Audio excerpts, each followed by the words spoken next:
This film is purely fictional. Please do not imitate it. Your like and subscribe are the motivation for me to update. Chapter 1 Prologue. As the deafening shouts of death gradually faded away, corpses lay scattered on the battlefield on the northern slope of the forest farm in northern Handanar County. The rotten leaf soil in this forest land is extremely soft. 3 thunder rhinoceros carrying heavy military supplies slowly walked down the hillside, leaving 3 huge lines of footprints on the forest road opened by hundreds of lumberjacks in the forest farm. These nearly 20 meters long and over 9 meters tall. The thunder rhinoceros looks more like a 3-masted sailboat on land.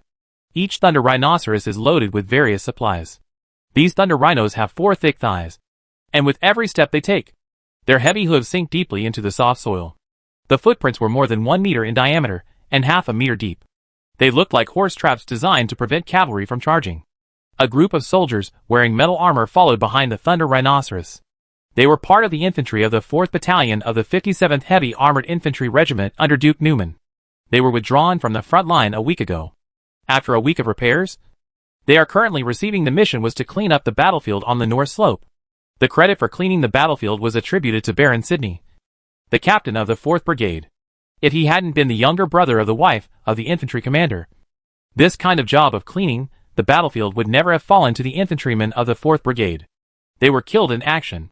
The corpses of the soldiers were uniformly carried to the corpse truck. The armor and weapons on their bodies were all stamped with the steel stamp of the 57th Infantry Regiment and were property registered in the infantry regiment's supply list. These ordnances can be repaired if they are damaged, and those that cannot be repaired can be replaced with new ones at the logistics office. However, when cleaning the battlefield, there is no way to take these equipment as trophies. As for the relics of the dead compatriots, the soldiers cleaning the battlefield will not take them for themselves unless they not the mercenaries of the Legion headquarters, or the private armies of local noble lords. When the nameplate on the corpse of each fallen soldier is removed, it means that the soldier was officially killed in action. The nameplate will be sent to the soldier's hometown along with his personal belongings and a pension. The only way for the warriors who clean the battlefield to gain profit is to loot the belongings of dead enemies on the battlefield. After the soldiers on the front line kill the enemy's head and the most valuable items on the body will be collected by the soldiers on the front line, followed closely by some auxiliary soldiers who will search the battlefield for a round. By the time the infantry regiment cleared the battlefield, it was already the 3rd or even 4th round. The benefits that could be obtained from the enemy were not many, but a careful search would still yield many valuable things. The legions that fought against the Hell Ghost Legion on the north slope of the forest farm this time were the 4th and 7th Constructed Knights under Duke Newman, as well as the 57th Heavy Armor Infantry Regiment and the 59th Heavy Armor Brothers. In the infantry regiment, Duke Newman gathered nearly 1,000 armored knights and nearly 3,000 heavy armored infantry at the edge of this woodland, just to devour this search team of less than 300 evil ghosts. In the early stage of the battle, under the rain of fine steel arrows fired by the heavy armored infantry captain's archers, 300 evil ghosts were surrounded by 1,000 Construct Knights, just as the Construct Knights adopted wolf pack tactics. While eating these evil spirits bit by bit, they did not expect that another evil ghost wandering nearby received the distress signal and rushed over quickly. They opened a hole on the west side of the northern slope of the forest farm, and the remaining evil ghosts took the opportunity to break out. The 7th Construct Knights pursued them along the way, leaving hundreds of evil ghost corpses on the road. A few vultures hovered above the blue sky and white clouds, and the soil was mixed with the smell of horse manure. Surdak was carrying a square shield, a steel axe with an ebony handle hung on his waist, and a bulging sack on his shoulder. The sack soaked with blood seemed to be very heavy. Every step he takes leaves a deep footprint in the soft leaf mold of the forest. Others in the team are carrying the corpses of human soldiers on the battlefield. After the team leader confirms the death of these corpses, experienced veterans will hastily sort out the remains and pick up all the severed limbs and arms scattered in other places, pieced together and wrapped in linen into a mummy-like shape. The identity tags and valuable relics of the fallen soldiers would be put into linen bags of the same size, tied together with the corpses, and transported back to the camp. Perhaps it was because they had done so much work of cleaning up the battlefield that every veteran's face looked a little numb. Veteran Sam would say something like, "You are dust, and you will return to dust after death," when wrapping the body. These words are not to comfort the souls of the deceased, but more like comforting themselves.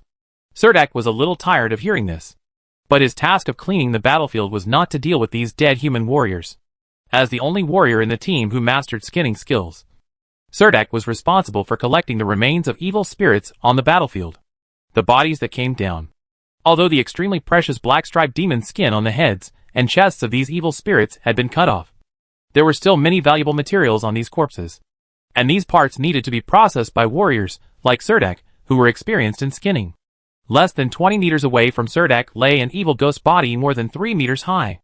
The dark purple blood on his body had completely solidified, and the wound on his neck looked like it had been struck by a mountain axe. Although the wounds were not neat, there were no signs of more cuts. It was obvious that an experienced warrior had chopped off the evil spirit's head and taken it away. Surdak held a bloody horn-edged knife in his hand, and cut open the cloth armor woven from an unknown material on the evil ghost's corpse, revealing an iron-green shoulder, with a palm-sized pattern along the shoulder muscle texture. The black enhanced magic pattern. Surdak breathed a sigh of relief, and secretly thought that he was really lucky. He actually harvested 5 small black-grain magic skins along the way. He squatted down and carefully used a knife to cut open the skin, which was tougher than rawhide. The devil's skin only made an inch-long incision, but the horn-sharp knife could no longer cut it. Surdak could only pull out the knife, took out a fist-sized whetstone from his pocket, and sharpened it twice on the blade.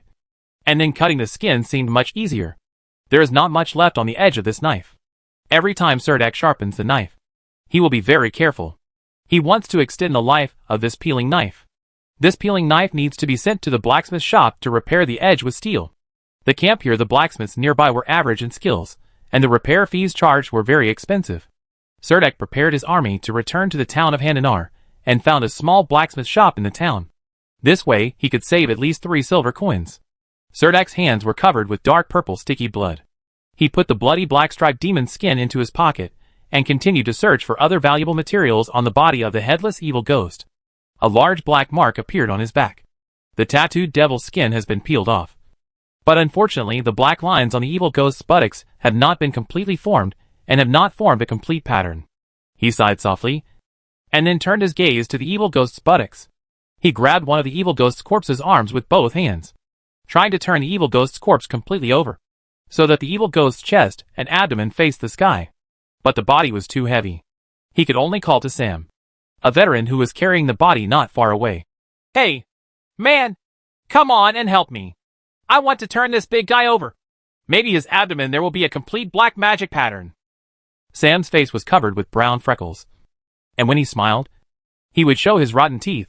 He put down the linen roll in his hand, walked over to Surdak, and said to Surdak, "Dak, aren't you asleep yet? Are you awake?" If there were magic marks on the abdomen, this evil ghost wouldn't be lying in the dirt like this. Although Sam complained to Surdak in a mocking tone, he did not stop walking. He walked straight to the evil ghost's body, hugged one of its legs, and helped Surdak turn the evil ghost's body over. "Come over." A large piece of devil's skin was cut off from the evil ghost's chest, and there was blood between the chest and abdomen.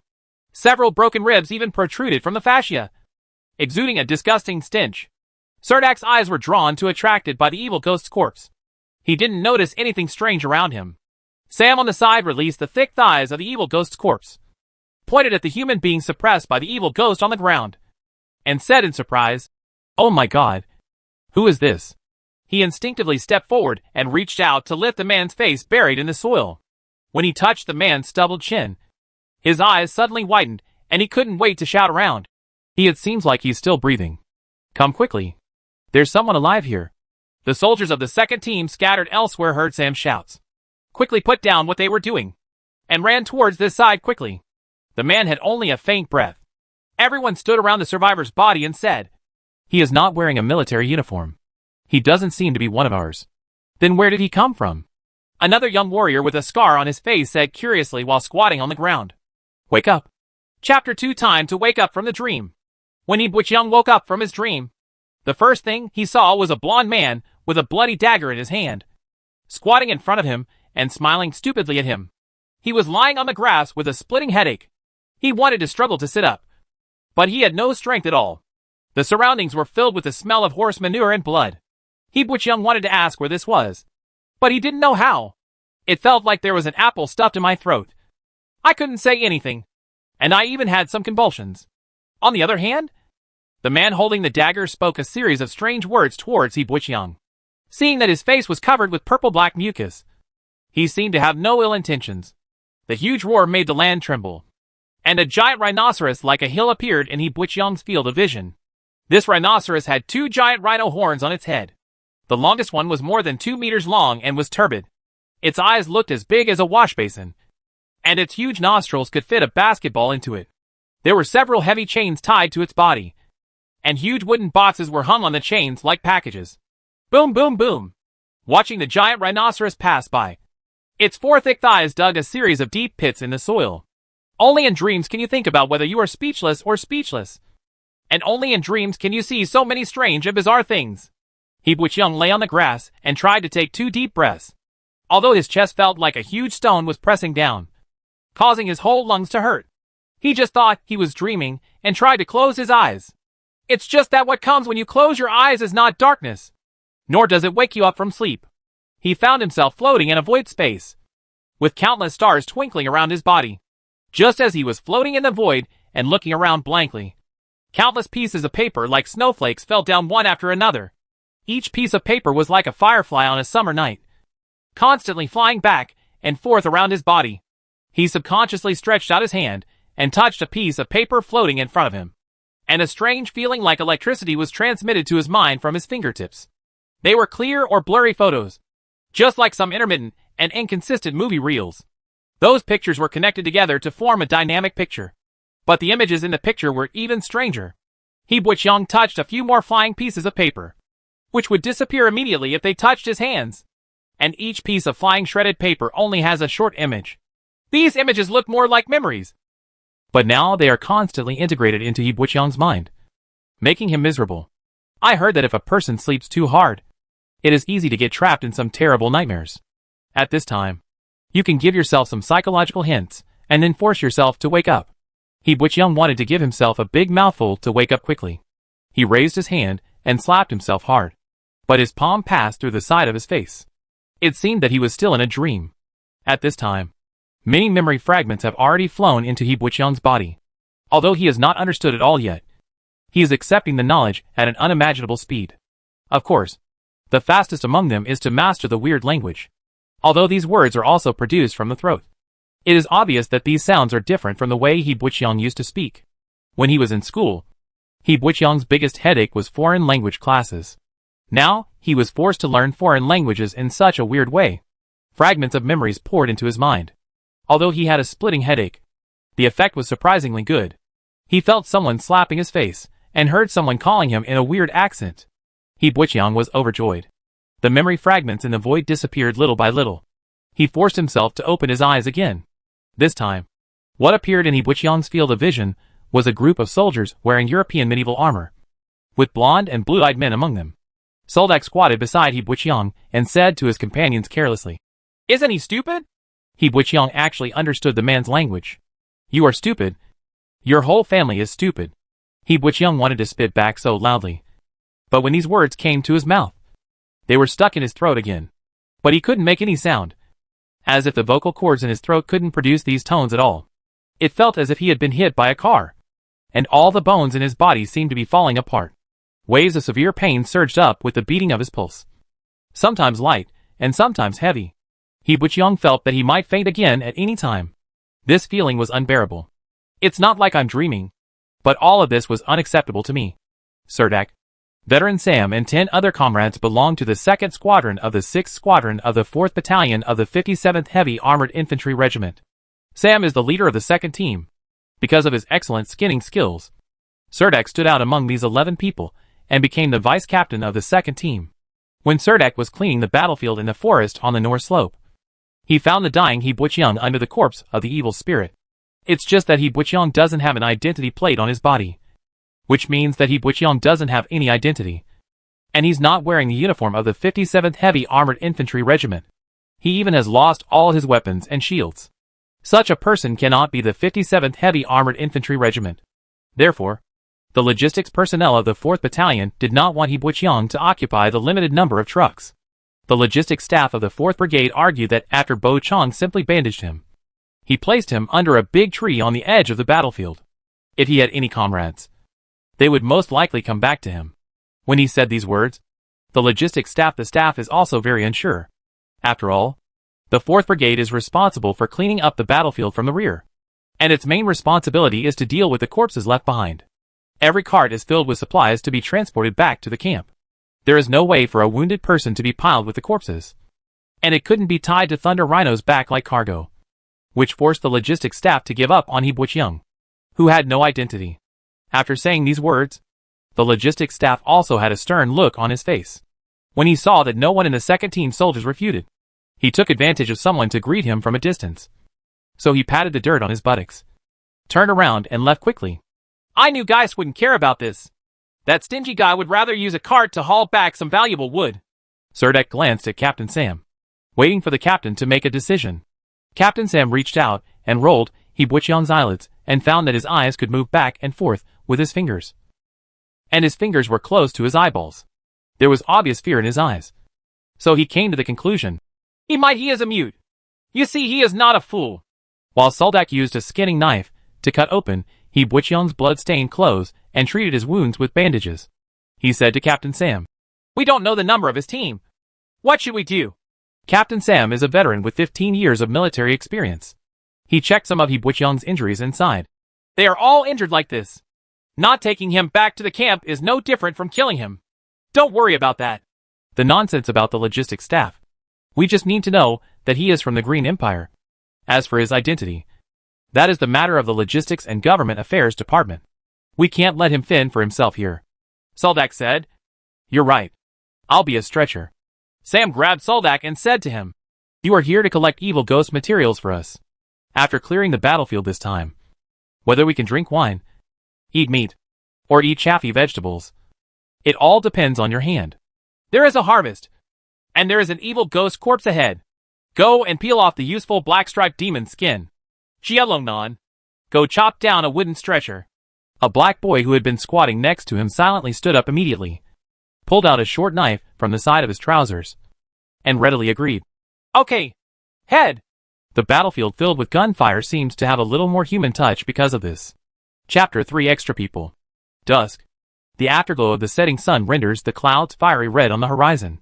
A large group of bronze-billed crows flew over the camp from the distant horizon and fell into the dense forest at the foot of the mountain. There was a large bird's nest built in the forest over there. The soldiers registered their fallen comrades one by one, leaving only their nameplates and valuable personal belongings. The corpses were wrapped in linen, smeared with kerosene, and piled into high stacks, surrounded by red pine branches. The priest wearing a priest's robe held a curled prayer book in his hand, and stood in front of the pile of corpses, and softly recited a requiem. Mon Goss, the commander of the 57th Heavy Armored Infantry Regiment, personally lit pine branches. Thick smoke billowed. The linen cloth filled with kerosene was quickly ignited.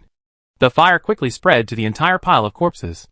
The firewood burned with crackling sounds, and a sharp, squeaking sound came from the pile of corpses. That was the sound of the fat on the corpses being rapidly refined by high heat.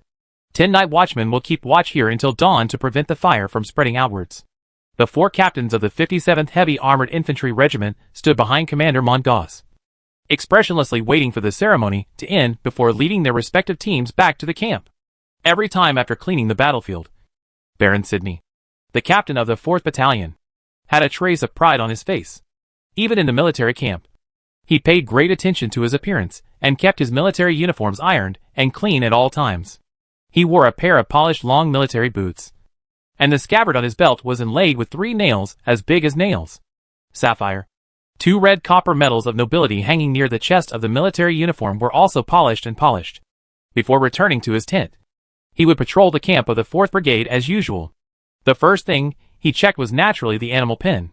There were 12 thunder rhinoceros circled here.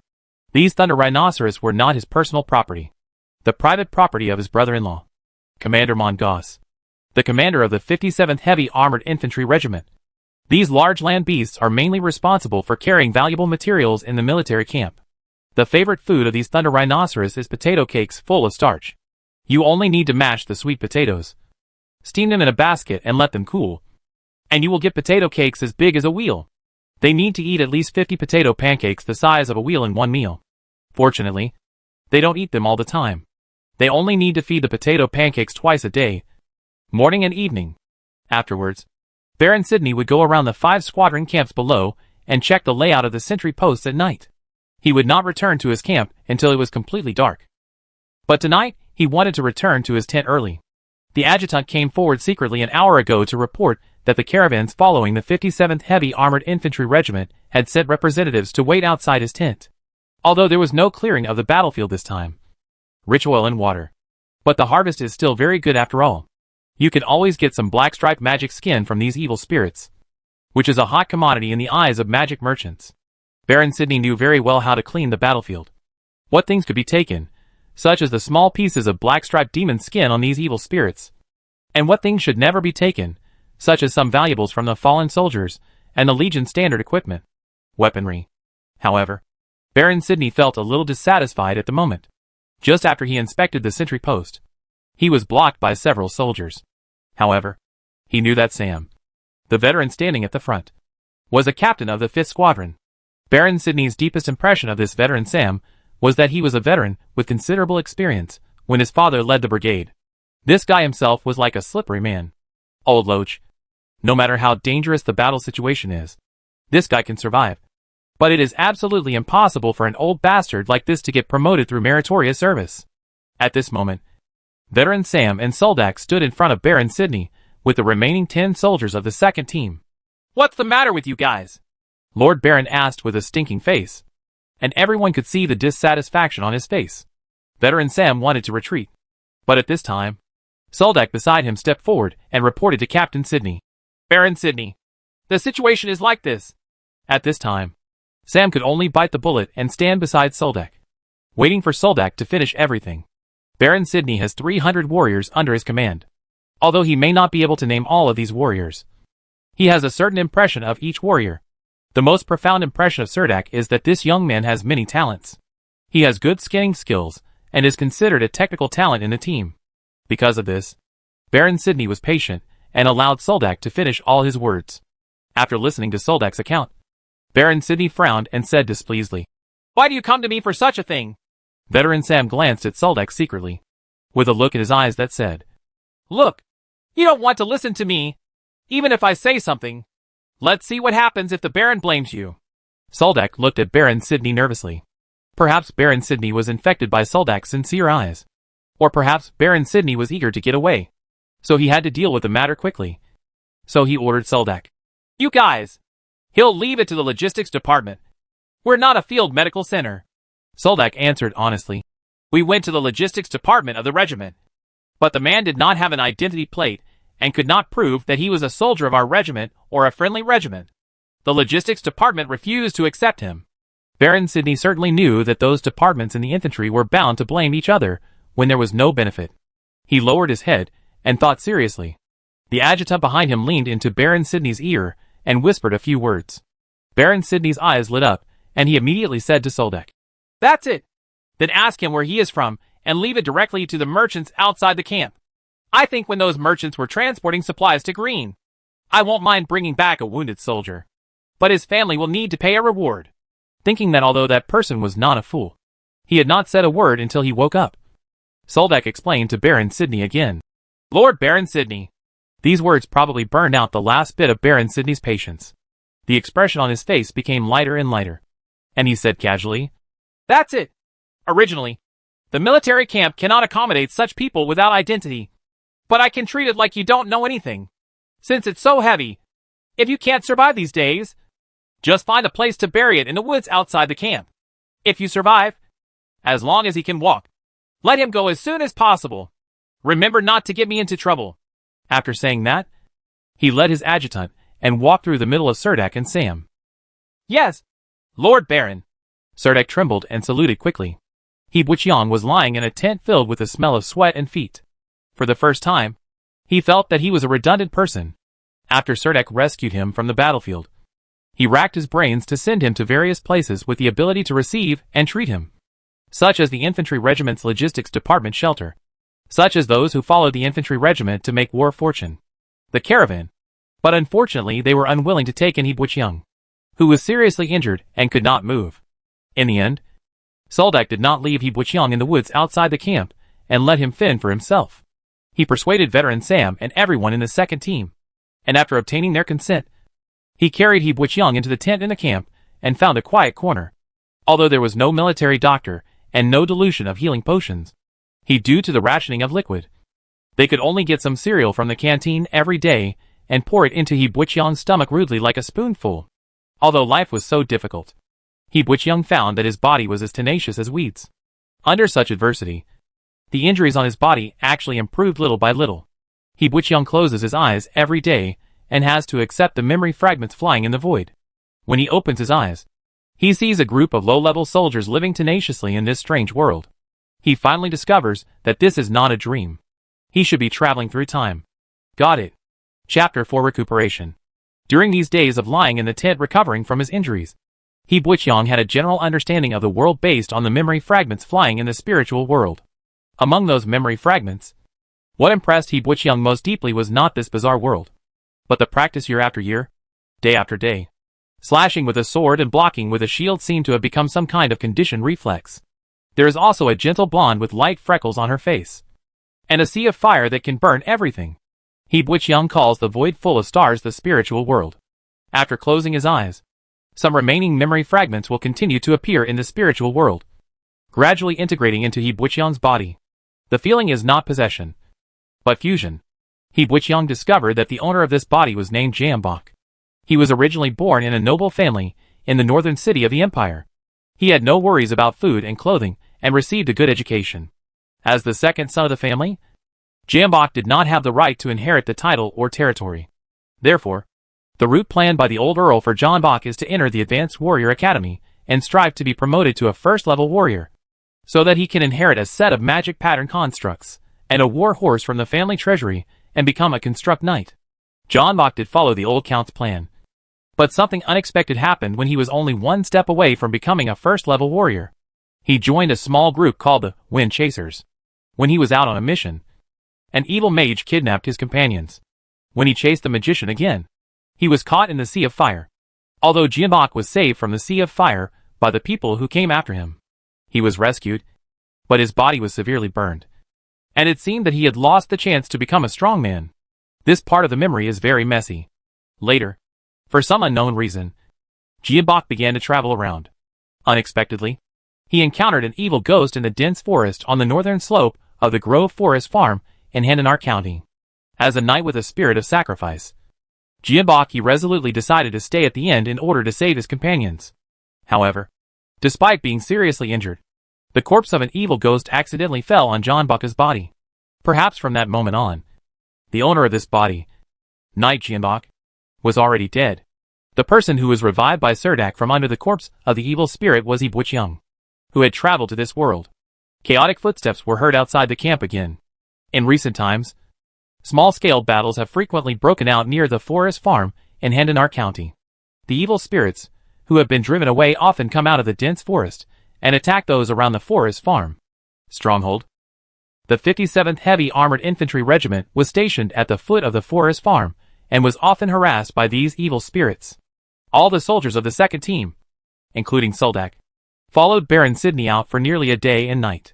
Just when He Butchung drowsily thought that he was about to starve to death, the soldiers of the second team came out of the camp wearing heavy armor. When he walked in from the outside, he didn't even have the strength to take off his armor. He plopped down on the rawhide in the tent along with his own armor. The one who followed into the tent at the end was Captain Sam. As the oldest heavy armored infantry member of the 57th Regiment, Veteran Sam had too many survival skills that he wanted to teach these young people. He stepped on He Butchung's face with his heavy iron boots. There was a strong smell of blood beside him. He held a long knife wrapped in a leather sheath in his hand and drove out all the soldiers lying in the tent. "Everyone, come and have a bowl of hot soup.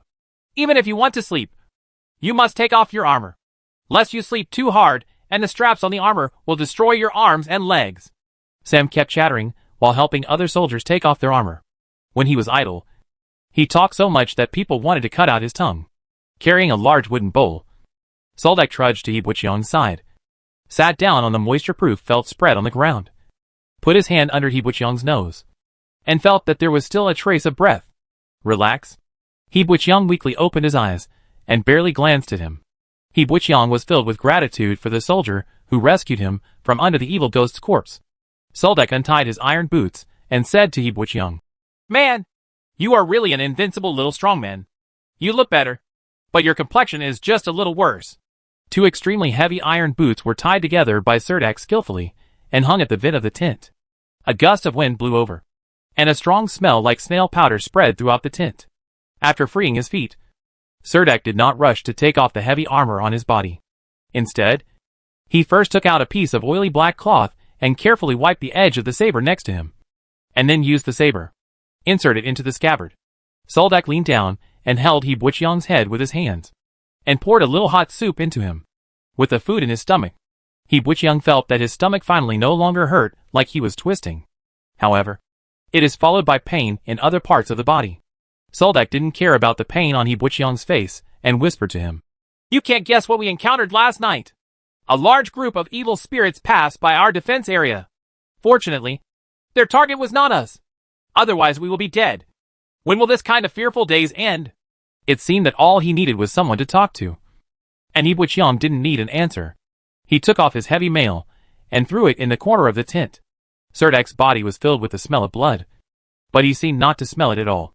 He carefully took out a palm-sized piece of black-striped magic skin from his arms, showed a proud expression, and said excitedly to He Buqiang, "But our team ambushed a lone evil ghost. Of course, the big one belongs to Baron Sydney, but we all made a small fortune. Hee." After saying that, Soldak gave He Buqiang another mouthful of hot soup. "You should get better soon too." Seeing the thick evil ghost skin, He Buqiang finally realized that the enemies faced by the warriors in front of him were not humans, but a group of evil ghosts that were several times stronger than humans. No one told him where these evil ghosts came from. It seems like these evil spirits exist as a matter of course. While He Buqiang was lying in the tent recovering from his injuries, other soldiers from the second team would also bring him some food from outside. Most of the time it was some cereal and broth. Some careless people would also bring him some food. Come back with a piece of roast meat, cut it into small pieces, and stuff it into his mouth. The next day, Soldak found that the piece of barbecue was still in He Buqiang's mouth and had never been swallowed. So he cursed at the soldiers. He Buqiang slowly recovered from this painful suffering, and gradually came into contact with this new world full of dangers. Chapter 5: The Meaning of Life. There are large areas of lush potato growing on the slope at the foot of the forest farm. When a gust of wind and heat wave blows, the potato seedlings on the slope rise and fall like waves of wheat.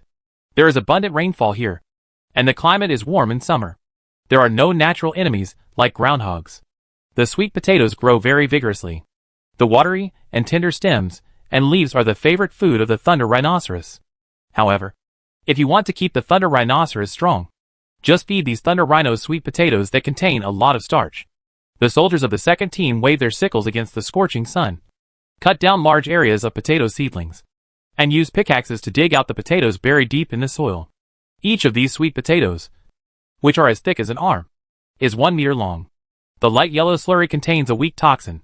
If an ordinary person eats the sweet potatoes, within an hour of eating the sweet potatoes, the lips will swell like a sausage. The tongue will stick out like a dog. Half of the face is so swollen that it is impossible to speak normally. And few people in the Green Empire eat sweet potatoes. Thunder rhinoceros and some large livestock do not care about this weak toxin. However, these sweet potatoes have strong vitality and extremely high yield. This kind of plant can be found everywhere, even in the wilderness. The 6th Squadron of the 4th Brigade is responsible for the team this time. The Thunder Rhino inside prepared half a month's rations, and all 5 teams in the squadron were dispatched. It took 3 days to dig out the potatoes on the slope. Serdek was shirtless and rushed to the front with a sickle. He knew what kind of posture could save the most energy, and how to hook the roots of sweet potatoes. He Buqiang followed behind him, and used the prepared vines. The potato stalks are bundled into large bundles, and placed neatly on the hillside. Each bundle of potato stalks is kept at the same distance, which makes it pleasing to the eye. The black boy Jeranin and the red-haired Klaus each carried pickaxes, and worked hard to dig out potatoes one by one from the fertile and soft soil. It was He Buqiang who proposed this method of forming a group of 4 people to work together to dig potatoes. Facts have proved that the work efficiency of everyone working together is obviously much higher than working alone. And each performing their own duties makes digging potatoes more complicated. It has to be more interesting. Captain Sam loaded the neatly arranged sweet potatoes onto the flatbed truck, walked up to He Buqiang, punched him hard on the shoulder, bared his yellow teeth, and praised He Buqiang. "You did a good job. Look at you. With such a strong body. I can't believe that he knows how to work as a farmer.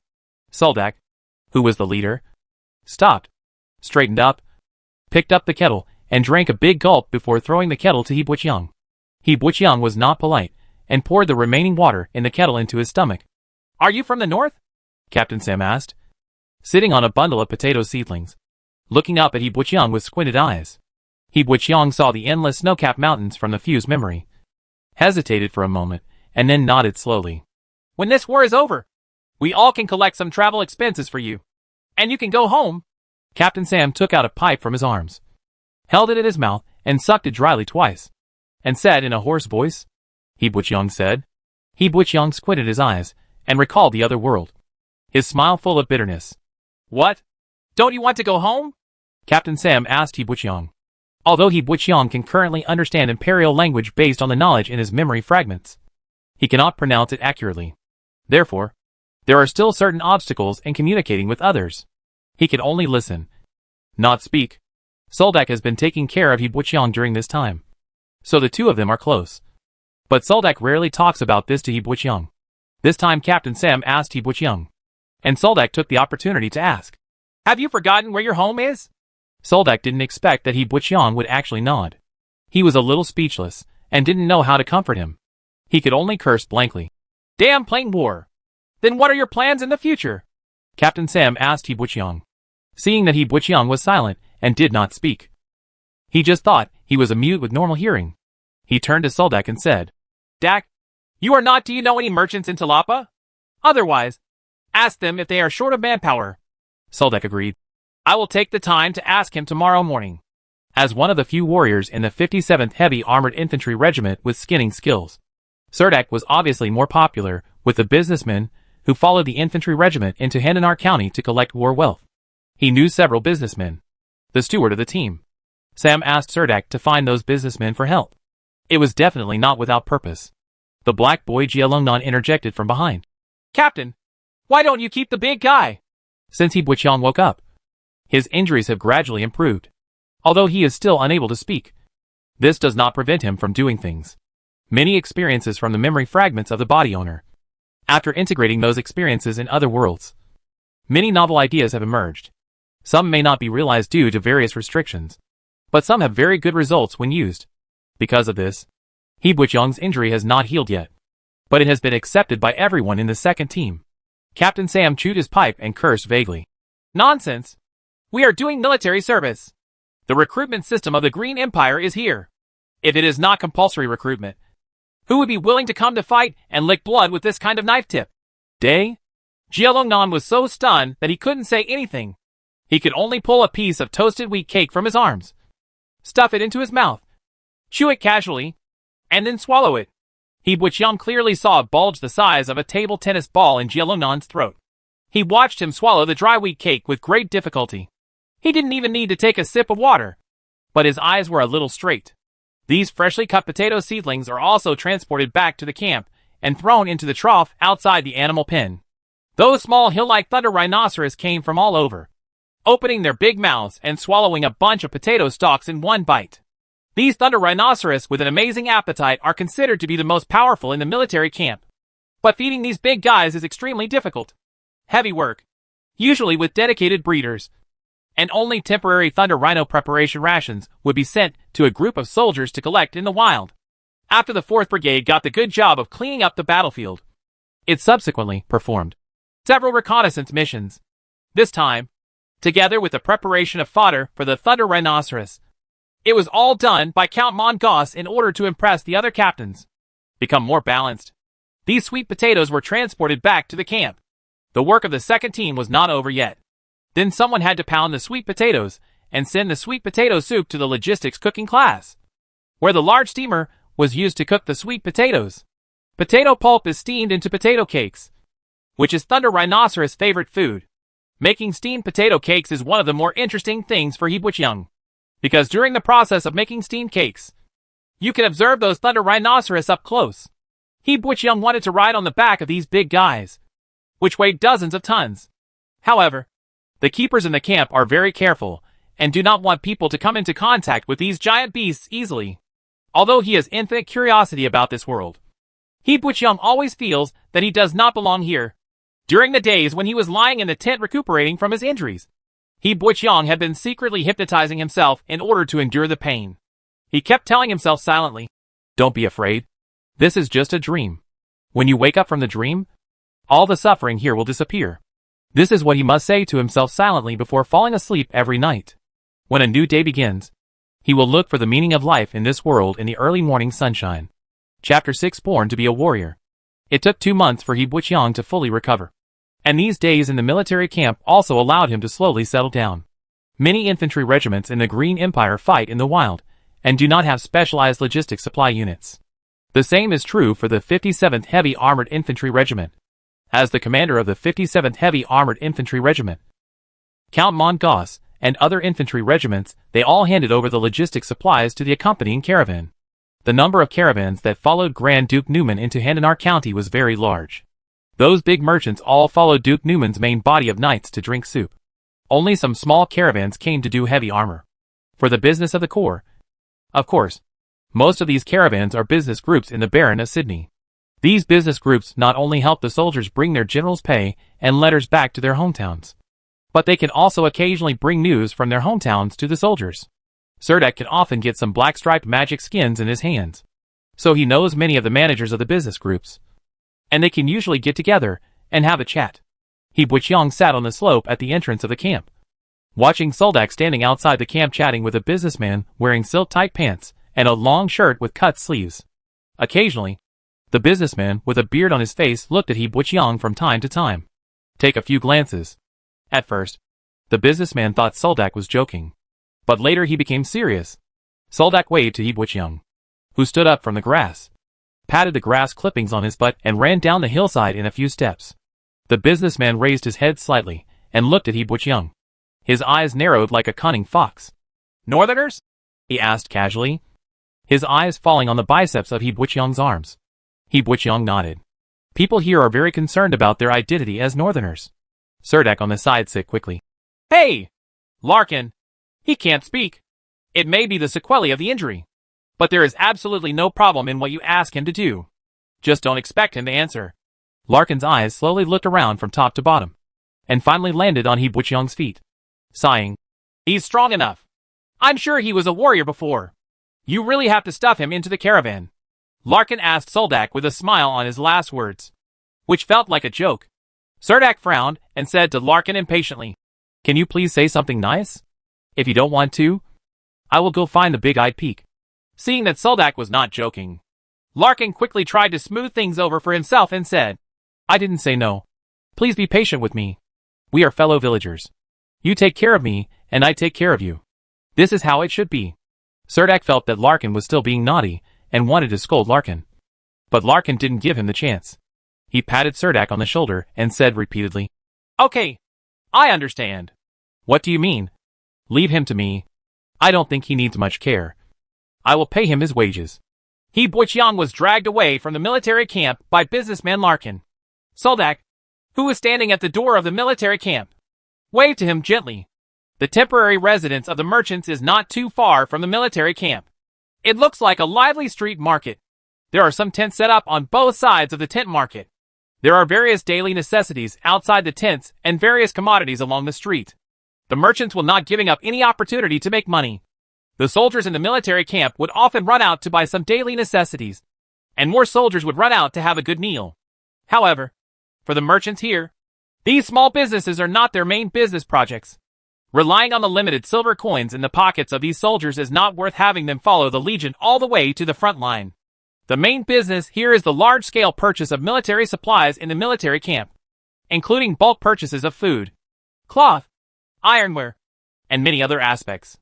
In addition, the merchants also collect various trophies on their behalf and exchange these trophies into gold coins and silver coins, which will make the soldiers to feel more at ease. Some large chambers of commerce also provide delivery services. They will send the money saved by the soldiers' hard work to their hometowns.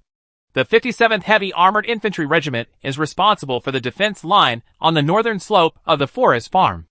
Evil ghosts only occasionally appear here. The most recent battle was a month ago. Although He Buqiang didn't show it, He was still very grateful to Soldak in his heart, thinking that the reason why Soldak was respected by the merchants was nothing more than his superb skinning skills.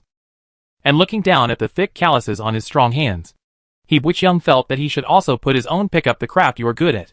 Businessman Larkin suddenly stopped and He Young, who was walking behind with his head lowered, almost knocked him over.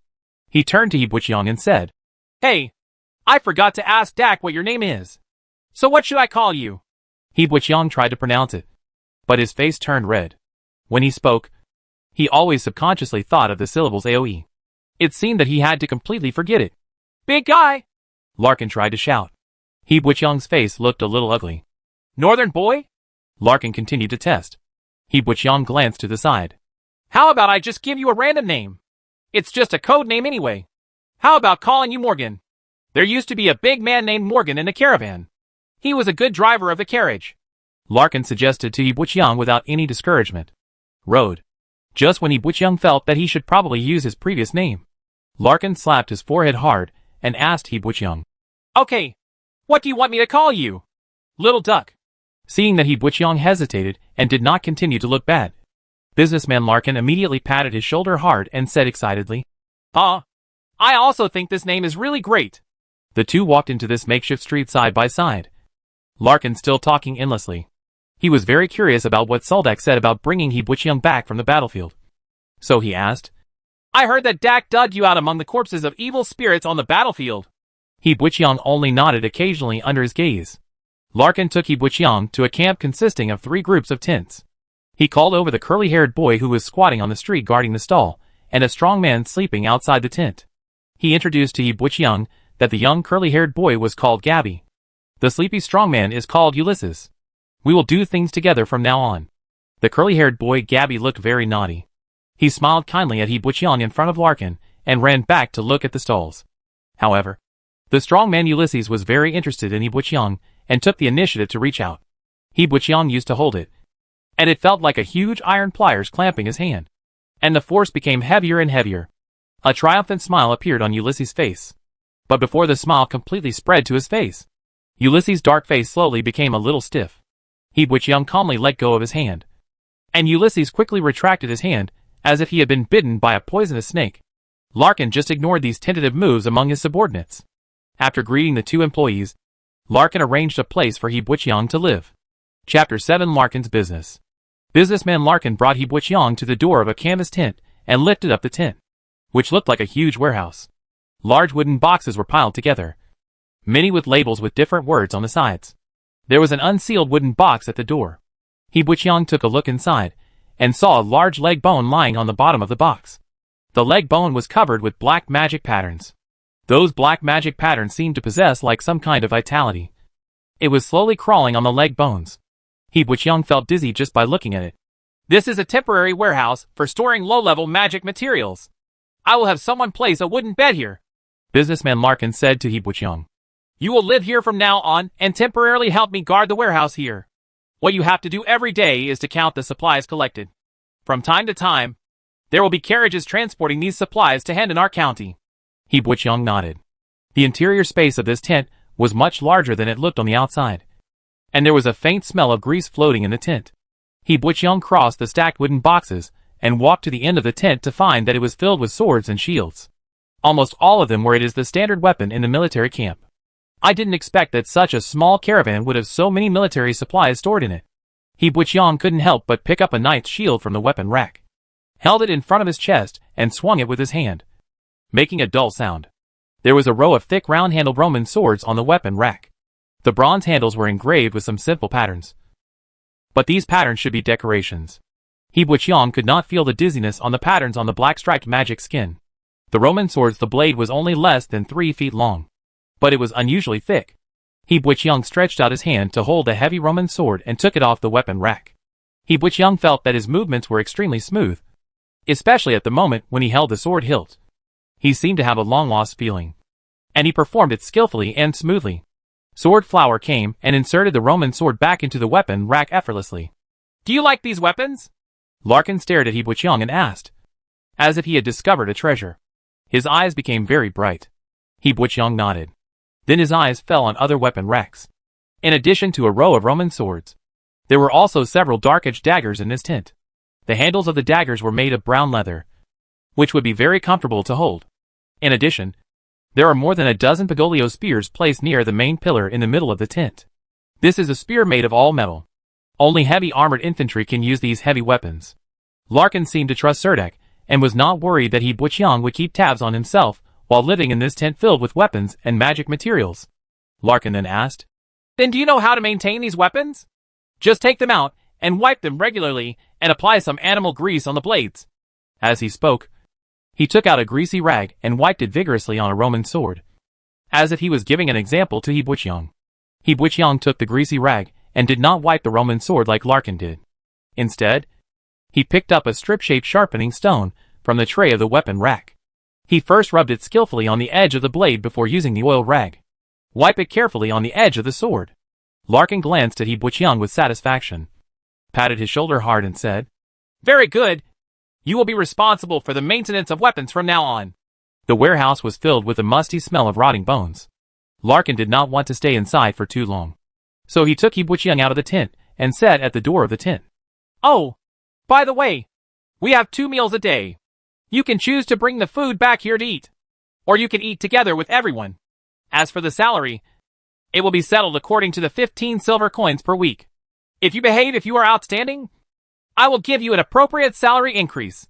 If you want to do it, try it first." Apparently Larkin was not too mean to Buqiang for the sake of Suldek. A weekly salary of 15 silver coins is considered an upper middle level salary for the civilian class in the Green Empire. But for a war zone like Handanar County, this salary is still low.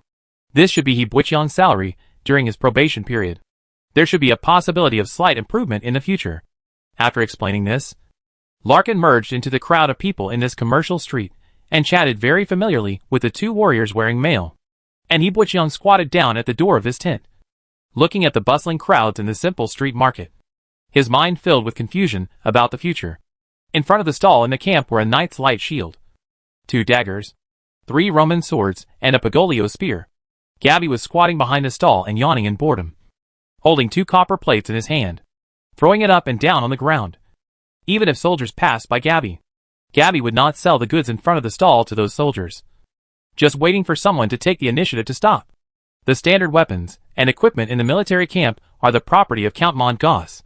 Even if some weapons and equipment are damaged in the battle, the soldiers can go to the logistics office to replace them, but only if there is a valid reason. However, there is some gap between standard weapons and these high-quality weapons. If you think the standard saber is too light, the Roman sword shaped like a mallet is a good choice. After looking for a long time, no one came up to ask about the price. Larkin didn't seem to care much. The street stall's business was good or bad, and Gabby, who was guarding the front of the street stall, looked nonchalant. Buqiang felt that Larkin did not expect to make any money from this stall. The strong man Ulysses seemed very honest after suffering a loss at the hands of Buqiang, and got into the tent to sleep without saying a word. The curly-haired boy Gabby turned around and waved to Buqiang. Buqiang walked to the stall and imitated Gabby's posture and squatted behind the stall. In addition to weapons, there were also some whetstones and other things on the stall. Next to him, there were 2 pieces of black grain skin the size of a child's palm and a few dark egg-shaped stones. Buqiang picked up a black stone the size of an egg. "These are magic cores." Gabby pointed to his head, with a strange smile on his face, and said, "It was dug out of the evil spirit's brain, but it's a bit small. They don't believe there is a magic crystal inside. In fact, it only contains magic crystals. The crystal ones are the most valuable. In fact, buying a magic core is like gambling. If you can extract the magic crystal stone from it, you will make a profit.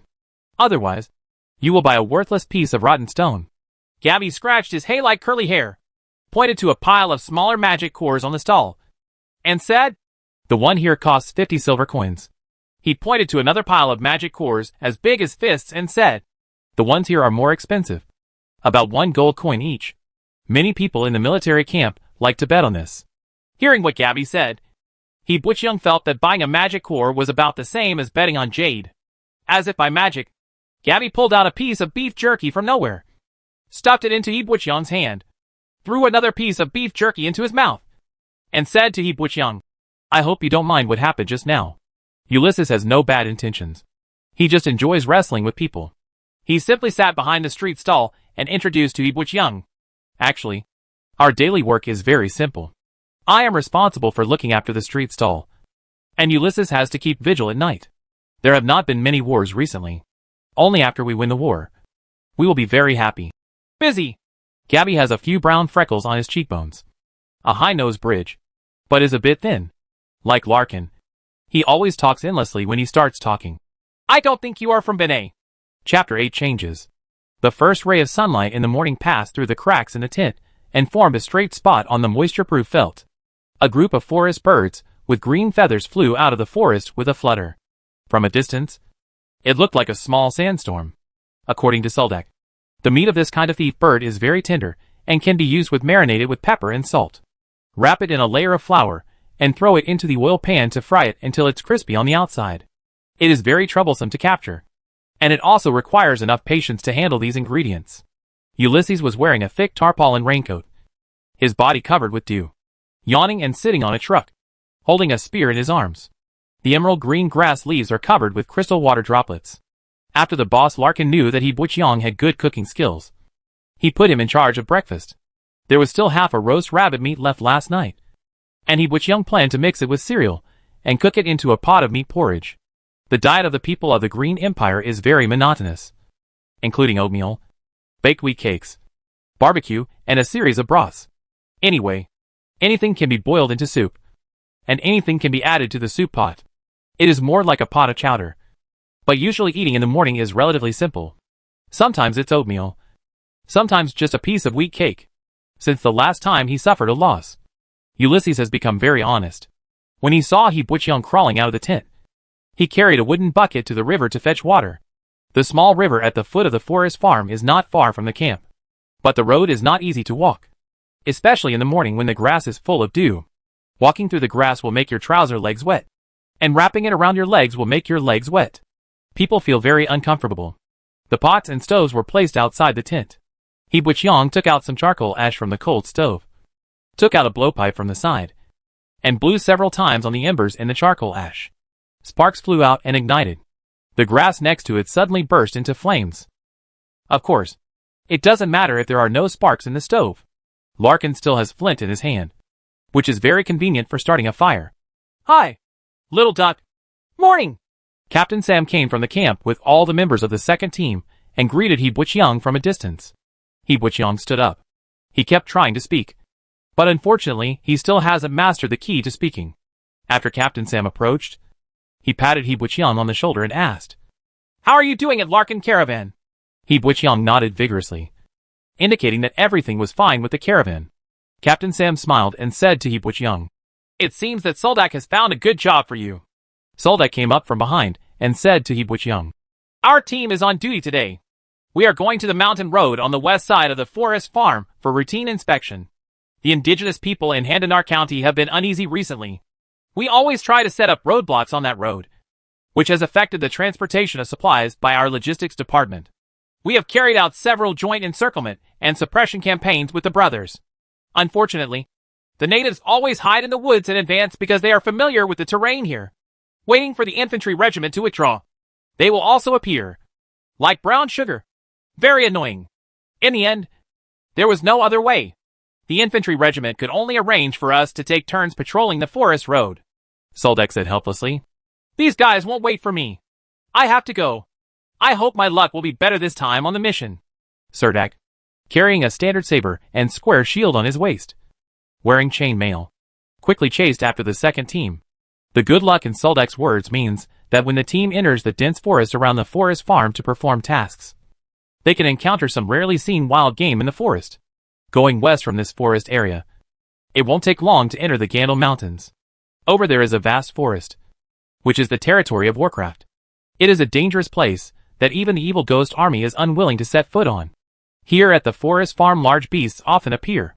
Last time, a small team under the 3rd Battalion of the 57th Regiment hunted a male wild boar in the woods. The tusks alone were more than 1 meter long. Almost all the soldiers of the 3rd Battalion ate wild boar meat. This matter has always been being talked about by those in the 3rd Brigade. The soldiers in other brigade were naturally very jealous, and everyone worked hard to hunt such a big guy in the woods. The defense area where the 57th Regiment is stationed is located in a remote area, close to the Warcraft Forest. Usually there are few evil spirits here. However, some natives of Handanar County, who have been driven out of their homes by evil spirits, are always in this area, jumping up and down in the forest. They caused a lot of trouble for the 57th Heavy Armored Infantry Regiment. The second team went out on duty, this time to sweep away the indigenous people lurking near the forest road. Of course, they didn't expect to catch the natives like tree monkeys all at once. They just hoped that such patrols would make the natives restrain themselves.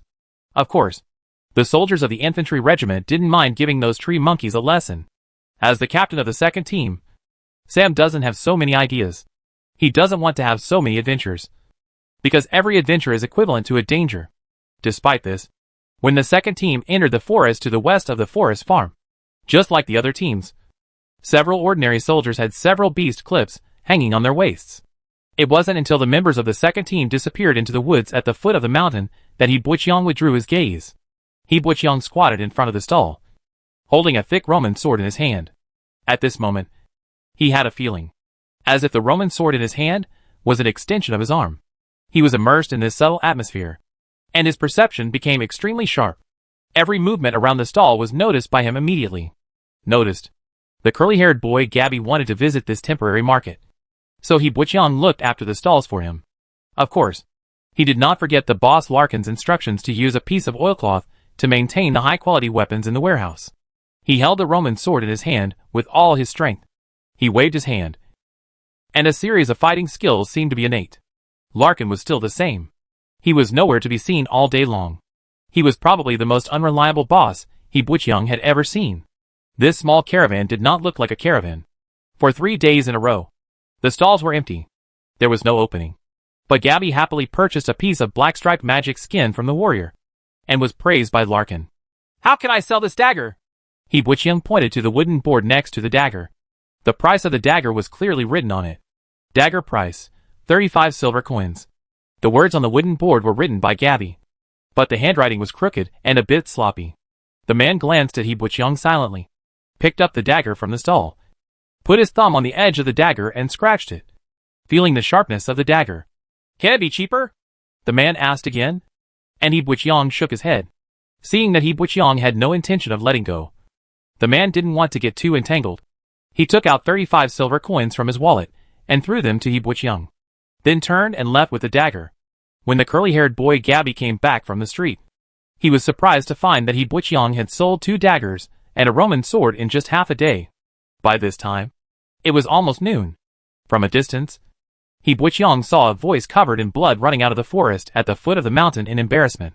He stood up straight suddenly.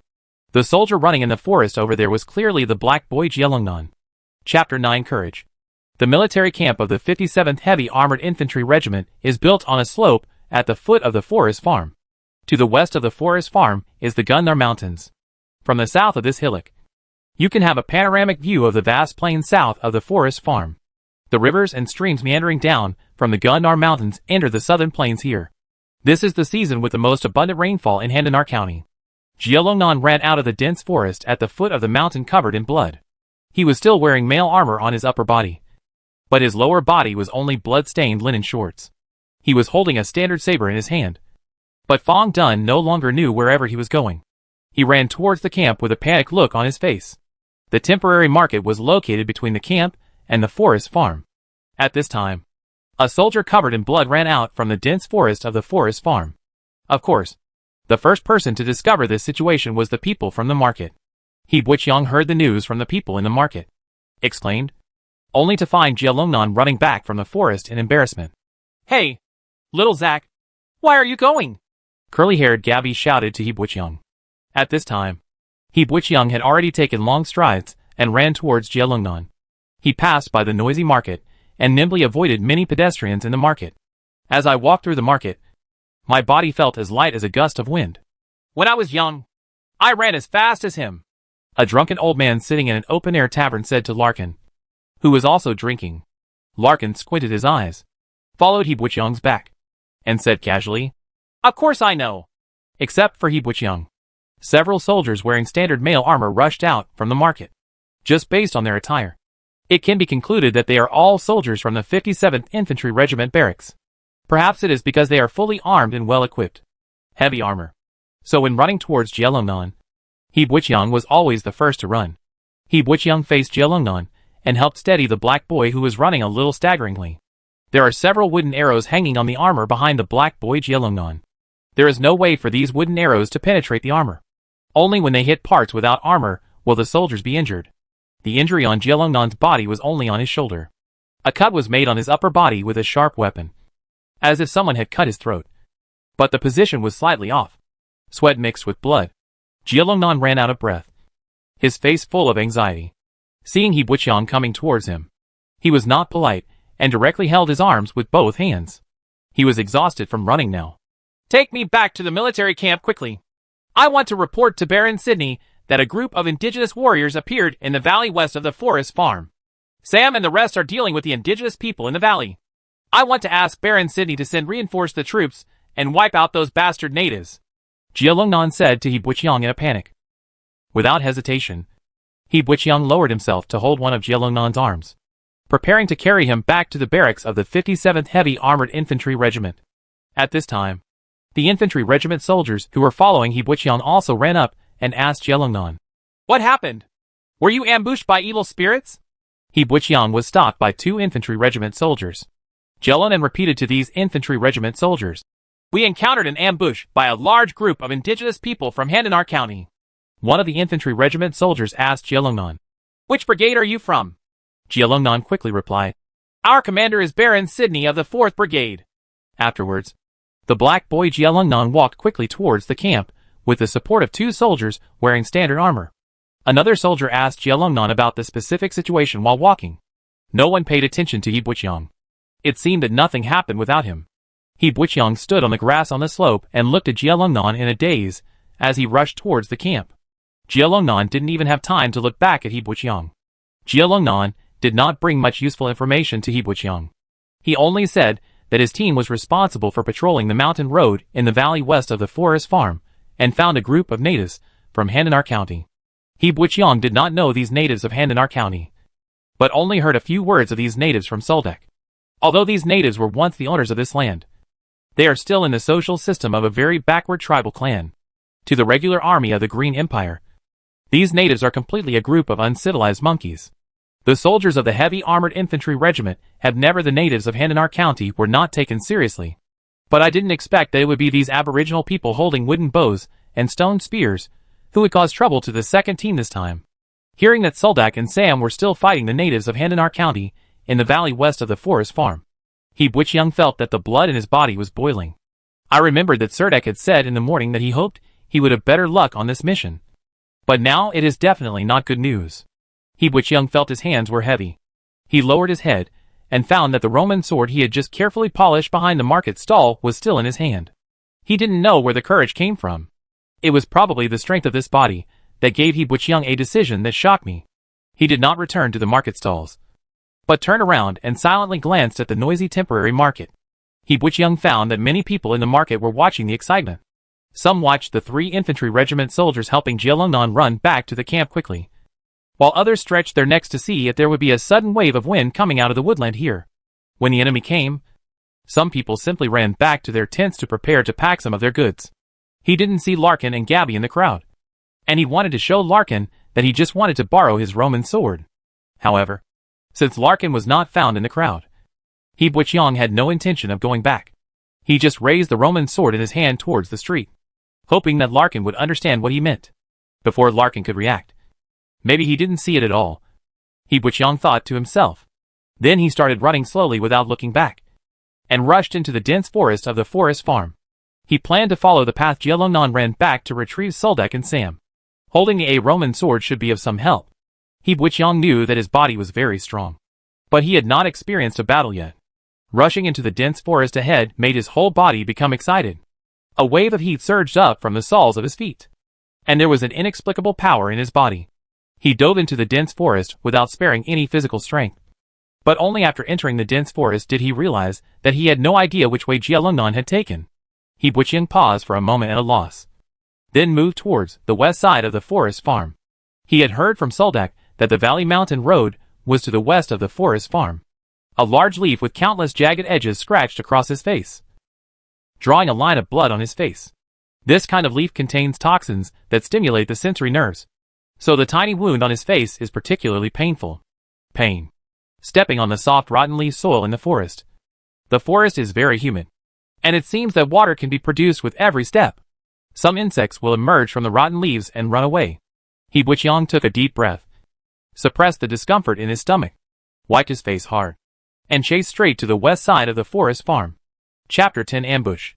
Not far away, bursts of cries of wildcat cubs could be heard, echoing in the quiet forest, making the hairs on He Buqiang's back almost stand up. He carefully pushed aside a thorny tree, walked far around the large family of wildcats, and finally breathed a sigh of relief when he reached a place where the cries of wildcats could no longer be heard. Serdek once complained that it was difficult to encounter forest beasts within the forest farm area when he was out on patrol and on duty. However, he did not expect that he would encounter such a powerful land beast just after entering the dense forest to the west of the forest farm. Birds. The large family of wildcats gathered in the forest and were eating a spot-tailed deer. In a hierarchical wildcat family, family status determines the order of eating. Perhaps the cubs were impatient while waiting and wanted to break. In this order of eating, the crying will slowly subside after being severely repaired by the female owl beast. The branches and leaves in the forest are dense, and there is no sunlight all year round in the forest. Many leaves fall on the ground and slowly rot. The rotten soil is extremely soft, and there are many branches buried in the rotten soil. These branches are like being buried in rotten soil. The zombie arms in the leaves will trip over these dead branches if they are not careful. Some damp rotten wood is covered with dense black fungus.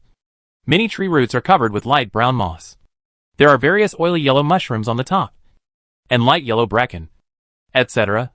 If you can identify which fungi and wild vegetables are edible, and you don't need to go far to pick up a large basket. This forest farm is very big.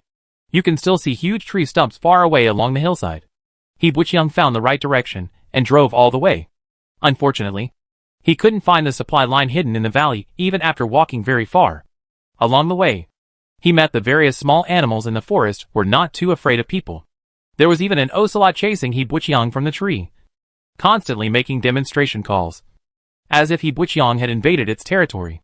He Buqiang walked through the forest farm and then waded through a shallow stream. He couldn't find any forest path in front of him, so he could only search aimlessly along the river bank. Apart from the chirping of some birds and the rustling of leaves, there were no other sounds in the dense forest.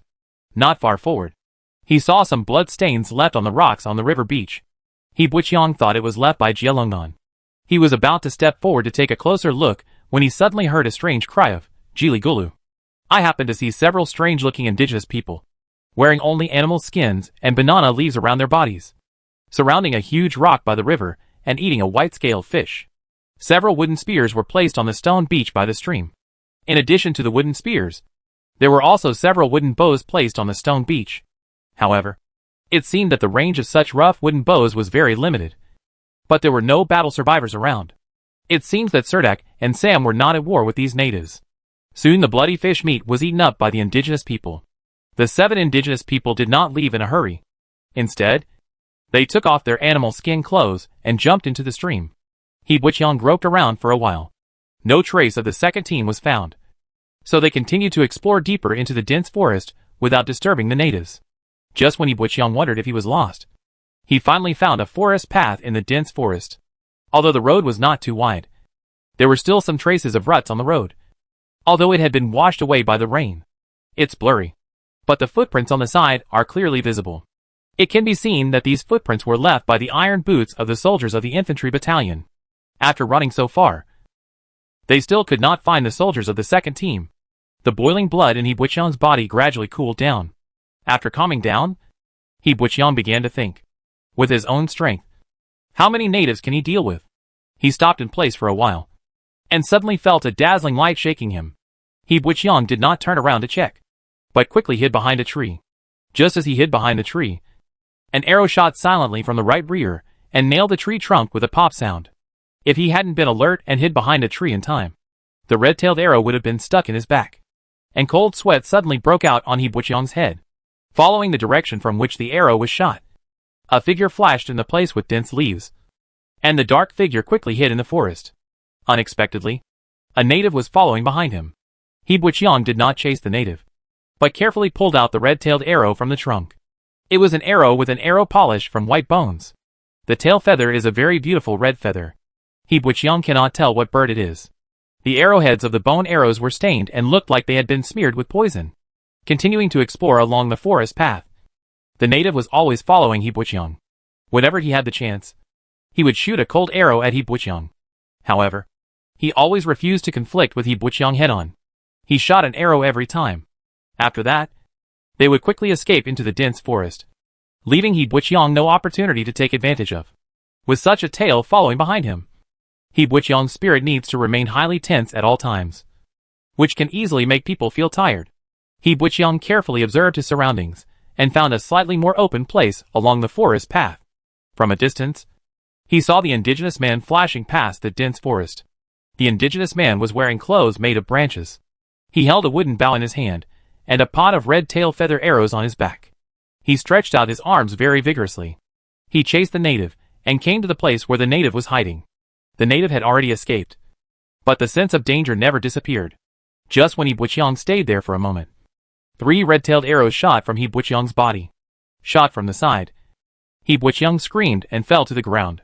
After a while, a rustling sound came from the bushes, and the bushes shook slightly. A young aborigine wearing leaf clothes emerged from it. He held a wooden bow in his hand and approached cautiously. He Buqiang had a red tailbone arrow on the wooden bow in his hand.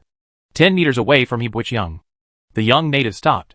The bow and arrow in his hand pointed at He Buqiang from a distance, ready to add another arrow. Just as he drew his bow and arrow, He Bo jumped up from the ground and threw the Roman sword in his hand directly. The Roman sword made a sound of breaking through the air and stabbed into the chest of the young native. The heavy Roman sword broke through the sternum of the native without any hindrance. The huge force drove the native back 3 steps, nailed firmly to a thick tree. The young native was spitting blood from his mouth and holding the hilt of the Roman sword tightly with both hands. Unfortunately, he tried his best but could not pull it out. The blood on his chest was gurgling. He Buqiang walked over in embarrassment and looked at the young native coldly. He pulled out the Roman sword inserted in his chest and cut his throat. The young native fell softly to the ground. Chapter 11 The Blood of Battle. Blood continued to flow down He Buqiang's left shoulder. A bone arrow was firmly inserted behind He Buqiang's shoulder. He had to reach to the extreme position with his right hand to grasp the shaft of the bone arrow. The bone arrow did not penetrate deeply, but the arrow was poisonous. At this time, He Buqiang felt that his entire left arm was numb. The other 2 bone arrows did not hit He Buqiang, but were inserted into the ground where He Buqiang lay down just now. He Buqiang walked up to the young native, first took off the arrow pot and wooden bow from him, and then rummaged through him. I didn't find any antidote or anything like that on him, so I had to give up the search. This is a young face, with hollow eyes and flaring nostrils. His skin is reddish-brown. He is not wearing shoes, but thick calluses have been worn out on his feet. He is walking quickly in the dense forest. If He Buqiang hadn't designed the trap, I am afraid that his shadow cannot be touched at all in the dense forest. Perhaps it was during the battle that He Buqiang's memory of physical combat was aroused. A new force was constantly growing in his body, making him seem to have endless energy, and he felt that the Roman sword in his hand was even more powerful. However, the captured wooden bow was of no use. The wooden bow could be fully drawn without too much effort. The bone arrow shot also had little power. They had to be very close to exert their power. This was also the reason why the native ran to a place less than 10 meters away from He Buqiang and shot him. Generally speaking, this wooden bow was not very easy to use. He Buqiang has seen the alloy bow prepared in the infantry regiment. This alloy bow is a kind of hunting bow. The back of the bow is not too long, but it has a good range and is easy to carry. It is very suitable for fighting in the jungle. It is a pity that there was no time to pick up an alloy bow. There was no way to treat the wound for the time being, so he could only let the poison continue to spread. Fortunately, the poison was not very strong, but it only made He Buqiang feel a little numb in his left arm. This time, He Buqiang learned what the indigenous people did, and found some branches with green leaves to surround himself as a disguise. He also dug some mud from the ground and smeared it on his face. He put the Roman sword stained with blood on the indigenous people's leather armor. After rubbing it hard on his body, he finally thought about it, and simply took off the animal skin from the native's body and wore it on himself. There was a sour smell on the leather armor, which made He Buqiang almost unable to breathe. He Buqiang knew that he had entered the warning range of the indigenous people, and found this forest trail again. It seemed that it was not far from the second team. There were no traces of fighting here, so he could only bite the bullet and continue to move forward into the dense forest. After walking along the forest path for a long time, he suddenly felt the bushes in the distance shaking violently, and then a red-brown arm stretched out from the bushes and waved to him twice quickly. Looking at the gesture to let him know, he quickly found a place to hide. He Buqiang was a little confused. He didn't expect that there was a native hiding in the bushes in front of him. If he hadn't stretched out his arm actively, he might not have discovered him. It seemed that the indigenous people over there regarded him as a companion.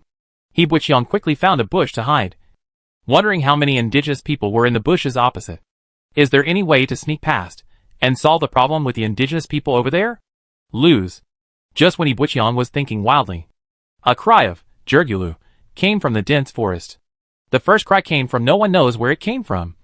And then the forest land kept rising and falling, and there were echoing sounds everywhere. Listen to He Buqiang's scalp felt numb for a while, but he didn't expect that he had broken into the outskirts of the aboriginal encirclement. Fortunately, he was wearing an animal skin and was regarded as a companion by the aboriginals. Soon, He Buqiang saw the jungle full of swift figures, holding wooden spears and bows in their hands, jumping down from the big trees with a roar, and rushing towards the opposite slope. The one at the front was the natives even held up some shields woven with rattan, and several clusters of fine steel arrows were shot out from the dense forest, knocking the three indigenous people at the front, who were holding rattan shields, to the ground. However, these casualties did not stop the natives. Instead, they accelerated their pace and rushed towards the dense forest slope ahead. The forest on the slope was densely covered with trees. He Buqiang did not see the specific battle situation. He hid in a bush and observed the surrounding situation. He found that there were indeed many natives in the forest coming over to join the battlefield. The dense forest slope opposite was like a giant mouth of the abyss, once again swallowing up a group of indigenous people who rushed in silently. An indigenous leader wears a colorful feather crown on his head, rides on an indigenous person, holds a wooden stick tied with a colorful flag in his hand, stands behind a big tree. Surrounded by people, there were more than a dozen strong natives, who seemed to be the leader of this group of natives. He was seen constantly gathering the natives together to prepare for the next wave of charge. Although the previous attack failed, the indigenous leader did not appear to be discouraged at all. Instead, he kept calling other indigenous people. At his call, many indigenous people actually crawled out of the bushes and formed a team one after another. Under the encouragement of the indigenous leader, they had the courage to charge. But this time the indigenous people, the leader was not in a hurry to give the order to attack. He shouted loudly to the surroundings again, and successively summoned dozens of indigenous people from the bushes and treetops to join the charging team. It seemed that the indigenous leader planned to go out in force this time. He even incorporated a dozen strong indigenous people around him into the attacking camp, leaving only 2 indigenous guards. 3 natives ran out of the bushes in the distance, and it was one of them who told He Buqiang to hide. Now these indigenous people responded to the call of the indigenous leader and joined the charging team. When crawling out of the bushes, the 3 natives waved to He Buqiang, indicating that he would also join the stormtroopers. However, He Buqiang remained motionless, pretending not to see the calls of the natives. The 3 indigenous people saw that He Buqiang did not climb out of the bushes, and did not force themselves. Under repeated urging from the indigenous leaders, the number of the attacking team reached hundreds of indigenous people. They were densely packed in the forest, wearing animal clothes. Pai, with clothes woven from tree branches around his body, kept making a woo-woo sound from his mouth like a monkey, which was quite loud. He Buqiang thought that the indigenous leader would take the lead in the charge. Unexpectedly, after the indigenous leader screamed a few times in front of the indigenous people, he shamelessly stood aside, waved the wooden stick in his hand, and let out a complicated sound. With a long sound, hundreds of natives rushed out of the forest and rushed to the dense forest slope. But the indigenous leader stayed behind, accompanied by 2 indigenous guards. He Buqiang holds a heavy Roman sword in his hand, and he always feels at ease in his heart. His body responds positively to the battle. His strong physique allows him to run for so long without feeling tired at all. Instead, he feels ready to move in his heart. Impulse. At this time, he made a very bold decision. He pressed down the camouflage of branches and leaves on his head, and straightened the animal's skin on his body. Just when the cry of killing came over, he came from the bushes, ran out, However, He Buqiang did not charge towards the dense forest slope, but took advantage of this opportunity to run quickly towards the indigenous leader in the forest. Chapter 12 Killing. The afternoon sun shines through the dense canopy of trees, leaving a thin patch of light in the forest. There is a lot of humidity in the forest. Although the sunlight is blocked outside, the heat wave cannot be blocked in the forest. The entire forest is like a giant steamer. The shouts of the natives were heard far away. This group of natives from Handanar County were driven from the plains to the mountains by evil spirits. However, the indigenous people did not seem to hold any grudge against these evil spirits. Instead, they caused trouble to the Green Empire soldiers everywhere. The small groups of indigenous people engaged in jungle guerrilla warfare. It has become the biggest problem for the Green Empire's logistics supply line. The people of the Green Empire occupied this land just for the rich resources on this land. Some slave traders in the Green Empire would at most capture some natives and sell them to some big lords in the main plain of Roland continent. Become a slave. But in the eyes of evil spirits, these indigenous people are just food that smells sour. The two natives who were guarding the indigenous leader soon discovered He Buqiang. They regarded He Buqiang as a native who was lagging behind. When they saw He Buqiang running over, they pointed their wooden spears at the charging troops in front, signaling to He Buqiang, "Hurry up and follow." He Buqiang never made a sound. When He Buqiang rushed to a place less than 20 meters away from the indigenous leader, the two indigenous people finally discovered the difference in He Buqiang. The indigenous leader also saw at this time that He Buqiang was not an indigenous person at all. He let out a strange scream and commanded the strong indigenous man under his crotch to retreat. The two indigenous people beside him held wooden spears in their hands and strode forward, rushed towards He Buqiang. The distance of more than 20 meters was only a matter of seconds for He Buqiang and the two natives. He Buqiang did not slow down at all while running. He rushed towards a native. Just when the two people were about to collide, that a native stabbed He Buqiang fiercely with the wooden spear in his hand. He Buqiang, on the other hand, used his feet to exert force, jumped up high, swung the Roman sword in his hand like lightning, and accurately struck the indigenous people's wooden spears. The hardwood spear broke with a sound. He Buqiang took the opportunity to hit the native with his elbow in the face, and put his knee on the native's chest. When they collided together, there was a series of bone cracking sounds. He Buqiang knocked the native to the ground, and He Buqiang also stepped over his body immediately and chased after the retreating indigenous leader. Realizing that he could not escape, the indigenous leader forced the strong indigenous man on his crotch to face He Buqiang.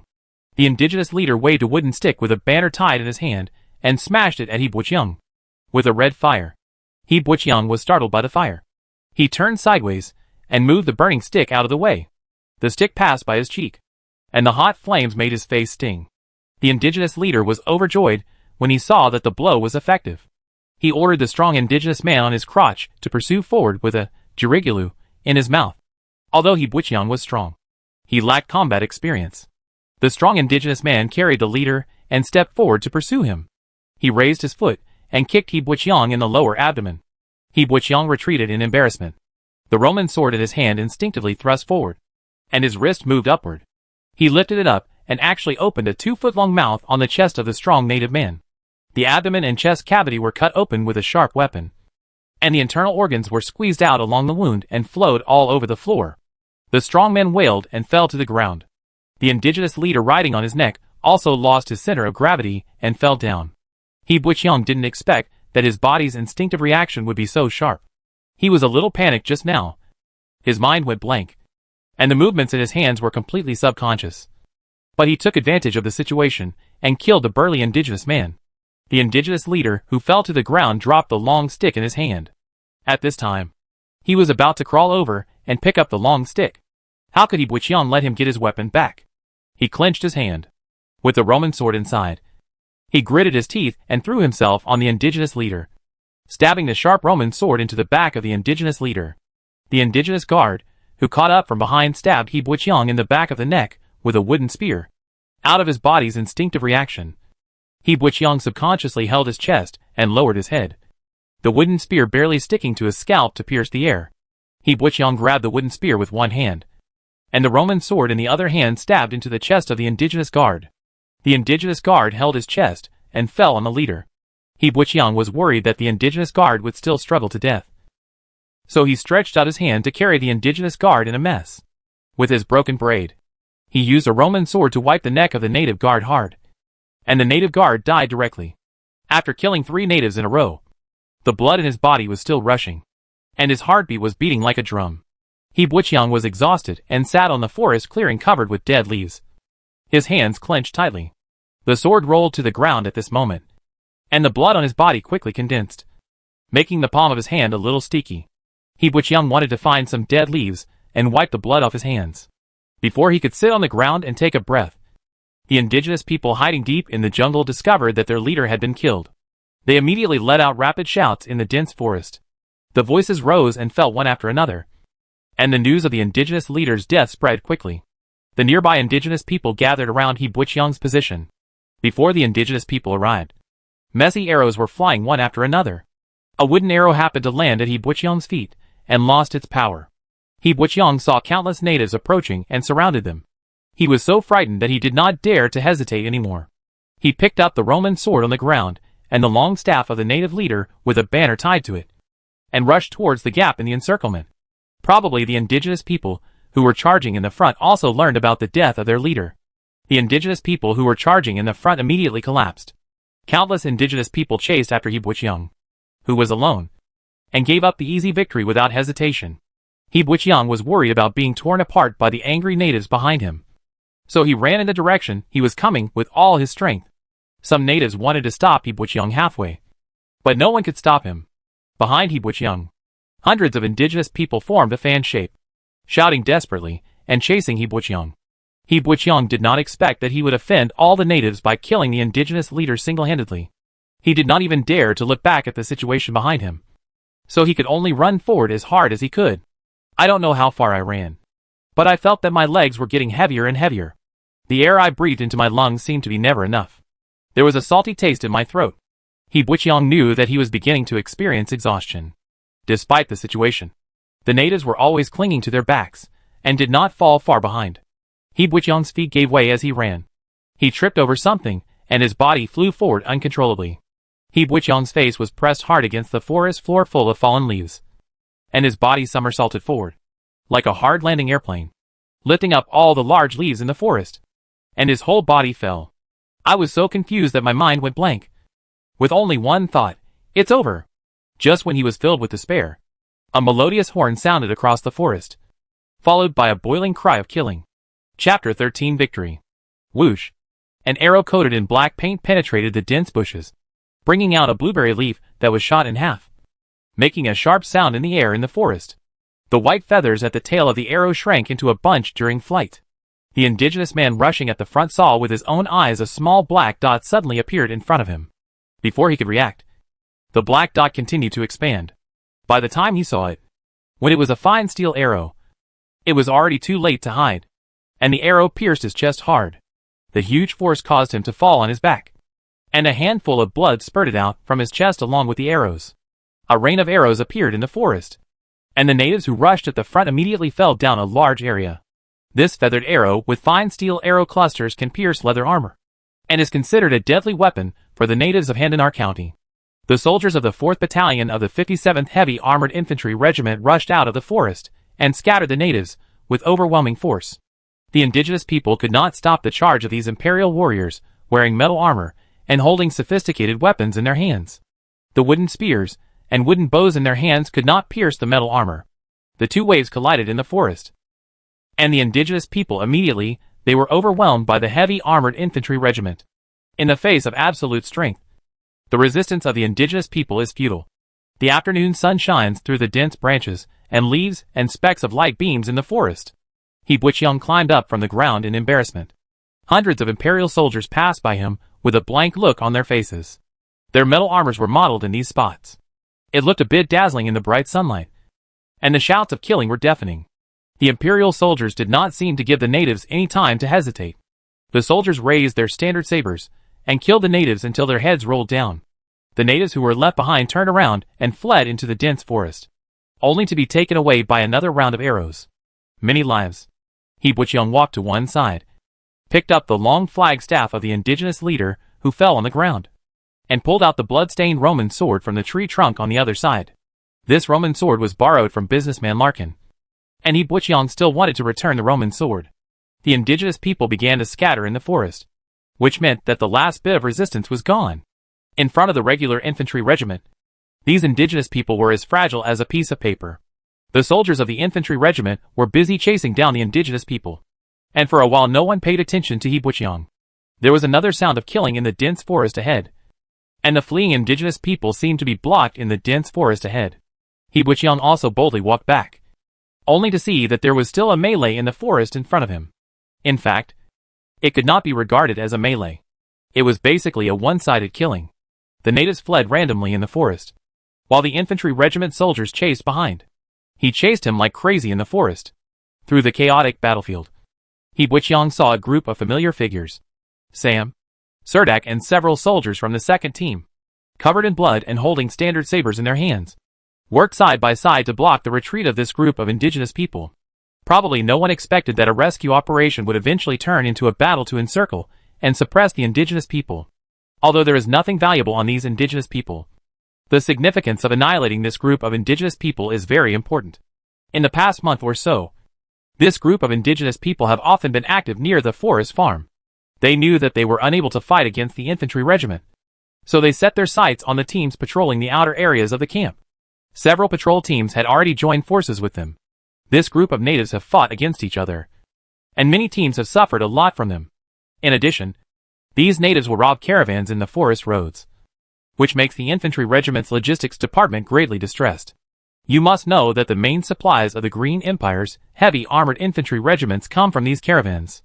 Once this trade route is blocked, then it is likely to affect the daily life of the 57th Heavy Armored Infantry Regiment. Of course, the Heavy Armored Infantry Regiment has the obligation to protect the caravan, but these natives come and go in the forest like the wind.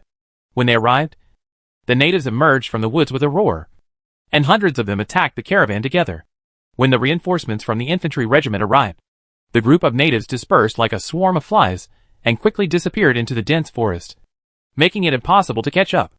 Now that these indigenous people have been honored, a big stone hanging over the heads of the infantry regiment's logistics department and the caravan has finally fallen. After the battle, the soldiers of the second team received a hero's welcome.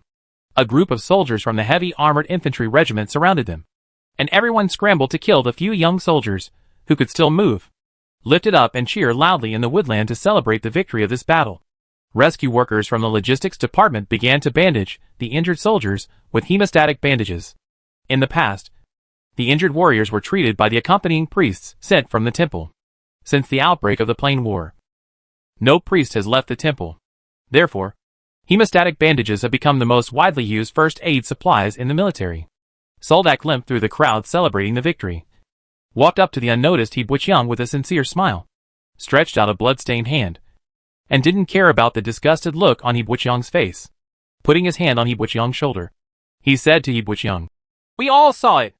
It was you who rushed up and killed the indigenous leader, lured away the indigenous people at the most critical moment, and saved everyone in our second team."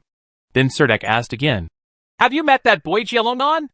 Hebuchiang nodded and pointed to an arrow wound on Soldak's shoulder. Surdak waved his hand and said, "Fortunately, the arrow is not poisonous.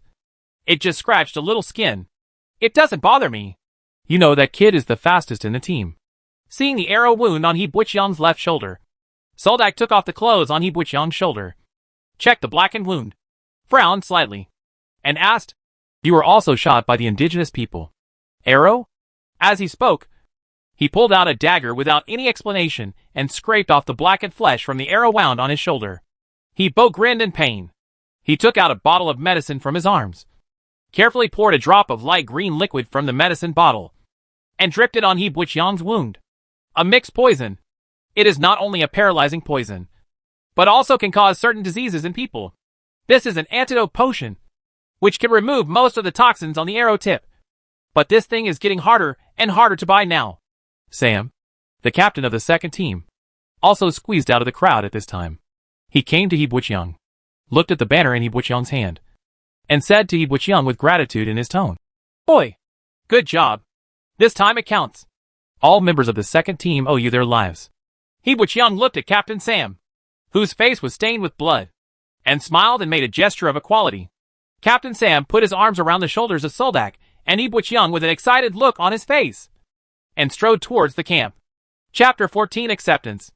Almost everyone in the second team was injured this time. Everyone was sitting in the military camp tent with hemostatic bandages on their bodies. Baron Sidney, wearing a military uniform with a straight forehead, stooped and walked into the tent. It was probably the smell of feet in the tent that made Baron Sidney a little suffocated. He frowned and motioned to the guards behind him to open the tent curtain. He stopped and stood at the door of the tent without continuing to walk inside. With a touch of pride on his slightly arrogant face, he nodded to the members of the second team inside the tent and said, "Everyone did a good job this time. I have submitted an application for military merit to the Earl, and I hope that everyone can continue to maintain this brave and fearless spirit in adversity." Captain Sam straightened his body and led all the members of the second team to salute Baron Sidney as a soldier. Baron Sidney did not stay in the tent any longer. He turned around and walked out of the tent, leaving only one sentence: "If you need any treatment, you can apply to me." After saying that, he turned around and left the marching tent of the second team. Captain Sam was a veteran who had been on the battlefield for many years. He immediately understood the meaning of Baron Sidney's words and immediately limped out of the tent and chased after him, behind Baron Sidney. When Captain Sam returned to the tent with a proud look on his face, he suddenly had a bottle of bright red potion in his hand. This bottle of potion is contained in a round glass bottle like a perfume bottle. The bright red liquid bubbles upward from time to time. This is a bottle of secondary healing potion, which is the lowest healing potion among magic potions. Even so, this bottle of precious data potion is still the greatest wealth currently owned by the second team. This bottle of potion can instantly heal minor injuries on Captain Sam. Of course, this is not how the healing potion is used. It is used to save lives in critical moments on the battlefield. Since everyone has returned to the camp safely, even if you don't use this precious bottle of healing potion, everyone's injuries will slowly heal. Get up! So Captain Sam made the decision to save this potion and use it when needed. This is considered an additional reward from Baron Sidney for the second team, while the reward for the infantry regiment is combat merit. When the war is over, each soldier's combat achievements can be redeemed for corresponding rewards. After dinner, Captain Sam excitedly sat down with everyone to review the day's battle. This time, he made an exception and invited He Buqiang to participate in the review. Speaking of which, ever since the evil ghost legion drove the natives of Handanar County into the mountains, these natives have become a big trouble for the infantry regiment. They usually make a living by hunting in the mountains and forests and have no fixed residence. Even the infantry regiment, it is difficult for the scout team to grasp their specific whereabouts. Recently, infantry regiment patrol teams have been attacked by indigenous people in the mountains and forests. It is impossible for these heavy armored infantry to catch up with the savages wearing animal skins. Usually when these natives encounter a large group of heavy armored infantry regiments in the dense forest, they will scatter like flies in the dense forest. As long as they are not shot by the archers of the infantry regiment, there will basically be no casualties. During the period when they were stationed at the forest farm in Handanar County, the biggest enemy of the 57th Heavy Armored Infantry Regiment was not the evil ghost army in Handanar County, but the natives hiding in the mountains and forests. The ambush encountered by the second team turned into a classic encirclement and suppression operation in the end. What Sam discussed with all the members of the second team was, why when other patrol teams encountered this kind of thing, almost all of them lost their troops. But this time, the second team not only escaped unscathed, but also successfully assisted the infantry regiment in annihilating this group. Aboriginal. At the end, everyone's eyes fell on He Buqiang, who was huddled in the corner of the tent. That's right. After the indigenous people suddenly lost their leader, they wanted to catch the leader's murderer as soon as possible. So they pursued him impulsively. In the eyes of the indigenous people, the vast majority of Green Empire people run very slowly. Imperial soldiers like to turn themselves into bulky iron cans. Therefore, in the hearts of the indigenous people, they subconsciously believe that all Green Empire people cannot run fast. The natives wanted to catch He Buqiang, but He Buqiang was not wearing heavy metal armor. He ran as fast as the indigenous people in the forest. He Buqiang was exhausted when he reached the end. In fact, at that time, most of the indigenous people chasing behind He Buqiang also had their intestines almost broken. They were holding back their last breath and wanted to He Buqiang was captured. But unfortunately, the natives encountered a head-on attack from the reinforcements of the infantry regiment. After the new force of the infantry regiment entered the battlefield, the natives were unable to escape. Jielonon, who was lying on the wolfskin mattress, giggled at He Buqiang. He probably thought that only in this way could he express the greatest kindness in his heart. If you ask me, It's fortunate that Serdek rescued this kid at the front line of the forest farm. Looking back now, saving him means saving ourselves. The person who spoke was the second youngest captain of the second team. Sam. Veteran Ian. He said very proudly, his eyes a little wandering. Soldak sat next to Hibuchiang. He was also covered with bandages. The wooden spears and wooden bows in the hands of the indigenous people could not penetrate the standard armor of the infantry regiment, so they could only cause some skin injuries to him. However, in order to avoid infection, these wounds were still bandaged carefully. No matter what, we still want to express our gratitude, Soldak said. He didn't care at all that Hibuchiang was pushing him gently.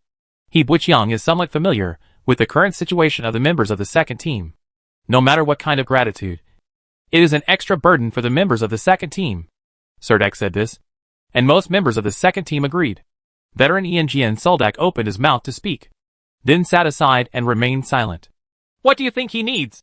Asked a member of the team named Aldous. Another team member said quickly, he has nothing. I also have a spare set of camping sleeping bags here. Maybe he can use it. Other members of the team also expressed their intention to give Hibuchiang some daily necessities. In the end, only Veteran Ian did not express his position. Seeing everyone looking at him, Veteran Ian could only bite the bullet and said, you know, I just went to a market tavern to have a drink, but I haven't been able to save enough money. And even these are weapons and equipment issued by the infantry regiment. If you ask me, we can pool the money to invite him for a drink. Veteran Ian said this, which immediately aroused the response from other members of the team. Yes, in our Terrapagan, to express gratitude to someone is to buy him a drink. So everyone quickly reached a consensus, which was to take Hibuchiang to sit in an open-air tavern in the market. At this time, Captain Sam, who had not spoken a word, coughed twice and said, the drinking matter has to be postponed for the time being. The most important thing now is to recover from the injury. Who knows when the war will start? On the battlefield, we need to be at our best at all times. It was Captain Sam who made the final decision. The team members all agreed, and Serdek thought there was nothing wrong with this. Okay, let's wait until all of our injuries are healed. Then, everyone moved to another topic. Aldous smiled, took out a few quivers sewn from leather, and said to everyone, speaking of which, I also picked up a few this time. The arrow pots carried by the indigenous people are back. Although the wooden spears and bows are not very good, the arrow pots made by the indigenous people are still very exquisite. I don't know if any businessmen are willing to buy them. Serdek didn't even look at the arrow pots. He curled his lips and said, if you ask me to say that these natives are really poor, how much can these arrow pots be sold for? They are not as good as the beasts covered by the indigenous people. Skin. Chapter 15 Businessman Larkin. At night at the forest farm in Handanar County. The sky is filled with stars. The mountain breeze blew away the heat of the day. And from time to time, the whine of an ocelot could be heard in the distant woods. The merchants in the temporary market put away their stalls, leaving only untidy tents along the road. Only the open-air tavern at the end of the market has not been closed. Magic pillar lamps with moonstone wicks are lit around the tavern. This open-air tavern is open and there are 3 tents on the grassy slope. The owner mainly sells homebrewed ale and some simple food. The dining table in the open-air tavern is a few tree stumps that the tavern owner brought back from the forest farm. Circles of tree rings can be clearly seen on the table. The mottled bark around the tree stumps was peeled off with sharp tools and painted with paint by the tavern owner. Coat of varnish. The benches are even simpler. The ready-made logs in the forest farm are sawed in half in the middle, and 4 wooden legs are nailed on top, thus turning into benches. But it was so late, and almost all of the guests still drinking here were not soldiers in the military camp, but businessmen who had closed their stalls in the market. There is also a curfew in the military camp, and those who dare not risk being punished drink here. The iron fork of the barbecue grill is pierced through a leg of lamb. The cooked lamb leg meat has been cut 3 times repeatedly, and the lamb leg bones are exposed at the edge. The charcoal under the barbecue grill is almost burned out. The last few pieces of charcoal are buried in the silver. Only when the wind blows through the charcoal ashes will a spark emerge. The dining table is filled with empty wine glasses. Hibuchiang is spreading a piece of crispy baked wheat cake on the table, placing a few pieces of roasted lamb leg on the outside and tender inside, and then carefully folding the baked wheat cake in half. The crispy baked wheat cake made a soft click sound, and the cracked cake crumbs and the fat of the lamb leg splashed on the table. He took a big bite, This should be He Butcheong's first decent meal in this world. Gourmet food. There is also a sharp-edged Roman sword on the table. According to Larkin, this Roman sword was handmade by the most famous blacksmith in Terrapagan. The texture on the blade is fine and even, and the silver-plated mouth is literally cut into pieces. He said it was made of sterling silver, and the hilt was wrapped with a string made of URU grass. This string not only absorbs sweat, but will not slip even if the handle is stained with blood. Although the blood stains on the Roman sword had been wiped clean, there was still a faint smell of blood on the sword. But He Butcheong thought this might be his illusion. Larkin was holding a large wooden cup filled with ale in his hand, and his face was flushed. He drunkenly said enthusiastically to a bearded businessman, "Look, it's this sword that chopped off the head of the indigenous leader." After the heavy sword made by this stacking forging method has absorbed the blood of the enemy, its color will change from bronze to dark red. Do you see a trace of blood red in the texture of the blade? The bearded businessman was also drunk and his eyes were red. He stared at the Roman sword on the dining table and asked with a surprised look on his face, "Is it really this sword that chopped off the head of the indigenous leader?" Larkin quickly picked up the Roman sword and said proudly, "How can it be fake? What we businessmen talk about is integrity." After saying that, Larkin picked up the heavy Roman sword and slashed it towards the edge of the dining table. The blade was deeply embedded in the wooden pillar, making it impossible for the drunken Larkin to pull it out no matter how hard he tried. In the end, it was Ulysses who helped the boss solve this problem.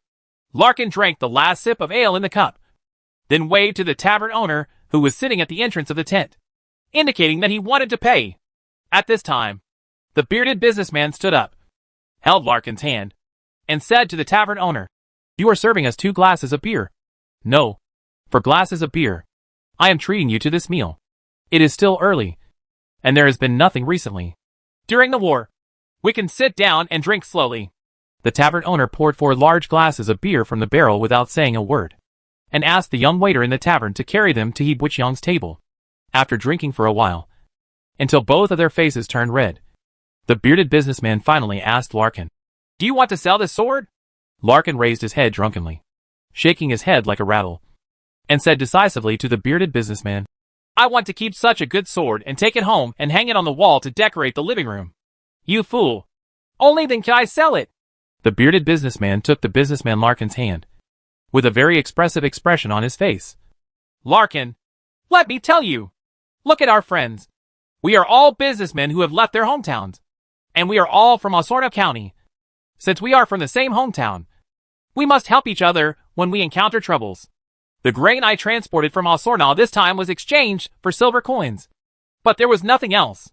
If I being able to bring home such a Roman sword that symbolizes victory, my friends at home will definitely be very envious of me."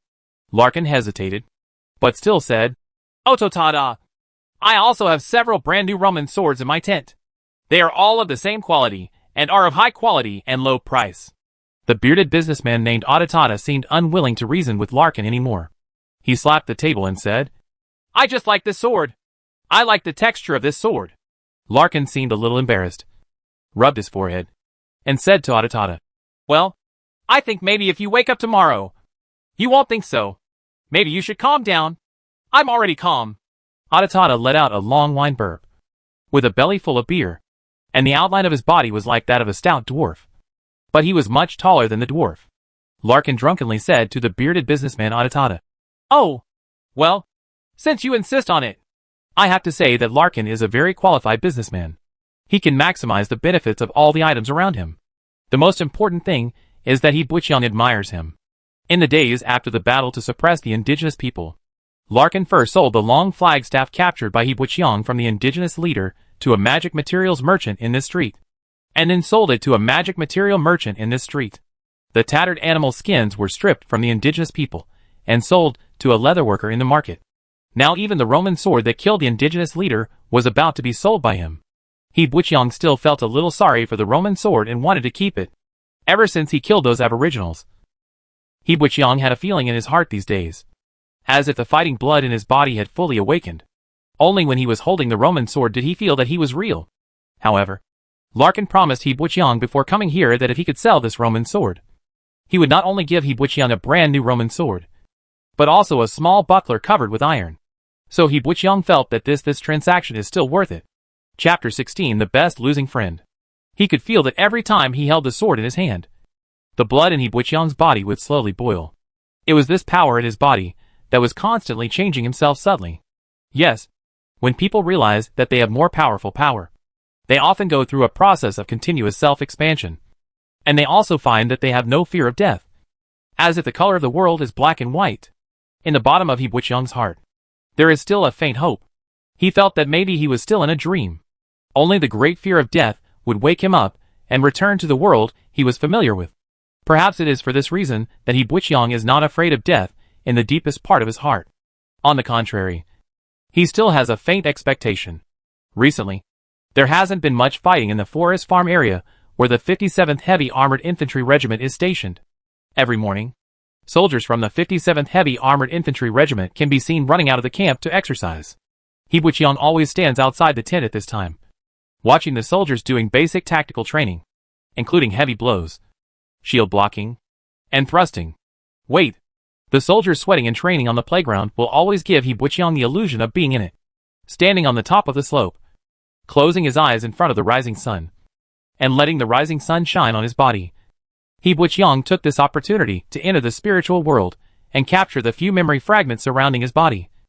Every memory fragment can allow He Buqiang to understand part of the experience of the previous owner of the body. He Buqiang has been dreaming about the fire recently. It was the fire that destroyed the night's dream of the original owner of the body. The fire left He Buqiang with burned scars all over his body. It is said that an excellent construct knight, in addition to owning a set of priceless magic pattern construct armor, also needs to be inscribed by the inscription master on every part of the body. Draw some magic pattern formations, and only with the help of magic can you become a strong person.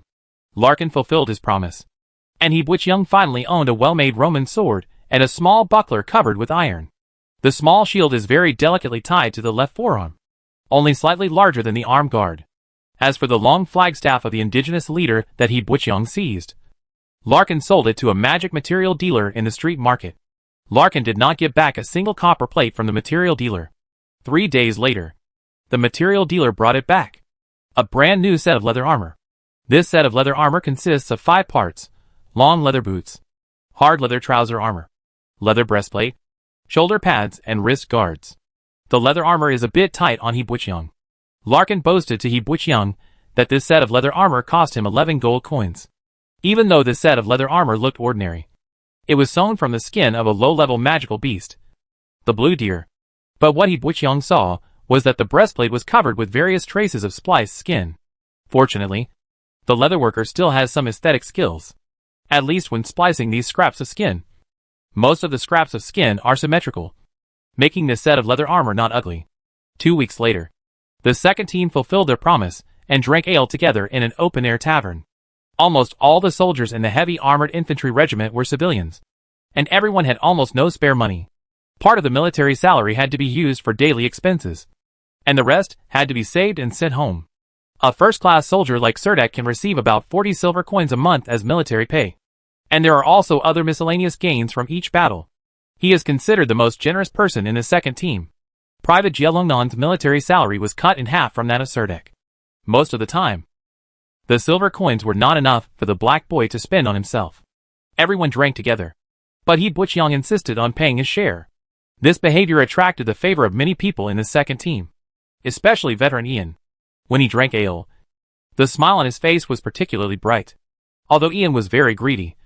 At such a party, he drank, but he seemed to be very measured when he was drinking. He would drink as much as everyone else drank, and would not drink more than 1 glass. Although the Heavy Armored Infantry Regiment did not explicitly prohibit soldiers from drinking, it did not encourage it. Of course, if you get drunk and act crazy in the military camp, you will definitely be whipped. Captain Sam has a clear limit on beer. Each person can only drink a maximum of 3 cups. But the chowder stew and toasted wheat cakes can be enough. This meal can be regarded as a small improvement for all members of the second team. There is a gentle slope not far from the open-air tavern.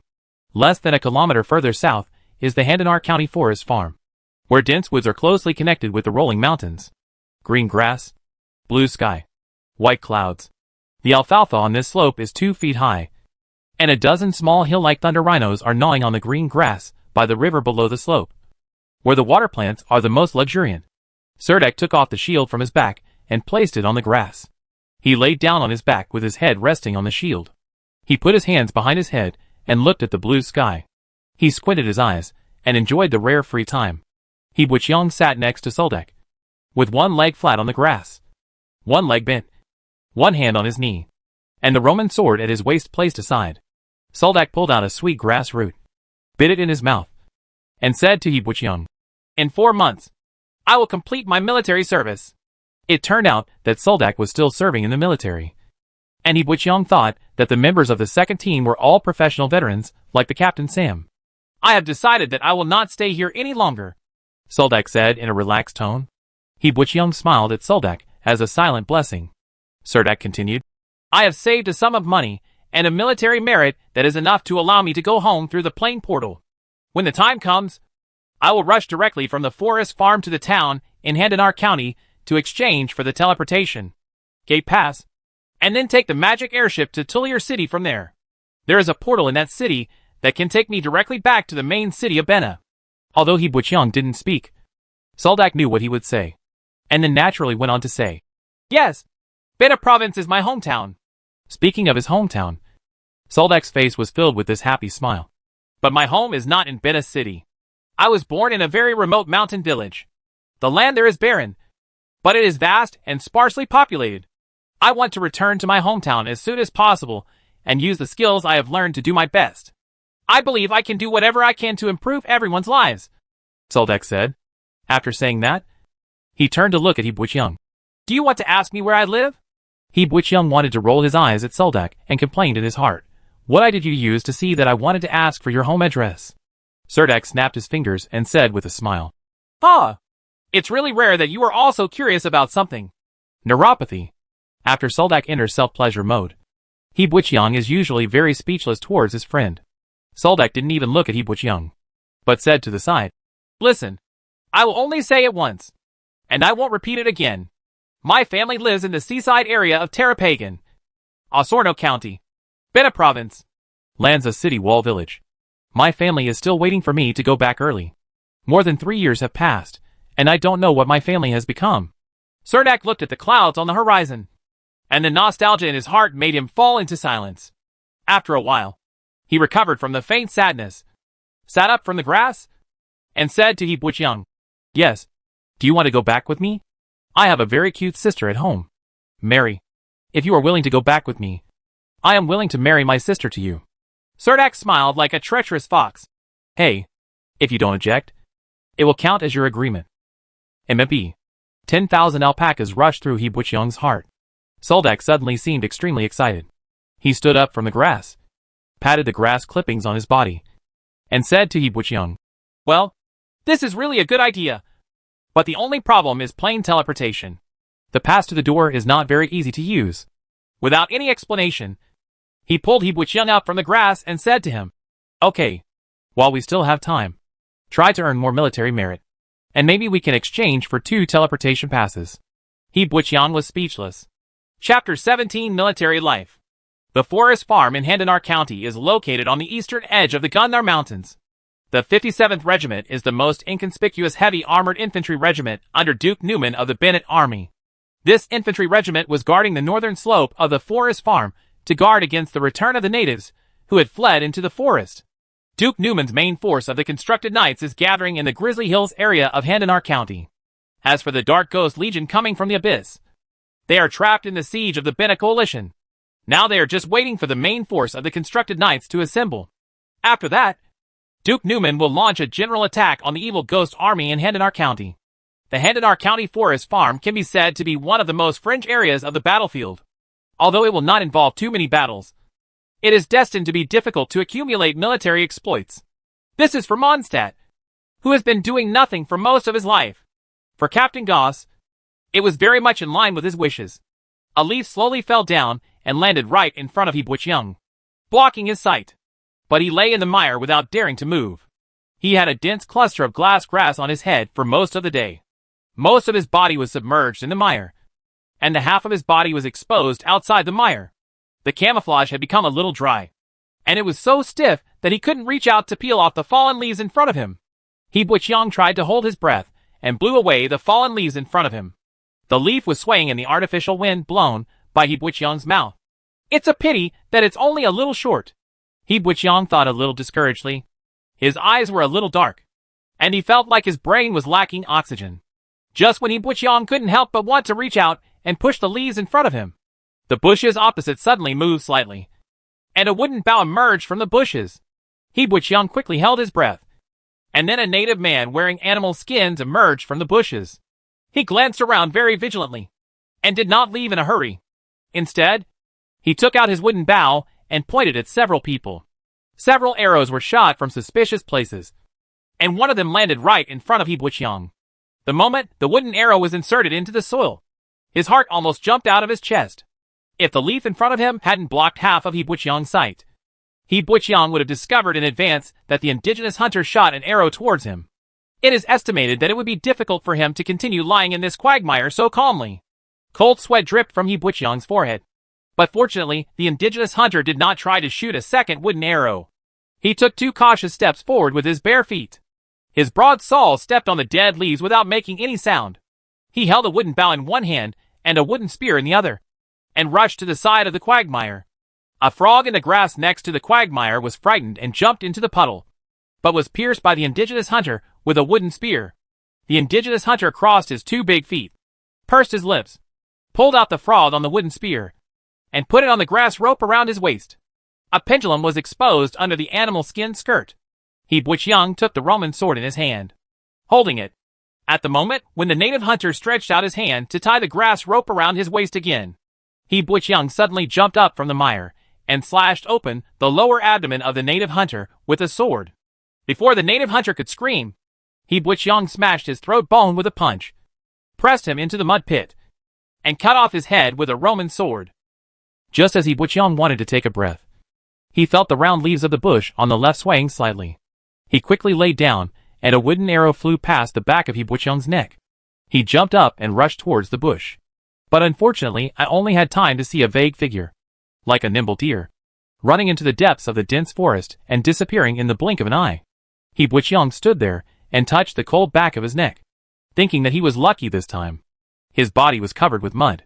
The mud on his upper body had dried up and turned hard. The leather armor on his lower body was covered with mud. He couldn't run at all. He could only watch the native escape from under his nose with ease. He Buiqiang threw the glass grass on his head back into the quagmire, and searched the indigenous hunters again. He didn't find anything valuable, so he dug a shallow pit next to the quagmire, dragged the body of the indigenous hunter into the pit, and placed it on top, covered with a thin layer of soil. Then he continued to track the other indigenous hunter in the direction where he disappeared. In the past 2 weeks, 3 small caravans have been attacked in this area. According to the merchants who escaped, they were attacked by a group of very cunning indigenous hunters. They were not only good at archery, but also could set some difficult to prevent traps in the dense forest. This group of hunters is also very ruthless in their methods. They never leave anyone alive. It feels like they are just here to kill people. One of the small caravans happened to belong to a distant relative of Count Mongoss, and this time he brought the caravan to the Warsaw Plain because he had a relationship with the leader of Mongoss. That man was not too lucky. The good young man thought he could make some money and buy a piece of land back in his hometown.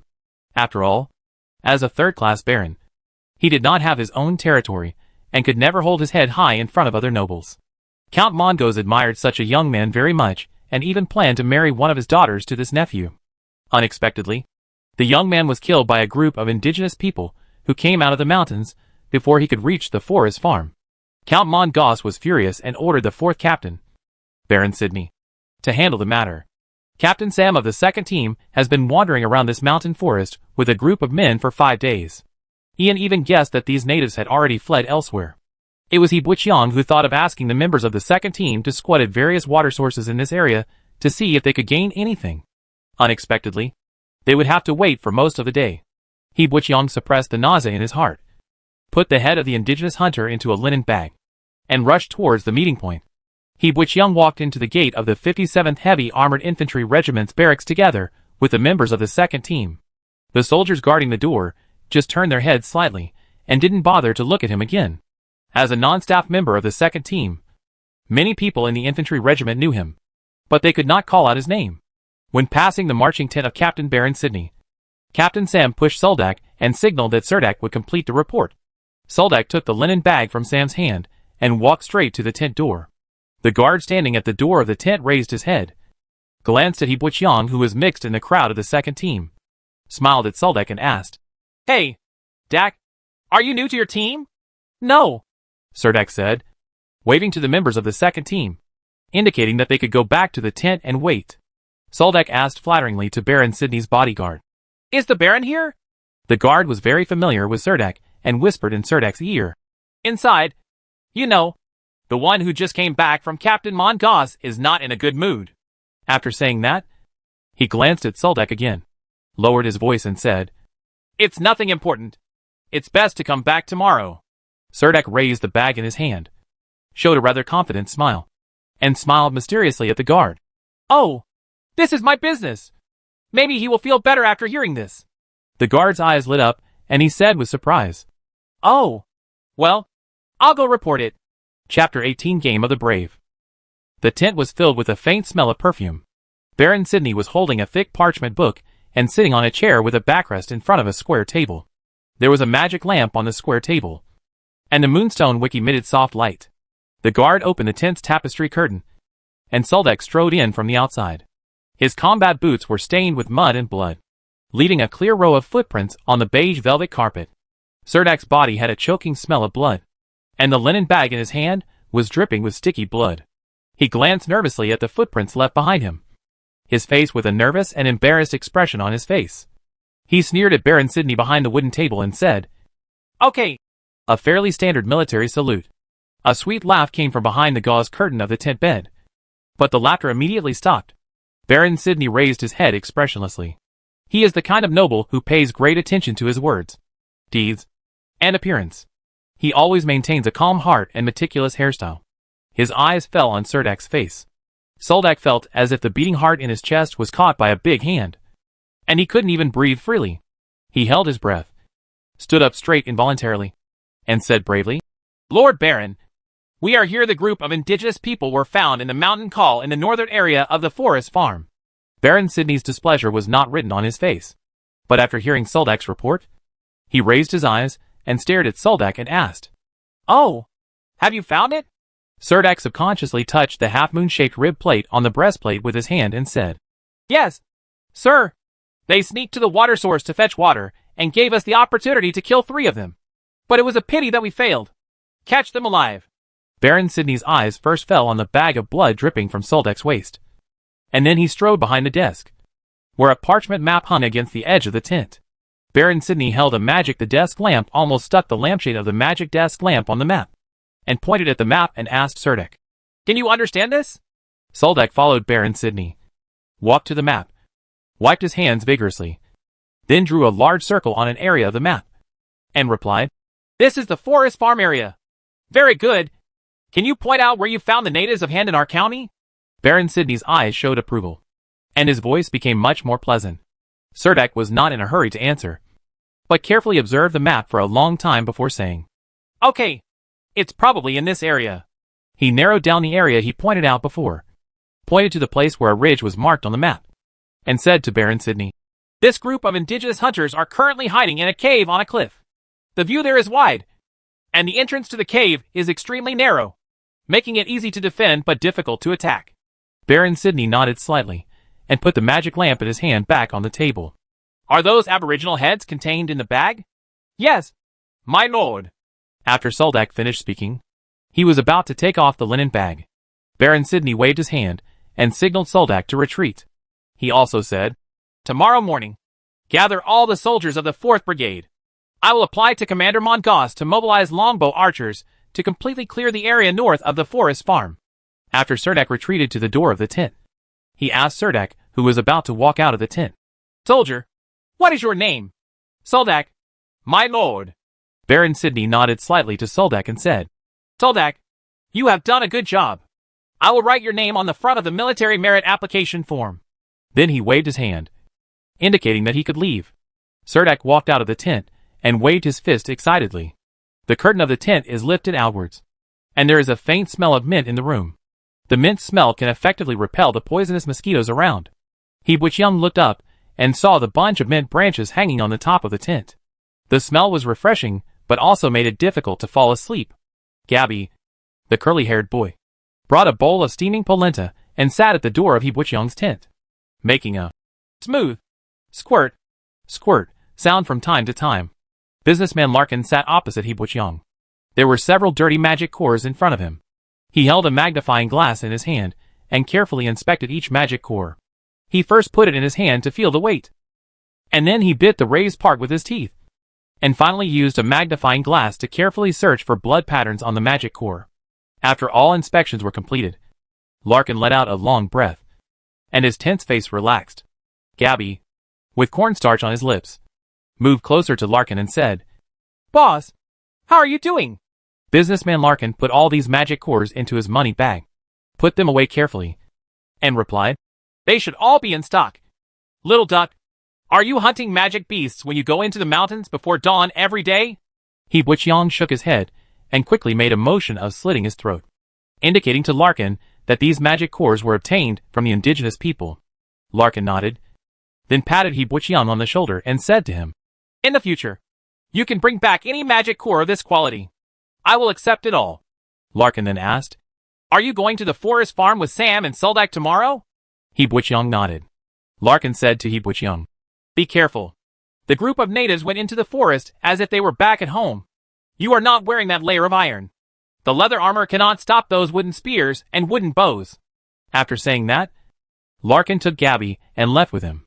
He Buqiang lay down on the leather mattress inside the tent, thinking about his recent extremely bad life. It seemed that he could never go back to the old world. He was like a traveler who came to this world. Everything in front of him was so strange.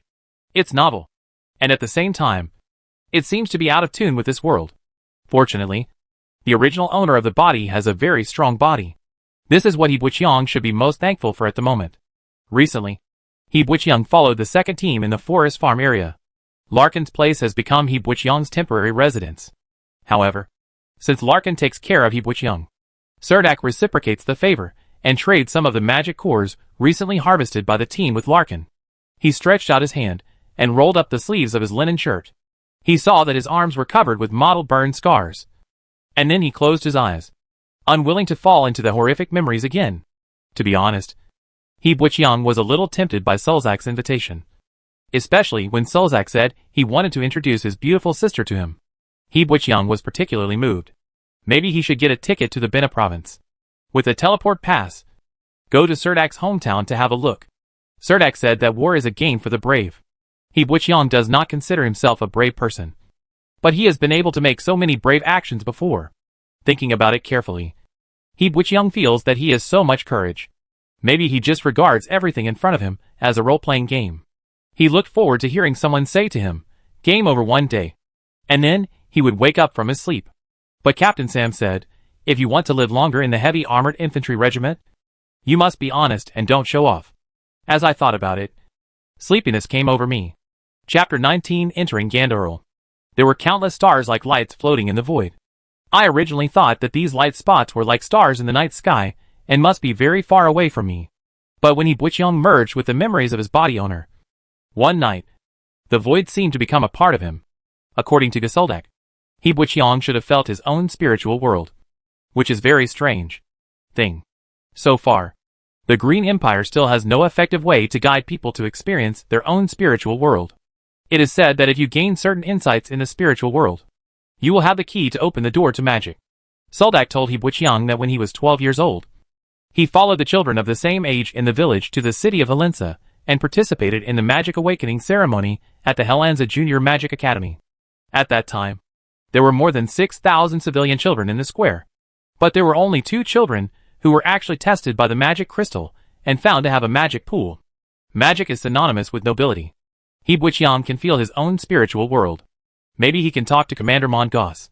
This commander of the 57th Heavy Armored Infantry Regiment is an outstanding person. An out-and-out one-turn constructed knight. However, due to He Buqiang's current status, he is not qualified to see Lord Mongoss. He Buqiang couldn't tell Soldak that after he felt the Sea of Spirit, all the stars in the void actually returned to his body, and the star on his shoulder was actually lit by him. Yes, this wonderful feeling made He Buqiang very magical, but it was of no use. In the early morning, the 4th Brigade, led by its commander, Baron Sidney, entered the large mountain depression on the north slope of the forest farm. They were accompanied by long archers from a squadron of the heavy armored infantry regiment. Baron Sidney rode on a horse. The ancient Bolai horse was wearing a set of shining silver armor, which made him stand out among the team. This time, they went into the mountains to encircle and suppress the group of indigenous hunters on the cliffs inside the mountain kernel, because these indigenous people accidentally killed the distant relatives of Count Mongoss when they robbed the caravan, in order to return to Terrapagan in the future. To give an explanation to his distant cousin, Count Mongoss felt it was necessary to make the heads of these indigenous hunters into wine glasses and put them in boxes to take back. The 4th Brigade is the direct force of Earl Mongoss, so it is natural that they should share the Earl's worries at this time. Yesterday during the day, Earl Mongoss called Baron Sidney into the tent and cursed him because there had been no progress in this matter. Unexpectedly, during dinner, Baron Sidney actually brought with the information about the group of indigenous hunters. He personally reported it to Count Mongoss. Count Mongoss readily approved Baron Sidney's application and assigned a squadron of longbow archers to the 4th group. The bright sunshine in the early morning shines into the forest, and the fog has not completely dissipated, making the entire forest farm glow with vitality. The infantrymen of the 4th Battalion of the Heavy Armored Infantry Regiment passed through the forest, startling a flock of birds. He Buchiang was wearing a blue deerskin armor, carrying a round shield behind his back, and a Roman sword hanging on his waist. Mixed in with the team, the dense forest is full of primitive atmosphere. The high-level monsters in this forest have long migrated to the depths of the mountains. Instead of being at the top of the food chain, it has become a paradise for small forest beasts. The team passed under a fallen tree, with more than a dozen ocelots bearing their fangs lying on the trunk. Of course, this small beast has no way of posing any threat to the warriors, and the leopard cat's fur is very soft. Due to its low value, it is highly sought after by the small nobles. He Buchiang followed the team, thinking that the scenery here was pretty good and might be very suitable for developing tourism. While he was thinking wildly, a leech with a suction cup on its head fell on Serdak's back armor in front with a snap sound. And then the leech hung on it like a noodle. He Buchiang quickly threw it away. I was happily thinking about helping Soldak get rid of this little trouble.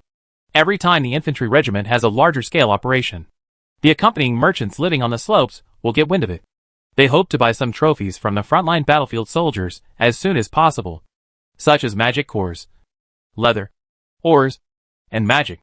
There are all kinds of materials, magic herbs, etc., as long as the warriors are willing to sell them. There is nothing that these merchants will not accept. Of course, the premise is that the thing must be valuable.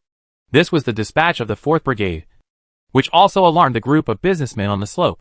However, the businessman Larkin was not in a hurry to pack his bags and followed the 4th group to look for business opportunities. He squatted leisurely in front of the tent and watched many merchants in the market hurriedly, and a sense of superiority emerged in his heart unconsciously. As the fastest warrior in the 2nd team, Jialongnan has always acted as half a scout in the team. It was he who followed an indigenous hunter and discovered the hiding place of this group of indigenous hunters. Now the black boy Jialongnan was walking at the front of the team. After passing through the forest farm, he followed a trail into the Ganda Mountains. Walking out of the northern slope of the forest farm is actually considered to be leaving the jurisdiction of the 57th Heavy Armored Infantry Regiment. Once entering the eastern mountainous area of Ganda Air, it means that there are some magical beasts lurking in the forest. Once the team accidentally breaks into some bad-tempered magical beasts, the territory is likely to be attacked by those monsters. When we came here, everyone naturally cheered up. However, the members of the 2nd team didn't feel anything. Recently, everyone in the mountains and forests in this area has almost flattened the mountains. They are very familiar with the dangers there. Everyone knows that they still have to walk a long way before they can reach the ground. Arriving at the big mountain col, there is no danger in this forest area. Along the way, Sam, the captain of the 2nd team, dismantled countless traps ahead. After walking for a whole morning, the team decided to rest for a while by a river. Baron Sidney took out a map and laid it on a big stone by the river. He looked at the point on the map and remained silent. Sam and Soldak were brought to Baron Sidney by the guards.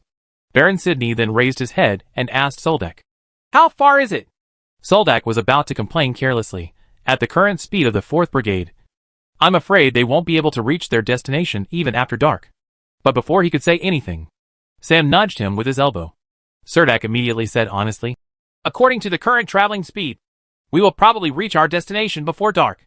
Baron Sidney stood there silently, and no one of the 6 squadron leaders standing behind Baron Sidney dared to speak. After a short while, Baron Sidney ordered the 6 squadron captains under his command. Go and gather all the squadron captains. Let's make arrangements here. Yes, Lord Baron. Subsequently, Baron Sidney sent 5 scout teams into the dense forest. Chapter 20 Prelude to the Attack. The soldiers of the 4th Brigade walked in the dense forest for most of the day without encountering a single native. Baron Sidney's face became increasingly gloomy.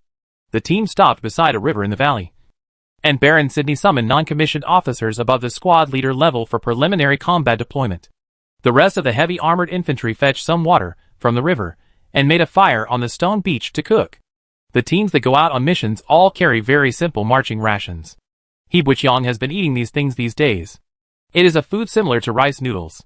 It can be quickly melted into boiling water and cooked into a pot of porridge, and then paired with hard rice noodles. Eat the roasted wheat cakes together. If you feel the wheat cakes are too hard, you can break them into pieces and soak them in the porridge to eat. It's not unpalatable, but it's definitely not delicious. It's purely a convenient fast food to fill your stomach quickly. Each marching ration is wrapped in a dry banana leaf. When taking it, you only need to tear the banana leaf open. Jielongnan scooped a spoonful of sticky porridge into the wooden bowl. He stared straight at the porridge in the bowl and had no appetite. However, Ian, who was sitting next to him, ate it with gusto. At the end of the meal, he even dropped the edge of the wooden bowl. Also use your fingers to scrape clean. 5 scout teams left in a row, and the atmosphere in the team became tense. No one even talked loudly. He Buqiang didn't find this kind of marching rations very unpalatable. He silently finished the food he was given and sat down next to a big rock with his eyes closed to relax. The black boy Jielongnan refilled the marching kettle with clear stream water from the stream. Serdek squatted next to the fire and pressed the unburned charcoal with stones. Garcia came to him and asked curiously, Duck, what do you think Baron Sidney wants to discuss when he summons the captain and the others? Garcia is also a member of the 2nd team, but everyone prefers to call him Red Socks because he has a pair of red socks that he wears on his feet all year round. Although the soles of his feet have been patched with patches, he is still reluctant to throw them away. It is said that these socks his fiancée knitted it for him when he joined the army. He is the best archer in the team. The team is equipped with a total of 2 alloy bows, one of which is on his body. Soldak turned to look at Garcia and said, Who knows? But this place is still far away from the mountain kernel. There is no need to worry about being attacked from the dark by the indigenous hunters for the time being. It is indeed easier to blend in with a large group than to move on your own. At this time, Captain Sam walked back from Baron Sidney. He sat down against the rock. Jeranin immediately ran back and handed the captain a specially left piece of food. After the porridge in the wooden bowl cooled, it condensed into a lump. Sam pushed the wooden bowl aside, grabbed half a wheat biscuit and gnawed it. Serdek said, I always feel that something is not right. We must be careful on this journey. Sam tore off another piece of wheat cake, but did not rush to put it in his mouth, and asked Soldek, What's wrong? Soldek glanced at He Buqiang and then said slowly, I feel like these natives are trying to lure us over. Sam pondered for a moment and said nothing. However, Ian said from the side, This time our 4th battalion is fully mobilized, and a squadron of long archers is seconded. It is more than enough to deal with the indigenous people. There is nothing to worry about. Jelonan, Garcia and others obviously agreed with Ian's point of view and repeatedly agreed, thinking that Ian was right. At this time, He Buqiang raised his head as if he was aware of it. He always felt that someone was peering through the dense woods. At this time, he couldn't find any convincing evidence. After resting for nearly an hour, the 4th group continued to advance along the dense forest towards the mountain call. In the afternoon, there were not many wild beasts in the forest, but some poisonous insects occasionally caused some trouble to the team. However, almost all the soldiers carried antidotes with them, and the team did not lose members due to poisoning. It always feels muggy in the woodlands at this time of day. The team stretched for a long time in the forest, and the road was not easy to walk. The forest was full of dead branches and leaves left over the years. When these leaves rot, they will turn into fertile leaf mold soil. But some leaves also fell into the natural formation. The deep pits are filled with withered yellow leaves and become many natural traps. A heavily armored soldier was walking in the team. He happened to look up and saw a green snake crawling out of his head. The green snake was wrapped around a horizontal branch and kept spitting out snake messages. A pair of cold eyes stared down. The team passing under the horizontal branch where it rested. The green snake drooped a trace of poisonous saliva. The soldier was startled by the green snake. Just as I was thinking about whether to give a warning to my companions behind me, I heard my companions behind me shout, "Hey! Be careful!" Before he finished speaking, the heavily armored warrior stepped on the air. His body fell forward according to the inertia, and he plunged into a deep pit filled with dead leaves. Fortunately, there was a thick pile of dead leaves under the deep pit, and there was nothing else. The heavily armored warrior was pulled out of the deep pit by his companions. He did not suffer any serious injuries, but his foot was twisted. The team passed by a man-eating tree covered with sharp thorns. The man-eating tree waved its vines, clinging to the heavily armored soldiers, who were unable to react in time and dragging them towards the trunk. If not, with the help of companions, I'm afraid I won't be able to break free on my own. After entering the dense forest, such accidents always happen frequently, which virtually slowed down the march. It wasn't until it was almost dark that the 4th Brigade finally arrived at the big mountain col where the indigenous hunters were hiding. Through the sunset, they could vaguely see a bare white rock wall appearing on the west side of the valley. According to Jelongnon's previous reconnaissance, according to past information, the group of indigenous hunters is hiding here. Baron Sidney asked the 4th Brigade to stop for repairs and conduct a sneak attack on the group of native hunters after dark. The 5 scout teams that left the main force at noon returned one after another, and Baron Sidney once again convened a meeting with non-commissioned officers above the level of team leader. The camp is stationed on a forest slope in the mountain col, which is not too far from the river valley in the mountain col. The dinner was also much more sumptuous. There was a scout team responsible for hunting and brought back 2 pine-patterned wild boars from the forest. The dinner was wild boar with some wild celery and white bread. According to Suldak, every time before the war, Baron Sidney would give the soldiers a good meal, and it seemed that this time was no exception. The battle horn sounded at the moment when the sky turned completely dark. The second team followed the large army to the bottom of the cliff. There was only a cave for one person to pass under the cliff. They climbed up about 200 meters along this rock tunnel to reach the natural cave in the center of the cliff. As long as there are 2 or 3 people, by stationing at the exit above the cave, you can guard the passage. Baron Sidney left the 1st Squadron here to guard the exit, and then personally led the 4th Squadron to climb the mountain at night. According to the Baron's plan, after the assault team reached the top of the mountain, they would lower the rope from the top of the mountain. The soldiers would be hoisted along the rope to the mountainside and sneak in through the vents on the mountainside. This area is full of cliffs. If you want to climb this cliff, you have to go around to the back of the col. The mountain road became more difficult to walk at night, and Baron Sidney had to give up riding and follow the group to climb the mountain on foot. He Young followed the team and felt uneasy for no reason. After nightfall, some faint firelight shone from the cliff halfway up the mountain. It was not difficult to see that people lived on the cliff. It was just that these natives seemed so calm. When the 4th group entered the mountain col, they encountered no one at all. Only after seeing the resistance of the indigenous people did Young feel a little worried. Chapter 21 Murder in the Dark. In the dark mountains and dense forests, the cry of owl beasts could be heard. The heavy armored infantry regiment of the 4th Battalion had been marching in the dense forests all day. Although there were 2 short breaks, it was so late that the warriors wearing metal armor were inevitably a little exhausted, and some laggards began to appear in the team. Although the sky was full of stars above their heads, it was pitch black in the forest, and the team could only slowly feel their way forward. If you want to climb the mountains on the west side of Dashan Col, you still need to take a very long detour. The little beasts that live day and night in the forest are frightened and emerge from the bushes from time to time. Occasionally, they are surprised by a group of gray mountain magpies that have returned to their nests. Baron Sidney walked at the front of the team, leaning on a silver cane.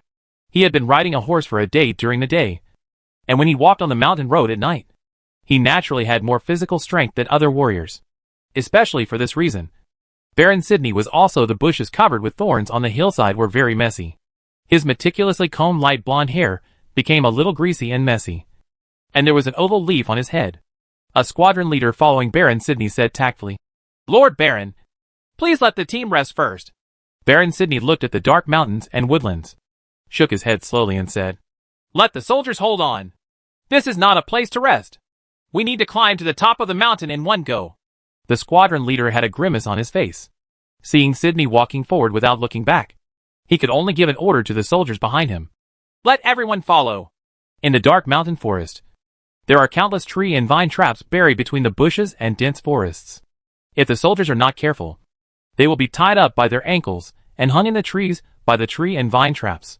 Although this kind of trap is not enough to kill people, they died. But even if they rescued the soldiers from the trees, most of them were covered with bruises, resulting in a certain degree of attrition. In the pitch-black night, this dense forest was like a terrifying monster opening its mouth into the abyss, swallowing up the fighting power of the 4th Brigade bit by bit. He Butchyoung gently pushed Soldak, and his eyes fell on a hanging tree vine on the left. Serdak understood immediately, and quickly bypassed the tree vine. He turned back to Red Sock Garcia and whispered, "Indigenous hunters have set up a lot of traps in the forest. We have to be careful." Red Sox Garcia passed the news to his companions behind him, and followed Soldak's footsteps to avoid the tight tree vine. Soldak walked behind He Butchyoung, and complained to He Butchyoung in a low voice. "Actually, we can find a sheltered cliff to rest. After walking for a whole day, everyone's physical strength has dropped significantly. It is simply unrealistic to fight all night." He Butchyoung cautiously groped forward, carefully dealing with the traps in the trees ahead. In fact, He Butchyoung had no experience in this. He was able to detect traps in the woods purely by being cautious and skeptical of everything that appeared in front of him. Those traps that were deliberately disguised would always be slightly different from the surrounding environment. Disharmony. He Butchyoung relies on this to identify traps in the dense forest. He Butchyoung walked in front of the team. He walked very slowly, so the second team slowly fell behind the team. The slope of the mountains is getting steeper and steeper, making the road more difficult to move forward. "Woo!" A shrill whimper came from the dense forest. A heavily armored soldier who fell at the very back asked his companion softly, "What's that sound?" The companion beside him dragged his heavy legs and replied feebly, "It sounded like hyenas. Over here in my house.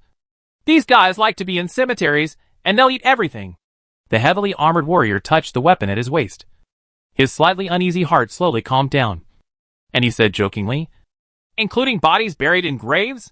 The companion next to him stopped, with a sluggish look on his face after being frightened, and his voice was a little cold. "And the gravediggers in the cemetery?" The heavily armored warrior followed his companion's gaze, and saw a pair of blood-red eyes staring at them greedily in the dark forest. The two soldiers were busy trying to catch up with the troops walking in front.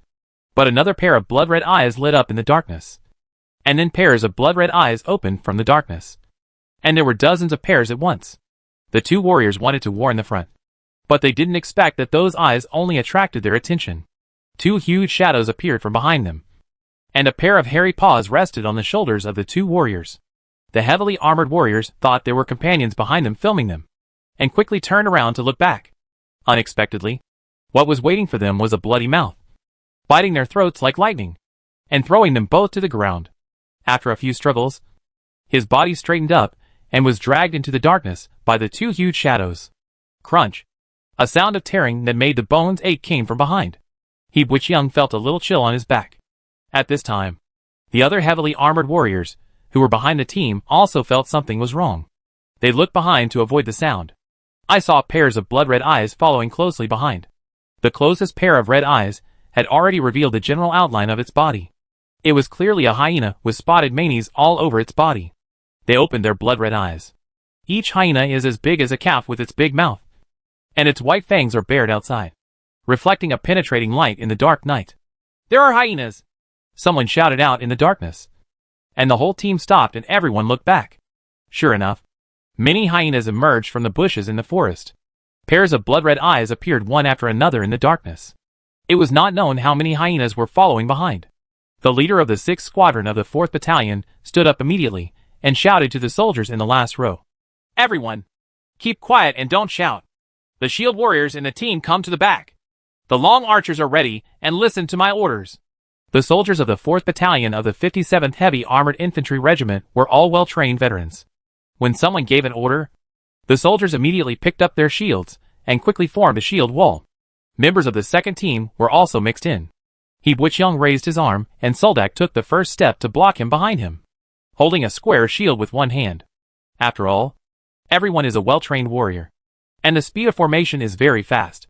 The longbow archers in the middle of the team immediately loaded the longbow strings carefully, and then lined up on the battlefield, placed stainless steel arrows on the bowstrings, and pointed them at the dense forest behind.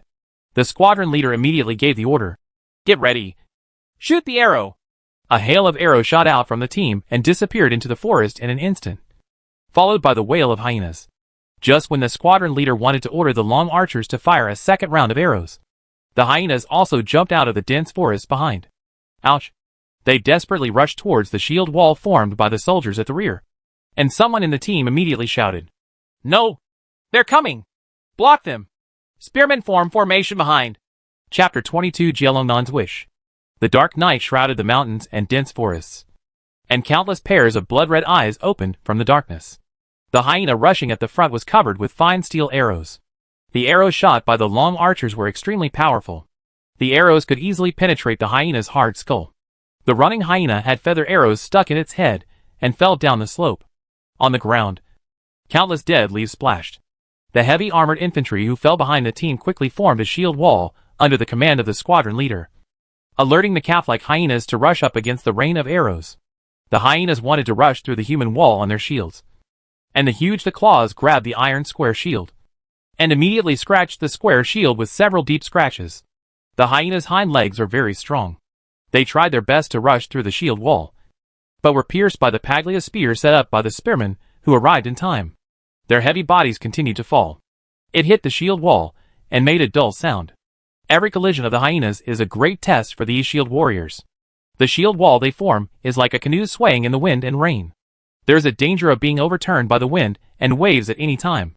At this time, the warriors behind can only use their shoulders, pressing on the back of the companion in front. The shield wall will not collapse. The spearmen standing in the back row tried their best to kill the charging hyenas with their spears. Another wave of arrows fell, and the extremely penetrating steel arrows caused huge casualties to the hyenas. He Bwichang put his shoulder on Soldek's back.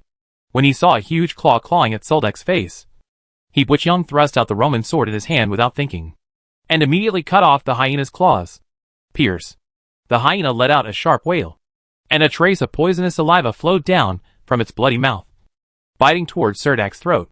Serdak tried to raise the square shield in his hand to block the hyena's bite, but he didn't expect that one of the hyena's front paws pressed on the upper edge of the square shield, and Serdak couldn't lift the square shield at all. Just when the stench from the hyena's mouth hit Serdak's face, a small buckler covered with iron sheets hit the hyena's mouth firmly. Suddenly, a huge dent appeared on the surface of the small round shield wrapped in iron sheets and hard wood. The small round shield was almost shattered by He Bwichang's powerful shield blow, and the hyena's nose appeared exaggeratedly twisted. With two sharp the canine teeth remained on the small buckler, and the hyena's body was sent flying backwards, unable to even make a wailing sound.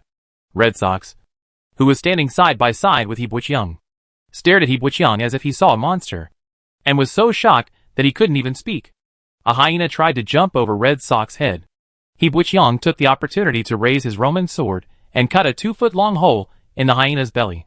The hyena's internal organs leaked out, and Red Sox's head was covered with water. He Bwichang stretched out his hand and punched Red Sox on the shoulder, indicating that he should focus on this moment and protect the companion holding the shield in front of him. Another hyena rushed up from behind, and before he could get close to Serdak, he was stabbed through the body by a spear thrust out of the gap behind him. For a time, hyena carcasses were piled on the ground in front of the shield wall. These ferocious round-eared hyenas do not belong to the category of Warcraft, but they have a large group and like to hunt in groups, as long as they do not provoke powerful Warcraft. There are almost no natural enemies in the mountains and forests. It is not uncommon for groups of hyenas to attack humans, but a hyena of this size, with its eyes full of blood and so ferocious, is really rare in Handanar County. Seeing that the hyenas were still rushing forward in the darkness, the captain of the 6th Squadron commanded the shield warriors to retreat. At this time, the 4th Battalion had also fully reacted. The captain, Baron Sidney, led a wave of elite soldiers and rushed over quickly, leading the heavy armored infantry to launch a counterattack against the hyena group. The soldiers in heavy armor were not afraid of the bites of hyenas. Baron Sidney rushed forward with his bodyguards. Baron Sidney's body was steaming with white cyclones. The hyenas could not rush in front of him and were killed. His double-edged sword split it in half. Baron Sidney arrived at the rear in time, greatly relieving the pressure on the rear defense line. The surrounding soldiers saw Baron Sidney holding a big sword in both hands, like a god descending from the earth. The people who were a little exhausted once again cheered up and joined Baron Sidney in resisting the hyenas. Baron Sydney was like a flag, rushing to the front of the team, attracting the attention of a large number of hyenas. The pressure on the defense line suddenly eased a lot, while the hyena attack slowed down. Soldek wiped his face with his hands and said to Yibuqiang, who was standing behind him, "You see? Baron Sydney is one of the 7 construct knights of our 57th regiment." The black boy Jialongnan on the side said with envy, "I hope that one day I can also become a construct knight." When Jialongnan was talking, a hyena took the opportunity to rush up. Captain Sam held up a square shield with one hand and hit the hyena hard on the head with a warhammer in the other hand. Blood immediately splattered everywhere, and he kicked the hyena. Captain Sam kicked away the corpse, and Captain Sam turned back to Jialongnan and cursed angrily. "What are you thinking? Do you think you can break through the bottleneck of the first rank? Even if you become a first-rank warrior, can you afford the magic pattern structure?" Jialongnan was scolded so much by Captain Sam that he didn't dare to talk back, so he could only smile sarcastically at Captain Sam. Captain Sam reached out and patted Jialongnan on the face twice, and then said, "Be your infantryman honestly. When the military service is over, go back to your hometown, marry a wife, and live a stable life. Don't think about these unrealistic things." Jialongnan protested softly. "Uncle Sam, this is my dream." Thinking that the 57th Heavy Armored Infantry Regiment came to the Tarapagan area of Osorno County, Bena Province, it was not surprising that Jialongnan called Captain Sam uncle. Captain Sam did not give Jialongnan any good looks at all, and angrily said, "Put away your dreams and go home when your military service is over." The attack of the hyenas has slowed down, and everyone can say a few words between battles. Veteran Ian lit a dry cigarette with trembling hands, took 2 sharp puffs, and handed the cigarette to Captain Sam next to him. A dry cigarette passed through the hands of the members of the second team. Finally, in Jialongnan's hand, there was only a piece of cigarette, but that was almost burned to his hand. Jialongnan took half a puff with a resentful look on his face, and the last bit of tobacco was burned out. Yibuqiang thought that these hyenas would withdraw if they saw that they could not take advantage. Unexpectedly, within a short time, even pairs of blood-red eyes appeared in the forest on both sides of the team. Instead of retreating, the hyenas gathered more and more. Serdak was the first to notice something strange around him, and said to his companions, "What's wrong with these hyenas? Why don't they retreat even after so many people died? They're a bunch of crazy dogs." Yibuqiang handed the kettle to Soldak. The water in the kettle was filled by the river during the day, and there was not much left at this moment. Serdak drank the last sip of water in the pot, and hung the pot back on his waist. Captain Sam said loudly to the members of the second team, "Hold on a little longer and focus on me." The hyenas in the forest surged up again, like a tidal wave. Chapter 23 Retreat to the Stone Wall. The battle with the hyenas lasted until midnight. Baron Sydney stood on the pile of hyena corpses, with rivers of blood flowing under his feet, and there were still countless hyenas rushing out of the dense forest. Baron Sydney's originally fair face was covered with blood, and the big sword in his hand seemed to have been soaked in blood. The white cyclone wrapping his body had become extremely weak. His face was a little pale, and he held his big hands. The sword's hand was already trembling slightly. The heavily armored soldiers behind them persisted until now, with their last will to fight. But they were already crumbling. A whole squadron of longbow archers had already shot all their arrows. At this desperate moment, they had already held their longbows in their hands, stood with the spearmen, and used their bowstrings to strangle the hyenas that came forward. The shield wall that was originally formed no longer exists. The second team has taken turns and rested 3 times. Now Yibuqiang feels that the Roman sword in his hand is too heavy to lift. Every swing of the sword requires great courage. A hyena jumped up from under the pile of corpses. It raised its head slightly and bit Baron Sydney's calf wearing greaves. Under the tearing, Baron Sydney's center was a little unstable, and the man and the dog rolled down from the top of the pile of corpses. The guards around him were so frightened that they rushed forward and rescued Baron Sydney from the hyenas. However, this time 3 of his guards were drowned in the tidal wave of hyenas. Captain Sam and the members of the second team were sandwiched in the human wall of the team. Serdak was slightly injured, for holes were bitten by hyenas on the calf of his left calf. He was walking with a slight limp. I put 2 drops of antidote on my body, bandaged it briefly, and rushed to the front of the team again. Baron Sydney's 4th Brigade was fully equipped with 300 heavy armored infantry soldiers. He also borrowed a squadron of about 60 longbow archers from Count Mongoss. They fought in the mountains for most of the night. According to statistics, at least 40 heavy armored infantry were dragged back by the hyenas. Almost all of the remaining warriors were injured, including more than 20 seriously injured. There are mountains of hyena corpses.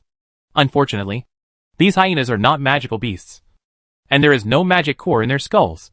The fur of such hyenas is worthless, and has basically no value. Unexpectedly, the group of hyenas that appeared at night was at least several thousand in size. At this moment, Baron Sidney probably almost turned green in his intestines. He wished that the battle could be stopped immediately. At this time, the squadron leaders finally got Baron Sidney. The commander of the 6th Squadron is Captain Sam's immediate superior. This is the order from Baron Sidney personally conveyed. Everyone retreats to the stone wall in an orderly manner and forms a formation there. As long as we hold on until dawn, these crazy hyenas will naturally retreat and protect the archers. Serdek glanced at He Buqiang, and He Buqiang immediately understood the meaning in Serdek's eyes. It is easy to cause chaos when retreating, giving the hyenas an opportunity. At this time, besides forming a shield wall, be more careful. In addition, we must retain as much strength as possible. Boy, follow me closely, and don't fall behind. Captain Sam took a deep look at the black boy Jialongnan and whispered instructions to the members of the second team. Red Sox Garcia, Veteran Ian and others also looked solemn. There was no time to rest at all. After the orders from the squadron commanders were passed down, the plan to evacuate to the mountains and rock walls behind them was already in progress. Baron Sidney led the most elite combat team and insisted on walking at the back of the team. This was true. He Buqiang began to admire this noble knight. The battle group retreated step by step, and the defensive line immediately collapsed. The group of hyenas in the darkness followed them all the way without hesitation. Fortunately, the soldiers in the heavy armored infantry regiment were all wearing metal armor, which usually seemed too bulky. But when facing this group of hyenas, their huge advantage was revealed. It is difficult for hyenas to bite through heavy armor. It is these heavy armors that provide the greatest protection to all the soldiers of the 4th Brigade. He Buqiang was currently caught in the group, retreating with the crowd towards a cliff on the hillside. Under the instruction of Baron Sidney, the soldiers guarding the rear took out some of the limited amount of kerosene they carried with them and poured it on the pile of hyena carcasses. When they evacuated the pile of corpses, they lit a fire. The flames burned quickly, and as the hyenas that had not yet completely expired continued to moan in the flames, the fire instantly formed a flame barrier to block the hyenas behind. Baron Sidney dragged his tired body behind, covered in blood, and even the magic pattern armor on his body showed some damage. There is a stone cliff halfway up the mountain on the west side of the mountain kernel. This time Baron Sidney led everyone to retreat under the stone cliff. This way it would be much easier to build a defensive shield wall. At least, they would not be attacked from both sides. He Buqiang was exhausted after fighting for most of the night, but his physical strength was rapidly recovering. At this moment, he suddenly felt that in his spiritual world, the stars floating in his body were slowly rotating, and the bright stars on his shoulders were slowly turning. The stars released streams of warmth. Not only that, the other bright star next to the shoulder also began to flicker, looking as if it would be lit up at any time. He Buqiang had no time to pay attention to the strangeness in his body. The team quickly passed through a dense forest, and the group of hyenas kept biting at the back of the team. Soldak's left leg was injured, so He Buqiang let his hand rest on his shoulder, lifted up half of Soldak's body, and walked forward. But he unknowingly fell behind. When the team retreated to the mountain wall, they did not encounter much hindrance. The hyena group gathered together again, and there were countless red eyes in the dark forest.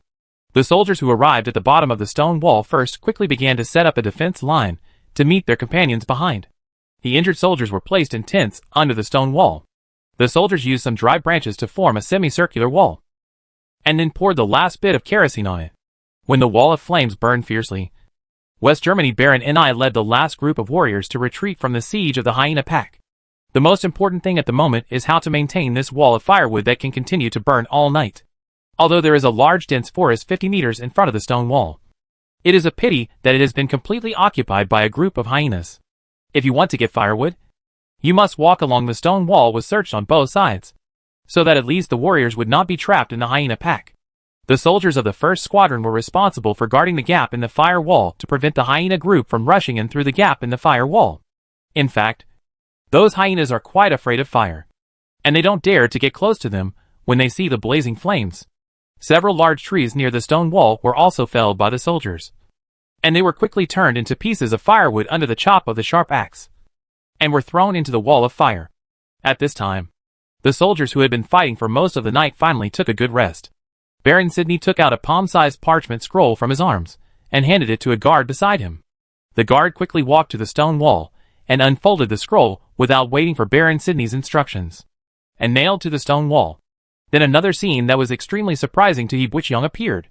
A stream of clear spring water gathered from the center of the scroll, and then gurgled down the scroll. This stream of water is very small, but at least as thick as a little finger. The guard took out a kettle, quickly filled it with water, and quickly brought it to Baron Sidney. Next, the soldiers from each squadron lined up in an orderly manner to receive water. He Buqiang, who originally thought that he would risk running out to find water after a short rest, was now looking at the parchment scroll on the stone wall in great surprise. The black boy Jielongnan took Soldak's kettle and said, "I'm going to get water." He immediately ran to queue up. Chapter 24 The Rolling Stone on the Mountain Top. The mountain wind at night blew from the top of the mountain wall, and there was a woo-woo sound. The soldiers guarding the mountain wall took turns to rest. They did not dare to take off their armor, so they could only sit in a row against the mountain wall to rest.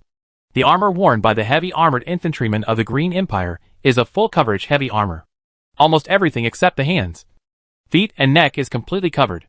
This kind of armor is extremely heavy bearing on the body, and if you don't have enough physical strength, it can easily fall. It becomes a prison that imprisons the body. However, the advantages of this kind of armor in battle are also extremely obvious, especially when fighting the local natives of Handanar County. The heavy armored infantry regiment suffered almost no casualties. In fact, it also has great advantages against hyena groups. But Sidney the Baron's battle plan was a little radical. The soldiers consumed a lot of energy during the march, and before they had time to rest, they were besieged by a group of hyenas. Otherwise, the hyenas in the Gandor Mountains would not pose a threat to the heavy armored infantry at all.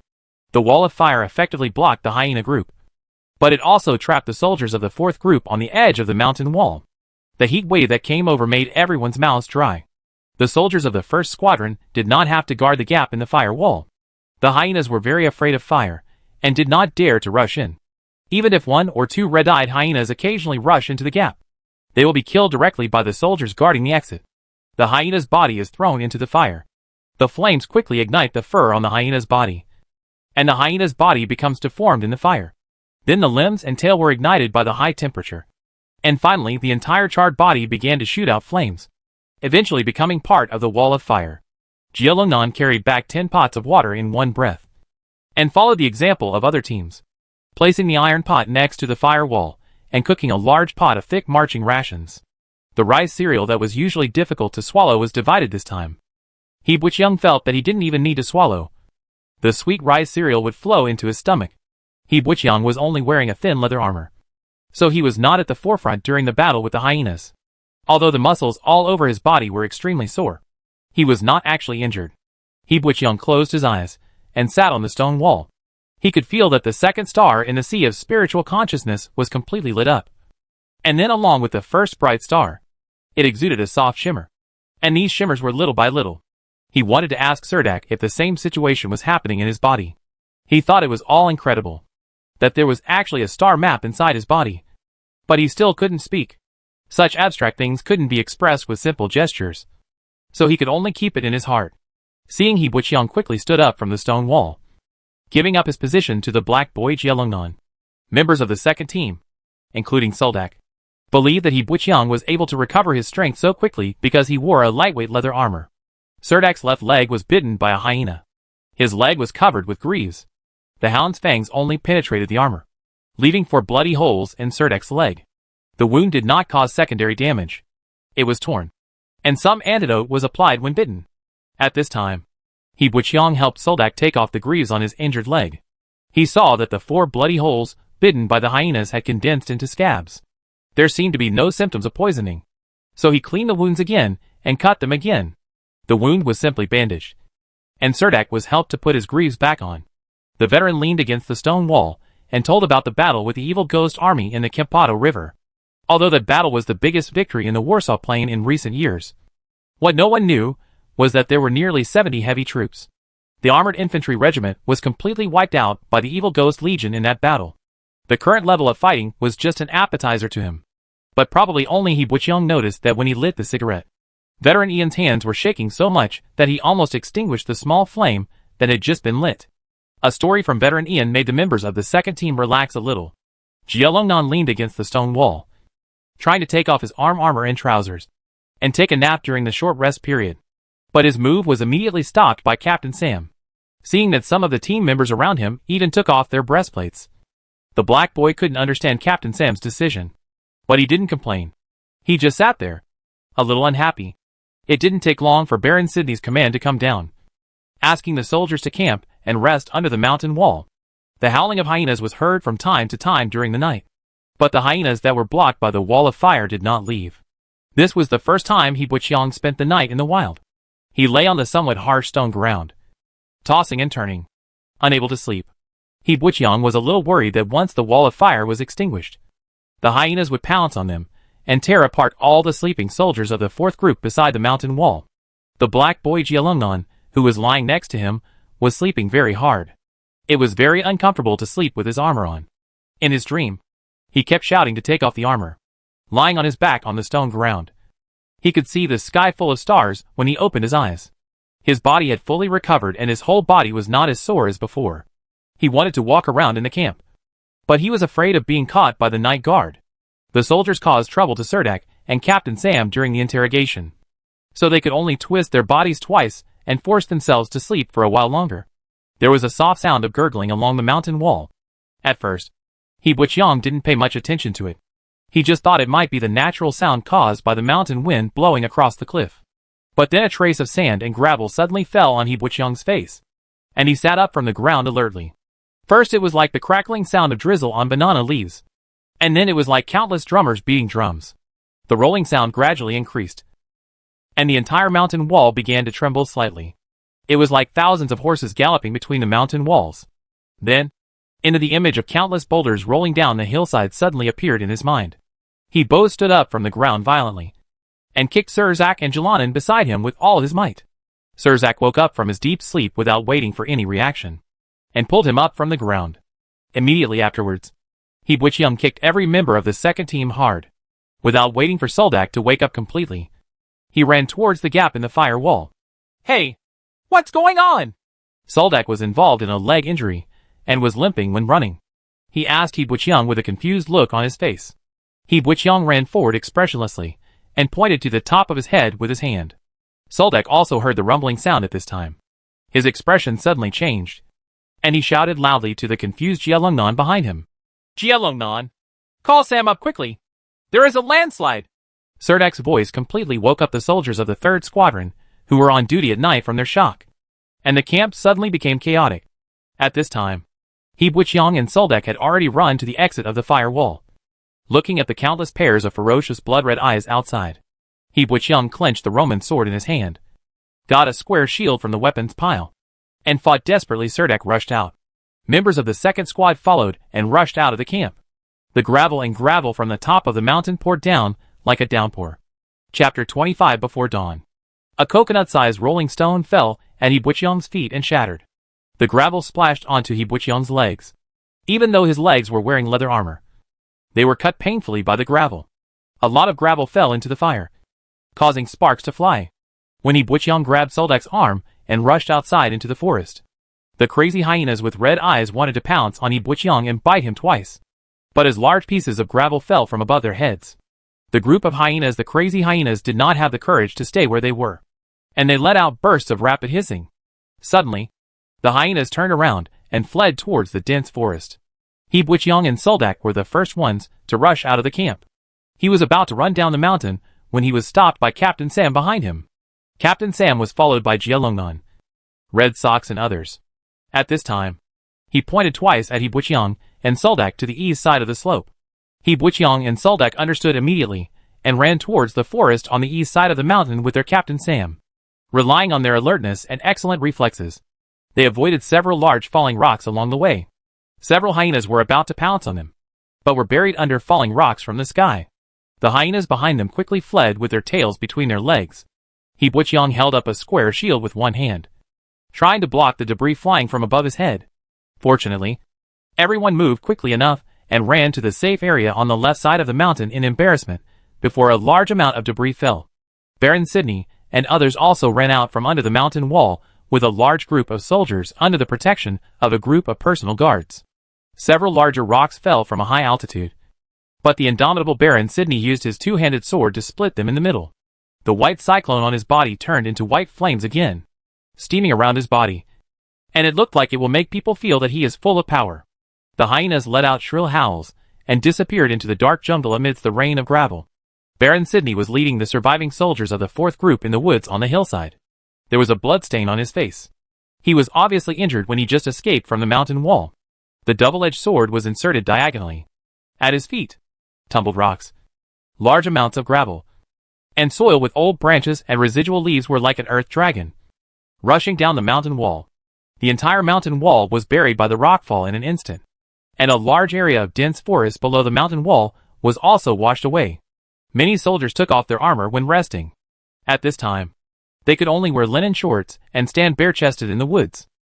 Everyone watched as a boulder as big as a house rolled down from the top of the mountain, leaving a deep ravine on the mountain road. Waiting for the rushing rocks to slowly stop, the mountain wind blew away a large amount of smoke and dust on the mountains, and a touch of fish belly white appeared on the sky. The stars gradually disappeared into the sky, and the dark sky gradually turned into blue. A trace of cloud floated between the mountains in the distance. A group of soldiers were standing on the hillside in embarrassment, except for the members of the second squadron, where Yi Buqiang was wearing armor. Only the soldiers of the second squadron, who were on night duty, were still wearing armor. This time Baron Sydney brought out the long archers of the 4th Brigade and the 1st Squadron, and now there are only less than 200 warriors left standing on the slopes of this mountain. Serdek patted his chest hard and asked the Red Sox next to him in a daze. "Am I still alive?" "Yes, you are still alive. We are all still alive," Red Sox said with a somewhat dull expression as he watched the landslide gradually subside. The black boy was sitting under a big crooked tree. Captain Sam walked up to Yi Buqiang, patted him on the shoulder, and said with gratitude in his eyes, "If you hadn't been alert, we almost wouldn't have been able to escape." The experience of this day and night was completely Baron Sydney's nightmare, causing him to fall directly from the high clouds into the H.L. filled with flames. His eyes were filled with anger. At this time, even the personal guards around him don't dare to approach him. Baron Sydney did not comfort these lost warriors under his command. With a sullen face, he pulled out the double-edged sword from the rock at his feet. He put the sword on his back and abandoned everyone here, and rushed to the top of the mountain alone like crazy. His steps were long and his jumping ability was amazing. He could accurately step on a raised rock every time, and walk all the way backward along the edge of the rock flow. The guards at the back were worried about Baron Sydney's safety, and hurried after him. Several squadron leaders could only bite the bullet, and followed with the remaining soldiers. The ridge on the west side of Dash and Call is a branch of the Gandal Mountains. The highest peak is this cliff. The west side of this cliff is a gentle slope, and the side of Dash and Call is a cliff. The rocks on the top of the mountain are curled like waves. Now most of it has disappeared. Baron Sydney rushed to the top of the mountain several hundred meters high in one breath. He saw that the top of the mountain was in a mess. There was a huge pit with a diameter of more than 10 meters next to the rocks. A huge gap was dug on one side of the pit. This side of the gap is this side of the mountain wall. Baron Sydney did not believe that the indigenous hunters could pry such a huge rock. He jumped directly into the boulder pit on the top of the mountain, walked to the edge of the gap in the boulder pit, and looked at the long-defunct mountain wall below. Yi Buqiang discovered that there were dozens of huge wooden stakes that had been cut off by humans at the gap of the huge pit. He instantly understood that the huge rock on the top of the mountain was not pushed and rolled down the mountain by the indigenous people, but that these indigenous hunters hollowed out the bottom of the huge rock and used some giant trees to support it. As long as someone cuts off the giant trees supporting the boulders at the top of the mountain, the boulders will be affected by their own gravity and roll down the mountain with the giant trees. This time, the 4th Brigade was almost buried in this big mountain call by this group of indigenous hunters. Just thinking about it now makes me shudder. The white fish belly on the horizon gradually grew larger at this time, and the vision in the distance became clearer and clearer. Yi Buqiang looked far into the forest on the other side of the mountain call, and could vaguely see a group of indigenous people leading them into the forest. Inside, judging from the route they were taking, they were probably planning to head deeper into the Gandor Mountains. Although he was almost buried by the rockslide, Yi Buqiang felt a sense of admiration for the indigenous hunters in the distance for no reason. This group of indigenous people who were driven out of their homes by the imperial soldiers did not give up their resistance under the powerful force of the empire. At this time, Baron Sidney, who was standing on the top of the mountain, felt indescribably embarrassed. However, even though the indigenous hunters relied on the natural environment in the mountains, the red-eyed hyena pack and the rock flow wiped out half of the strength of the 4th Brigade, and the combat effectiveness of the remaining soldiers was greatly reduced.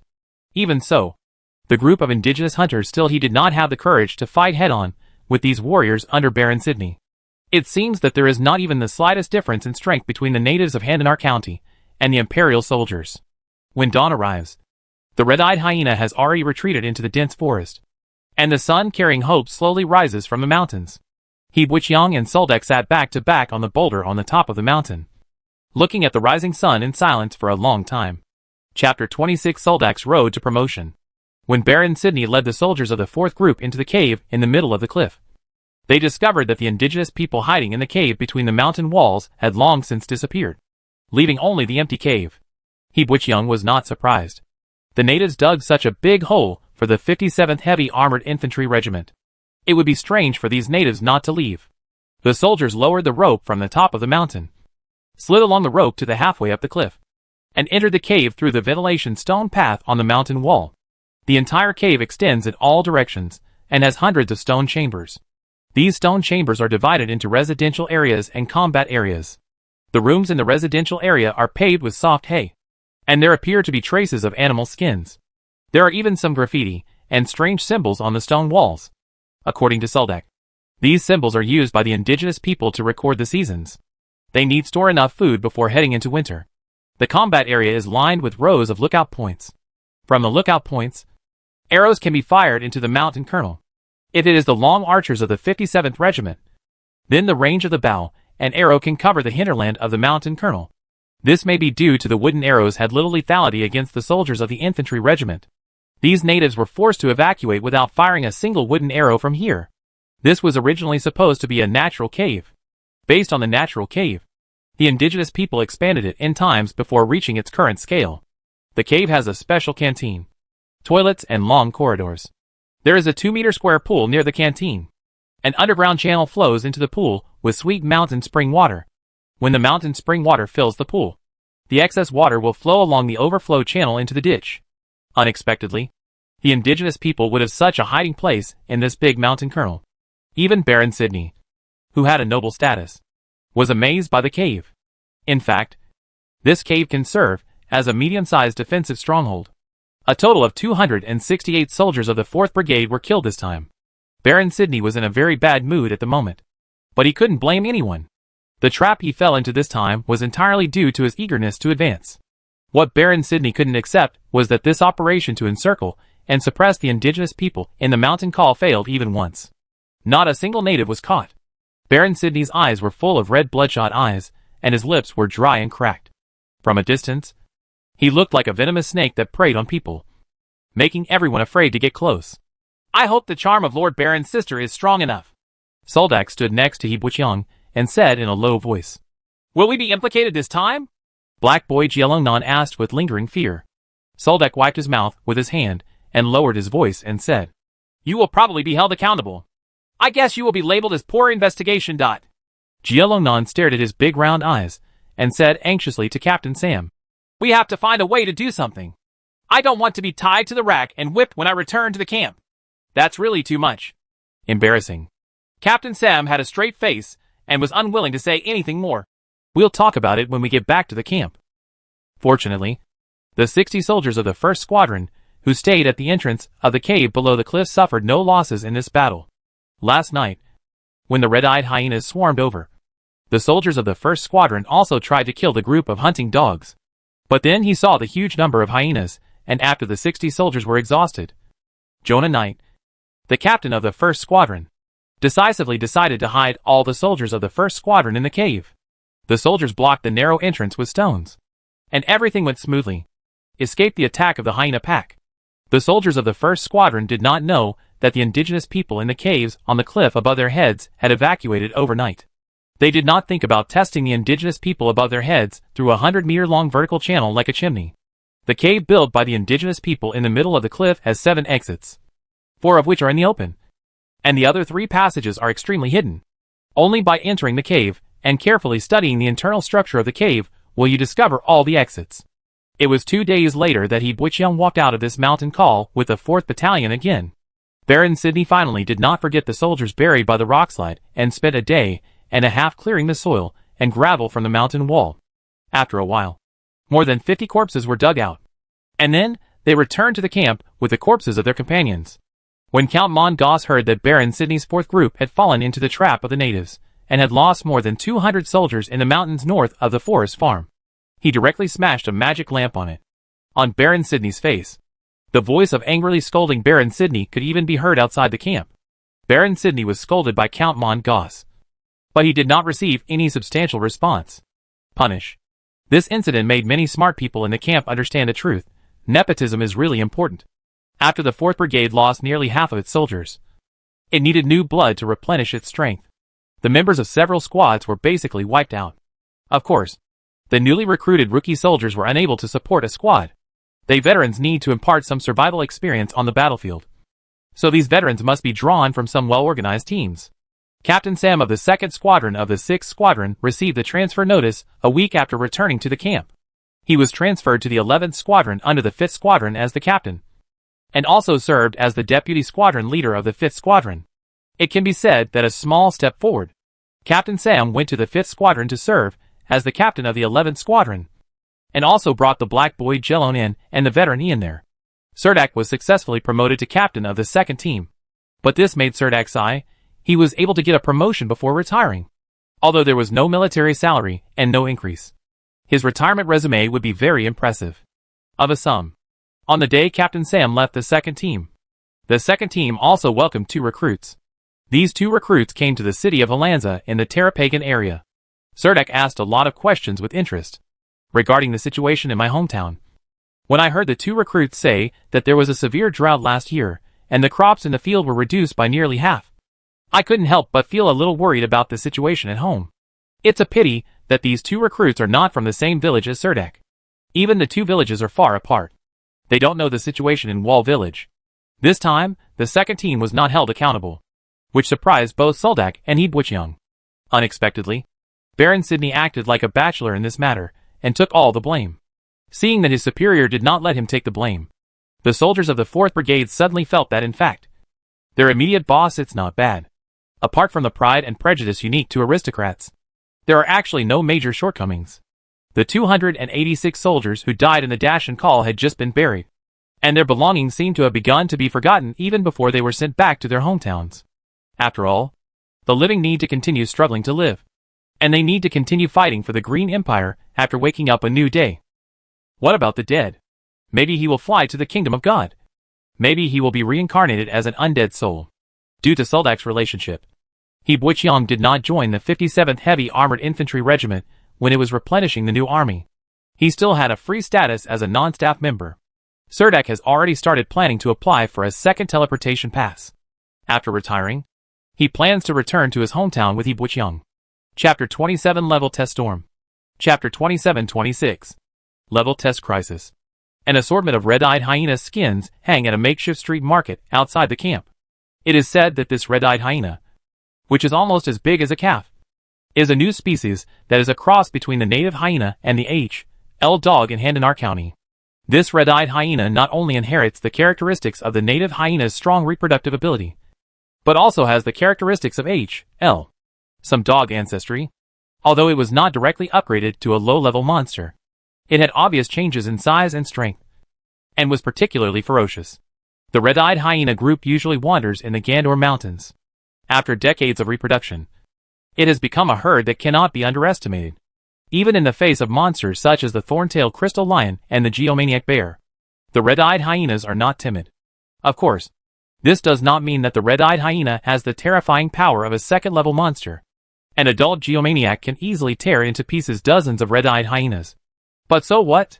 Even when powerful monsters are exhausted, red-eyed hyenas are the type that once the hunting target is confirmed, they will bite on the back of the prey without stopping. Therefore, even this kind of monsters are reluctant to see red-eyed hyenas provoke them. The red-eyed hyena's crazy and terrifying reproductive abilities have quickly made them one of the overlords in the Gandor Mountains. But no one expected that the indigenous people would attract such a group of red-eyed hyenas to deal with the Green Empire soldiers, causing Baron Sidney's 4th Battalion to lose half of its soldiers.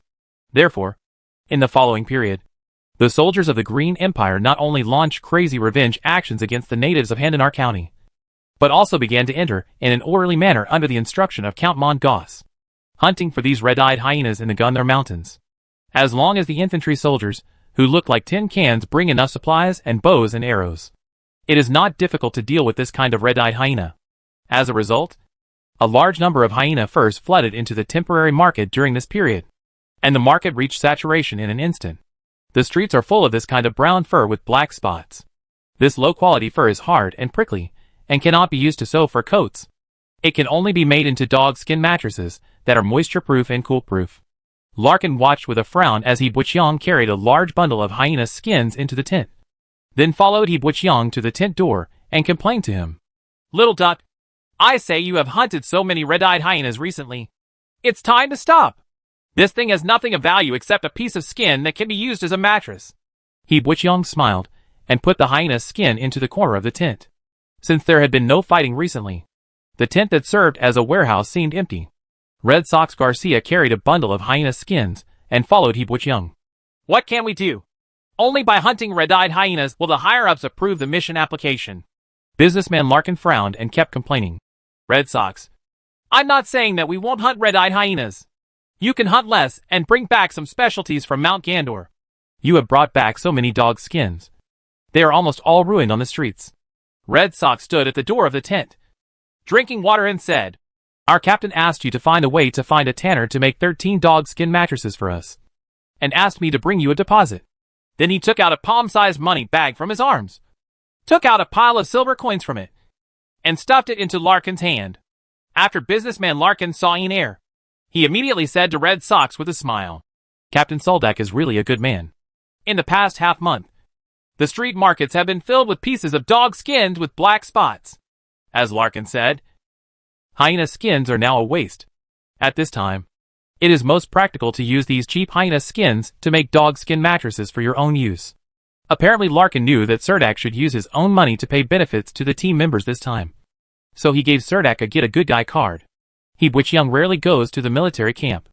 Only when the second team is on a mission, He Buqiang will go out with the second team, living in the tent where Merchant Larkin loads goods.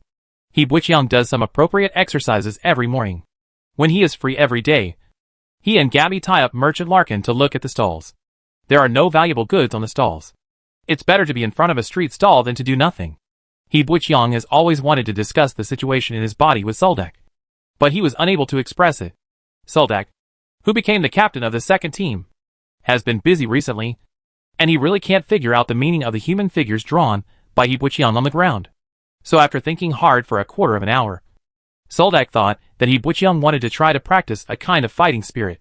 He comforted him and said that only those who have understood their own power and successfully promoted to a first-level intermediate warrior can be qualified to practice fighting spirit. And this advanced combat skill can only be passed through John Academy apprenticeship, or in only by becoming a squadron leader in the army can you learn the fighting spirit. Of course, for all ordinary warriors, how to understand the potential is the most important, which is related to whether they can successfully break through the bottleneck and be promoted to a first-class warrior. He Buqiang asked Soldak seriously with gestures, "What is potential?" Soldak's answer left He Buqiang a little confused. He told He Buqiang, "Sure is to let the spirit reach a certain critical point and then materialize it outside the body, thereby using mental power to strengthen certain aspects of the body." Of course, this sentence was not what Surdak came up with, but what an instructor said to all the soldiers when he was receiving military training in Helensa city. At that time, Surdak just felt that this was the sentences were very high quality. Although I couldn't understand what the instructor was talking about, he memorized them. Soldak gave an example. The white cyclone emerging from Baron Sidney's body was his power. It is said that when one releases one's power during battle, he must be fighting with all his strength. Soldak's words seemed to open a door in front of He Buqiang, making him want to know more about the captains and above in the military camp. A turn of soldiers. Every time he performed a mission with the second team, He Buqiang showed the most physical strength among all team members. Therefore, Soldak hopes that He Butcheong will participate in the military camp's monthly warrior level evaluation to understand his current strength. When the time came for the soldier level evaluation of the 57th Heavy Armored Infantry Regiment, Soldak took He Butcheong and the 2 new recruits from the second team to the outside of the tent of the camp's logistics department. When they arrived, they found that there were many recruits waiting in line for grade evaluation. And there was a long queue behind the testing table. Almost all the soldiers who come here for level testing are new recruits. In order to understand the abilities of the new recruits, the captains of each team will not miss this opportunity. He Butcheong is also full of curiosity about warrior level evaluation.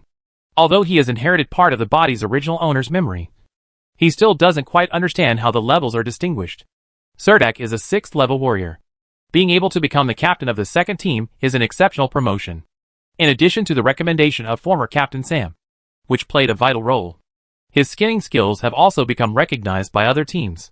His important factor, generally speaking, the squad leader in the Heavy Armored Infantry Regiment requires the soldiers to cross the threshold of 7th level warrior.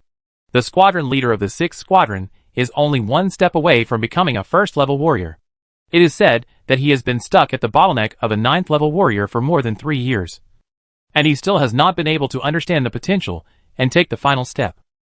The captain of the 4th Battalion, Baron Sidney, is an early stage warrior, and he also has a set of constructed armor inherited from his family.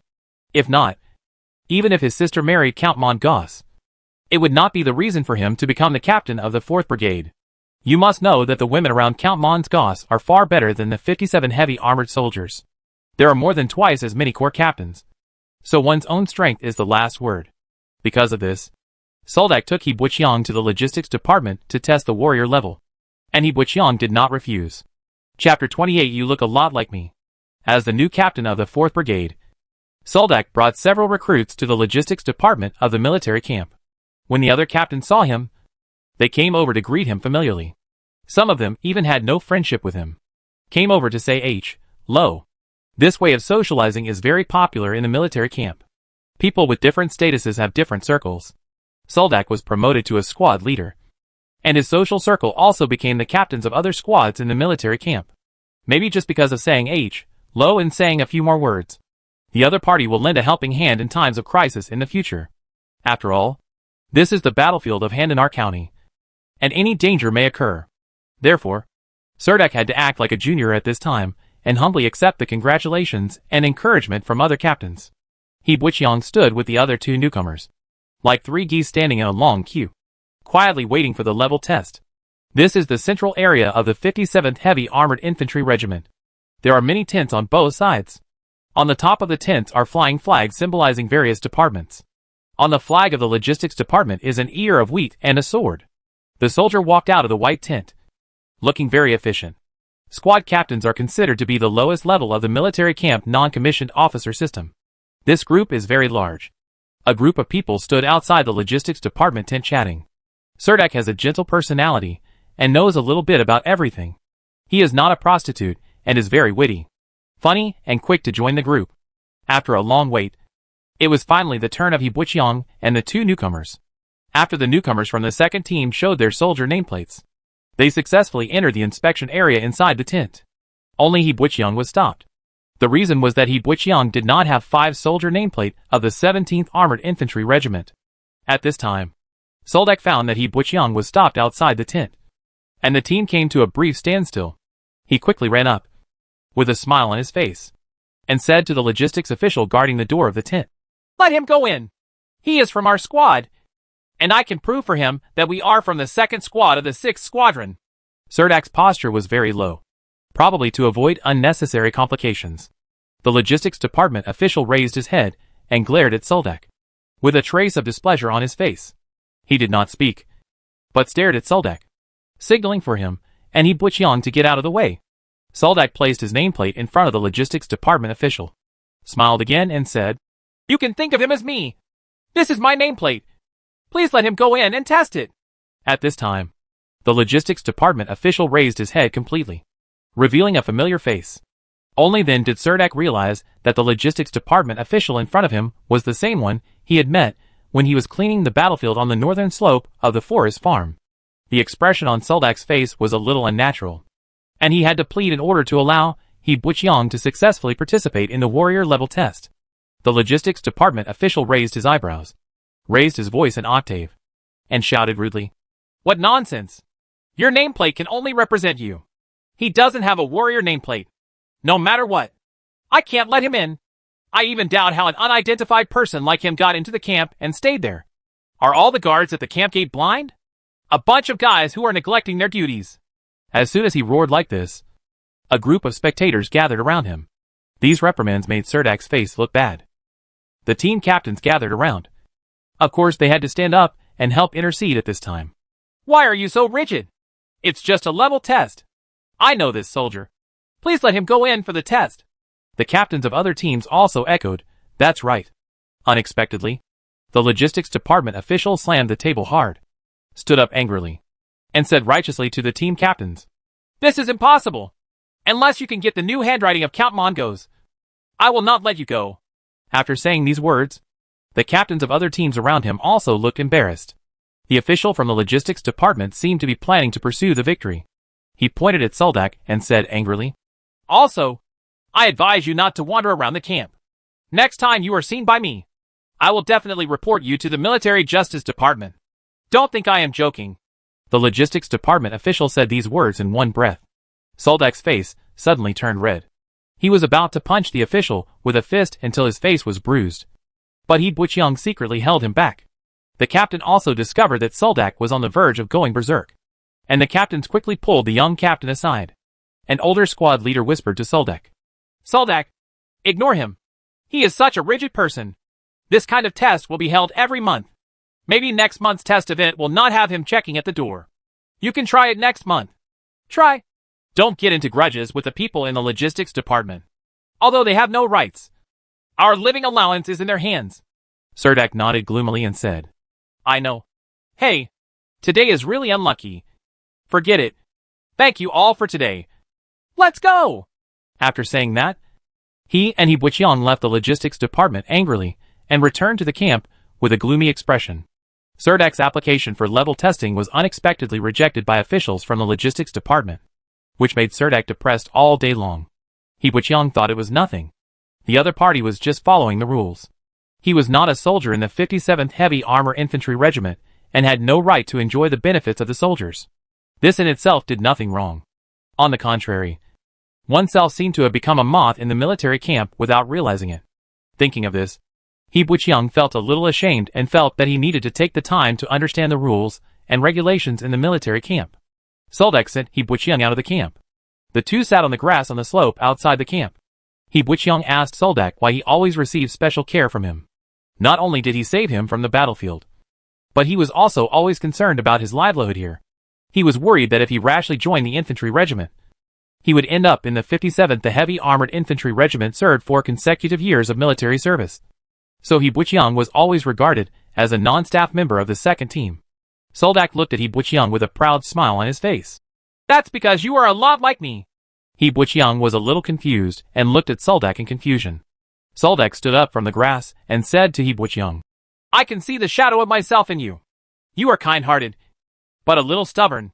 There must be many unavoidable things hidden in your heart. So you become unhappy. You can talk. Not to mention that I saved you with my own hands. So of course, I can't let you die easily." Well, He Buqiang could barely accept this reason. It's fine as long as it's not carried on the back. Serdak walked quickly back to the camp. And He Buqiang is also preparing to set up a street stall with the curly-haired boy Gabby at the market. Chapter 29 Simple Task. In the early morning, the mist in the mountains and forests has not dissipated. The light mist flows slowly in the mountains, making the lower slopes like a fairyland on earth. The second team, led by Serdak, left the station of the 57th Heavy Armored Infantry Regiment at the Forest Farm in Handanar County. The dew on the grass leaves soaked the corners of the soldiers' trousers, and the wet linen trousers stuck to my legs felt so cold that I couldn't move forward, which made me feel very uncomfortable. All members of the team carried a total of 7 days of marching rations, and Soldak planned to treat this search and rescue mission as a field training for the team. This is also the first time that Serdak has led all members of the second team on a mission together after becoming the captain. A few days ago, Soldak and his team members also entered the northern part of the forest farm to hunt red-eyed hyenas in the Gandour Mountains. But that time it was a net-casting operation organized by the 57th Heavy Armored Infantry Regiment. The second team only sent 5 experienced veterans to participate in the hunting operation. Cerdak was only one of them, and did not receive command. Right. This time he went on a solo mission. As the captain, Cerdak not only made a comprehensive plan overnight, but also received a simple parchment map from Baron Sidney. There were some simple lines on the parchment map, which outlined the trends in the Gundar Mountains. Cerdak proudly unfolded the parchment map, pointed to an area, and said to Yi Buqiang, "You see? This is the location of our camp." Looking at the map, which was only 1 foot square, Yi Buqiang couldn't help but sigh in his heart. This kind of hand-drawn simple map can only mark the approximate location of the camp. This kind of map is actually used to record, when entering the Gandor Mountains, all the iconic reference objects encountered along the way are marked on the map. Go up.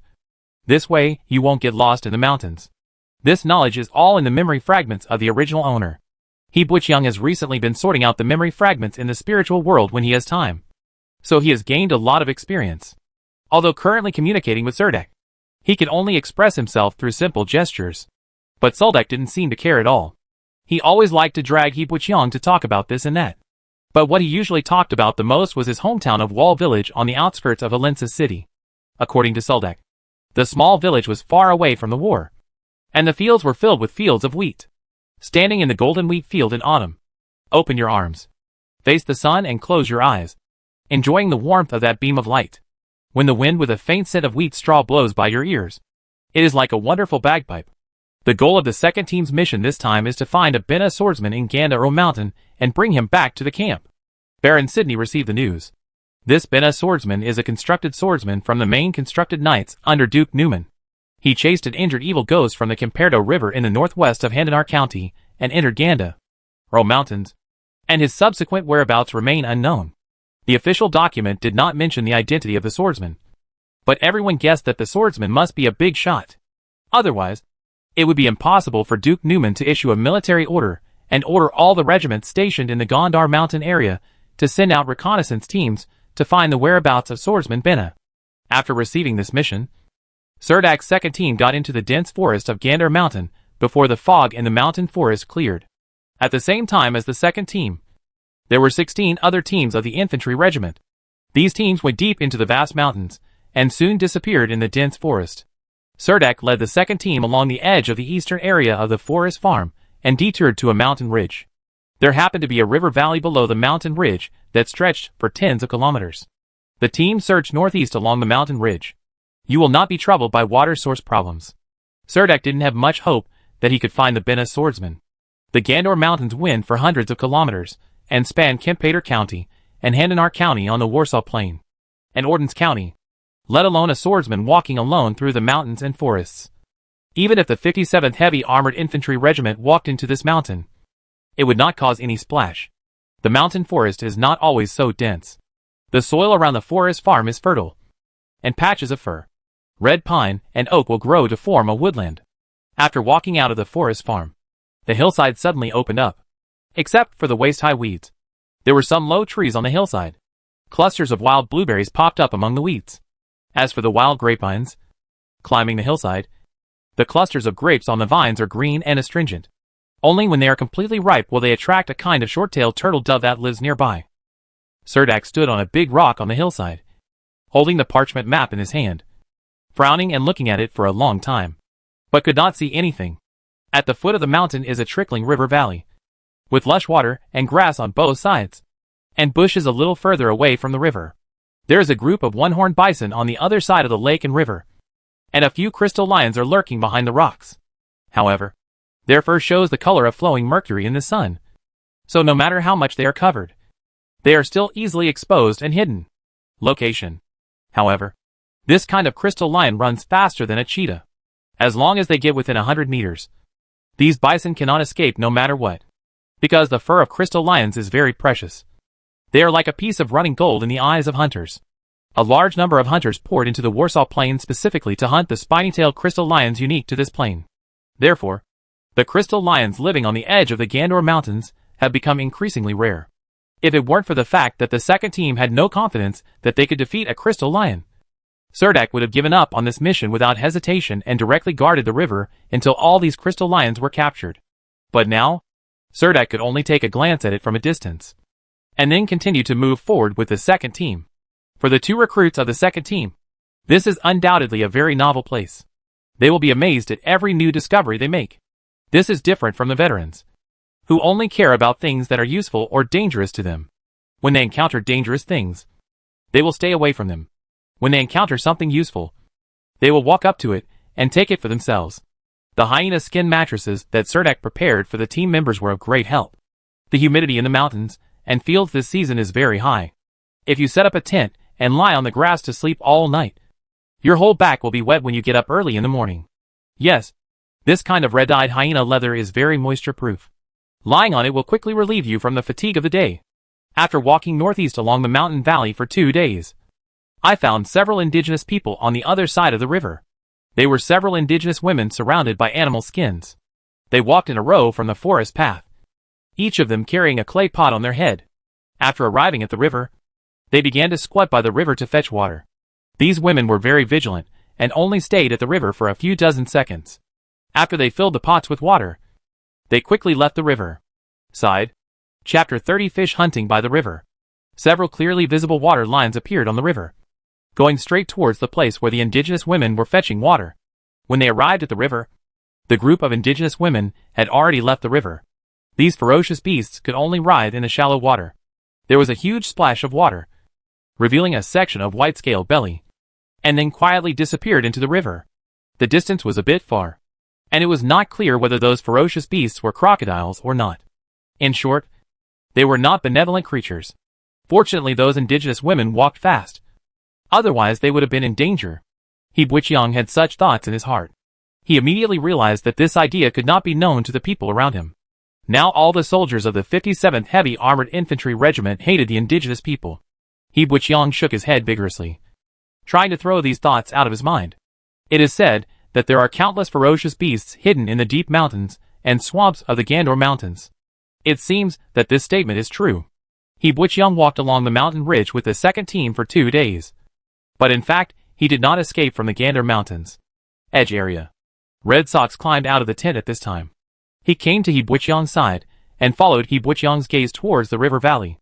It happened that the indigenous women got into the bushes, leaving only a few giant water beasts writhing in the shallow water, trying to return to the deep water. Oh my God! What did I see? Those are Temfish Serdek. Captain! Captain! Come here quickly! You see, there are a group of Temfish in the valley below. What? Where?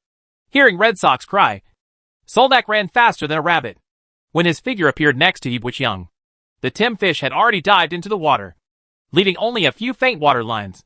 Red Sox Garcia stretched out his neck excitedly. He was a bit thin, and his tall figure made him look like a hemp pole. He swore to Soldak. Yes, it must be Temfish. I know this kind of big fish. When I participated in the battle in the Camperdo River Basin, I saw with my own eyes an adult Temfish kill a single fish. The horned bison were dragged into the river and drowned. When the other members of the team heard Red Sox shouting, they all came here. But when they heard that Temfish was found in the river valley, they all looked eager to try. Kegel asked Serdek, "What should we do?" Captain, his face is covered with beards, and there is at least a 10-year age difference between his actual age and his appearance. He is even younger than Serdek, but he looks like a middle-aged uncle. Soldak said without thinking, "Let's do some more reconnaissance. If we really encounter Temfish, our trip this time will not be in vain." Red Sox Garcia volunteered to raise his hand and said, "I'll go." Serdek patted him on the shoulder. "Be careful. Don't let those big guys drag you into the river. If you get into the belly of the fish, I can't save you." Red Sox seemed a little impatient, picked up a Paglio spear, and ran down the hillside. I know. Tim. The transliteration of ancient elf language, translated into Green Empire language, means water arrow. In fact, this Temfish is accustomed to shooting a water arrow from the water to hunt animals on the shore. This kind of Temfish often dives underwater. Once an animal comes to the river, it will slowly approach from the water. When it dives to the river, it jumps out of the water with its big tail swung, and then opens it. It shoots out a jet of water from its big mouth. Even a person as strong as a one-horned bison will fall unconscious on the spot if hit by a water arrow. The timfish is considered a specialty of the Kempoto River Basin. Unexpectedly, there is such a first-level monster in the valley of the Gandor Mountains. Every monster has a magic core inside its skull. Timfish is no exception, except that the probability of magic cores produced by first-level magic beasts is slightly lower. And most of these magic cores, that are slightly larger than pigeon eggs, do not breed magic crystals, even if there are magic cores in them. Crystal. Then such a large magic crystal can only be regarded as magic crystal fragments. Now in the magic market of the Green Empire, magic crystal fragments are far less valuable than before. However, this kind of timfish is one of the few low-level monsters that the second team can hunt. This is why the soldiers of the second team can no longer take their eyes away after seeing the timfish. But there is a chance to open a low-level monster with a magic core. Green Empire coin exchange ratio. 100 copper coins equals 1 silver coin. 100 silver coins equals 1 gold coin. 10 gold coins equals 1 magic crystal. This time it happened that the second team was on a separate mission. And it was a search mission with the greatest degree of autonomy. This could be carried out as long as the leader Soldak nodded. Soldak did not refuse Red Stockings to run to the river valley to conduct reconnaissance, which meant that he was not opposed to the hunt. After the soldiers of the second team discovered a group of timfish in the river valley, they did not act rashly, but silently returned to the mountains. After an afternoon, the second team of soldiers found some footprints of small animals on the hillside, and finally found some fresh feces on the edge of a birch forest. Augustus, the best detective in the team, analyzed that these should be pig dung. This means there should be a group of Euclidean pigs nearby. Augustus was good at setting up animal traps. He used a few finger-thick hemp ropes to set up simple rope traps. He also sprinkled marching rations next to several traps.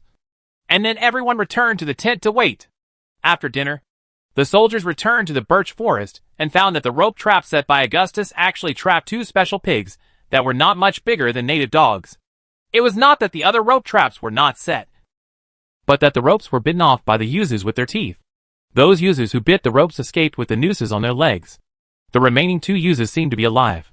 They were so smart that they didn't try to bite off the hemp rope and just lay on the ground. The 2 yuzus became panicked when they saw the soldiers appearing. They tried to struggle and escape before they had time.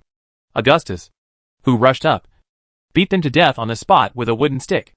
Then the soldiers happily carried the 2 yuzus. The pig returns to the tent. The next morning, Hibuchiang did not eat the pigs. The 2 pigs were carried directly to the river by the soldiers. Augustus made several cuts on one pig, and then cut the 2 pigs at both ends. He sharpened a wooden stick and inserted it into Yoju's body, and tied it into a cross. After tying the thickest hemp rope, he tied one end of the hemp rope to a big tree on the bank of the river valley, and then tied it to the cross. The pig was thrown into the river. This was the first time Hibuchiang saw such a rough hunting method. Everyone didn't wait too long at all. When Yuzu, who was tied to the wooden cross, was thrown into the river, the blood that had already condensed in his body was washed by the river and slowly spread into the river along the open wounds. I saw several water lines in the river and quickly chased Yuzu floating on the river. The water line that rushed forward opened its huge mouth desperately and swallowed the special pig in one gulp the moment it rushed out of the water. This timfish made a huge splash on the water. Its blue-black back was almost 2 meters long above the water. After swallowing the pig, the timfish quickly wanted to sink to the bottom of the water. Unexpectedly, it fell under the hemp rope as thick as its arm. In an instant, it was stretched straight, and the big tree on the shore was pulled by the timfish, making a squeaking sound. 13 people, including Hibuchiang, worked together to pull the hemp rope and drag the timfish, which weighed hundreds of kilograms, to the shore. The timfish had a special pig stuffed in its mouth, and could not release the water arrow at all. It was dragged, although he still struggled hard when he reached the shore. He was stabbed to death by 2 soldiers with spears on the shore. Chapter 31 Fish Thief. There is a large drop between the upper and lower reaches of this river valley, and the water flow is rapid. Less than 100 meters downstream from the fishing spot of the second team, there is a natural dam formed by landslides, forming a Yensai lake in this area. Therefore, this timfish weighing hundreds of pounds is the river valley is dotted with stone beaches. These pebbles are almost as big as a fist. After years of erosion, they have turned into smooth and round pebbles. Only a skeleton was left of Yuzu on the wooden cross. The hemp rope used to climb the rock wall was also frayed, and some serious places were about to break. The soldiers of the second team sat exhausted under the tree. This old willow tree by the river seemed to have just experienced a storm, with broken branches and rotten leaves falling on the ground. Occasionally, a Tim fish leaps out of the water and shoots a water arrow at the willow tree. Of course, these water arrows could not touch the soldiers of the team, but they beat the old willow tree on the shore until almost all its leaves fell off. The soldier sat under the tree, and a water arrow exploded above their heads, like a light rain. Although the Tim fish has not awakened primary intelligence, this first-level monster is not without any brains. As it approaches noon, no Tim fish is willing to bite this big fishhook. In front of the rocky beach in the river valley were 15 Tim fish weighing 200 to 300 pounds. The fish heads were split open with a sharp axe, and the magic core in the skull was taken out by the bearded young man Kegel. Unfortunately, it was opened. From the skulls of 15 Tim fish, only 5 dragon eye-sized magic cores were found. Because the magic cores are relatively small, the chance of being able to produce magic crystals is also very low. But even so, the members of the second team have been excited for a long time. Even if they don't bet on the magic crystal inside, and just sell the magic core. The value of a magic core the size of a dragon's eye is about 50 silver coins. In order to avoid the disturbance of Tim fish in the river, Surdak ordered members of the team to drag these Tim fish to some bushes further away from the river. Surdak has good skinning skills. He is squatting next to a Tim fish, using a sharp skinning knife to peel off the entire fish skin. This kind of fish skin is a good material for sewing fish skin scabbards, and it can also be used to sew fish skin scabbards. It can be made into fish skin boots or belts, etc. The merchants in the market outside the camp are very willing to purchase this low-level Warcraft material. It's a pity that none of these Tim fish have natural magic patterns. Otherwise, they can still make a small income. Surdak clicked his tongue and rubbed his cheek with the back of his hand holding the skinning knife, looking a little dissatisfied. It's also very good. If these magic cores and fish skins are sold, the money received will be almost equivalent to a month's subsidy for the infantry regiment. No wonder there are so many adventure groups willing to come over to explore. Red Stocking Garcia crouched Surdak's side looked cheerful, now that the issue of spoils distribution was discussed. Surdak sat on the grass, took a sip of water, then pointed at the magic cores in front of him and said, If these magic cores are sold to Larkin, you can get about 250 silver coins. Cheer. Our team has a total of 13 people, and if divided equally, it will be about 19 silver coins. During the few days that he Butchong stayed at the businessman Larkin's tent, he usually helped the curly-haired boy Gabby set up a street stall. Gabby's stall also had several magic cores the size of pigeon eggs, so the price of the magic cores was very high. Understand? The price of a magic core of this size on the market is indeed this. He reached out and picked up a magic core and put it in his hand. There was still a bit of fishy smell on the magic core. Each magic core had a very hard outer skin. Only by polishing off this outer skin could the magic crystal inside be seen. Stone, Surdak said to the team members. Each of us can also get a Tim fish skin. I don't care if you sell this fish skin privately or keep it and take it home later. Such a Tim fish skin, if the fish skin is sold at the camp market here, it will cost at least 10 silver coins. But you must think carefully. If you take it home, the price will at least double. 13 of the 15 Tim fish skins are evenly distributed, and the remaining 2 belong to the captain and the skinning technician. That is, Surdak's. The bearded Kegel seemed a little dissatisfied with these gains. He looked at the magic core in Butchong's hand and sighed. It would be great if all these magic cores could produce magic crystals. Augustus sat next to Kegel. His eyes brightened, and he asked tentatively, Do you dare to take a gamble? If one of these 5 magic cores can produce a magic crystal, we will gain at least it can be doubled again. Kegel rolled his eyes upward and asked, What if you can't fire one at all? Augustus spread his hands and said indifferently, Then there will be nothing. We can only carry a Tim fish skin home. Red Sox Garcia said cautiously, I think as long as we sell these magic cores, we will make a profit. There is no need to take a gamble.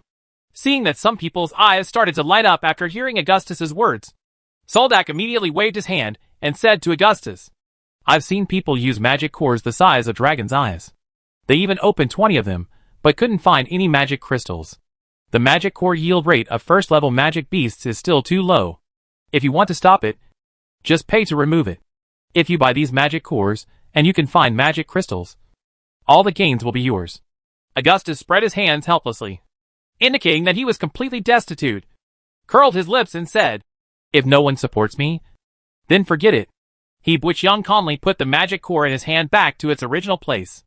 Just now, He Butchung suddenly discovered that the magic core in his hand seemed to seep out of a weak breath, and the weak breath flowed back up his arm to his shoulder. In that instant, in his spiritual world, he felt countless stars in the void, gathering in the shadow of his body and dimming. The second star on his shoulder that had been lit a few days ago had completely stabilized, and followed the movement of his hand. The weak aura released by the magic core inside entered the body, and a dark star next to the second star began to glow faintly. The aura seeping out of the magic core can actually light up the stars in his spiritual world. He Butchung quickly put the magic core back to its place. When he retracted his hand, he subconsciously picked up another magic core. He calmly put this magic core in the palm of his hand. The breath did not appear again. He Butchung picked up the other magic cores one after another, but he could only feel it when he held the first magic core. The weather is hot, and these 10 fish will go bad quickly if left there. Now they are lying in the shade of the bushes. The soldiers of the second team are cutting off the best meat from these fish, cutting them into thin slices, and placing them on the clean big rocks on the shore to dry the fish. It is only about one fish, between 200 and 300 pounds. The clean meat cut from 15 tim fish would weigh at least 1,000 kilograms. Even the dried fish would weigh several hundred kilograms. There was no way to carry them all away, so we could only select the ones with the best quality. Dried fish. The fish meat of tim fish is tender and delicious. Everyone's lunch is a pot of fragrant fish porridge. It is impossible to cook it carefully in the wild, so it tastes the same. Since there were indigenous people nearby, the second team could not stay here for too long. They waited until the sun was about to set, then put part of the dried fish meat into grain bags. Each person shared more than 20 kilograms of dried fish meat and returned. Temporary camp. He Butchung was lying in the tent sleeping soundly when he heard Red Sox Garcia's voice coming from outside the tent. "Captain Soldak." It seemed that calling him captain was of no use, as it would not wake him up at all. So Red Sox Garcia boldly changed to his previous title of Soldak. Hearing someone shouting, Surdak, who was lying at the door of the tent, immediately woke up and asked in a deep voice, "What's up?" He Butchung forced himself to open his eyes and look outside the tent. At this time, the sky was just getting dark. The sky gradually turned blue. The stars receded, and a dazzling white band appeared on the horizon. Red Sox, wearing a bulky armor, squatted outside the tent and reported to Surdak, who had just been woken up. "Captain, those indigenous people came to the other side of the river to steal the fish." Chapter 32 Aboriginal Girl. In recent times, the word indigenous has almost become the most sensitive word in the military camp. Once someone utters it from his mouth, it is bound to attract countless pairs of eyes around him. The voice of Red Sox was not loud, but all the soldiers who were sleeping in the tent were suddenly awakened from their sleep. Everyone crawled out of their sleeping bags. Before they opened their eyes, they asked Red Sox, "Where are the Aboriginal people?" "Where?" Surdak was the first to get out of the sleeping bag, quickly put on linen pants, picked up the armor beside him, and got out of the tent, shouting loudly, "All members of the second team, get ready and assemble." The tent immediately became a mess. Everyone got out of the tent, put on their armor as quickly as possible, then took their own weapons and stood in a row at the entrance of the tent. He Butchung was standing in the team, but he was at the end of the line. As a non-staff member of the team, He Butchung felt that he should be at the end of the line. The two recruits of the team stood together with He Butchung. They had recently experienced many things about the indigenous people in Helensa County. They knew about the grievances between the 57th Regiment and the indigenous people, and they were nervous about the upcoming battle. Excited? When the soldiers in the team heard that they had discovered the indigenous people, they naturally became excited. Everyone shouted, "This time we must show them some color." In the eyes of this group of imperial warriors, the indigenous people of Helensa County are a group of uncivilized primitive people. According to Red Sox, the indigenous people were currently gathering on the river beach to steal the tim fish everyone caught yesterday. Surdak led all the soldiers down the mountain along a path on the mountain ridge and approached the river valley as quickly as possible. However, the team had not yet reached the stone beach in the lower reaches of the river valley. From a distance, they could see a group of indigenous women covered only with leaves squatting on the river beach, using stone axes to smash the bones of the tim fish on the river beach.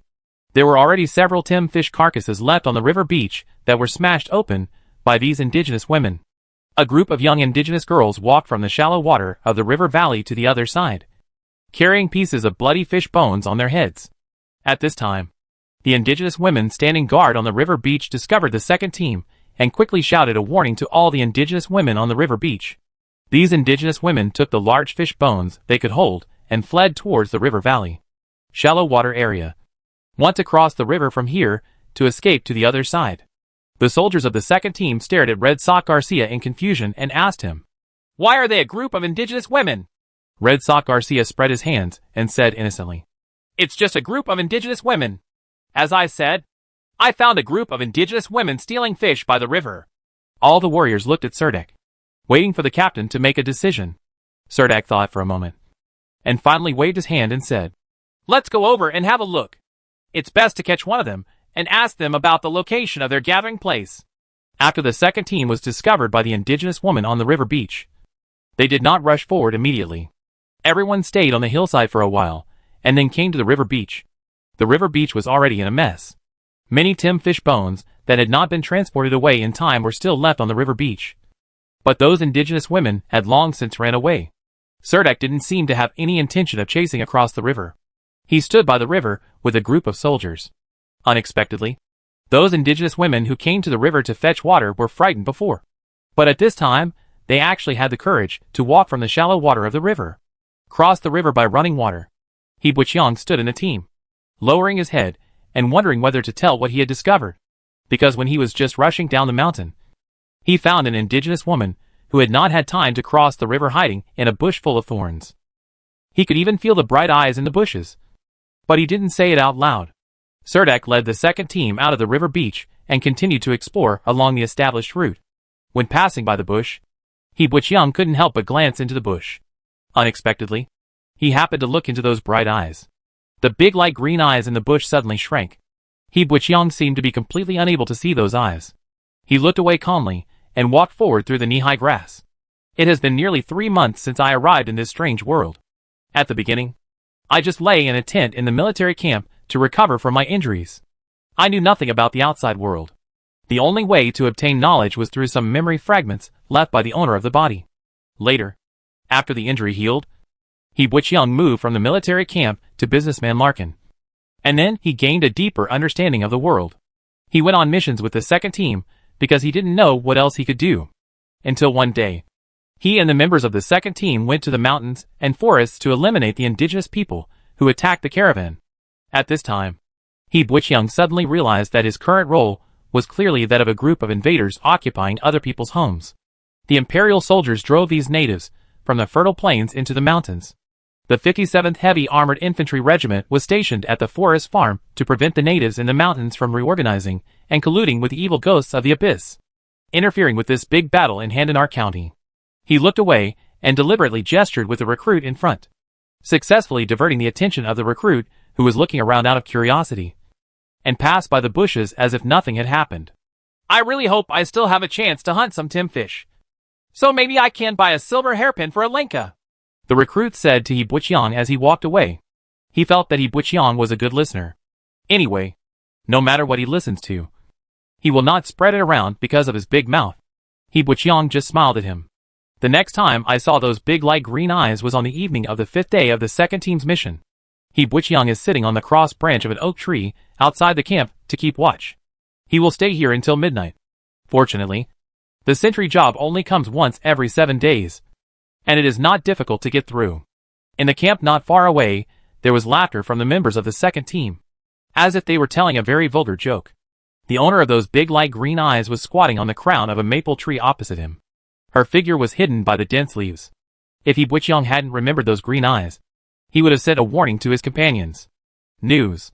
Scene being discovered by He Buchiang. That light body suddenly jumped out from the dense maple tree. Her body was as light as a deer. She took a few steps and jumped, and soon disappeared into the dusk mountain forest. He Buchiang jumped down from the tree and wanted to chase him out, but found that he had no idea where to chase him. He was worried for most of the night, and even when the guard was changing, he did not wait for the Aboriginal sneak attack. When he returned to the tent, he was a little worried that the Aboriginals would take the opportunity to come over and attack. Even if they attracted a group of red-eyed hyenas, it would be too much for everyone. He Buchiang who shouldn't have let her go at that time, lay in his sleeping bag tossing and turning and couldn't sleep. He was so drowsy until dawn. When he woke up in the morning, He Buqiang had a pair of dark circles under his eyes, which startled Soldak and thought He Buqiang was sick. Chapter 33 The Tracker Hidden in the Shadows. The soldiers of the second team hid in the bushes and stared nervously at a forest of pine trees halfway up the mountain. A giant earth bear with a body length of more than 4 meters was leaning on a mountain pear tree. The bear's claws were as big as cattail fans and shook the big pear tree hard. The whole tree was shaking violently, and a green pear almost as big as a fist was shaking. Raindrops fell on the forest floor, and 2 bear cubs over 2 meters long happily ate green pears on the ground. This kind of mountain pear is not delicious. Not to mention that green pears are extremely sour. Even in the mature season, yellow and orange pears are hanging on the branches. Although the juice is sour and sweet, one bite is full of pear residue that is difficult to swallow. For the imperial people, for example, this unpalatable mountain pear can only be used to make fruit wine. The pears on the tree fell all over the ground, and the adult geomaniac bear leaned down and lay quietly under the tree, seemingly uninterested in these green pears. He Buqiang didn't expect that such a lazy brown bear would actually be one of the overlords in the Gundar Mountains. The Earth Fury Bear. It is said that an adult geoglyph who has reached the peak of his strength can touch the door of a level 3 monster. But in fact most geoglyphs are only level 2 monsters.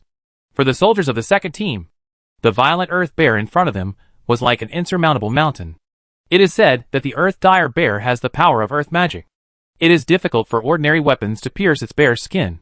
When the dire bear is on all fours, it has endless power in its body. It is definitely not something that the current members of the team can defeat. The George bear has a very sensitive sense of smell. When looking for prey, it can smell the scent of prey 2 kilometers away. It is also irritable and can easily turn into a violent state when it senses danger approaching. At this moment, everyone was hiding in the bushes. But what they saw was a warmer picture. A mother bear and 2 cubs were eating green pears in the pear forest.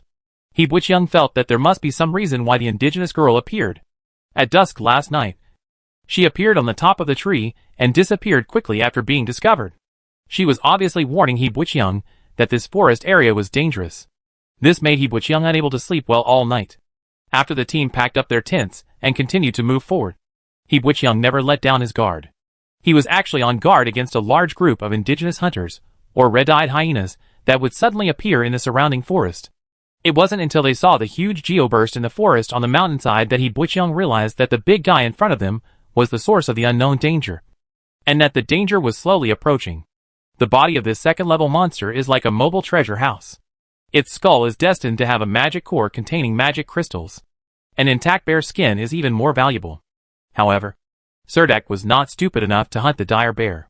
The number of people in the second team was not enough for the dire bear to take a few slaps from the dire bear. In order to avoid being discovered by the violent earth bear, Cerdak and his team members hid in a field of wild vines. The vines themselves had an unpleasant odor and could effectively cover up the body's odor. It is a good way to protect yourself when entering the bush. He Buqiang always felt that the big land bear seemed to know that there was someone in the forest here. But in fact it was also hesitant to come over. The geomaniac bear wandered in the pear forest opposite for a while, and finally decided to leave slowly with the 2 cubs. After the giant earth bear climbed over the ridge and faded away, Cerdak asked everyone to get out of the vines. Everyone sat in the forest and let out a sigh of relief. It seems that we have entered the depths of the Gandor Mountains. Everyone must be more careful, Cerdak warned the team of soldiers. Red Sox Garcia couldn't help complaining to Cerdak. Captain, how long will our mission last? Let's find someone in such a large mountain forest. We don't even have a specific scope. Where should we go? Try to find? The bearded Kegel wiped the sweat from his face, came over and said, it is said that based on the time calculation, it was determined that the swordsman should reach the area where our regiment is responsible for the defense area. Cerdak lowered his head and pondered for a moment before saying, this time we have brought 7 days of marching rations. The food is still sufficient so far. So let's look inside again and treat it as a field training. Near noon, the soldiers lit a fire in the forest and cooked a pot of fish porridge. Tim fish is a first-level monster. Regular consumption of this fish is said to enhance one's physical fitness. It is a rare nourishing product. After eating several fish porridge in a row, He Buqiang didn't feel any improvement in physical strength. It was true that this kind of fish porridge was more resistant to hunger. He Buqiang sat on a tree root protruding from the soil, drinking fish porridge from a bowl with a piece of dry baked wheat cake. His eyes fell on the woods not too far away, and a piece of animal skin skirt was exposed behind a maple tree. He Buqiang pressed his forehead in distress, although he was very grateful for her warning last night. But the whereabouts of the second team fell into the eyes of this indigenous girl without reservation. There was no secret at all, which was really a headache. He Buqiang wanted to chase him quietly and scare away the indigenous girl who had been following the team. He calmly put down the wheat cake in his hand and made a gesture to the recruits to go out. This gesture usually means going out to solve personal problems. He Buqiang took a few steps quickly and disappeared in the dense forest. He ducked through a low cassava field, carefully hiding his figure, and moved towards the tree where the indigenous girl was hiding. When he touched the maple tree, he found that the figure of the indigenous girl had disappeared. He Buqiang sighed. Although he had known this would happen, he still wanted to try it. At least the indigenous girl's adventurous actions must be stopped. Otherwise she will inevitably be in danger once discovered by other members of the team. Augustus in the second team is a ranger with good anti-detection methods. He Buqiang was about to turn around and return to the temporary camp when he suddenly felt something. He turned around and saw that the slender indigenous girl was looking at him from behind a tree dozens of meters away. He gritted his teeth and decided to take the risk and catch up. The indigenous girl was wrapped in animal skins. Her gray hair was braided into thin braids, and her face was covered by green tree sap. When she saw He Buqiang running over quickly, she was so frightened that she hurried into the depths of the woods. Her steps were light and nimble. It was difficult for He Buqiang to catch up for a while. The forest is overgrown with weeds, and some potholes are filled with fallen leaves. If you step in, your body will be seriously unbalanced. Several times, He Buqiang felt that his ankle was about to break in pain. He chased after the indigenous girl through a dense red pine forest, jumped over an almost dead stream, and ran on the rocky beach for an unknown distance. He Buqiang didn't stop until his heart was about to jump out of his throat. It was obvious that every time the indigenous girl disappeared from sight, she would stop in front, wait until He Buqiang ran closer, and then leave He Buqiang far behind like a deer in the mountains. She seemed very careful, neither leaving He Buqiang far behind nor letting him get too close to her. After chasing him for a long distance, He Buqiang thought in his heart, this way, the indigenous girl should not continue to follow the team. So He Buqiang decided to go back. When they returned to the temporary camp, Serdek and the second team of soldiers were looking for him around the camp, thinking that he had been attacked by indigenous hunters. Sure enough, when he was camping that night, He Buqiang found that the indigenous girl was not following him. On the 6th day after leaving the camp of the 57th Heavy Armored Infantry Regiment, Soldak led the second team of soldiers to the end of the river valley and ridge. This is the upper reaches of the river valley. This river is formed by the convergence of countless rivers and streams in the Gandor Mountains. From here it is divided into two tributaries. If you go deeper, you will not follow a single ridge, but the mountains are overlapping together. The woodlands here are mostly white birch trees and five-leaf maples, and there are also patches of red pine forests and fir trees. Serdek was worried that he would lose his way in the mountains, so he stopped here and planned to camp here. After a day of repairs, he would return the same way. He Buqiang, Red Sock Garcia, Bearded Kegel and others set up tents in the forest. Augustus followed Soldak and planned to walk around the surrounding forest to see if there were any suitable prey. In the morning, we also saw a herd of elk running along the valley below in the direction of the team's coming. Occasionally, we could see some small animals escaping in the forest. He Buqiang and his team of soldiers had just put up the tent and built a simple stove, before they had time to put the iron pot on the stove. Augustus ran back panting. Augustus ran back sweating profusely and said, "Some things were discovered in the forest ahead, and the captain asked us to come together." The bearded Kegel rushed up to meet Augustus and asked, "What did you see? Are they indigenous people or monsters in the mountains and forests?" Augustus held onto a big tree and panted for a while before saying, "It's a group of red-eyed hyenas." When he heard about the red-eyed hyenas, Kegel immediately grabbed Augustus's neck with both hands, pressed him hard against the tree, and yelled, "Now that you have met a group of red-eyed hyenas, how dare you leave the captain behind? Run back by yourself?" Augustus struggled feebly and was choked by Kegel. He was speechless for a moment, and his face turned purple from the suffocation. In the end, it was He Buqiang who pushed Kegel away. After Augustus broke free, he coughed violently and then said, "Those red-eyed hyenas are all dead. They seem to have been eaten by some wild beast." Only a layer of dog skin is left. When Red Sox Garcia heard what Augusta said, he breathed a sigh of relief and said, "What's so strange about this? The number of wild beasts in this mountain forest that can kill red-eyed hyenas can't be counted on one hand. And even more besides, there are even more powerful monsters living there. So you don't need to make a fuss about hunting a few red-eyed hyenas." Chapter 34 The Horned Devil. Red Sox ran to the woodland where the accident occurred and did not mention the previous words again. He Buchyoung carefully avoided a bloody piece of meat on the ground and covered his mouth and nose with his hands. The forest was filled with a strong smell of blood. The soldiers of the second team rushed to the forest and were stunned by the scene before them. The forest was in a mess. Torn hyena skins were scattered everywhere. There were blood stains, scraps of meat, and hyena bones on the ground. It looked like the red-eyed hyenas had been dismembered by some kind of wild beast. These traces were all over the forest. Some bones were even bitten into pieces. It seems that this monster has an amazing bite force. Surdak was squatting in the forest, holding a dog bone in his hand. There was still a layer of light red mucus on the bloody bone, like the saliva of a beast. The scene was quite tragic. Probably dozens of red-eyed hounds were slaughtered in this forest, and there were no complete bodies at the scene. It seemed that these capsized hyenas had been swallowed by the monster. Seeing all the team members rushing over, Soldak asked the bearded man, "Kegel, what kind of beast can even eat hyenas?" Kegel squatted next to Soldak, frowned and said in a deep voice, "I don't know. Maybe that big guy hasn't gone far yet." Augustus came over and said, "I said it might be a group of ferocious jungle iguanas." Kegel patted Augustus on the shoulder and said to everyone, "I have never heard that there are jungle iguanas in Mount Gandor. And that group of iguanas may not be the opponents of these red-eyed hyenas. The red-eyed hyena is so big, I can't tell what this big guy is. But we'd better get away from here as soon as possible." The soldiers of the second team fell on Surdak. Surdak pondered for a moment and said, "I know it is a bit dangerous to do this, but I want to know what it is. Otherwise, once they run over to the forest farm, our camp will be greatly threatened." Then, he ordered the soldiers of the second team. Everyone is divided into 4 teams freely and searches for clues in this forest area. No matter whether we can find them or not, we will gather here in an hour. Hearing the captain's arrangement, the soldiers of the second team quickly cheered up. "I understand." Soldak, He Buchyoung and 2 new recruits formed a team. No one wanted to form a team with the 2 newcomers, so Soldak decided to take them with him. He Buchyoung came to the most intense fighting place in the forest. It was more like a slaughterhouse. A large amount of blood seeped into the soil, dyeing the land purple-red. Some broken firs were scattered among the forest. There were many red pine trees here. There are some scratch marks on the tree trunks, as if they were left when a red-eyed hyena attacked. There are still some circular holes pierced by sharp conical weapons in the pine tree.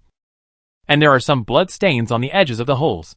Surdak touched the blood on the edge of the hole, put it under the tip of his nose, smelled it and said, "Could it be that the manticore left it from the sharp horns on its head?" He Buchyoung shook his head and pointed at the forest land, gesturing that manticores are not social monsters. 1 or 2 manticores cannot create such a big scene. Surdak straightened up, looked at the messy forest land, and said with a serious expression, "It feels like these red-eyed hyenas have experienced a herd of bison." The body of the one-horned bison was crushed to pieces, and then they were eaten by a group of hungry piranhas. There will be no bones left. No, there is no way the piranhas can eat these red-eyed hyenas until no bones are left. The 2 recruits followed Soldak tremblingly. After entering the forest, the 2 of them were like timid quails, always thinking that it would be safest to retract their heads into their chests. He Buchyoung took 2 steps. He bent down and looked at the ground. He stretched out his hands to peel away a few blood-stained leaves on the forest floor. Several brand-new footprints were left in the forest.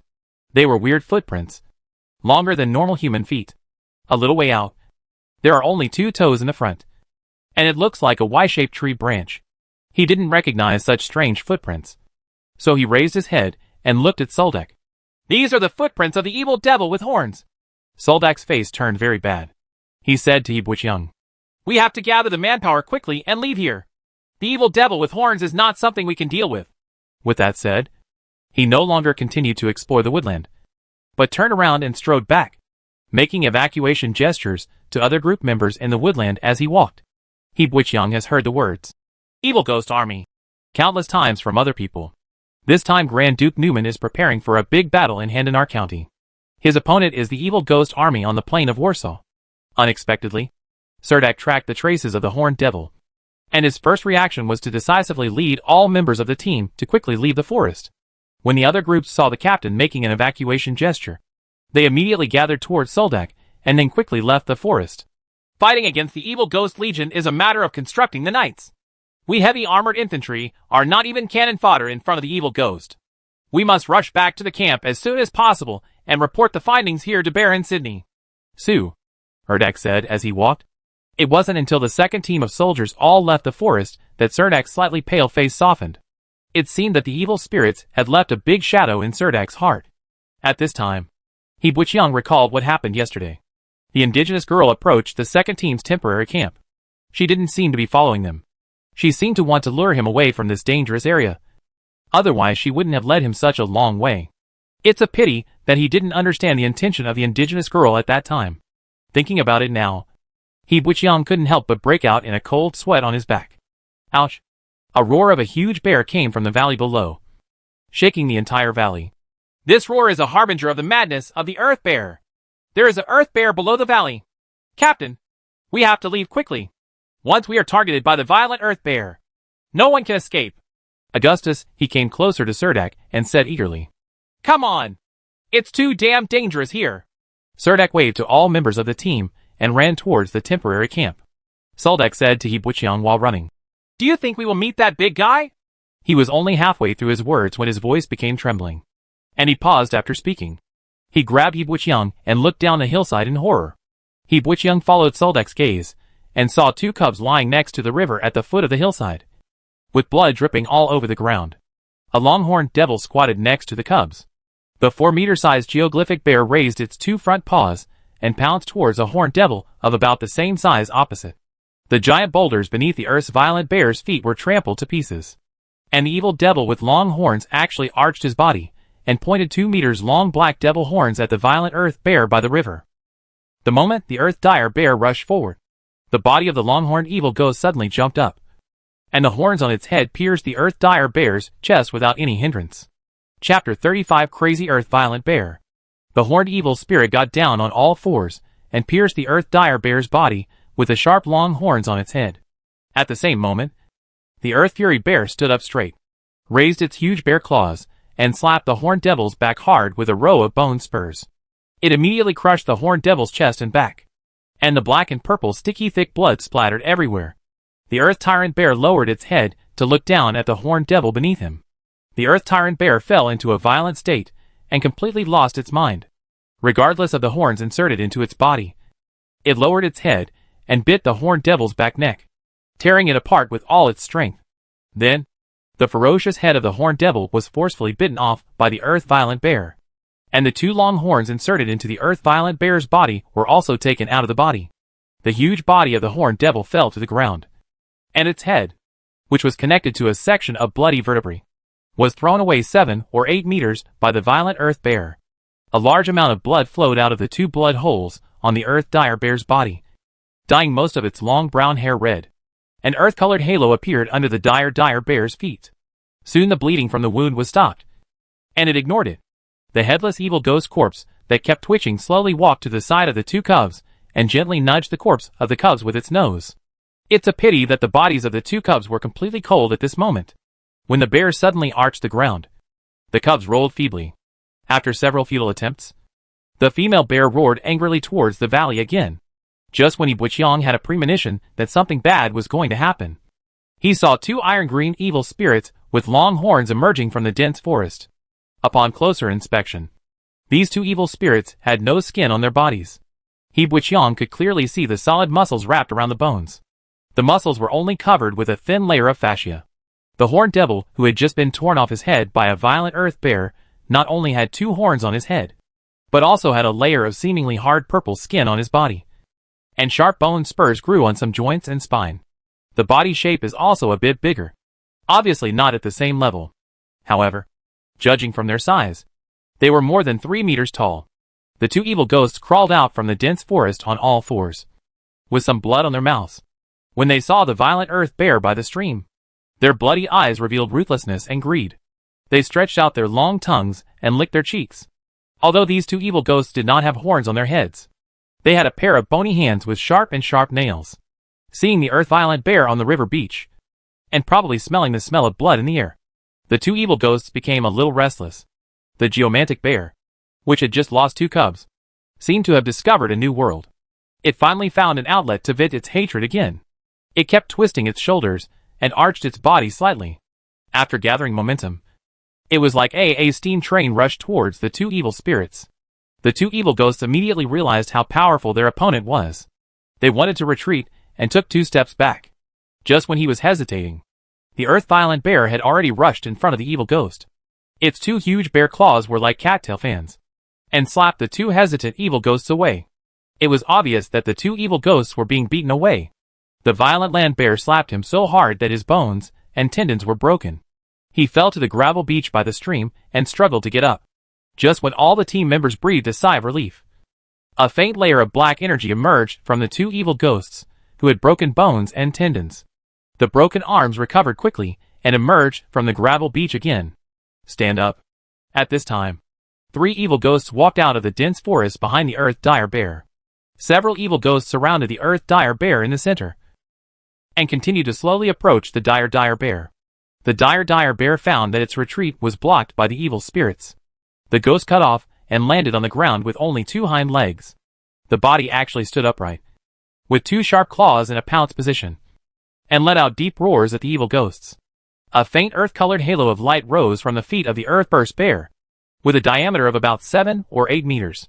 Many fist-sized pebbles in the outermost area of the halo seemed to be attracted by huge gravity, and they were constantly rolling around the body of the earth-burst bear, and gathered around the earth-fury bear. The 5 evil ghosts stepped into the area of the light wheel, and were immediately pulled by an invisible force. The evil ghost's toes dug deeply into the sand and gravel on the river beach to resist this invisible gravity. Unfortunately, the sand and gravel under his feet were also rolling continuously, and the evil ghost without any leverage was pulled to the side of the violent earth bear. Seeing that they could not resist this invisible gravity, the evil ghosts gave up their resistance and took an attacking stance to give it a try. The 5 evil ghosts rushed towards the earth-dire bear at the same time. The dire bear could only care about the 3 evil ghosts rushing in front of it. 2 of the evil ghosts were knocked away by the bear's claws, and the other evil ghost was directly hit by the dire bear, biting the head in one bite. The evil ghost's head fell apart instantly like a smashed watermelon under the bear's kiss. The evil ghost that rushed up from behind jumped directly on the back of the earth-dire bear and thrust its sharp bone hand into the dire bear's body. The earth-dire bear roared and twisted its body, using its giant claws to pull the 2 evil ghosts off its back, and tore off their heads with its big mouth. Only then were the 3 evil ghosts dead, and the other 2 were knocked away by the dire bear. The evil ghost rushed in front of the earth-fury bear again. At this time, the earth-fury bear had several wounds on his body, and his brown fur was dyed red with blood. One of the evil spirits took the opportunity to slit open the geodesic bear's abdomen with its skeletal hand. Seeing the geodesic bear's intestines flowing out on the spot, Young, who was hiding in the bushes in the distance, sighed secretly and thought, "This geoblast bear, it's over." In the end, the geomaniac bear managed to get rid of the remaining 2 evil spirits. Then the geomaniac bear landed on its front paws and crawled crookedly to the stream again. It sat by the stream with clear mountain spring flowing, and the head looked at the 2 long-dead cubs beside him, and slowly lay down beside the 2 cubs, with the head resting on a big stone, as if he was asleep. The soldiers of the second team also did not expect that in the confrontation between the earth-violent bear and the horned devil, the earth-violent bear would actually win. "Is it dead?" Red Stocking Garcia stretched his head out of the bushes, with several oval leaves hanging from his bird's nest-like curly hair. The soldiers crawled out of the bushes one by one. These bushes were covered with sharp thorns. Although these thorns did not cause serious wounds, they were extremely painful when they were stung. Augustus crawled out of the bushes and said excitedly, "It is said that a piece of geomancer bear leather is worth at least 50 gold coins. Are we going to get rich?" The Red Sox following him were timid, looking at the battlefield by the stream below the hillside, and said cautiously, "Do you think there are any evil spirits in the woods below?" Augustus was good at reconnaissance. He stretched his muscles a little in the forest and said to everyone, "Don't worry about it. You guys are here. I'll go over and do some reconnaissance." He attended the Junior Warrior Academy for several years, specifically learning the practical skills of a ranger, and has been the main scout of the second team. Seeing Augustus's eagerness to try, Suldek only said, "Be careful. Don't show off." After hearing Serdak's instructions, the Talapa man immediately jumped up and quickly ran down the hillside under the cover of the big trees in the forest. Not long after, Augustus's voice came faintly from below. "Captain, the forest below is still safe at the moment. There are no other evil spirits in that forest." Chapter 36 Save the Bear. Augustus and Red Stocking stood behind an oak tree at the edge of the woodland, watching the movement by the stream. "I said that bear should be dead." "Right." Red Sox hesitated a little, stared at the earth-violent bear lying on the river beach, took a deep breath and said to Augustus, "He was so seriously injured that his intestines were leaking out. He must have died." Augustus was a little unsure, but facing this somewhat timid companion, he felt that he should give him some encouragement. So he said this. "Oh." Red Sox looked towards the stream. The big bear skin seemed to be stumbling towards him again. He stretched out his hand to wipe the saliva from the corner of his mouth. For a third-class infantryman of the heavy armored infantry regiment, being able to pick up a piece of earth-dire bear leather was like a dream. The two of them squatted behind a tree and chatted quietly. Even if they saw blood on the river beach, they didn't dare to walk over. He Buqiang stood on the horizontal branch of a big tree in the forest, guarding against evil spirits that would suddenly emerge from the depths of the forest. Although I don't know why there are evil spirits here. What the team members can do now is to clean up the place as soon as possible before other evil spirits discover it. Touching the corpses of these evil spirits does require taking great risks. But of course such a large windfall cannot be discarded by the stream for no reason. Therefore, after consulting the opinions of all members of the team, Serdak finally he also decided to run over and sweep up the corpses. After Augustus initially confirmed that everything was normal in the woodland here, the second team quickly ran to the woodland beside the river. He Buqiang waved his thumb at Suldek, indicating that everything was normal deep in the forest, and Suldek was relieved. The soldiers dragged all the 6 evil ghost corpses near the river beach to the forest clearing. Serdak took out a skinning knife and carefully cut off the demon-marked skin of the long-horned evil ghost. This was what you do best. It's a pity that the other 5 evil ghosts have no skin, but their muscles are covered with a thin layer of fascia. The red muscle fibers are clearly visible, which makes them look a little creepy. Serdak was a little disappointed that he could not collect the black-striped demon skin from the evil ghost. However, this is not a bad thing. At least the time to clean up the corpses is greatly shortened. As long as the black-striped devil skin is cut off from the horned evil ghost, and the battlefield is cleaned, you can quickly evacuate from here. God knows other evil ghosts. When will it pop up? Perhaps the roar of the earth-dire bear will also attract other monsters living nearby. Among these 6 evil ghosts, 3 evil ghost heads were bitten into pieces by the violent earth bear, and only some broken bones could be found on the ground. The other 3 evil ghost heads were relatively well preserved. The real value of the evil ghost's head is that it contains a black and demonic core. This magic core can produce a precious black magic crystal, different from the magic crystal produced by Warcraft. According to the military standards of the Green Empire Army, the black magic crystal itself is not only worth 10 gold coins, but can also be exchanged for a large amount in the military camp. Military merit. Military merit means a lot of wealth for ordinary civilian soldiers, and for nobles. Accumulating enough military merit means they can be promoted to nobility. The soldiers of the second team found 2 black demon cores on the river beach, and the 3 evil demon heads were put into a linen bag. Serdak asked Red Sox to carry the bloody pocket. Red Sox frowned and unceremoniously threw the bloody bag to a recruit, telling him to carry it carefully and not to lose it. The recruit could only accept the bag from Red Sox. After squeezing out the last bit of value from the evil ghost's corpse, Serdak stood up straight and said to everyone, "The strength of these evil ghosts is probably much weaker than those of the evil ghost warriors in the evil ghost army." Augustus took the opportunity to come over and kick the corpse of a skinless devil before saying, "How come they don't have skin on them?" The bearded Kegel said nonchalantly, "Who knows?" Augustus likes to take risks. He licked his lips, stared at the earth rage bear lying on the river beach, and asked Serdak, "Should we go over there and skin the geodrag bear too?" Suldek didn't say anything. He glanced at He Buqiang and asked him, "Did you say it was really dead?" Before He Buqiang could make the not dead gesture, Augustus said first, "Look at it lying there motionless for a long time. It must be dead. Even if it's not dead, it's probably just breathing its last breath. We can walk over and kill it with one sword." Standing aside, Red Sock originally wanted to walk over and take a look, but after hearing what Augustus said, He immediately stopped and asked him, "So are you dead or not?" Augustus smiled and said, "What's the point of worrying about this now? We'll find out if we go over and take a look.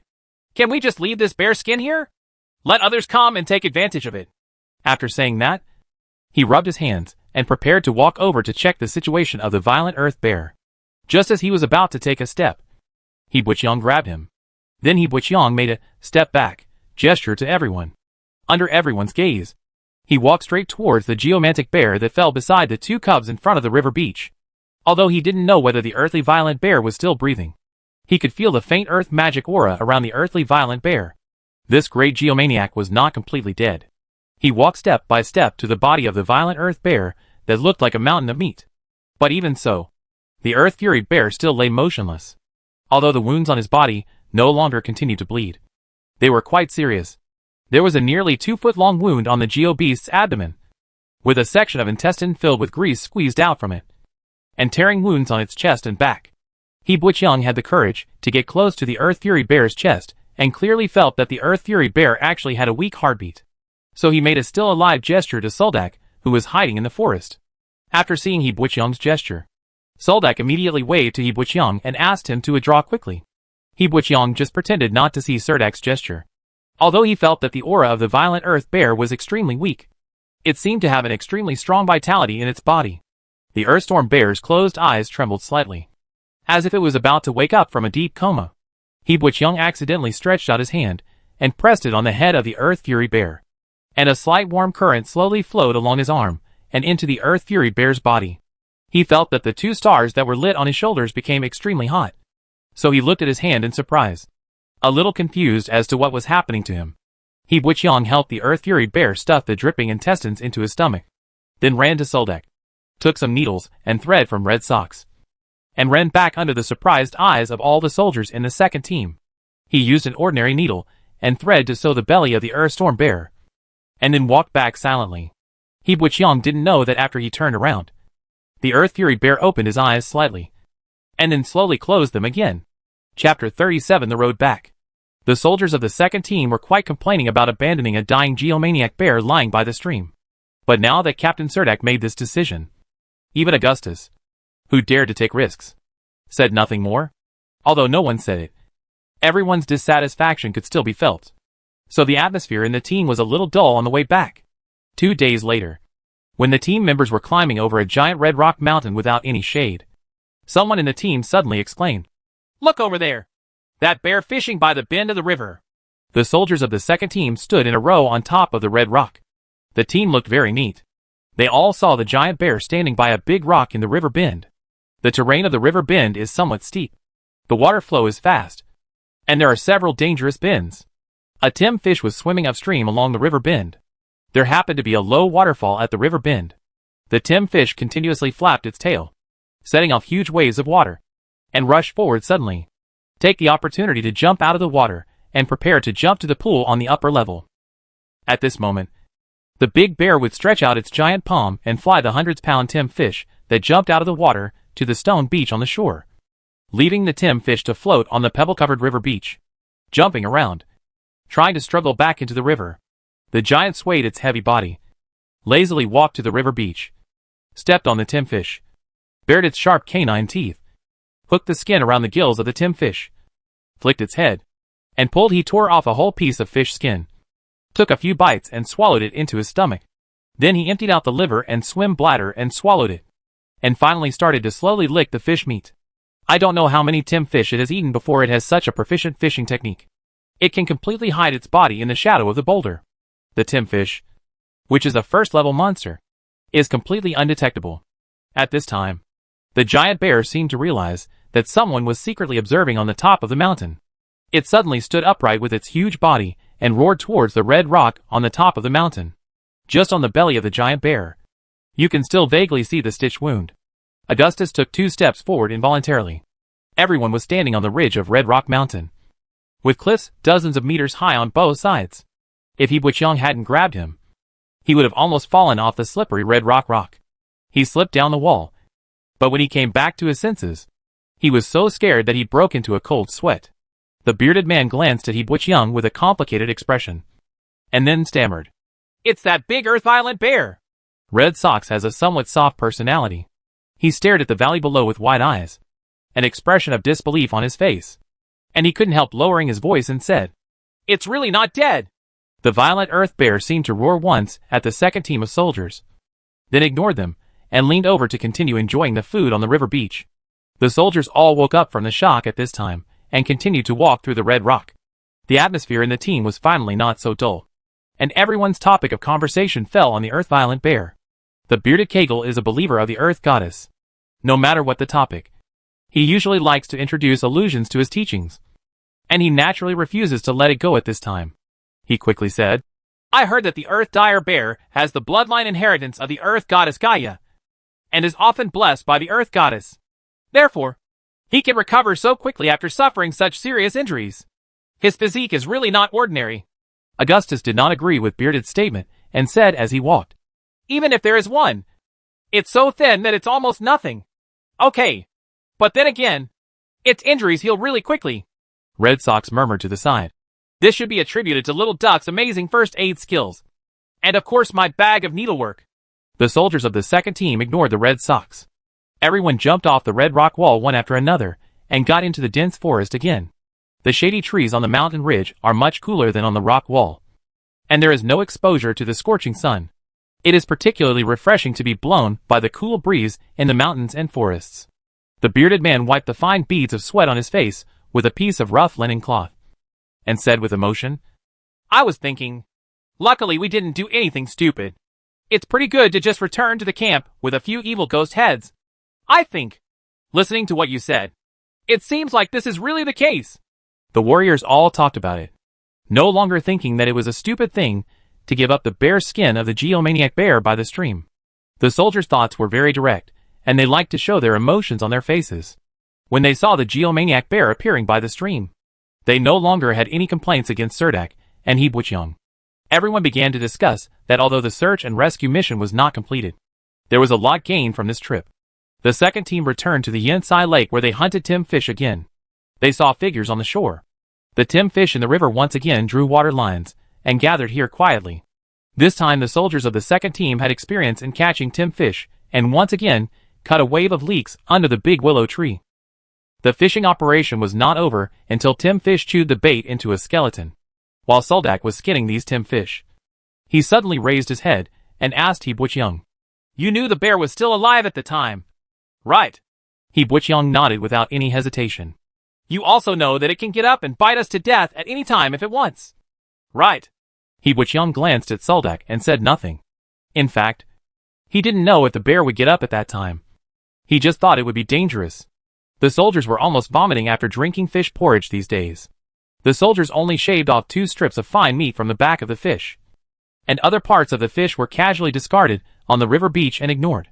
However, the weather is hot, so the cut fish meat still needs to be dried in the sun before it goes bad. Fortunately, there are no big shading trees around the stone beach. The scorching sun directly burns the pebbles on the river beach to the feet. After the fish meat is cut into thin slices, it is spread in some white pepper and salt. Spread it on a hot stone, and it will dry in the sun in a short time. The Tim fish caught this time were a little less than last time. Only 12. However, Augustus took out 5 magic cores from the heads of these Tim fish, and his luck was better than last time, adding another income to this rescue operation.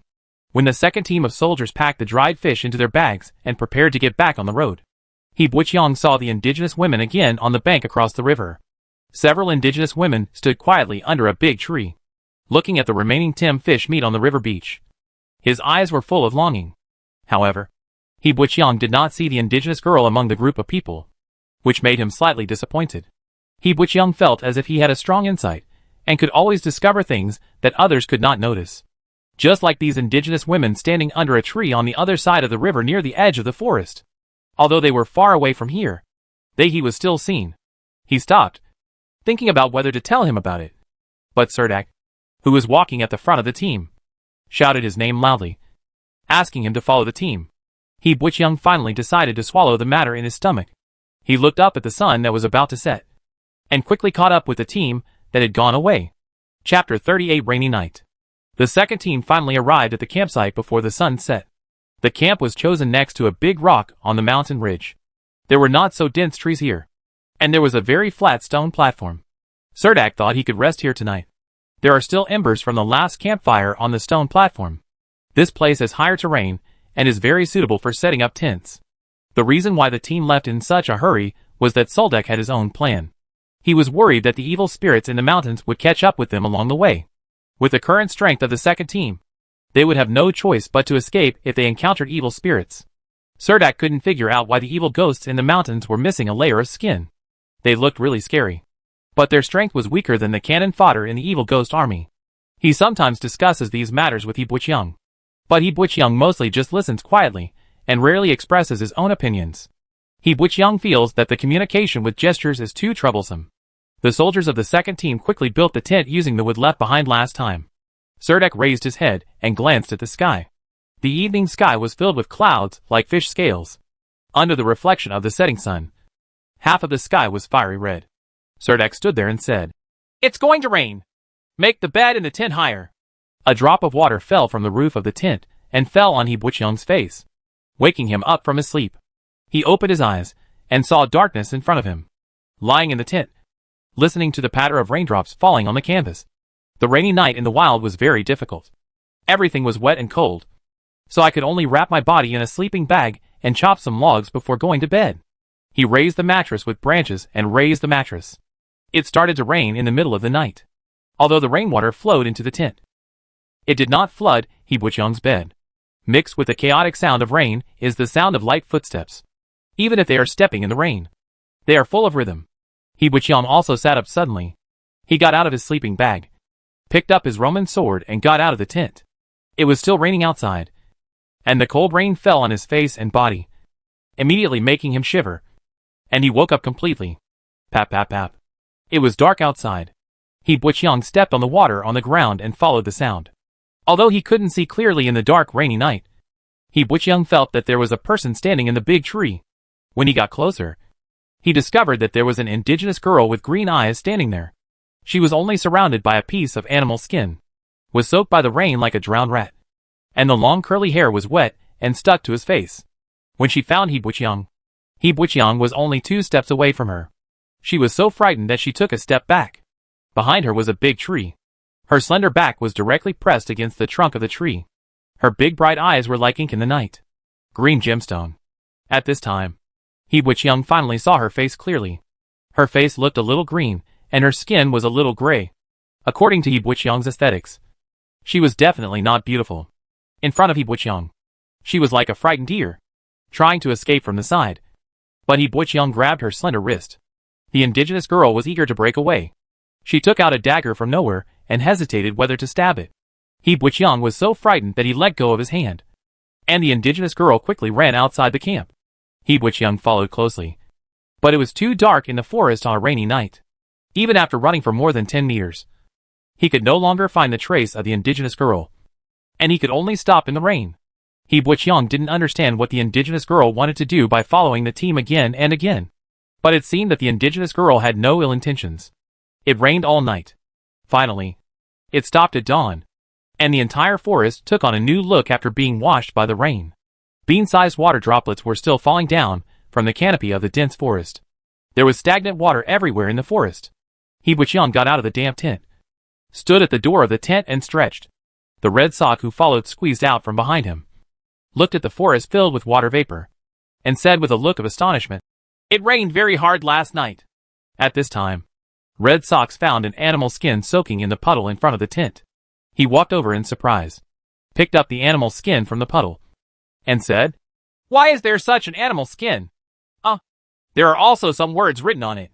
Red Socks came back with the animal skin, handed it to He Buqiang, which was soaked by the rain, and asked with some embarrassment, "What is written on it? Is this a letter?" Red Stocking asked tentatively. When He Buqiang took the animal skin, he realized that Red Sock could not read. It was clearly written in very standard Green Empire language. The person who wrote these words must be a well-educated noble. His handwriting had a special pen style, always tries to make all letters written as smoothly as possible.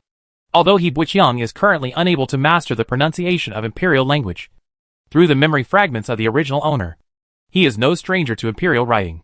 There was actually written in charcoal on this animal's skin. If you see this letter, and you are willing to believe it, then please trust the indigenous girl standing beside you. Her name is Alma Yato. She can bring you to me. I need your help. The 7th Constructed Swordsman Regiment of the Osorno Legion in the province of Bina. Swordsman by Call Gilgud. There are so many words written on the entire animal's skin. After seeing these handwritings, He Buiqiang realized that this was a letter asking for help, and the swordsman must have been unable to escape because of something. So he asked an indigenous girl to come out to deliver the letter. Alright. This doesn't seem to make sense anyway. When did the imperial warriors have such a harmonious relationship with the natives of Handanar County? He Buiqiang's first reaction was that the letter was a bait. But who actually helped the aboriginal people write such a letter? These questions kept appearing in He Buiqiang's mind. And then his eyes fell on the last signature, by Call Swordsman. He Buiqiang immediately thought that this time, the second team was ordered to perform a mission. Wasn't it to find an imperial swordsman who entered Mount Gander alone? He turned around and got into the tent, pushing Serdek awake, who was still sleeping soundly in his sleeping bag. Soldak looked at He Buiqiang sleepily and asked him, "What's wrong?" He Buiqiang unfolded the wet animal's skin in front of him. Fortunately, although Soldak had a little trouble reading, he still knew the words. He stumbled for a long time before he finally finished writing this line on the animal's skin. After understanding the general meaning of the text, he finally saw the word, Bakely Swordsman, and sat up in his sleeping bag. "Where did you find this animal's skin?" Serdek asked with a frown. "It's in the puddle at the door." Red Stocking put his head into the tent and said to Soldak, "Inside the puddle?" Serdek pinched the wet animal hide with a look of disbelief on his face. "Yes, Captain! I got out of the tent in the morning and was about to cook porridge according to your instructions. I happened to see it soaking in a puddle, so I walked over and picked it up. But I didn't recognize the words on it." "Okay, I understand. Is that indigenous girl outside? Wait for me a moment. I'll go out to see her." "Wait a minute. Captain, what kind of indigenous girl? Did you think I picked up an indigenous girl? I can swear to you, I didn't even see a single hair of the indigenous girl," Red Sock said bitterly, a face that swore an oath to Serdek.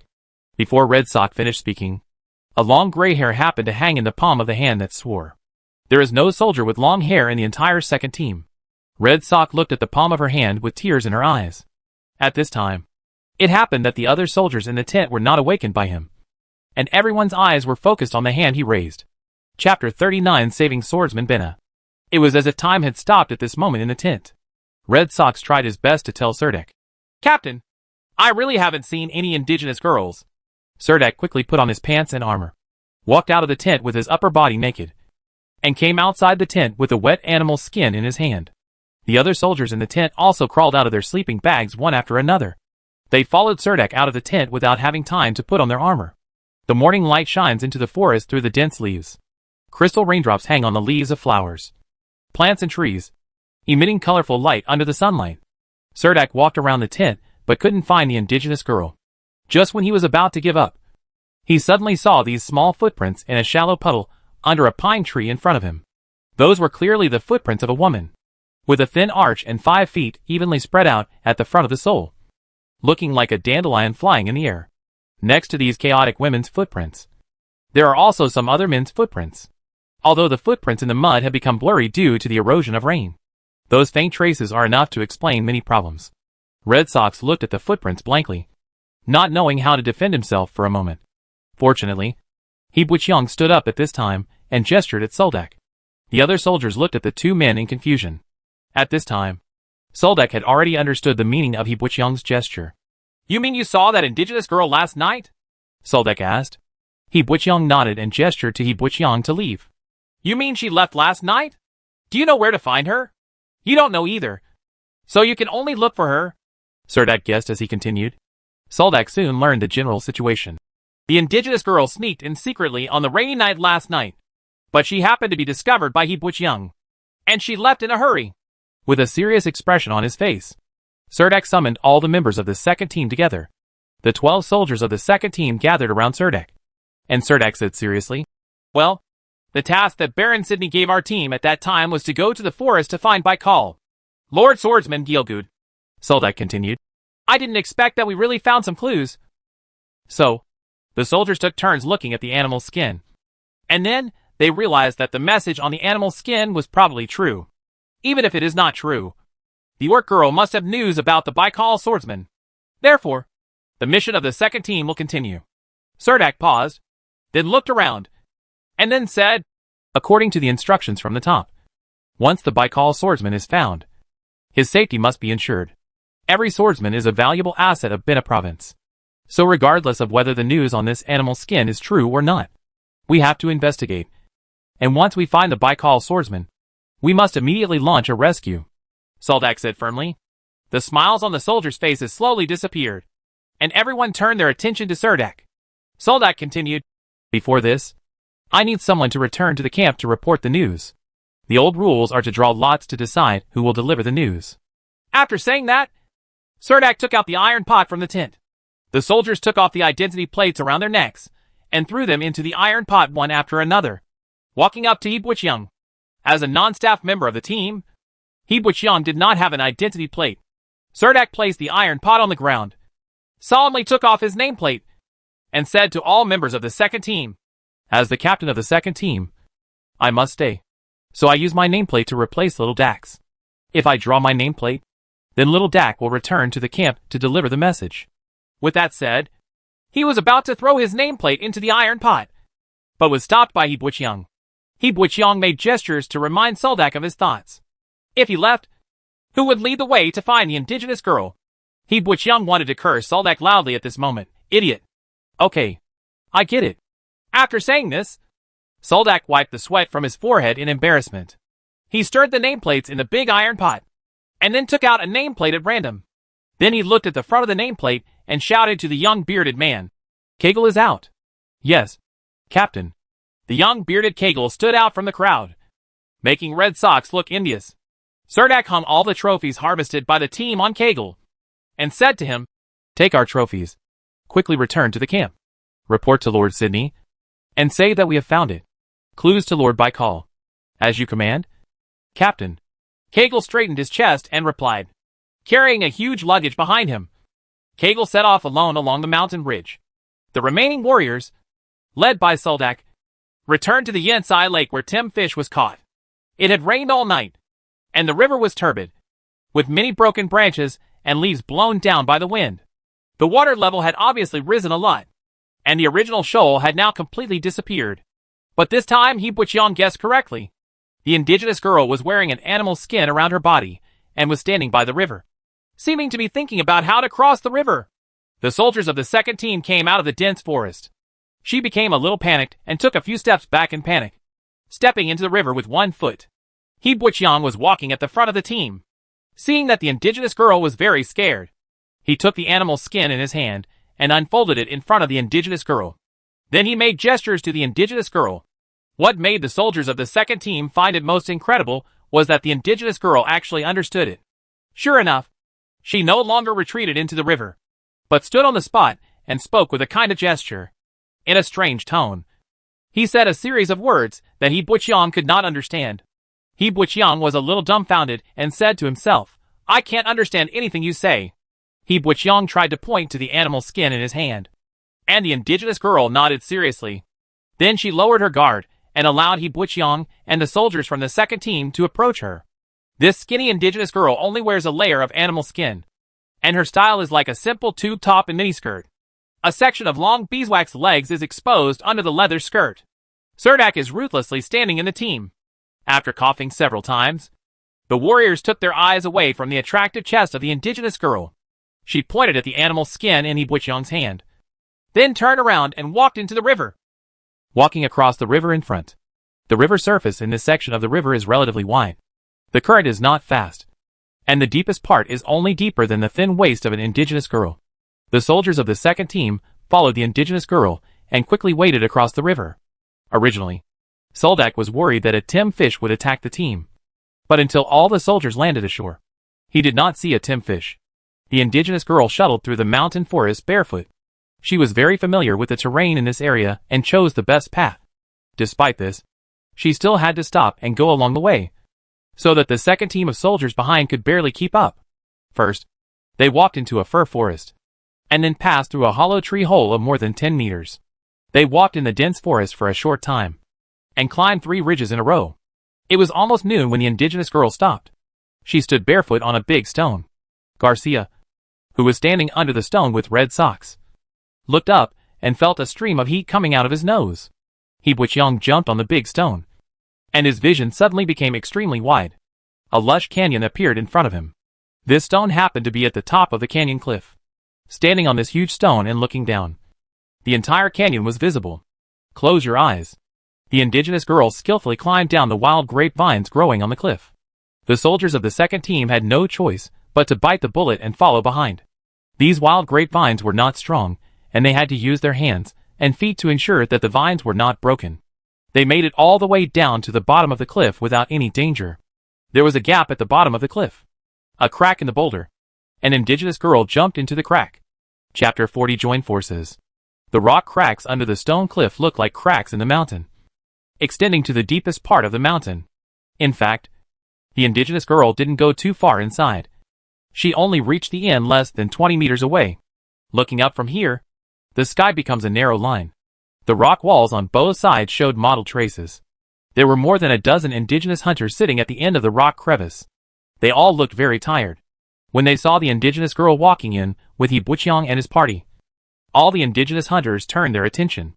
They all became very alert and picked up the weapons around them. But they did not point their weapons at the soldiers of the second team. They just looked at Hebuchang and his party coldly with hostile eyes. The strongest one among the group of indigenous hunters immediately yelled at the indigenous girl. The indigenous girl looked like a child who had done something wrong. She stood beside the stone wall with her head lowered and remained silent. At this time, a strange indigenous language rang out from the crowd, and the eyes of all the indigenous hunters fell on that man. "Which heavy armored infantry regiment are you soldiers from?" someone asked in smooth Green Empire language. Hebuchang followed his gaze, and saw an imperial man among the group of indigenous hunters. He was wearing high-grade leather armor with exquisite patterns, and a very eye-catching long sword hung on his waist. The hilt was inlaid with 7 stars. Judging from the gems, this sword is definitely not an ordinary thing. And he also wears a silver badge on his chest. Hebuchang can't understand the meaning of the patterns on the silver badge. He only feels that Baron Sidney seems to have similar delicacy. Badge. Serdek took 2 steps away from the soldiers, gave a military salute to the Imperial swordsman, and replied respectfully, "This is the 2nd Squadron of the 6th Squadron of the 4th Brigade of the 57th Heavy Armored Infantry Regiment under Duke Newman. Team Leader Serdek. These are all the soldiers in our team." When the swordsman saw Serdek announcing his rank and name, he also walked out, stood up straight, and said to Serdek with a serious face, "10th of the 7th Constructed Swordsman Regiment of the Osorno Legion." The captain of the small team, Baikal Gielgud, hearing that he accurately reported his name, seemed to be in good spirits, and had no injuries on his body. Serdek breathed a sigh of relief and said to the Constructed Swordsman, "The mission our team received is entering Mount Gandor to look for your excellency. After I learned the news about your excellency, I have already sent my men to the regiment to inform Lord Baron Sidney. I estimate that it won't be long before our people come to support you." Swordsman Baikal nodded, turned around and once again said a string of words to the indigenous hunters in unfamiliar aboriginal language that no one could understand. This group of indigenous hunters finally relaxed and sat on the rocky ground inside the crevice. These indigenous hunters had some injuries on their bodies, but they had great trust in Baikal's swordsman. Swordsman Baikal smiled at us and said casually, "I told them that you are also here to fight against evil spirits." Hearing what Swordsman Baikal said, Soldak's expression changed slightly. He did not let Swordsman Baikal continue speaking, but stepped forward to interrupt him and said, "Evil Ghost, Lord Baikal, the order we received is to help you leave Mount Gandor safely." Swordsman Baikal stood in front of Serdek. His eyes were bright, staring into Soldak's eyes and said, "That's right. Since I want to leave Gandor Mountain, I just need your help. As long as you help me destroy the evil gate in the valley, we will leave here." There was an irresistible flavor in his words. Serdek swallowed hard, with a look of embarrassment on his face, and said, "Us and you? But we are just heavy armored infantry, and we only have a small group of warriors. I'm afraid we won't be able to defeat any evil ghost. I'm worried that we will only drag you down during the battle." In fact, this is indeed the case. As a marginalized heavy armored infantry regiment, the soldiers of the second team have no experience in fighting evil spirits at all. Swordsman Baikal waved his hand to Soldak and said, "Of course it's not just you and me. We also have these indigenous hunter friends. As he spoke, he pointed at the indigenous hunters with a proud look on his face. It seemed that he was getting along very well with these indigenous hunters. He Buqiang stood behind and thought, I don't know if this group of indigenous hunters participated in the operation a month ago. If it was really this group of indigenous hunters who did it, would Soldak use the knife on the spot later? However, Surdak didn't seem to think about this, and instead said to Swordsman Baikal, I'm afraid the strength of these indigenous people is not as good as ours. How can they help in the battle against evil spirits? The distrust of the indigenous people is not the paranoid view of a few imperial people.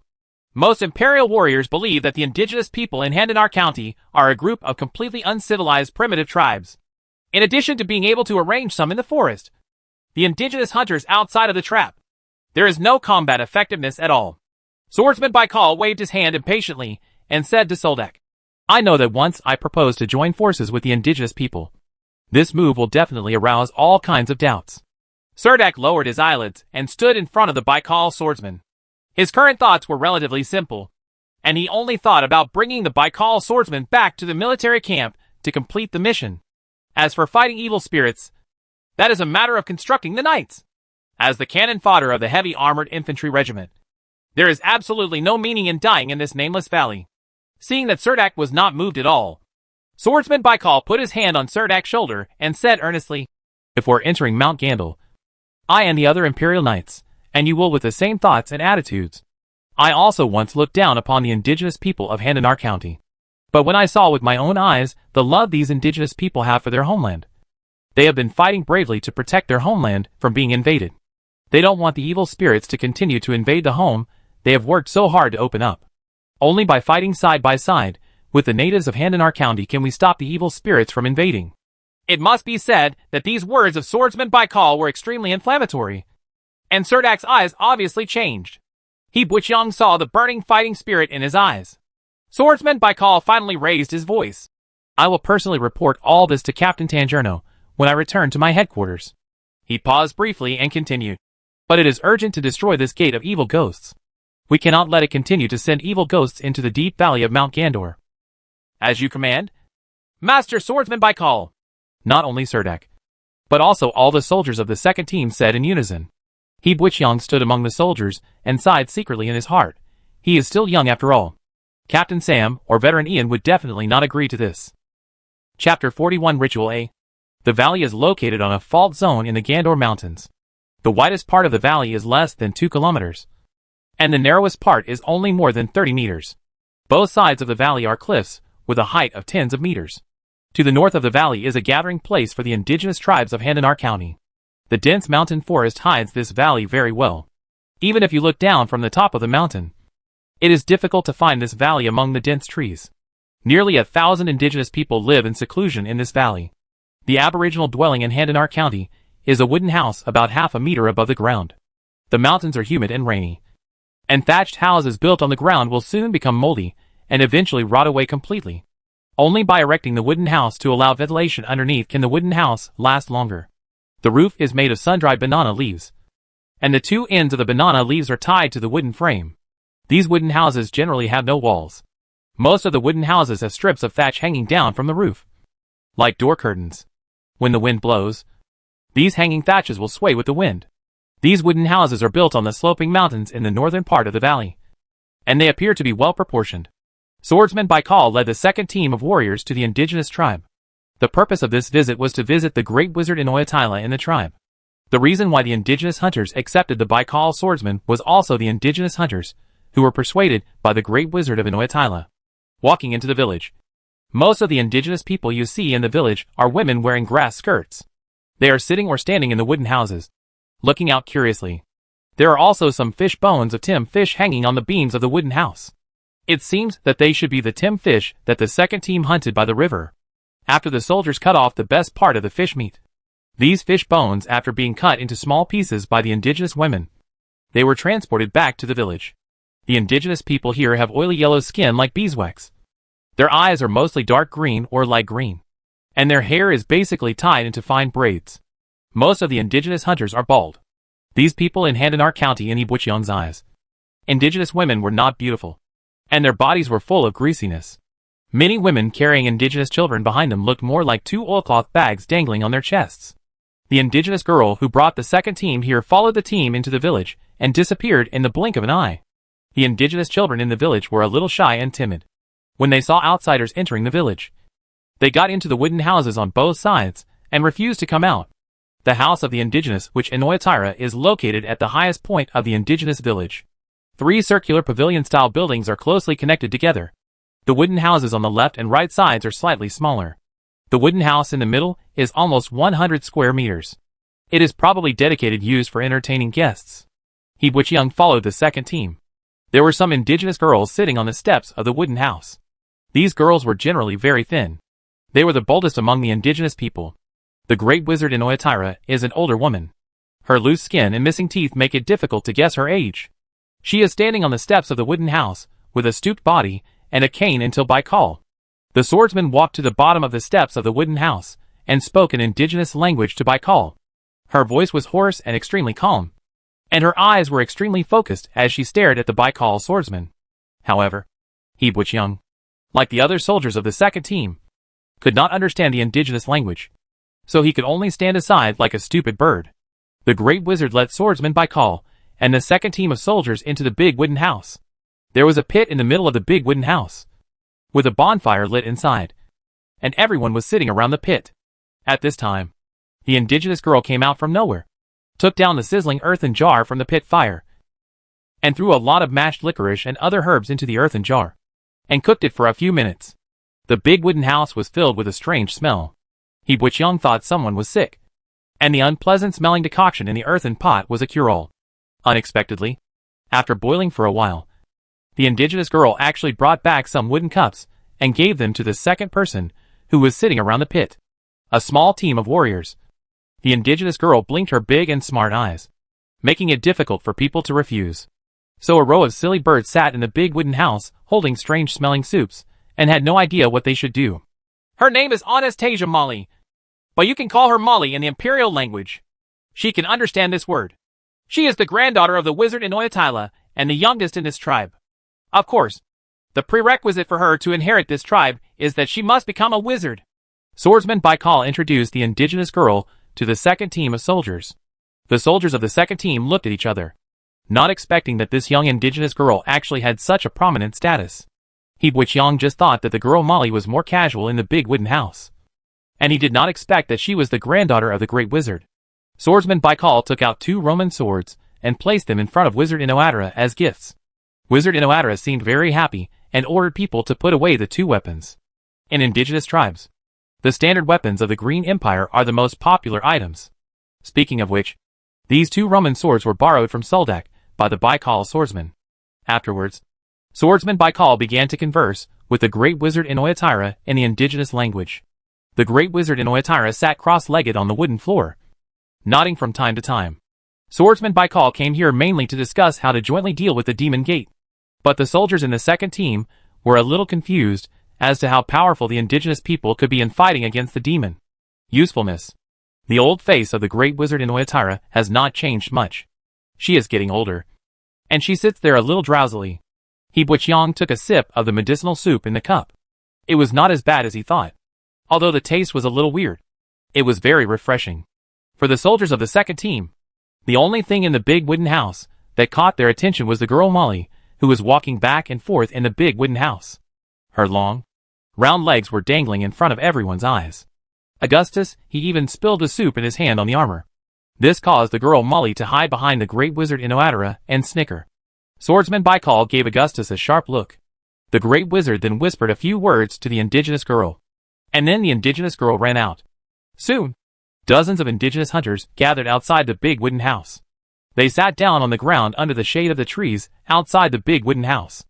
At this time, the great wizard in Oyatyla walked out of the big wooden house, stood on the steps of the big wooden house, and said a series of words to these indigenous hunters. Those indigenous hunters, they knelt down and worshipped the great wizard. The girl Molly walked out of the nearby wooden house holding a clay pot.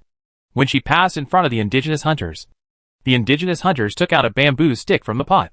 But the indigenous hunters who drew the bamboo stick, he didn't seem to have any special expression. Hey, what do you think they are doing? Red Stockings whispered to Augustus. Augustus stretched his neck and looked outside carefully, and said, "It seems like we are drawing lots." Red Sock also stretched his head outside and said, "Do you think you are the one who won the lottery and will come with us to eradicate the evil door?" After hearing this, Augustus said in agreement, "Don't say it yet. I think what you said makes sense." Chapter 42 Ritual B. After the draw was over, 3 indigenous hunters stood up from the crowd. He walked to the steps with his chest held high and handed the bamboo stick with the red mark in his hand into the hands of the great wizard Inoitira. The great wizard raised his head, looked at the 3 indigenous hunters seriously, reached out and dipped a little white powder into the box handed over by the girl Molly, drew strange symbols on the foreheads of the 3 indigenous hunters, and said to them an unintelligible aboriginal word. "What the great wizard said probably means blessing. Soldak sat next to Hibwichang and whispered to Hibwichang. The 3 indigenous hunters clasped their hands together, knelt in front of the great wizard, and pressed their foreheads against the great wizard's feet. The indigenous hunters behind him also learned to kneel down, looking at their worshipping look.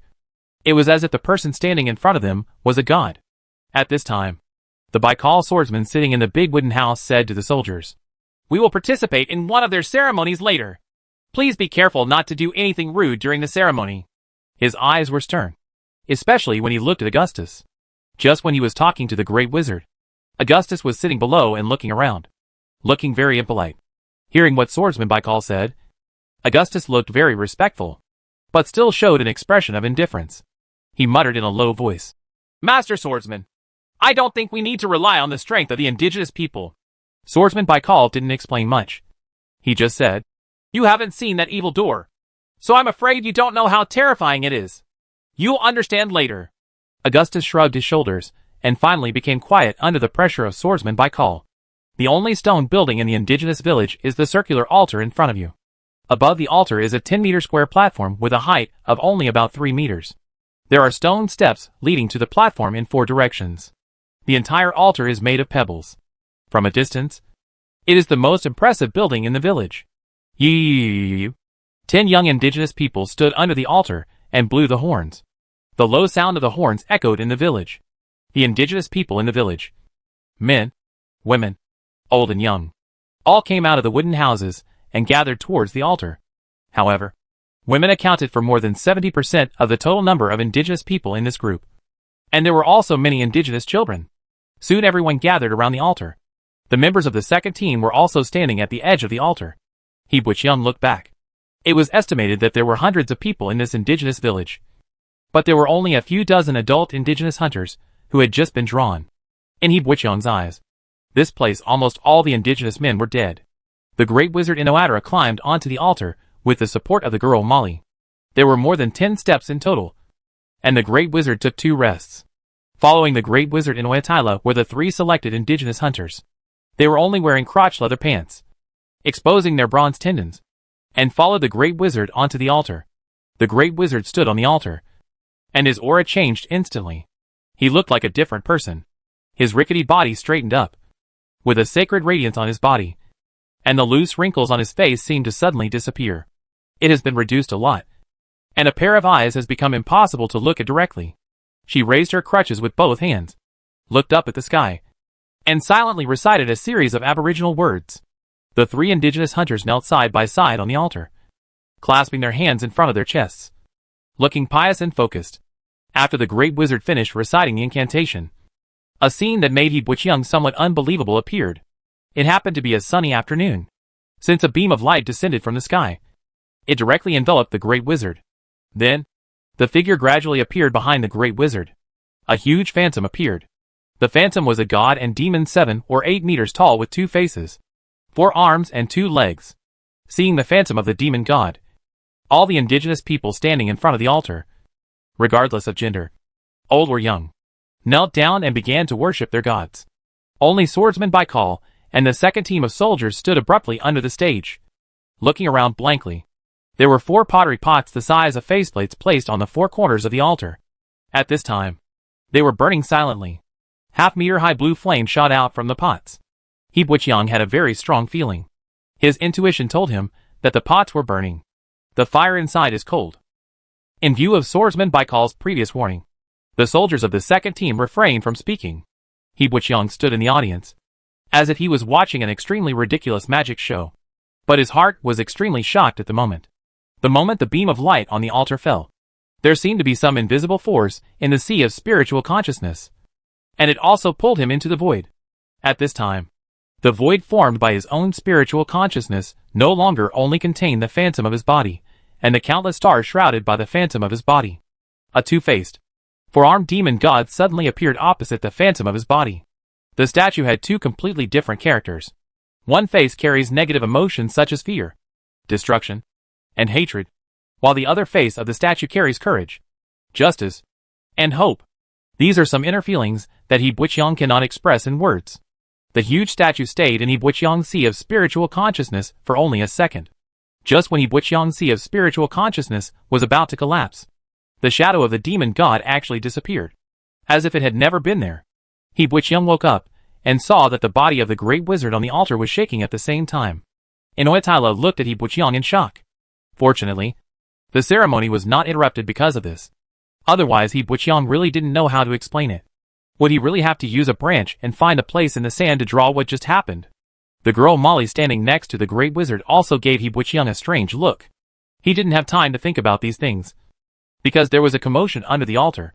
He Buqiang looked in the direction of the sound, and saw 4 indigenous hunters slowly walking out of the forest carrying a huge stretcher. There was clearly a body lying on the stretcher. The indigenous hunter carried the corpse of the evil ghost onto the altar step by step. The head of the evil ghost had already been cut off with a sharp weapon, and was placed on the chest of the corpse. Immediately afterwards, 4 more indigenous hunters brought over an evil ghost corpse, and 3 evil ghost corpses were carried to the altar in a row. The great wizard took out a black horn-tipped knife covered with symbols from his body. It looked like an ancient bone dagger. He bent down and held a long horn protruding from the evil ghost's forehead with one hand, and the other hand holding the dagger and inserting it into the evil ghost's head. He then placed the evil ghost's head on the tray with great piety, and placed it in front of the demon shadow in the middle of the altar.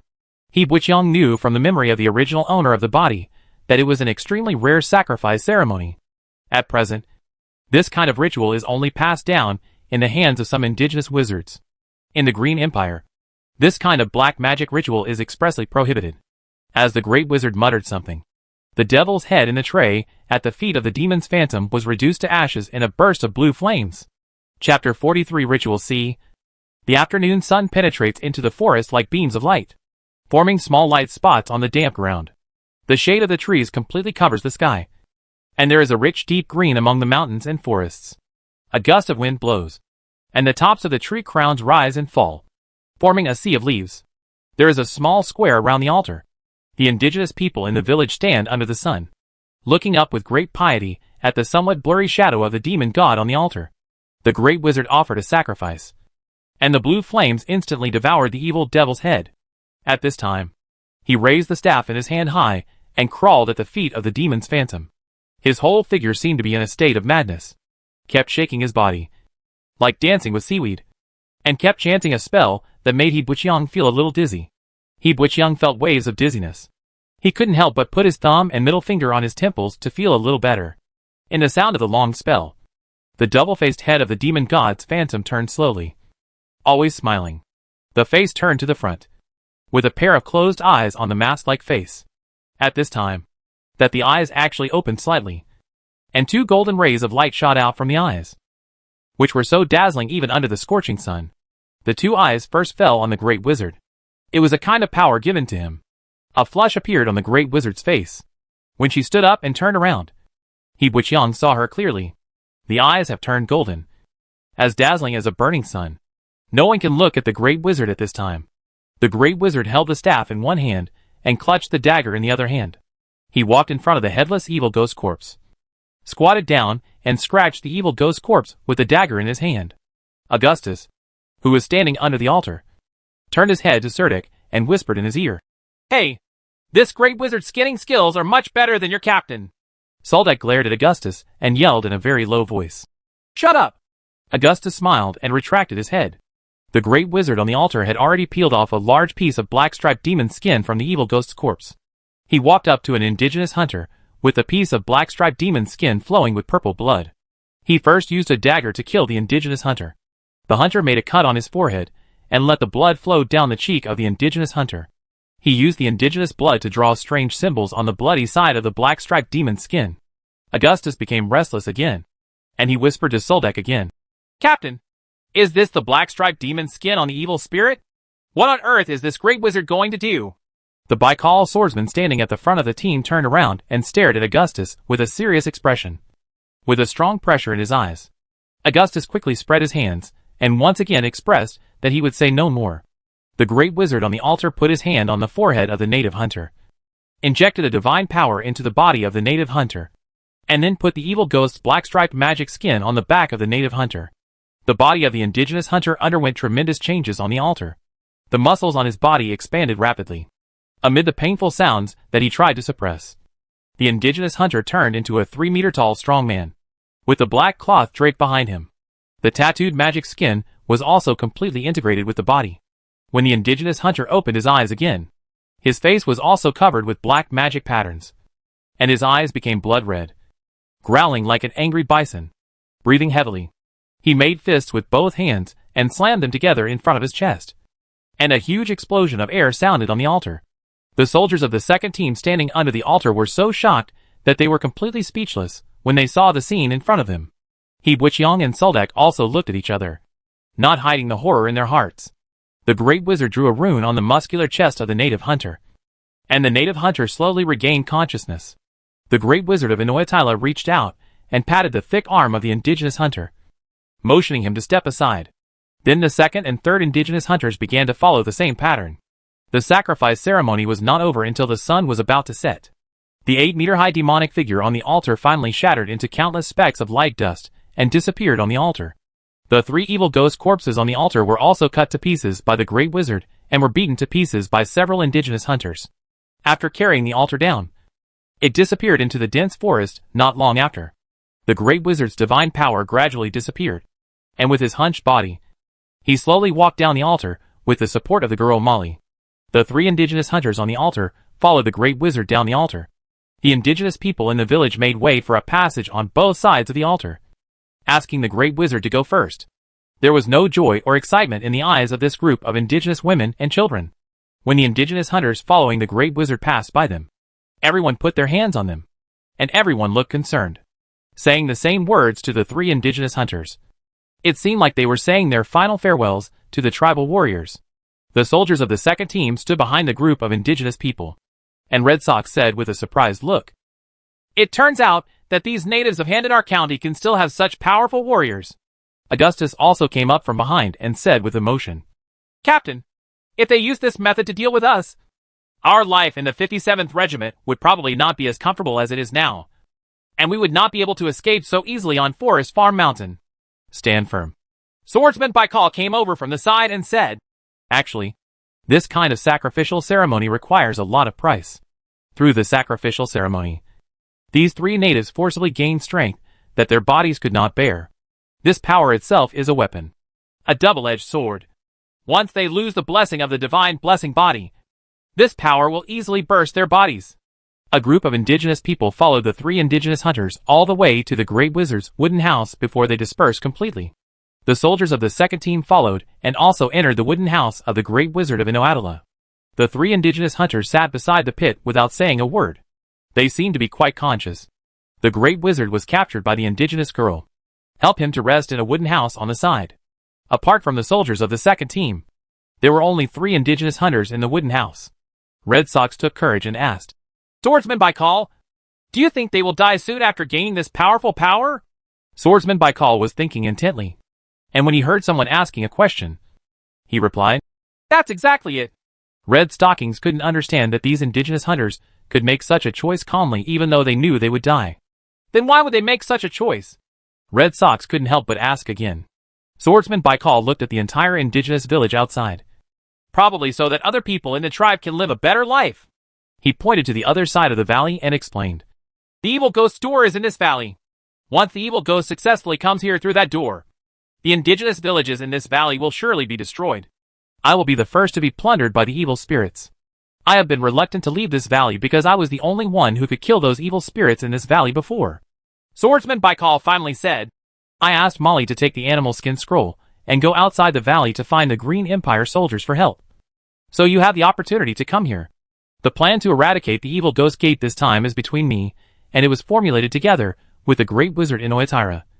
And I think with our current strength, we can give it a try.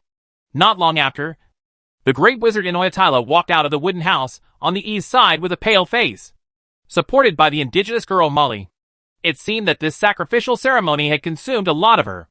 She first spoke a string of aboriginal words to the Baikal swordsman, and then gave a few instructions to the 3 indigenous hunters. The 3 indigenous hunters stood up and saluted the Baikal swordsman, which made it clear that the Baikal swordsman the position of leader. The great wizard did not entertain everyone to have dinner in the indigenous village. After a few brief words with the great wizard Inoyatira, the Baikal swordsman led the second team of warriors and 3 indigenous hunters back to the Valley Rock, in a temporary residence in the seam. Chapter 44: The Gate of Living Evil Ghosts. A bonfire was lit in the corner of the rock crevice. The firewood in the fire had been completely burned. Only the last bit of dark red charcoal was left to smoke and roast a huge fish bone. The flesh on the fish bone had been shaved to pieces. 8. Only the blackened skeleton remains. The indigenous girl squatted next to the bonfire, using a dagger to search for the last bit of fish meat on the fish bones. This was not because she had not eaten enough, but a habit brought to her by her poor life. She had a pair of big emerald green eyes. The nose is small, the chin is pointed, and the forehead is a bit wide. According to the imperial people's aesthetic standards, this kind of unrecognizable face cannot be considered beautiful. Swordsman Baikal walked over, took a bag of dry food wrapped in banana leaves from the side, and handed it to the indigenous girl. This package of dry food was taken by the Baikal swordsman from the soldiers of the second team. This kind of marching rations, that the soldiers were almost vomiting, was a rare delicacy for indigenous girls. The 3 indigenous hunters, whose bodies were colonized with black magic skin, looked very quiet sitting in the corner. Their faces were covered with black magic skin.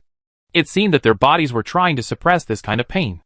They needed a little time to become familiar with the pain in their bodies.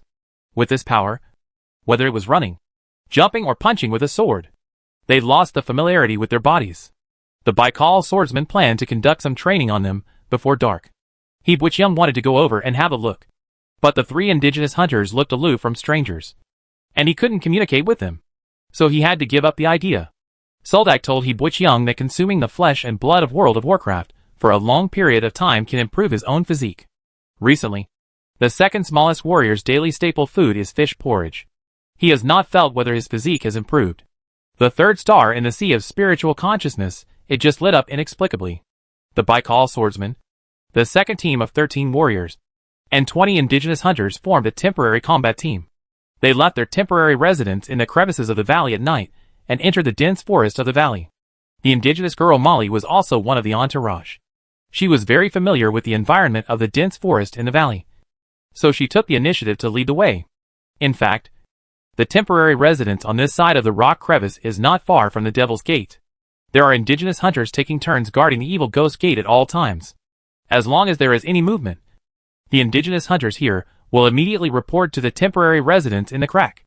Usually, there is an evil ghost crawling out of the door. The indigenous hunter cannot solve it, so the Baikal swordsman needs to take action himself. Before the evil ghost has adapted to the power of the world laws of the Warsaw Plain, he must try to eliminate the evil ghost as soon as possible. Lose. The valley is quiet at night. A few stars can be seen through the dense canopy of trees, and the road in the forest is pitch black. The indigenous hunters were fully adapted to this environment. They walked quickly in the forest, followed by the soldiers of the second team. Everyone moved deeper and shallower in the forest. It was very difficult to run, but no one complained at this time. Everyone did their best. Strength follows behind, pushing aside a bush in front of him. He Bwichyoung finally saw the Devil's Gate standing against the stone wall. That door was completely beyond He Bwichyoung's cognition. He never expected that the evil ghost door was actually alive. The stone wall in the distance is not covered by the lush branches, and there is still some light. Looking over at night, you can vaguely see a green-faced and fanged evil ghost over 4 meters in size sitting against the stone wall. He Bwichyoung can clearly see looking at his eyes that were still scanning the surroundings. The stone wall behind him was covered with purple blood stains, but in the night, these blood stains were like shadows. No wonder Soldak said that the Baikal swordsman chased a green-faced and fanged evil spirit from the Camperdo River Valley into the Gundar Mountains.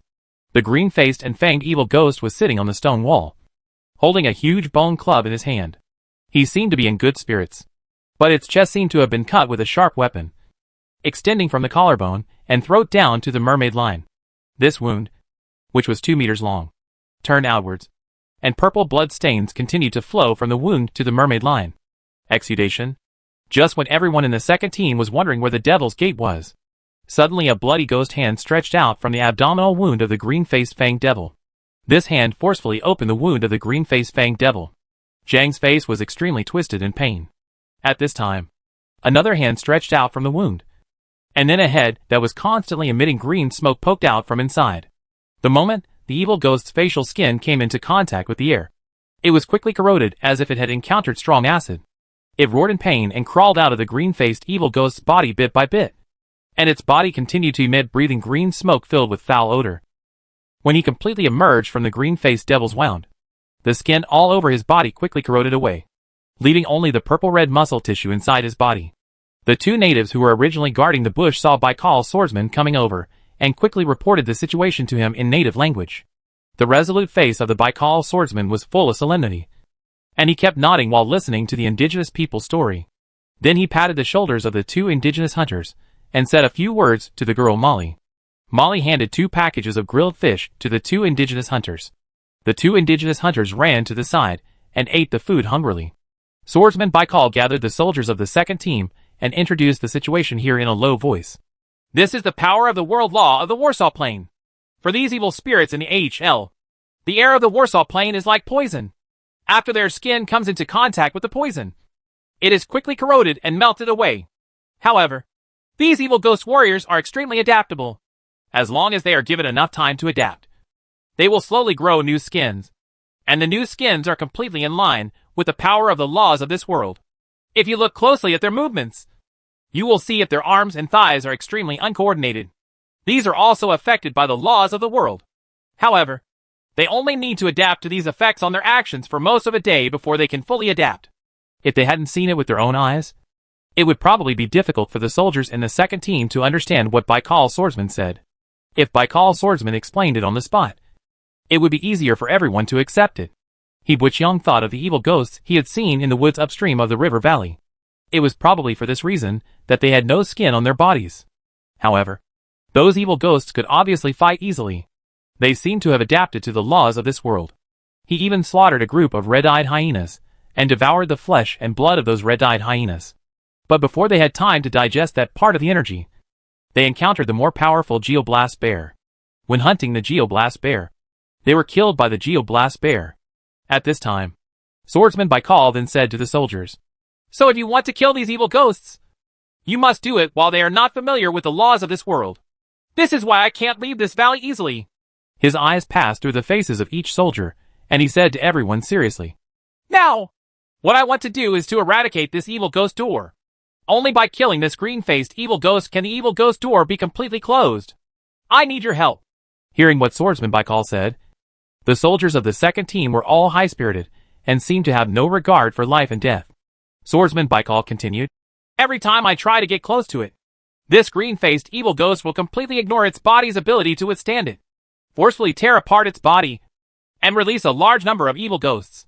And there is no way to solve it quickly. I can only watch new evil spirits join the battle, and finally turn the tide of the battle and force me to retreat. So we must try to destroy this evil gate as quickly as possible this time." He Buqiang turned his head, and glanced at the evil ghost, who was constantly twisting the joints of his body in front of the evil ghost gate, and began to think seriously. Chapter 45 Killing Ghosts A wooden arrow was shot from the darkness of the dense forest at the evil ghost that had just crawled out of the evil ghost's door, and it hit the evil ghost's back neck accurately. The evil ghost felt some discomfort on the back of his neck, and wanted to reach out to grab it. After several attempts, his arms stretched out in different directions inexplicably, making the evil ghost growl in anger. It twisted its body in pain in front of the evil ghost's door, its purple pupils filled with negative emotions, hatred, pain, and anger. The indigenous hunter hiding in the dense forest just shot this arrow and ran back quickly. The branches and leaves of the bush where he was hiding shook for a while. The evil ghost raised his nose and sniffed the air vigorously, with green smoke still coming from his body. As if feeling the breath of life, it pounced on the bushes without hesitation. This evil ghost can reach almost 3 meters in length. When standing upright, it is more than 1 meter taller than a Green Empire person. The fingers of the evil ghost's hands have sharp nails, which are like sharp claws that are about a foot long. Although it staggered when running, it could cover 3 to 4 meters in one step, and rush to the bush in 3 or 5 steps. The evil ghost's tall body leaned forward, and the black claw blades cut through the dense bushes. The branches and leaves flew away, and a tree vine that was twisted into a loop suddenly bounced out of the bushes, just in time to wrap around the evil ghost's head. The huge pulling force instantly lifted the evil ghost into the air. The evil ghost's hands and feet danced randomly in the air, and the claw blades of his hands quickly cut the ivy. After the evil ghost landed firmly on the ground, its body became more and more flexible. It chased after the indigenous hunter with its sense of smell. In a few steps, it caught up with the indigenous hunter who fled into the dense forest in panic. It licked its scarlet tongue and took the gun in its hand. The claw blade stabbed the native hunter hard into the back of the heart. Hard and without any hesitation. Just like a farmer using a pitchfork to stab an escaping field mouse in a wheat field. Before its claw blade even touched the native hunter, it was blocked by a square shield protruding from behind the tree. The claw blade pierced the square shield, and the square shield made a harsh sound of metal tearing. The swordsman Baikal stabbed out from the darkness diagonally with a double-edged sword, and inserted it diagonally into the evil ghost's left rib. Purple blood spurted out along the wound, and one of the evil ghost's claw blades got stuck in the square shield. Unable to pull it out, he raised his legs and tried to kick away Serdek, who was holding a square shield and came out from behind the tree, and swiped the other claw blade towards the Baikal swordsman. Swordsman Baikal bent his knees and raised his head, letting his body touch half a foot, barely avoiding the evil ghost's claw, and the double-edged sword directly pierced the evil ghost's body. The evil spirit kicked Serdek hard on the right thigh. Serdek didn't have time to dodge the kick. His whole body flew backwards, and the metal trousers on his legs were dented by the kick. After falling down, Serdek's back hit a pine tree. The huge force directly knocked him to pieces, and he couldn't stand up for a long time. He Butchyoung was standing behind Serdek. When he saw the evil ghost, he kicked Serdek away.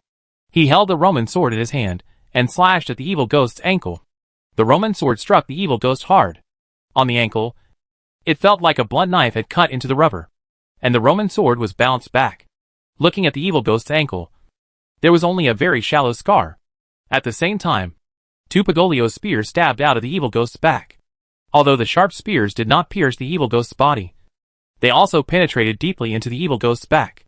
The evil ghost had a broken square shield attached to one of its claw blades. He couldn't shake it off, so he swung the square shield at Baikal's swordsman. The Baikal swordsman rolled forward with the double-edged sword in his hand, nimbly avoiding the square shield swung by the evil spirit. He then pulled the double-edged sword out of the evil spirit's belly, and cut a nearly horizontal line in the evil devil's abdomen. The cut in the waist revealed some purple and black organs in the abdomen. The evil ghost roared in pain again, and rushed towards the Baikal swordsman, intending to pin him down.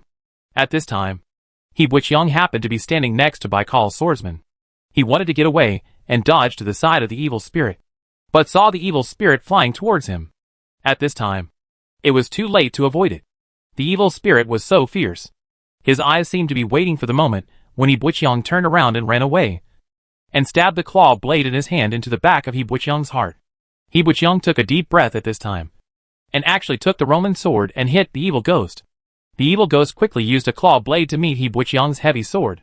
When the claw blade touched the Roman sword turned completely powerless. The long sword was knocked away by the evil ghost, but He Butchyoung took advantage of the evil ghost to attack. At this moment, his body was close to the evil ghost's sharp claws, and he ducked behind the evil ghost. The Roman sword that was knocked into the air flipped over a few times in the sky, and then fell quickly. He Butchyoung jumped up to meet the Roman sword, caught the Roman sword steadily, and took advantage of the falling force to slash at the evil spirit with his backhand. Ghost's back. The evil ghost let out a low roar and threw himself forward, but still did not avoid He Butchyoung's sword. The diameter of the Roman sword pierced the devil's neck. At the same time, the Baikal swordsman also swung his sword and cut off one of the demon's claws to the wrist.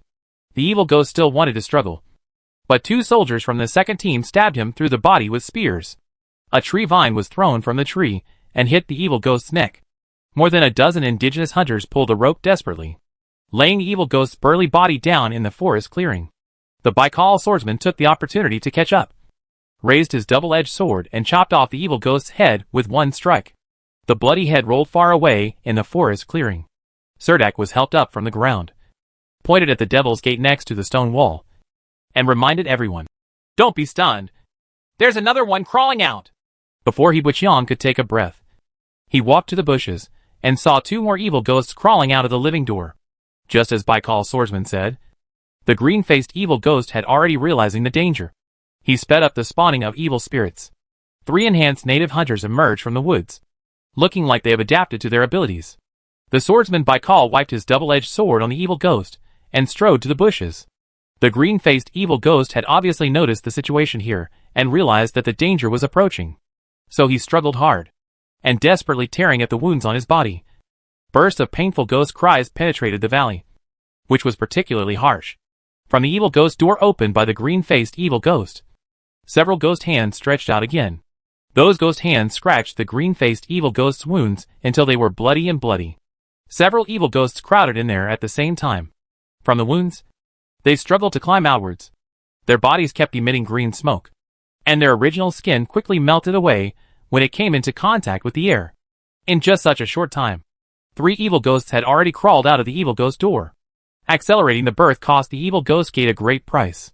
A large amount of blood flowed from the abdominal wound of the green-faced evil ghost, and an aura of destruction appeared on the somewhat terrifying ghost's face.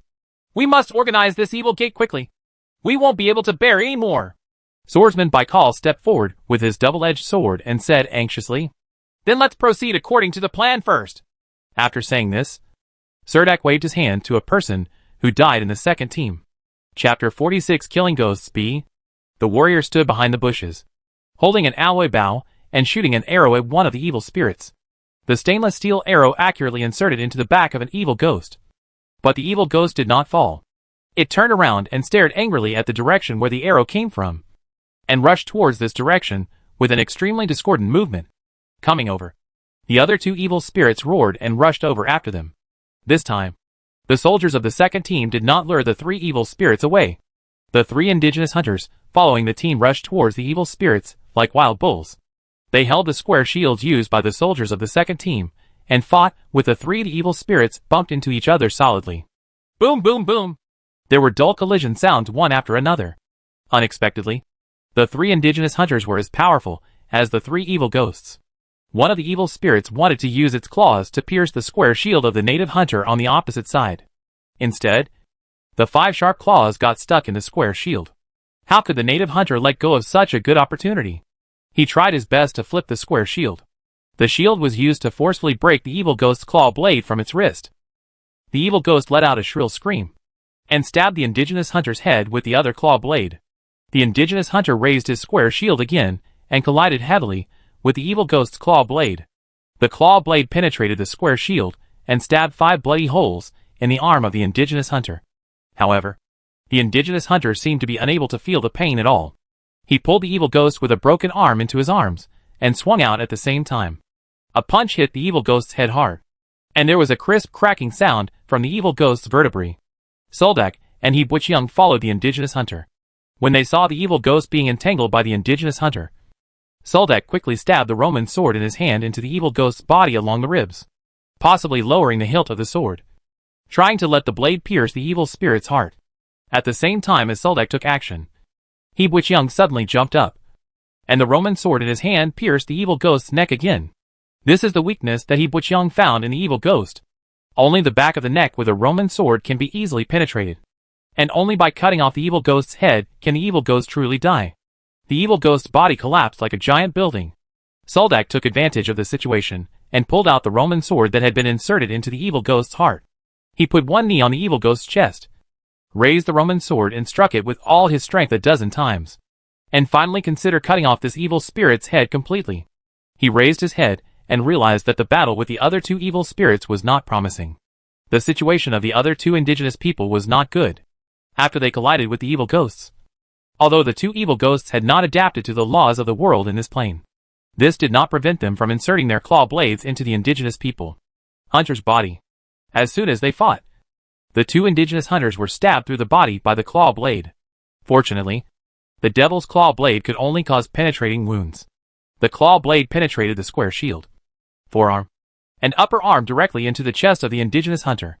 The two indigenous hunters did not fall down, although blood spurted out from their wounds. They did not show how much pain they were in. The two hunters struggled to hug the evil ghost in front of them tightly, and then fell to the ground, rolling around in the forest. Several warriors held spears and planned to knock the evil ghost to the ground with a broken wrist. It was best to kill one of them directly. The spears in their hands were polished very sharply. The evil ghost was entangled with the indigenous hunters, and the spears could not find a chance to thrust out. Several times they slipped past the evil ghost's body. The other warriors held the Roman sword, tried to cut off the evil ghost's head, while the evil ghost and the indigenous hunter were rolling on the ground. But there was no chance. The two new recruits in the team were even more at a loss. They tried to rush forward several times to show off, but failed to hurt the evil spirit and even blocked the attack route of their companions. The scene became very chaotic at one point. Cerdak spit and smeared it on the ground and said loudly, "Let me do it!" After saying that, he rushed forward with a Roman sword. The Baikal swordsman rushed up from behind, but he did not help the two indigenous hunters to rescue them. Instead, he passed directly over the three indigenous hunters in the forest and rushed towards the green-faced evil ghost leaning against the stone wall that turned into the evil ghost's door. As long as this green-faced evil ghost is killed, the evil ghost door on its body will naturally no longer exist, and no evil ghosts will crawl out of it one after another. At this time, a faint shadow of the Crusader swordsman appeared behind swordsman Baikal. The shadow and swordsman Baikal maintained the same movement. It felt like swordsman Baikal's body was filled with infinite power. Taking a step forward, his speed increased, and after a few steps, an afterimage appeared on his body. The green-faced evil ghost leaning on the stone wall saw the Baikal swordsman rushing towards him, and a cruel smile appeared on his face. He stretched out his hand to the wound on Gyao's chest and pulled hard again. 3 ghost hands stretched out from the wound. The Baikal swordsman increased his speed to the extreme, then jumped up high, raised the sword above his head with both hands, and struck towards the green-faced evil ghost's head. Although the green-faced evil ghost couldn't move even though he was leaning against the stone wall, he didn't know that he had no power to resist. He was holding a bone club in his hand, and at this time he faced the sword struck by the Baikal swordsman. The double-edged sword struck the blue-faced evil ghost's bone club, and there was a crisp sound of gold and iron. The bone rod failed to hold the sword completely, and when the sword fell, it opened a gash on his forehead. A trace of purple blood trickled down the forehead of the green-faced evil ghost. The green-faced evil ghost let out a painful groan, and the 3 ghost hands stretched out from his chest were constantly stretching the wound. The ghost hands kept emitting green smoke, but this did not seem to affect the ghost hands' participation in the battle. 3 ghost hands grabbed Baikal swordsman at the same time. Baikal swordsman secretly screamed, "What a pity!" and could only choose to take a step back to avoid these ghost hands.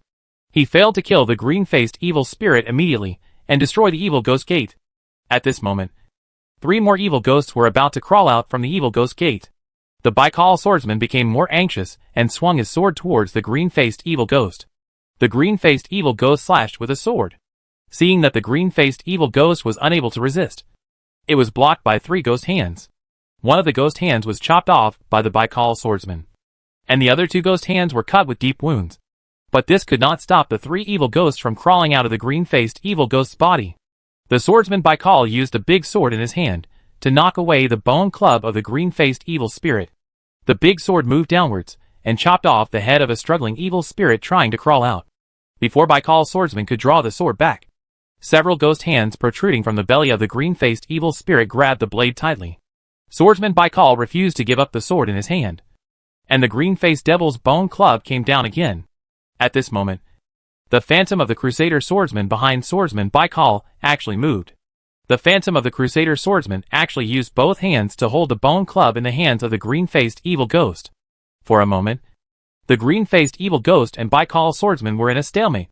But the situation was obviously not good for Baikal swordsman, because an evil ghost was about to crawl out of the evil ghost door.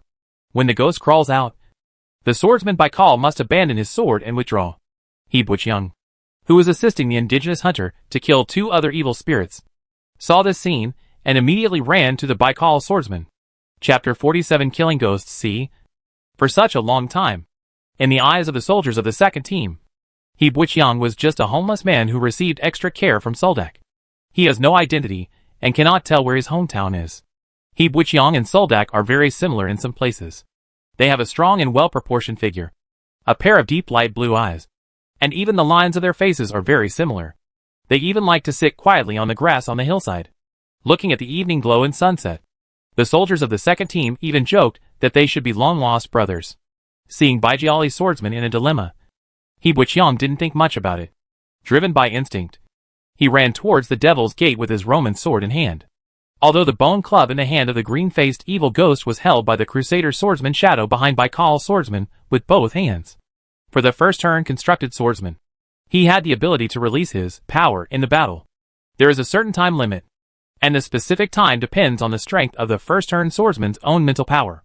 Once this power is involved in the battle, its existence time will be drastically reduced. The existence of potential for a first turn warrior will have a certain increase in himself, including but not limited to strength, agility, physique, etc. The Baikal swordsman showed his strength in the face of the green-faced evil spirit, and he put in all his strength.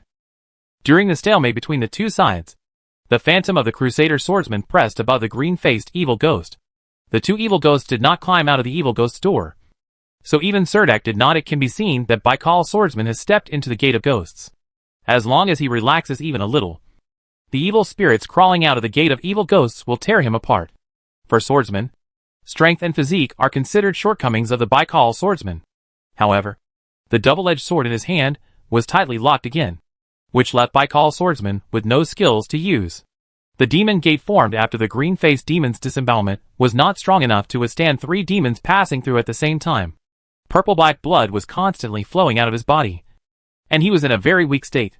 3 evil ghosts crowded at the exit of the evil ghost gate. One of the evil ghosts was beheaded by the Baikal swordsman, and the body was still crowded with the other 2 evil ghosts. The 2 evil ghosts struggled to go out, climbing, while holding the Baikal swordsman's double-edged sword tightly with his hands. He had to endure the corrosion of the power of the laws of the Warsaw Plain, and it was miserable for a while. He Buqiang rushed to the door of the evil ghost, and saw that the green-faced evil ghost had an even more ferocious expression on its face. Filled with pain and despair, he raised the Roman sword in his hand, took a step forward from the left, and used all his strength to slash at the 2 hands protruding from the demon gate. The green-faced evil ghost roared, quickly gave up the bone club in his hand, and faced the Roman sword with his arm covered with green lens. There was a ding sound. The Roman sword struck the blue-faced devil's arm, and a row of sparks appeared. The shock made He Buqiang's hands numb, and he felt that all the blood in his body was about to spurt out. Although He Buqiang had been mentally prepared, he was still beaten. The force of this counterattack hurt. The green-faced evil ghost reached out to grab the guard of Aroma's sword. He Buqiang took a step back and nimbly dodged the green-faced evil ghost's claw blade. The bone club fell to the ground, and the shadow of the Crusader swordsman behind swordsman Baikal returned to its original upright state. But the shadow became much lighter. He Buqiang has a strong intuition every time he fights. He doesn't even need to swing his sword deliberately. He can make the best judgment just by relying on his body's instinct. And at this time, his fighting movements are as precise as textbooks. This sentence was said by Augustus, who had received professional training in this field in the War College. The shur that appeared behind swordsman Baikal was like a hammer, smashing a memory fragment in his spiritual world to pieces. It gave him a feeling of emptiness that seemed familiar to him, but he couldn't grasp anything. There is such a phantom hidden in He Buqiang's sea of spiritual consciousness, but that phantom is more like himself. The phantom in the sea of spiritual consciousness is wrapped with countless dim stars. Only 2 stars are lit up by him, and they continue to shine. The ground exuded warm and holy light. Although the light was very weak, he could feel the weak power. At this moment, there was a faint layer of fluorescence on his right arm, although it was so weak that it was almost invisible. He Buqiang thought that this might be his power. But this dim light did not turn the Roman sword in his hand into a magic weapon that can cut iron as well as clay. At least the arm of the green-faced evil ghost in front of him could be cut continuously. Although He Buqiang did not injure the green-faced demon, Baikal's swordsman forcefully pulled out the double-edged sword from the hands of the 2 demons, and several fingers with sharp claws fell down in response. Swordsman Baikal held the big sword tightly with both hands, and the constructed leather armor on his body diffused a layer of cyan light, and the magic pattern seemed to come alive. "Cut their heads off!" Swordsman Baikal said hastily. After saying that, he held the sword with both hands and slashed at the green-faced evil ghost, leaving the 2 evil ghosts crawling out of the door to He Buqiang. The 2 evil ghosts were stuck on the evil ghost door, and could not retreat. He couldn't squeeze it out, and his fingers were cut off by the Baikal swordsman. The skin exposed to the air was completely corroded, and thick green smoke was rising all over his body, making him miserable. The heavy slash of the Baikal swordsman was blocked by the green-faced evil ghost's arms. Taking advantage of this gap, He Buqiang held the Roman sword in his back, and bullied himself forward. He thrust the heavy sword in his hand into the necks of the two evil ghosts without caring. The howls of the evil ghosts decisively cut off the heads of the two evil ghosts. Then he only felt a big foot kicking his chest, and the invisible force kicked him into the air. And then he fell hard into the bushes. The swordsman Baikal yelled angrily, and took the opportunity to chop off the head of the green-faced evil spirit with his double-edged sword. Serdek sat astride the neck of an evil spirit, and pressed his knee against the evil spirit's chin.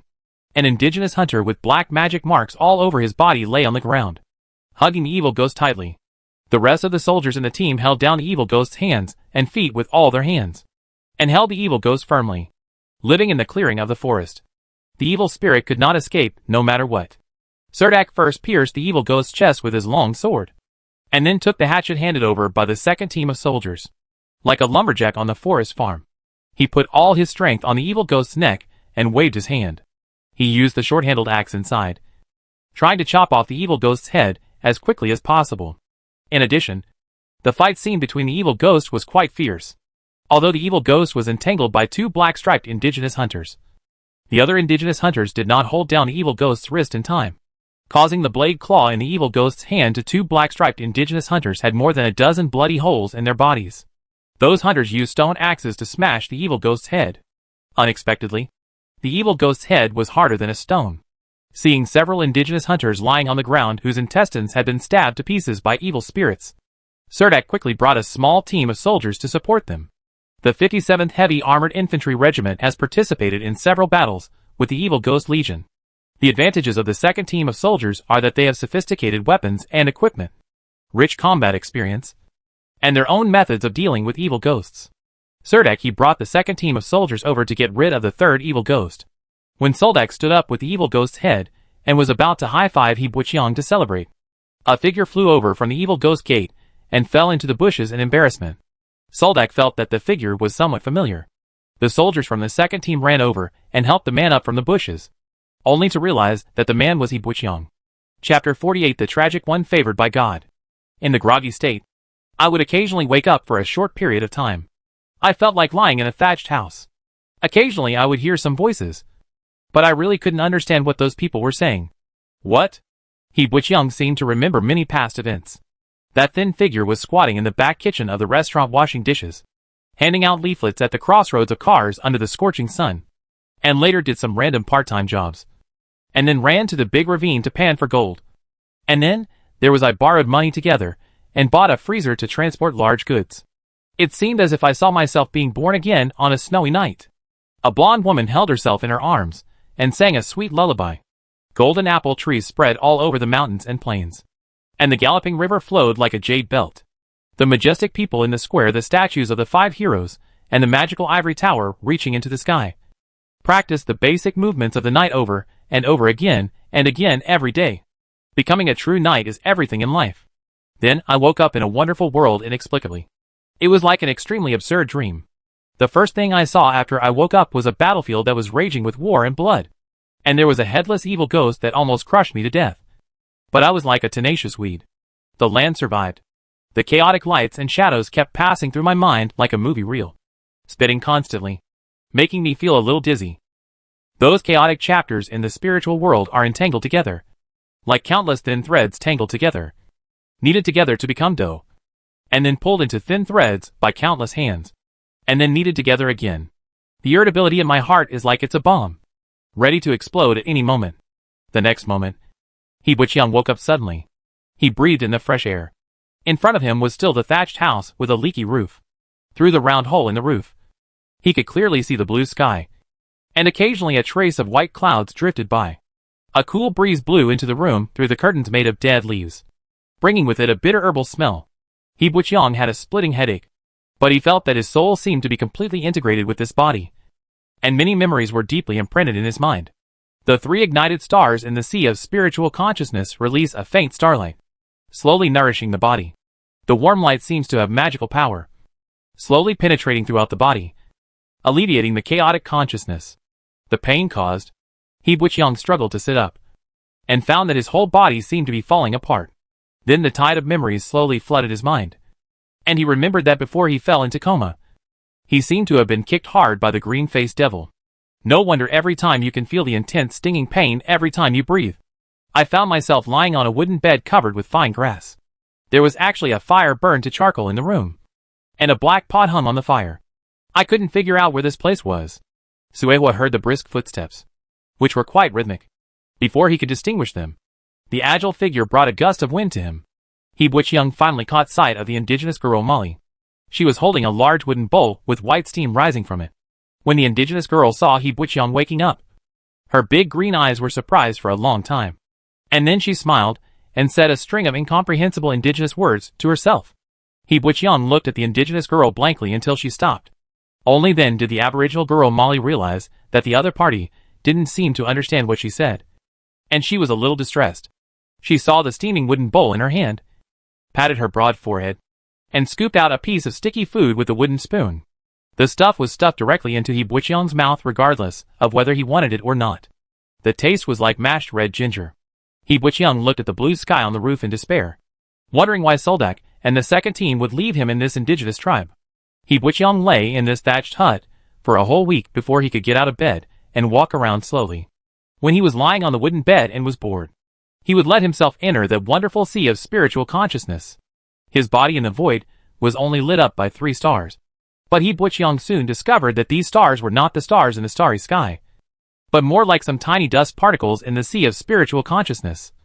The 3 lit stars actually absorbed countless tiny dust particles around them, and slowly grew in size. Those light particles and dust floating in the sea of spiritual consciousness seem to be endless in the void, and he only needs to let the 3 stars slowly rotate. The 3 stars themselves have an inexplicable suction force, absorbing the surrounding light particles and dust.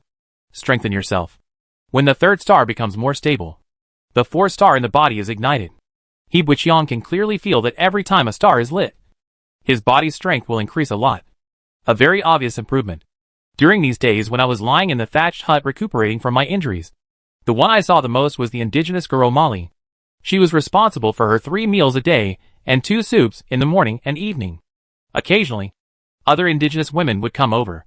These indigenous women usually wore the same clothes. They have to be more casual, with a grass skirt on the lower body and a piece of animal skin around the upper body. Sometimes there is no animal skin at all. The chest is perky, and the waist is slender. The whole body is filled with the atmosphere of youth. After He Buqiang's condition improved, the indigenous girl Molly brought over an animal skin scroll and showed it to He Buqiang. When He Buqiang saw the scrawled writing on the scroll, he realized that this was a letter left to him by Soldak. Maybe it couldn't be considered a letter at all. The few lines of writing on the animal skin were more like a note. The gist of the content was that he was kicked by a green-faced evil ghost before he died, causing him to be seriously injured. After destroying the evil ghost's gate, the soldiers of the second team carried him to the indigenous village. The great wizard Noyadala is proficient in medical skills. She said that she had injured her inner abdomen. If she returned to the military camp with a bumpy road at this time, the injury would probably be aggravated. However, the second team had to send the Baikal swordsman back to the camp to recover, so they could only he left it to the indigenous people in the village to take care of Yun Yun. Finally, Soldak also said that when his injuries get better in a few days, he will come to take him back. Now that the matter has come to this, it is useless no matter how much He Buqiang laments. Fortunately, the period of recuperation in the indigenous village was not particularly boring. The indigenous girl Molly would come and give He Buqiang some simple indigenous words. Although He Buqiang was still unable to make a sound, this did not prevent him from learning Handana. He Buqiang was able to understand many simple words in Air County's indigenous language under Molly's instruction. More than a week later, He Buqiang was able to communicate with the indigenous girl Molly. During this period, the great wizard in Oyatila also came to visit He Buqiang 3 times. The sitting time each time was not long. He basically checked He Buqiang's injuries, and then appropriately adjusted the decoction he drank the next day. However, the great wizard Inoadara seemed to call himself a very strange name every time, which seemed to be a little different from Molly's usual name. Regarding this matter, it took He Buqiang 2 full days to let Molly figure out his doubts. However, The answer Molly gave later seemed to be beyond the scope of simple indigenous spoken language. And Butchyoung was confused. It was not until half a month later that Baikal swordsman and Soldak came to the indigenous village again with the second team of soldiers. Butchyoung finally learned from Baikal swordsman that the great wizard in Oyatyla had no regard for him. His title was actually God's favored one. Chapter 49 Invitation from Swordsman Baikal. Although the Green Empire has occupied the Warsaw Plain for more than 200 years, the indigenous people of Handanar County still maintain their original way of life. The men here are destined to become hunters from birth. From the age of 12, they have to go hunting with the leaders of the tribe. The prey obtained during the hunting period belongs to the entire tribe. After being brought back to the tribe, it will be carried out by the tribe elders, equally distributed, in order to rule the natives of Handanar County more effectively. The empire imposed a trade blockade on the natives.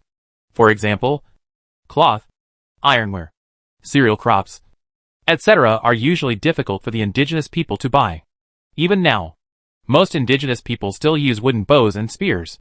Many indigenous people have never eaten baked wheat cakes in their lives. And indigenous women do not wear if you don't wear a linen skirt. You can only wear a grass skirt. Or simply wear a piece of animal skin around your body. The biggest dream of many indigenous hunters in this life is to own a more refined skinning knife. The buildings in the village are all made from local materials. The trees in the forest are cut down, and wooden houses covered with a thick layer of thatch are built in the forest, probably due to the influence of the environment and climate. The wooden houses here have almost no walls on all sides, with only a few columns supporting a simple round roof. Aboriginal women spend most of their time in wooden houses. Only when the Aboriginal hunters return from hunting, the women will hold their children and stand in the village to welcome them. Only then will the atmosphere in the village become more cheerful. Recently, the natives of Handanar County have been in conflict with the Imperial Legion one after another. Bloodshed often occurs, and many native hunters have lost their lives as a result. In addition, the living environment around Gandar Mountain is extremely harsh and monsters are rampant. The indigenous people who die from hunting every year account for at least half of the population of indigenous tribes. It is precisely because of these reasons that the ratio of men to women in the indigenous village is skewed. Today, the number of indigenous hunters in this village is less than 50. The 3 indigenous hunters who participated in the sacrificial ceremony completed the last part of their lives a few days ago. They were buried in the woods across the valley together with the 7 native hunters who died in that battle. The custom of the local indigenous people is to bury their dead relatives under the tree near the roots to prevent their souls from falling into the fiery H.L. In Butchyoung's opinion, this is a very strange custom. According to what Butchyoung saw at the sacrificial ceremony, the indigenous people here should believe in the two-faced and four-armed demon god. It is said that the souls of the indigenous people after death should be classified into the kingdom of God. But what I see now is completely different. If the indigenous hunters cannot bring back enough prey, the people in the village will inevitably starve. At this time, the indigenous women will also collect some bush berries, forest mushrooms, and various edible wild vegetables around the village. Of course, occasionally by the river some fish will also be caught. But good things like picking up tame fish by the river don't often happen. This time Serdek and the second team of soldiers ran to the indigenous village specifically to pick up Butchyoung and return to the camp. It's just that Serdek didn't expect that after hearing the news, Swordsman Baikal suddenly decided to come with him. Probably because Butchyoung helped Swordsman Baikal out of the siege and was almost kicked to death by the green-faced evil ghost. Swordsman Baikal felt a little regretful not to come in person. Serdek bought a Roman sword, 2 alloy bows and a paper package of fine steel arrow clusters from the businessman Larkin, and brought them to Oyatyla this time. The great wizard took it as a thank you gift to thank her for taking good care of Butchyoung in the past half-month. The great wizard in Oyatyla accepted these gifts very happily, and asked Soldak if it was possible to bring more alloy bows next time. She was willing to do so, using any supplies in the tribe to trade. Judging from the appearance of the great wizard in Oyatyla, even if Serdek trades 1 or 2 Handanar indigenous girls, she can still do it, as long as she can get the Empire's alloy bow. A group of people from Soldak came to the Aboriginal village, and found that Butchyoung had almost recovered. They thought that little Dak's recovery was amazing. No matter how serious the injury was, it was very easy to heal. As for the reason why Butchyoung was called the God's favored one in the mouth of the great wizard in Oyatyla, it was because during the sacrificial ceremony, the great wizard in Oyatyla sacrificed the heads of evil spirits to the gods and demons. When he arrived, The great wizard discovered that He Butchiang seemed to feel the divine power. People who are born with the ability to perceive divine power are called God's favored ones by the natives of Handanar County. If an indigenous person has such ability, he will be destined to become a great wizard in the tribe. However, Swordsman Baikal believes that the sacred power mentioned by the great wizard in Oyatyra is actually a very rare sacred magic element. The warriors of the Green Empire have the opportunity to awaken the power of magic elements during each level promotion process. Although the probability of this happening is very low, even much lower than the probability of a magician being born during the magic awakening ceremony. Of course, there are no such warriors who are capable of both magic and martial arts. Grand Duke Newman has a group of magic swordsmen under his command. The magical power of sacred attributes is likely to create a magic swordsman. According to Baijiali's swordsman, He Butchiang is a shield warrior. If he can be trained well, he will not only have the opportunity to hit the first rank in the future, but also the second rank. Seeing Swordsman Baikal's scorching gaze, He Butchiang felt a little dizzy. He really didn't know how to reject Swordsman Baikal. Swordsman Baikal was sitting at the door of the hut, and said to He Butchiang, who was sitting in the same row, "Little duck, if you are willing, I can take you back to the swordsman group, and you can temporarily serve as my retinue, as long as after systematic training in the constructed swordsman group. I think there should be no problem for you to break through the first rank. After you make the first rank, you can choose from these constructed knights in Bina province." He Butchiang glanced at Soldak and felt that Soldak should stand up at the right time and give Swordsman Baikal a pass. He lowered his head and rubbed his fingers vigorously, thinking that his entire life in the future would be to move from one battlefield to the next. So what fun would there be in life? However, Serdak remained silent at this time, just sitting aside and listening to the Baikal swordsman's persuasion. The soldiers of the second team next to him looked at He Butchiang with envy, showing off the look that a melon-eating crowd should have. Baijiali's swordsman was not in a hurry for He Butchiang to make a choice right away. Since the conversation had ended, he had to check He Butchiang's injuries. He saw some horrific scars on He Butchiang's arms, chest, back, etc., and endured. He couldn't help but frown and asked He Butchiang, "But what's the matter with your injury?" Unexpectedly, Swordsman Baikal would pay special attention to the scars on his body.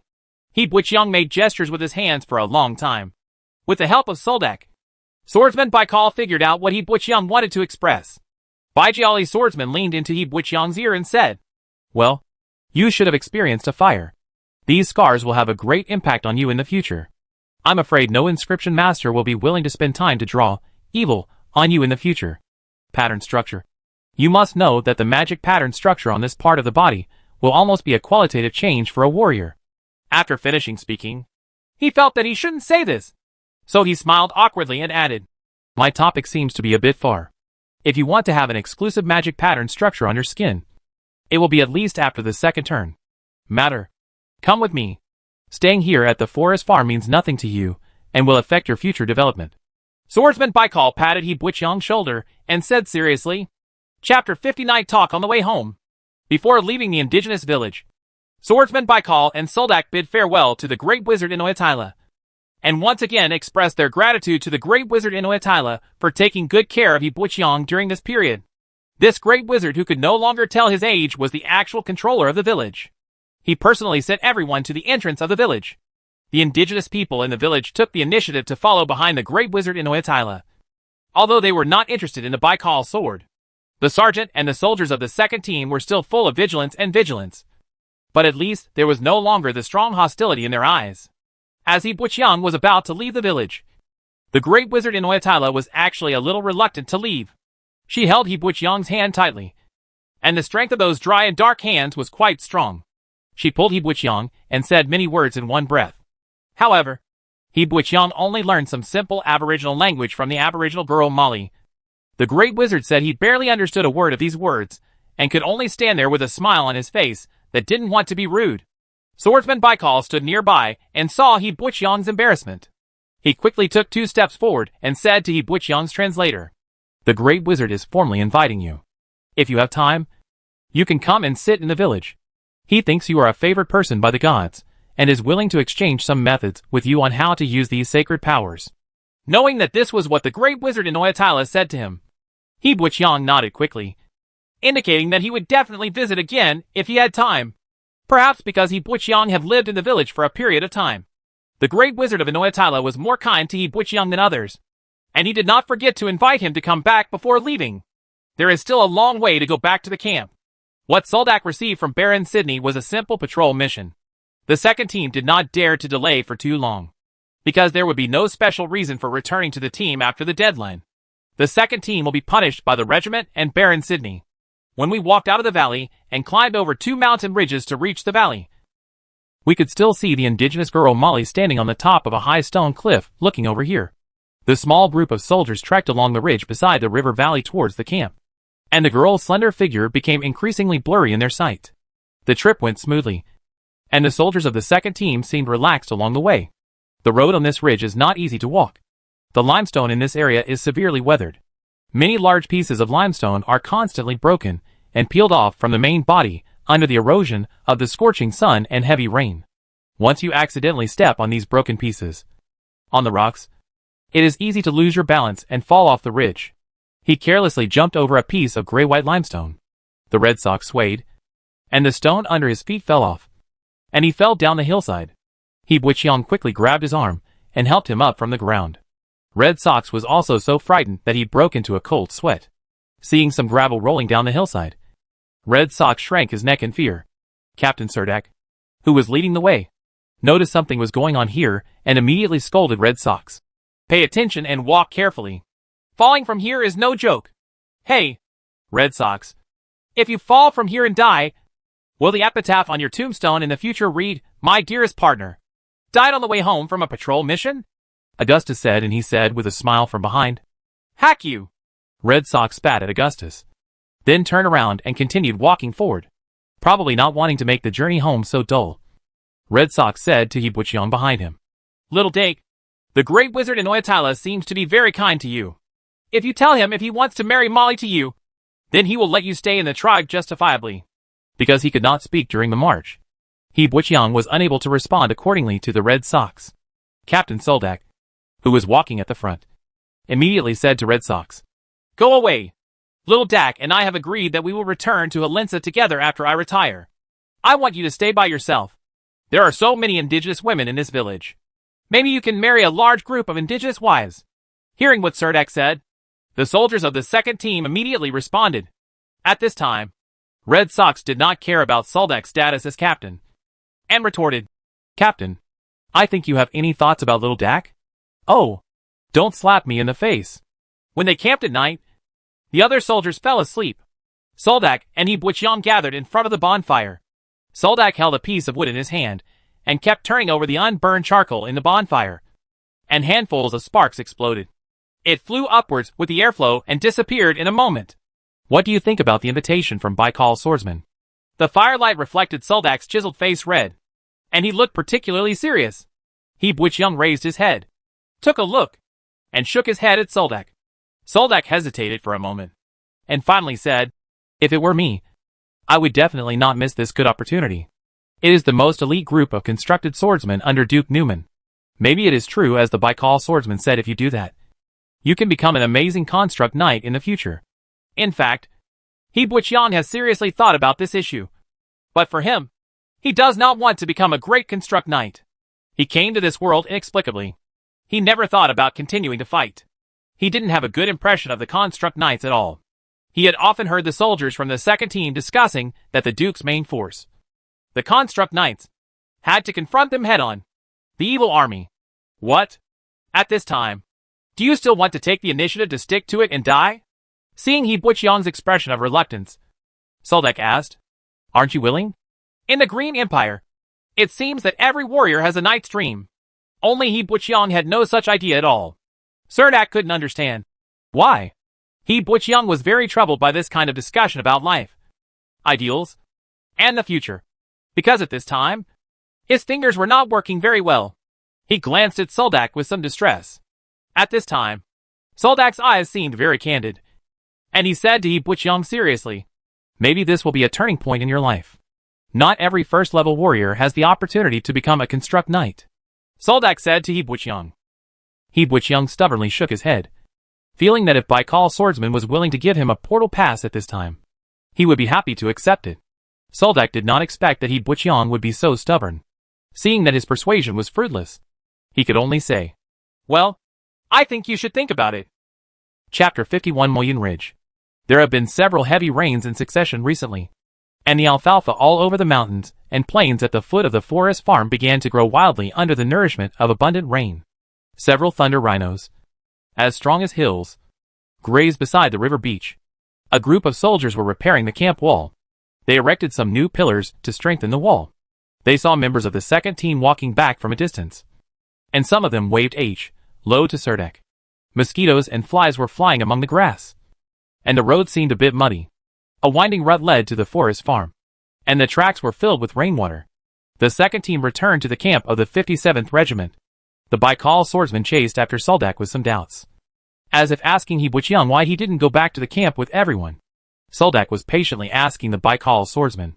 The soldier explained the reason, and a group of people walked into the gate of the military camp. He Buqiang returned to the residence of businessman Larkin. The curly-haired boy Gabby did not set up a street stall, but processed some tim fish skins in the open space in front of the tent. Although Gabby was not a skilled leather worker, he was doing some work on these leathers. Some preliminary processing work is still fully capable. Businessman Larkin was sitting in front of the tent taking inventory of goods. He seemed to be in a good mood. There seemed to be more stalls in the temporary market. It seems that a new caravan has come to the forest camp. They bring bulk goods and also take some away from the small traders here. This kind of caravan will not be in one place. After staying for too long, they travel through the mountains and fields of Handanar County just to purchase a single product and sell some of the goods in hand. Unlike the vendors in the temporary market, they do not exclusively serve the 57th Heavy Armored Infantry Regiment. Larkin seemed a little surprised when he saw He Buqiang coming from outside. He put down the account book in his hand and walked quickly over to hug He Buqiang. The smile on the face of the businessman Larkin is very friendly. Now that Serdek's original promise has been fulfilled, many of the trophies harvested by the second team will be brought to him. It can be said that Larkin has another stable supply of goods. Larkin said to He Buqiang cordially, "Hey! Look who's back! I heard Soldak said you were injured. How are you now?" He Buqiang pointed to his chest to indicate where he was injured. Larkin couldn't wait to pull him into the tent, and He Buqiang thought he was worried about his injury. Unexpectedly, a new wooden bed was placed in the tent filled with goods.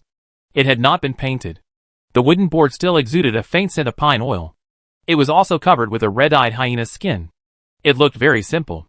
It was approaching the location of the tent opening. "Come in and see what I have prepared for you. A comfortable bed, which I specially asked a carpenter to make. Aren't you very touched?" Larkin showed off to He Buqiang. Then he asked He Buqiang if he had eaten dinner. He Buqiang said that he had eaten, and the businessman Larkin did not say anything further. He seemed to be very interested in Soldak's outdoor trip. So he asked He Buqiang, "I heard Soldak said that you met evil spirits when you went into the mountains. I couldn't believe it at first." Facing the enthusiastic Larkin, He Buqiang could only patiently introduce the trip with gestures. The Baikal swordsman waited for nearly a week in the 57th Heavy Armored Infantry Regiment. Finally, a group of constructed swordsmen arrived at the forest camp. These constructed swordsmen only stayed in the 57th Regiment for one day. Together with the Baikal swordsmen, they entered Mount Gunnar again. This team of constructed swordsmen planned to search for clues to the Devil's Gate in the mountains. Swordsman Baikal believes that the appearance of this evil door is no accident. There is a lot of evidence that evil spirits have frequently appeared in the Gandor Mountains recently, and in the past 2 months, many people have been stationed in Gandal.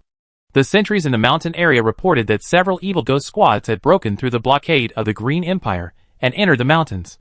After entering Mount Gandar, there is a high chance that the search team will set foot in the territory of some level 3 monsters.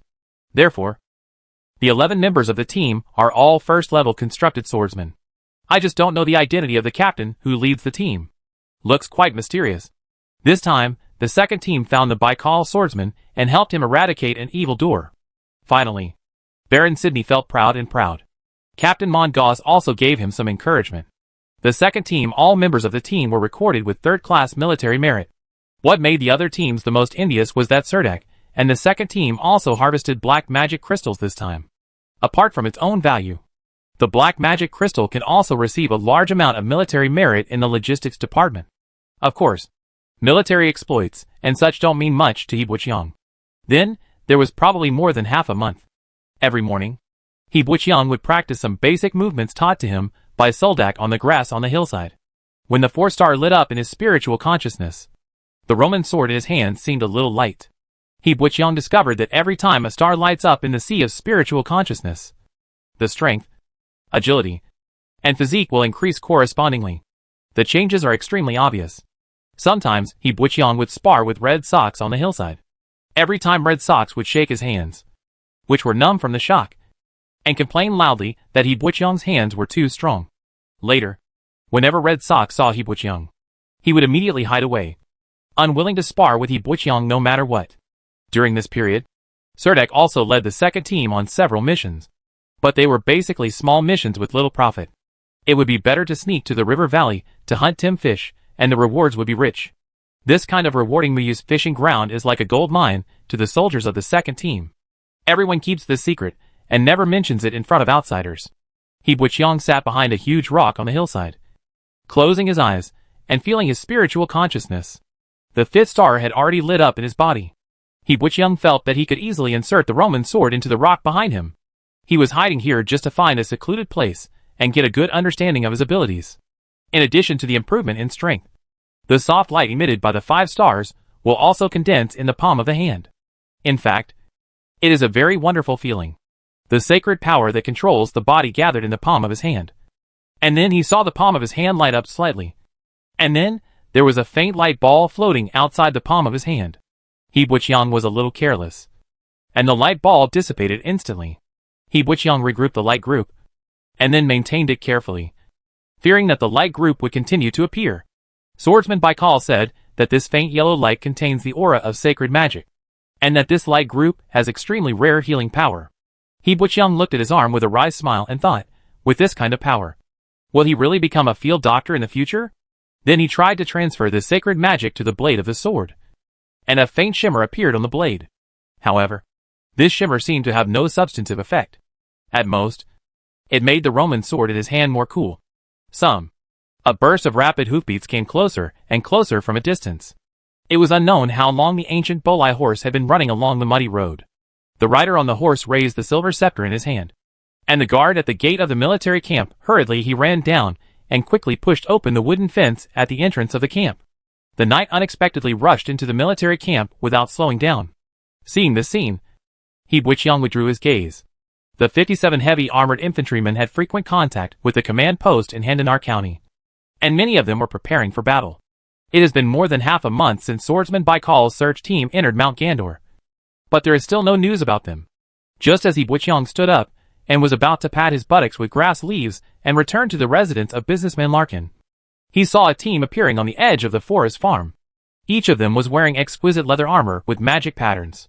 He Butchong realized that the Baikal swordsman actually walked out of the mountain safely 20 days after entering the Gundar mountain. The Baikal swordsman search team brought back some very bad news. They discovered that a new evil ghost army was now building a defensive stronghold that could accommodate thousands of evil ghost warriors at a place named Mullion Ridge Deep in the Gandar Mountains. Chapter 52 Magic Core A. The dark clouds in the sky were about to reach the top of the forest farm, and drizzle fell intermittently among the clouds and mist. The slope at the foot of the forest farm in Handanar County is like a green carpet. In the distance, an army was winding along a muddy road for several kilometers. A team of mules and horses, dragging a large amount of baggage, was heading towards the camp.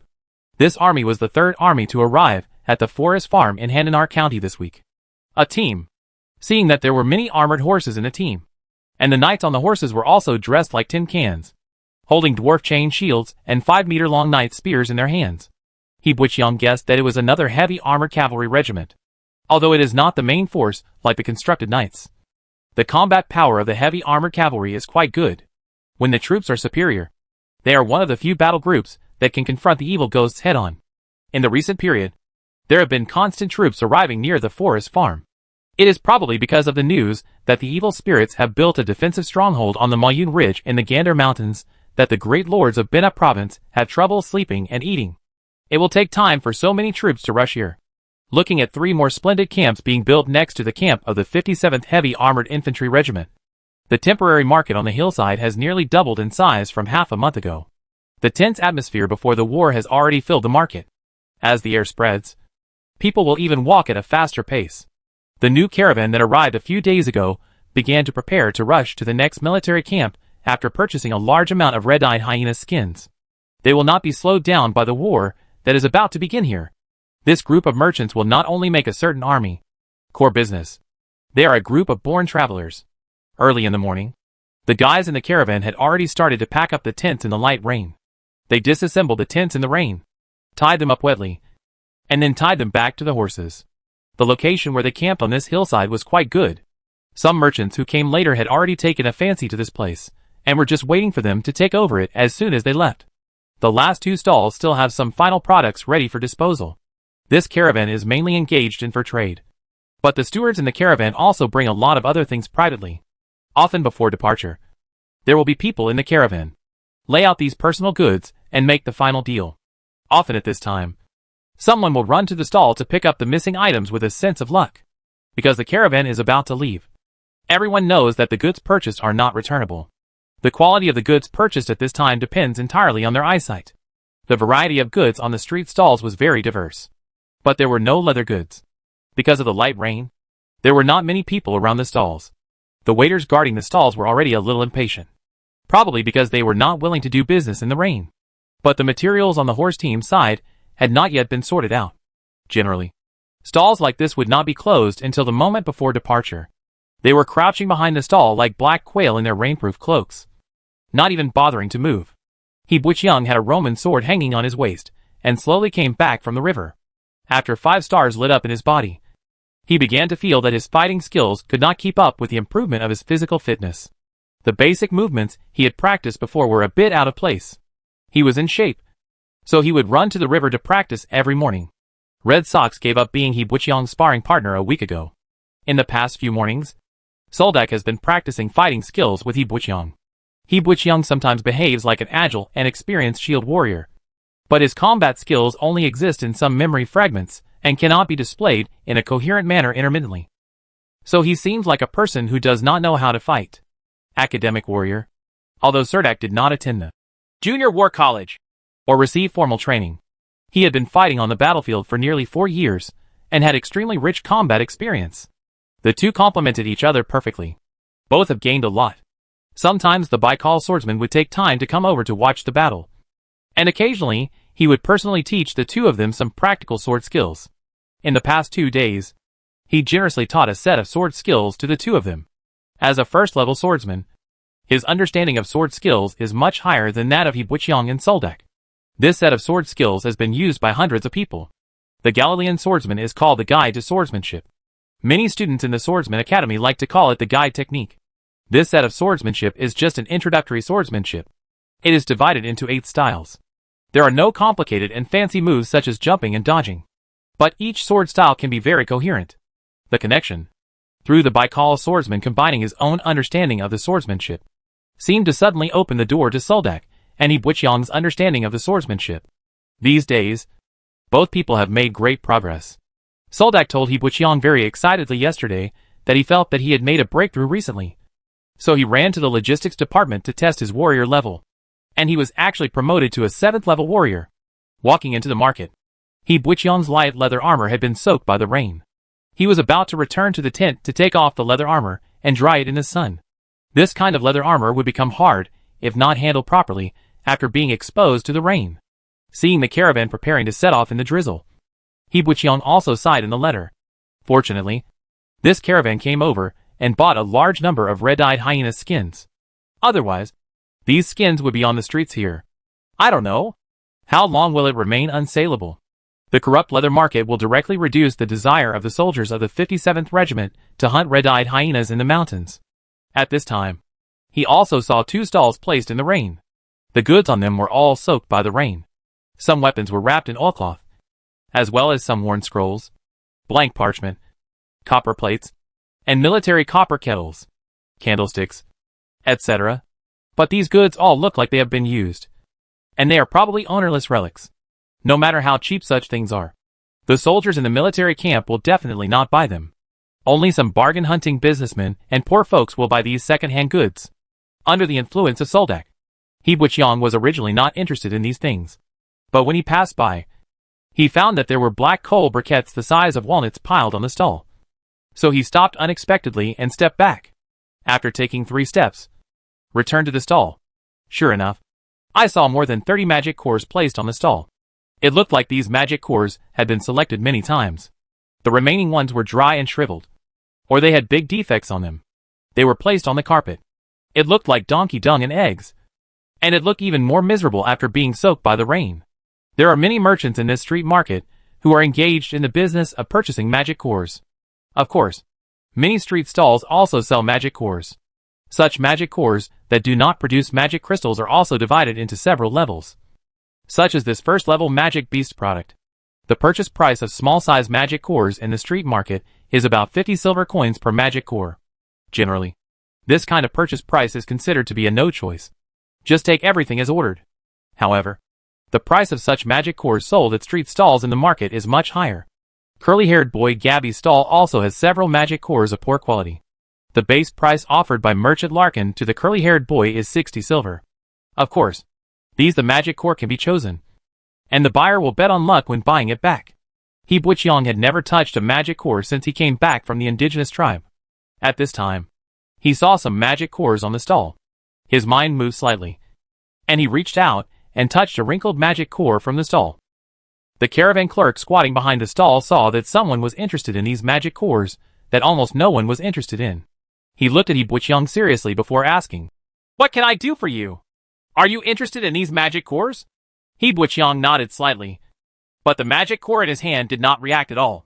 So he put down the magic core and picked up another one. These magic cores were obtained from the giant crocodiles in the swamps of the Kempado River. Although they are inconspicuous, although they are left over after being selected, at least they are all left by the second level magic beasts. The magic core has more or less flaws, but the price is higher than the price of a first level magic beast's magic core. 80 silver apiece. Can you accept this price? Probably because he felt that He Buqiang was not a big financier. The stall owner was not interested in quarreling with He Buqiang, so he directly told the selling price. Chapter 53 Magic Core B. Seeing that He Buqiang remained silent and continued to randomly select from the pile of magic cores with his head lowered, the caravan man stopped asking any more questions. There were thin wisps of rain floating in the sky. The rain was not heavy, and there were not many people in the market. He Buqiang put the second magic core back, and then touched more than 10 magic cores in succession. He Buqiang was secretly shocked that among the large number of magic cores, none of them could feel the breath of magic. That is to say, after looking at so many magic cores, none of them contained magic crystals. An ancient bolai horse was snoring not far away. On a rainy day, these big animals can easily get sick. The store clerk saw that He Buqiang had been choosing for a long time and had not yet decided which one to buy. He decided that he was a cash-strapped promiscuous gambler. From time to time, he stared at He Buqiang with suspicious eyes. Each magic core that He Buqiang put back was the caravan guys will rearrange it. The purpose of this is to prevent the magic core from being dropped. Feeling the caravan man's gaze, as if he was guarding against thieves, He Buqiang just pretended not to see it. He carefully searched through the pile of magic cores in the stall, but he couldn't find even one. He took back his wet hands and prepared to stand up and leave. The caravan man looked a little cold and asked He Buqiang, "Have you made your choice?" He Buqiang pointed at the pile of magic cores in front of him and waved his hand to the caravan man, indicating that he wanted to see the others. The caravan man squinted his eyes, wiped the rain off his face with his hand, and said, "There are only so many. The other magic cores have been sold. Among so many magic cores, you have not chosen one." When He Buqiang heard the caravan man say that there were no other magic cores, he stood up and prepared to leave. "Wait, you want to buy magic core? I have some here. Are you interested in taking a look?" A thin man wearing a defensive cloak stood next to He Buqiang and asked tentatively. The caravan boy squatting in front of the stall raised his head and glanced at the thin man, and said unabashedly, "Basil, don't waste your time. I don't think he wants to buy it at all." The thin man didn't look like a caravan man.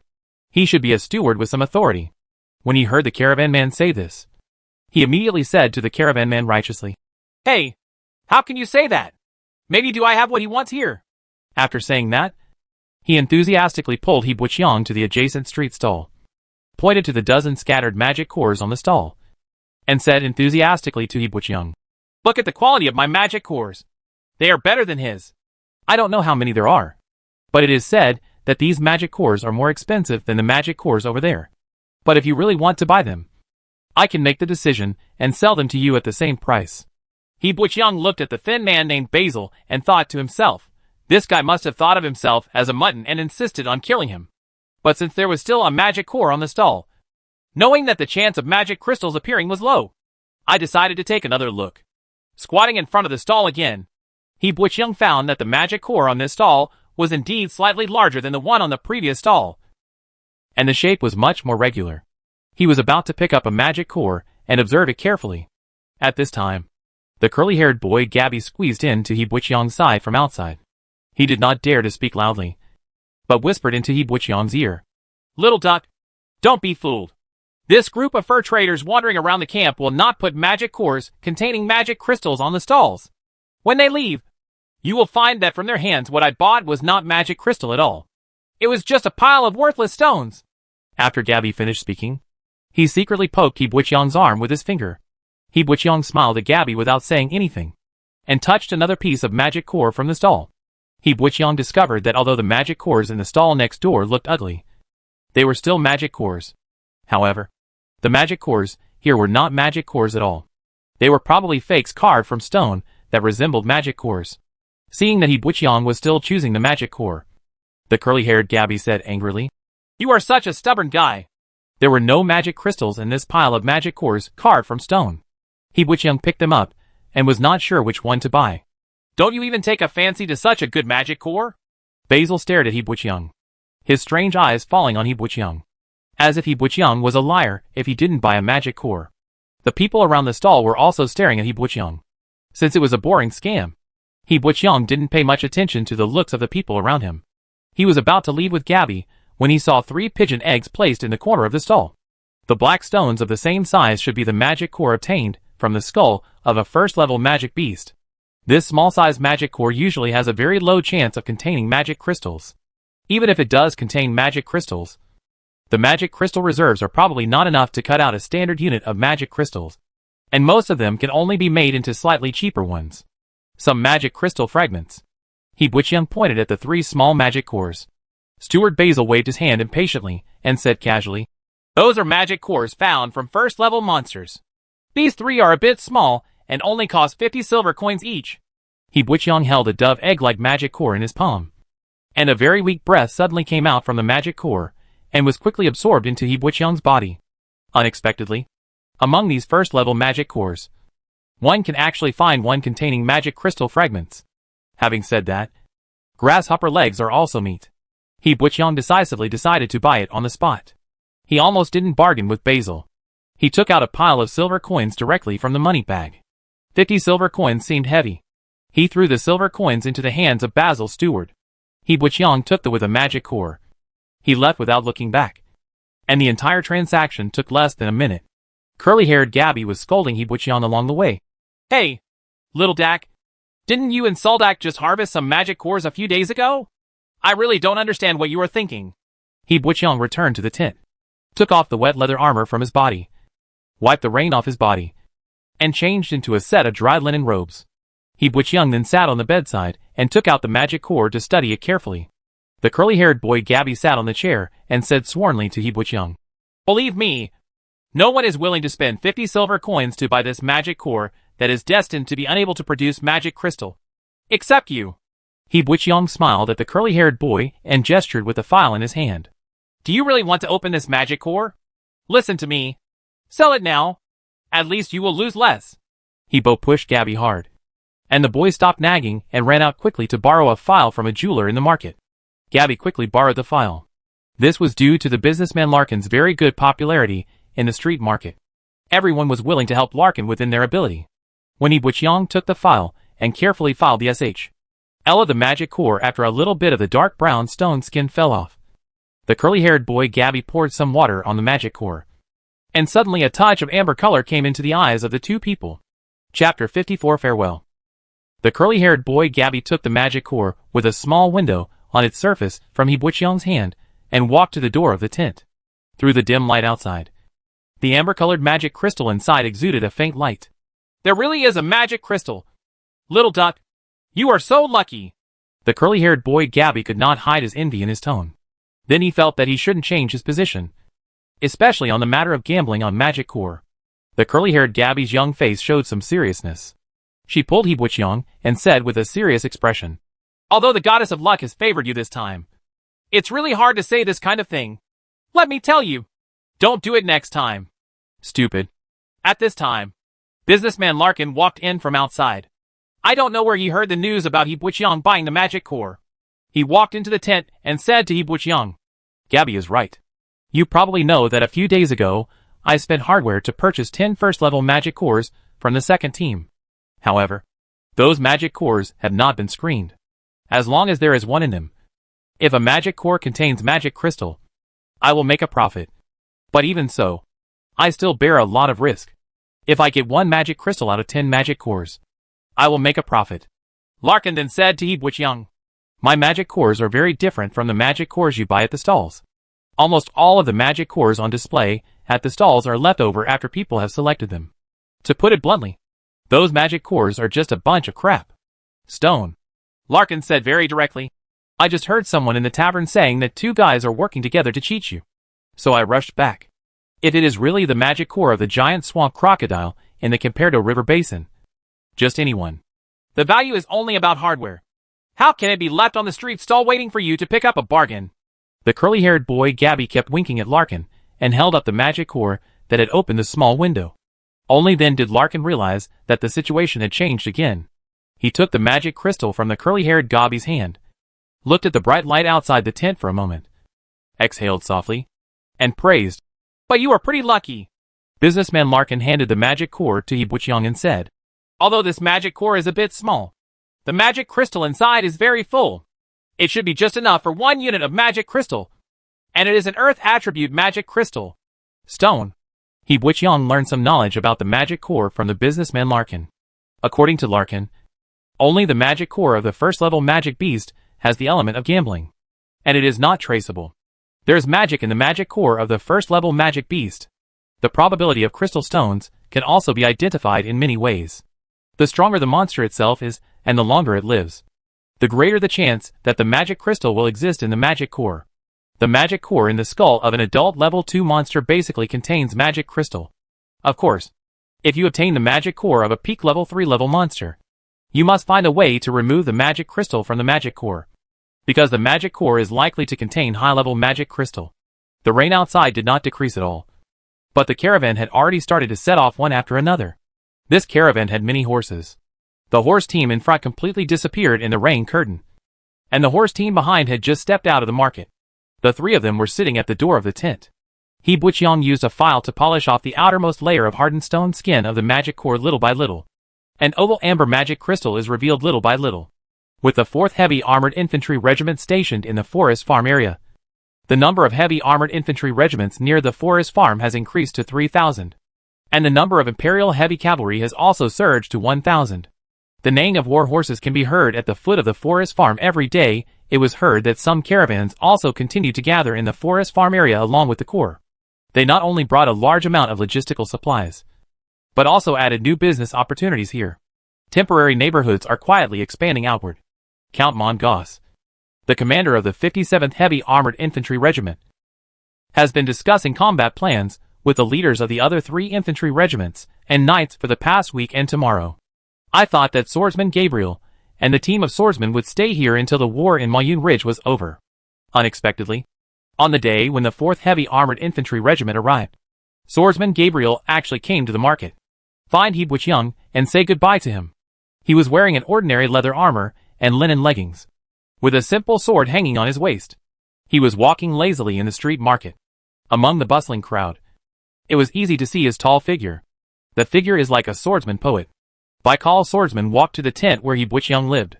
At this time, He Buqiang was setting up a stall in the market with Curly Gabby. During the recent period, businessman Larkin's business has been very prosperous. Not only did he sell a batch of leather he had hoarded, he also exchanged it for some well-made sword weapons and several knights' square shields. Baikal swordsman stopped in front of the stall. The curly-haired boy Gabby thought business was coming, so he greeted Baikal swordsman cordially. It wasn't until He Buqiang stood up and invited Baikal swordsman to sit in the tent that the curly-haired Gabby realized that the visitor was He Buqiang's friend. He looked up at the burly Baikal swordsman with envy. The long sword at his waist looks like a goose. Little duck, is this adult here to see you? He Butchung nodded to Gabby and motioned to Gabby to watch the stall alone. Swordsman Baikal was invited into He Butchung's tent. Seeing a simple wooden bed placed at the entrance of the tent, Swordsman Baikal asked He Butchung with a smile. Have you made a decision? The series of investigations on the side have come to an end for the time being. I will return to the constructed swordsman group tomorrow. If you want to come with me, you must prepare in advance. He Butchung carried a chair from outside the tent and asked Swordsman Baikal to sit down. He sat on the bed, lowered his head, and pondered for a while. He first patted the wooden bed, and then pointed here. Swordsman Baikal did not expect that He Butchung rejected his proposal. You want to stay? He Butchung nodded slightly. Swordsman Baikal rubbed his temples with his hands. The atmosphere was dull for a while.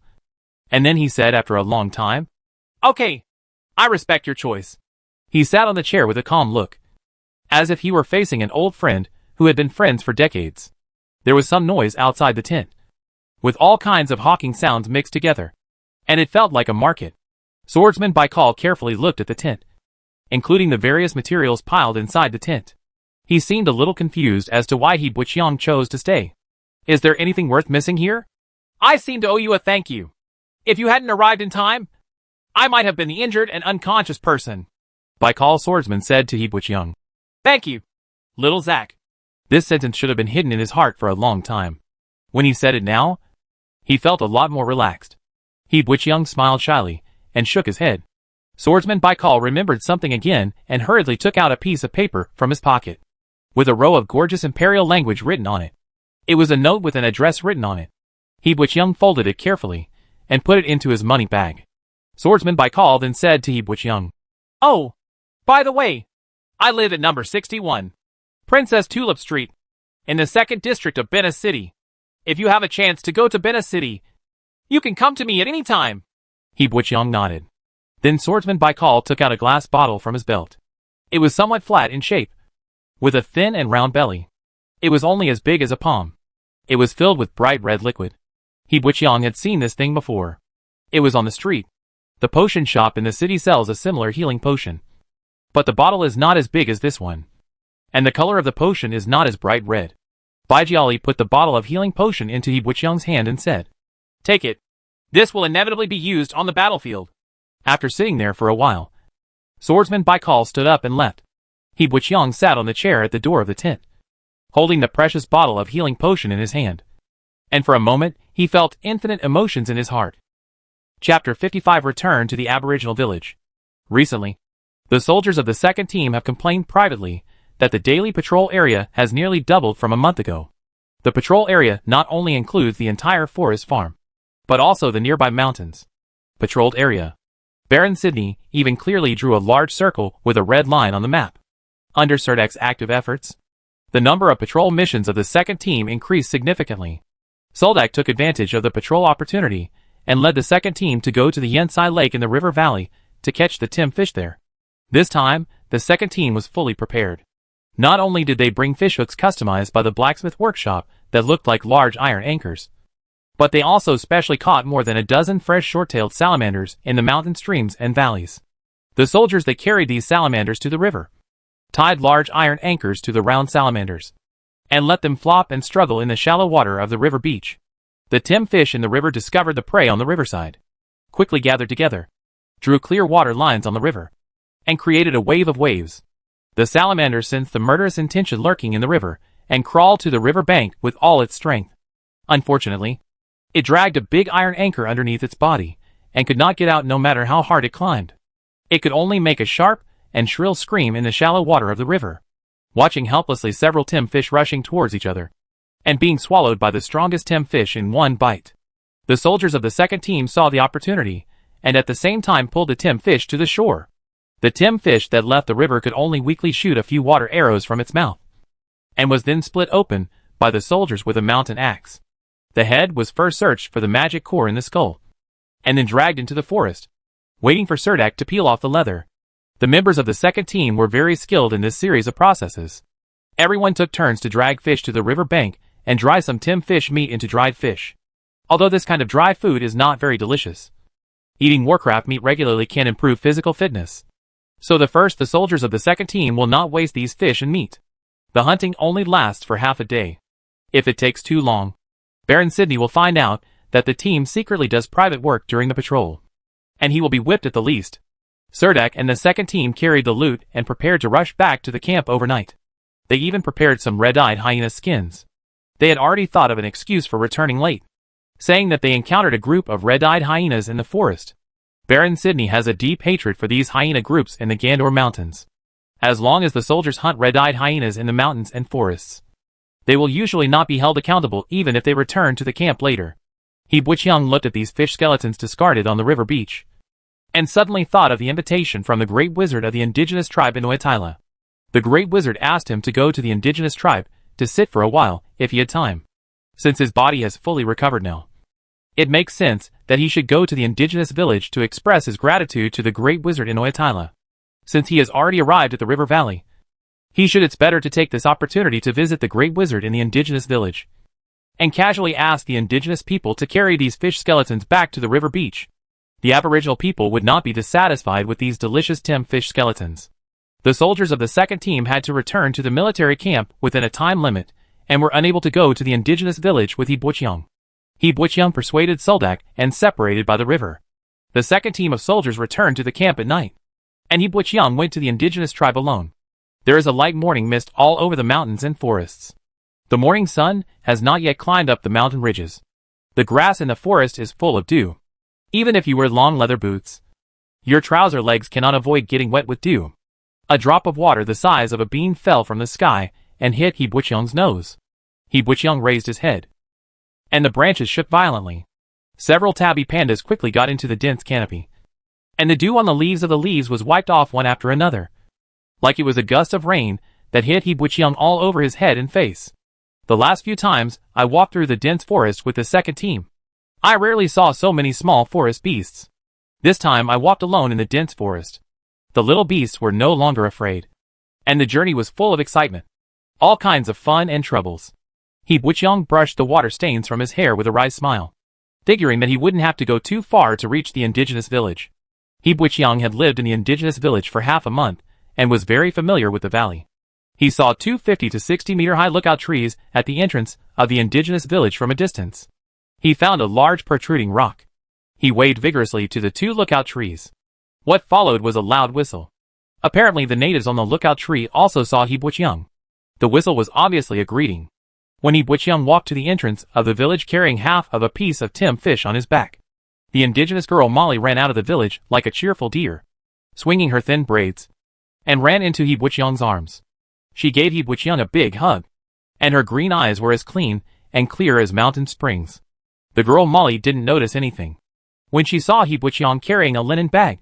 She immediately took it and carried it on her body, pulling him towards the village, in order to support He Buqiang's trip to the indigenous village this time. Soldak put together all the marching rations carried by the soldiers of the second team, and made half a bag of dry food for He Buqiang to take with him. He also gave He Buqiang a handful of alloy in private. The bow was a gift from He Buqiang's visit to the great wizard in Oetila. On the way to the village, He Buqiang discovered that the girl Molly was still wet. She was wearing a simple animal skin skirt, and her hair was full of water droplets. She looked like she had just taken a shower. The girl Molly took him to the thatched wooden house where he lived, and told He Buqiang in indigenous language that the great wizard in Oetila was currently worshipping gods and demons, and he could not receive her until the great wizard finished worshipping. Fortunately, He Buqiang already had some basic knowledge of the indigenous language, and he was able to figure out the meaning of the indigenous girl without even guessing. Later, He Buqiang also picked up a piece of charcoal from the fire pit in the middle of the wooden house, and then slowly drew river valleys, mountains, and indigenous villages on the ground.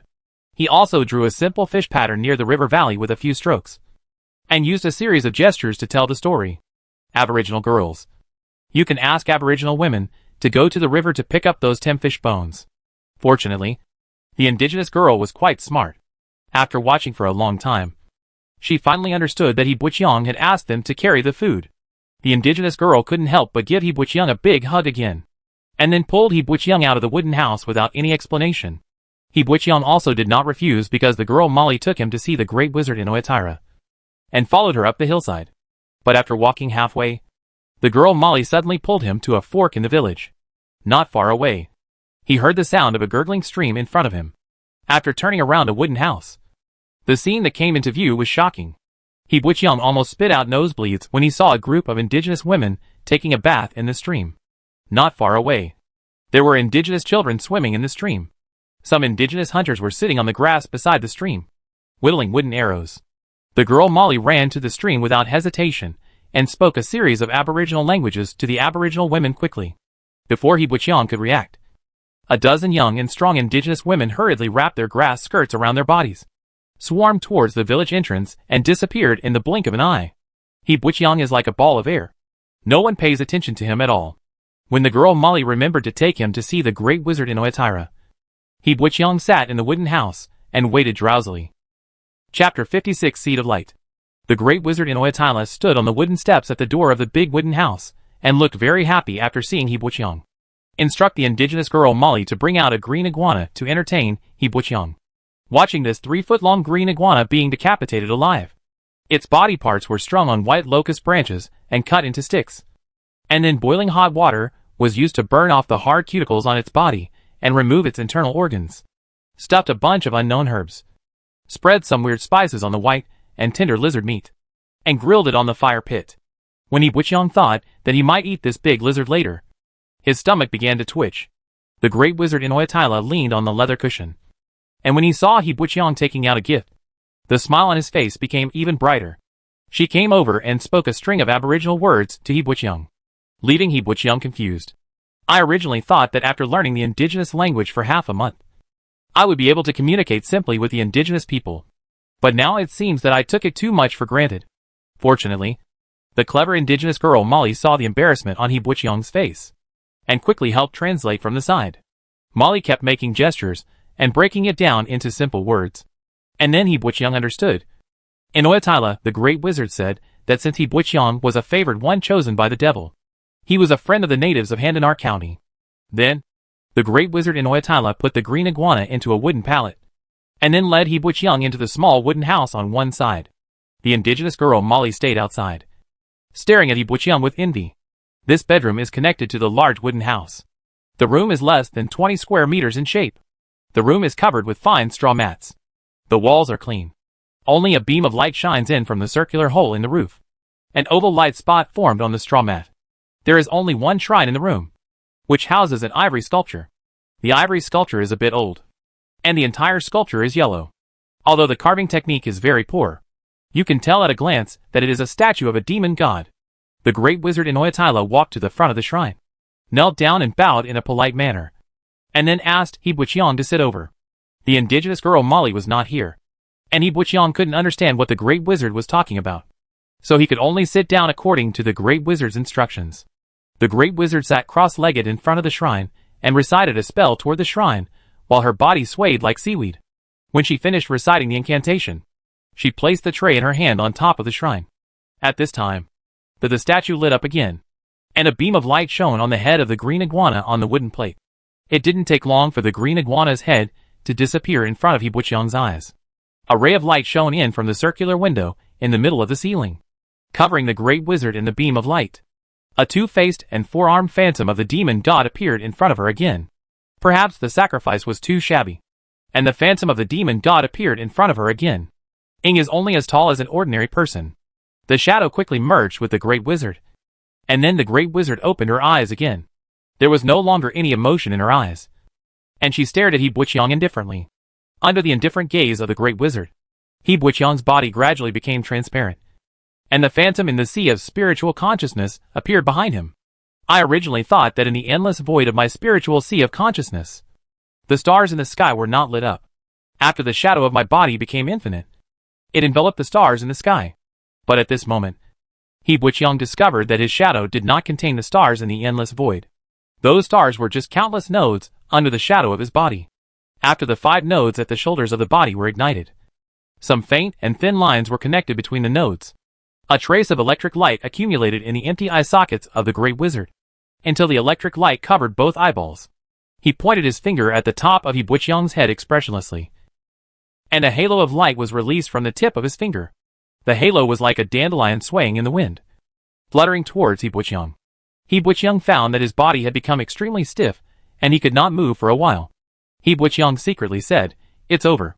I feel that if the great wizard in Oatila wants to seize his body at this time, I guess he will not be able to resist."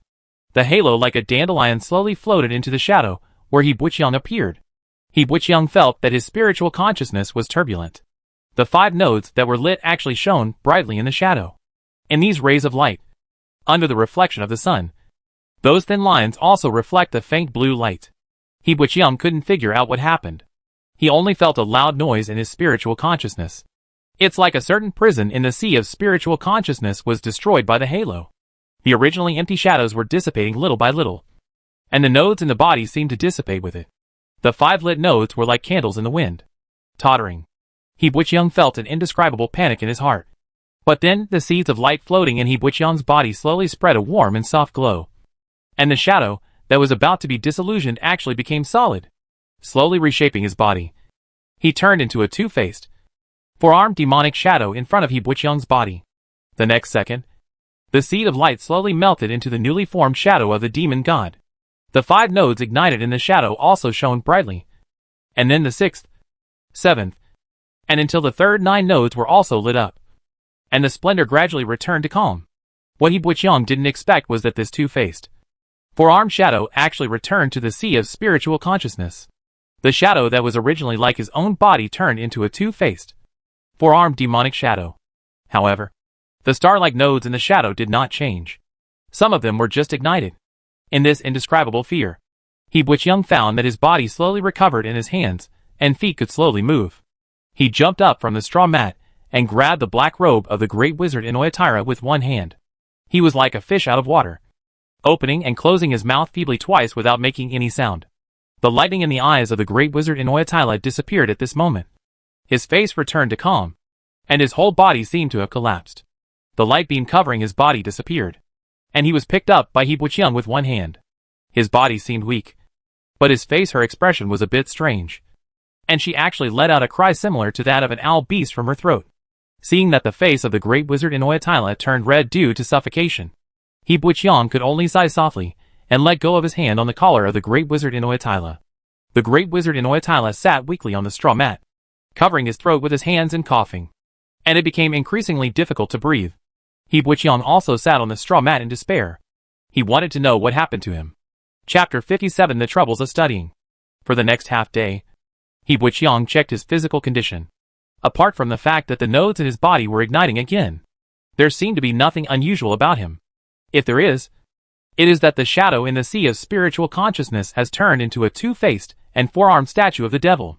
The statue occupies the entire space in the spiritual world. One face shows an expression of fear, pain, and anger, and the other face shows an expression of fear, pain, and anger. But it is an expression of courage, hope, and wisdom. The 9 illuminated nodes in the body now show a wonderful arch shape, with invisible and extremely thin filaments tightly connected to the 9 nodes. He Butcheung began to discover that after these nodes are illuminated, some of his abilities can be improved, but not all attributes are improved. For example, when the 5th node lights up, it only enhances the coordination of one's body. After leaping into the air, the body can still perform some extreme movements without any force. The great wizard in Oatila was sitting on the steps outside the big wooden house, and he kept trying to tell something to He Butcheung.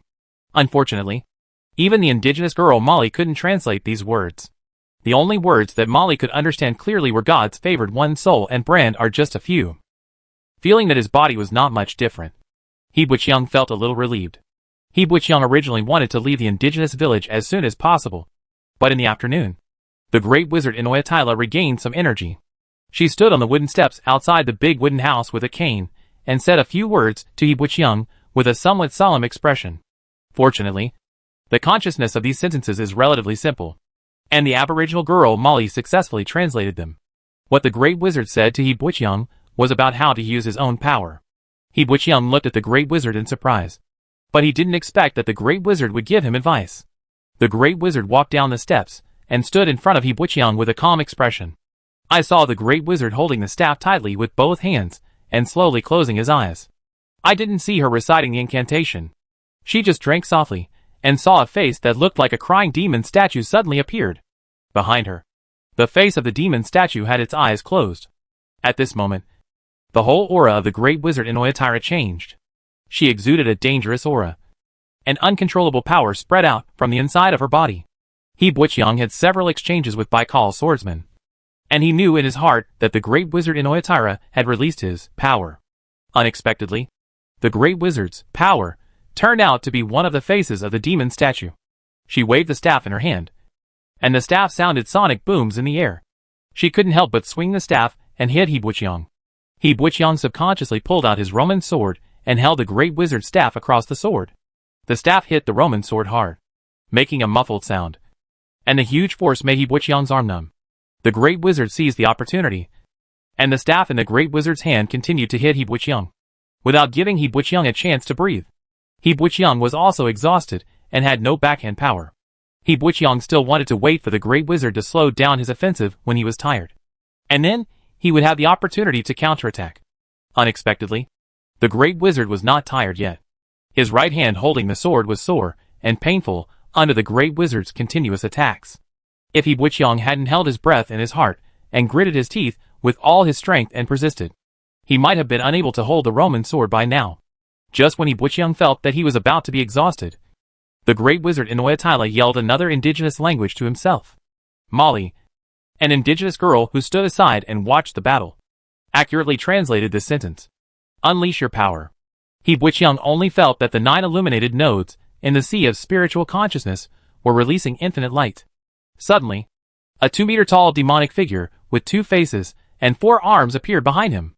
An indescribable power was injected into his body, and the fatigue in his body was swept away. It was only then that He Butchyoung realized that under the great wizard's violent attack, he had successfully released his power. With this force, He Butchyoung parried the staff that the great wizard swept towards him. Then, he actually holding the Roman sword and raising it to the great wizard's chest. The Roman sword turned into an afterimage. The staff in the hand of the great wizard Inoyatira was knocked open by He Butchyoung, revealing an empty door. Seeing the Roman sword thrust towards him, the great wizard softly recited a spell. Kolomititaya. The demonic mask-like shadow behind the great wizard suddenly opened its eyes, disappeared from behind the great wizard, and appeared in front of the great wizard Inoyatira's body in an instant. The shadow of the crying mask turned into a stone wall in the next moment. The plump lips opened slightly and blew out a breath towards He Butchyoung.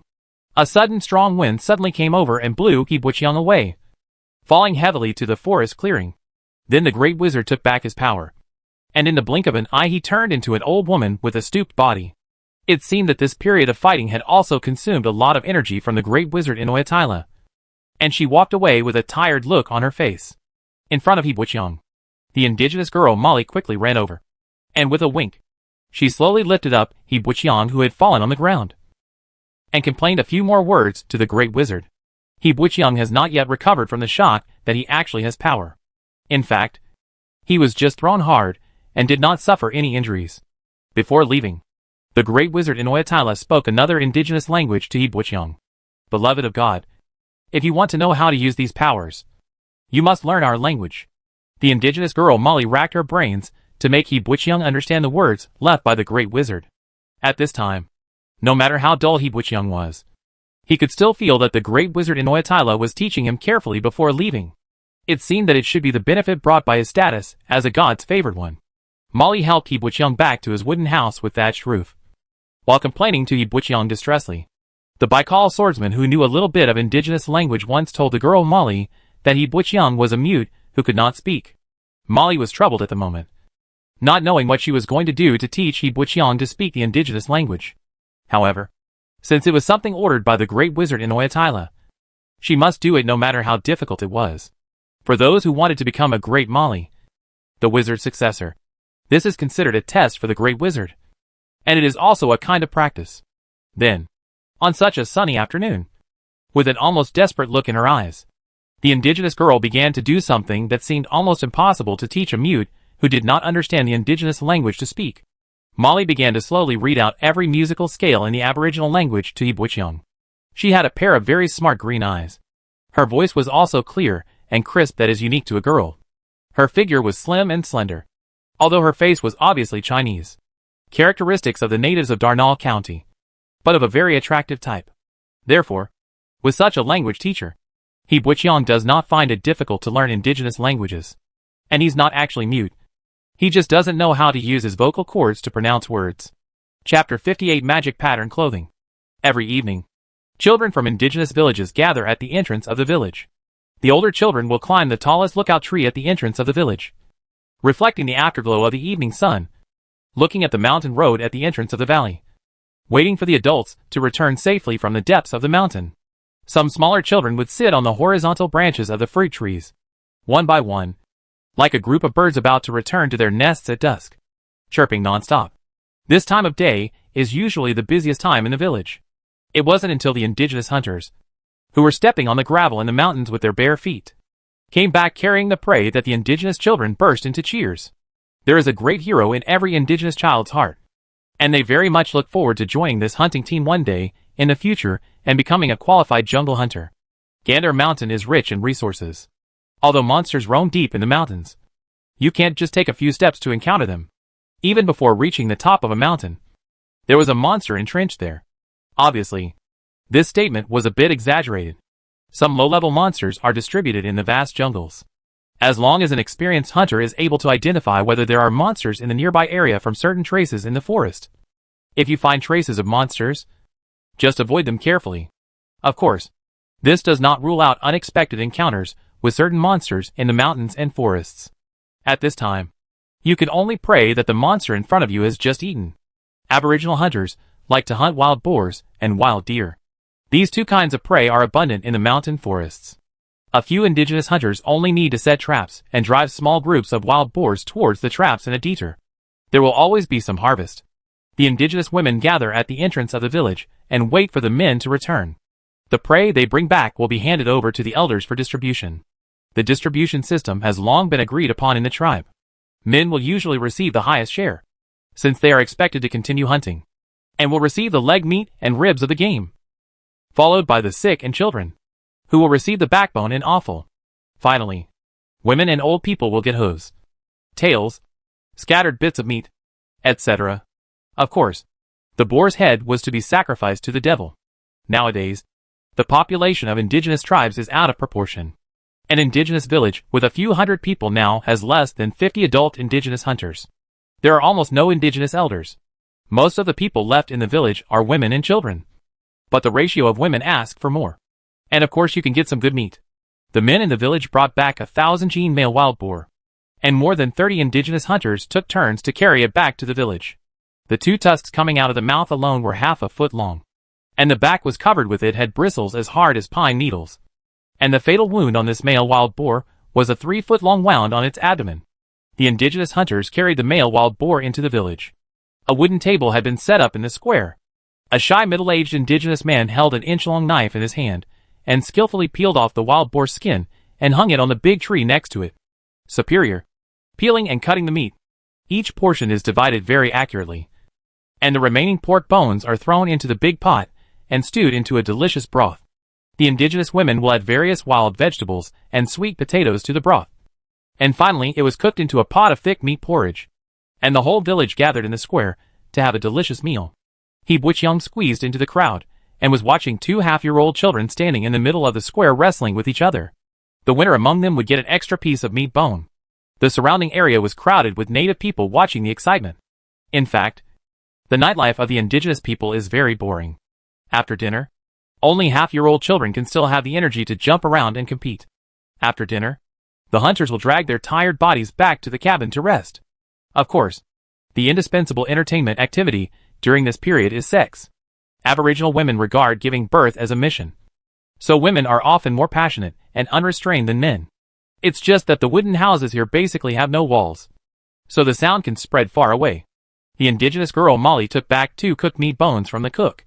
As the granddaughter of the great wizard in Oetila, she still had this privilege. The two returned to the front of the wooden house and sat on the steps, gnawing on the big bones full of meat. Molly squatted on the floor with her bare feet, crunching the thin layer of brittle bones on the big bone stick. Watching her, it looks like a lioness eating. The life of the indigenous people in the valley is simple and simple. This slow-paced life makes He Buqiang feel very comfortable. In the past 2 days, He Buqiang has been working hard to learn the indigenous language. Under Molly's careful instruction, He Buqiang learned Molly's mouth patterns and actually produced a scale in the Aboriginal language. And his pronunciation was quite standard. He Butchyoung is making continuous progress every day, which makes the indigenous girl very happy. At least initially. Communication in indigenous languages is no longer a problem. However, He Butchyoung still cannot speak Imperial language. Perhaps because Imperial language is very different from Aboriginal languages. Most of the scales in Aboriginal languages are pronounced in the retronasal cavity. And this is not the case in Green Imperial language. At least, He Butchyoung has not found the pronunciation yet. Tips. In order to avoid being ridiculed by the soldiers of the second team, He Butchyoung did not want to communicate with the soldiers of the second team in indigenous languages.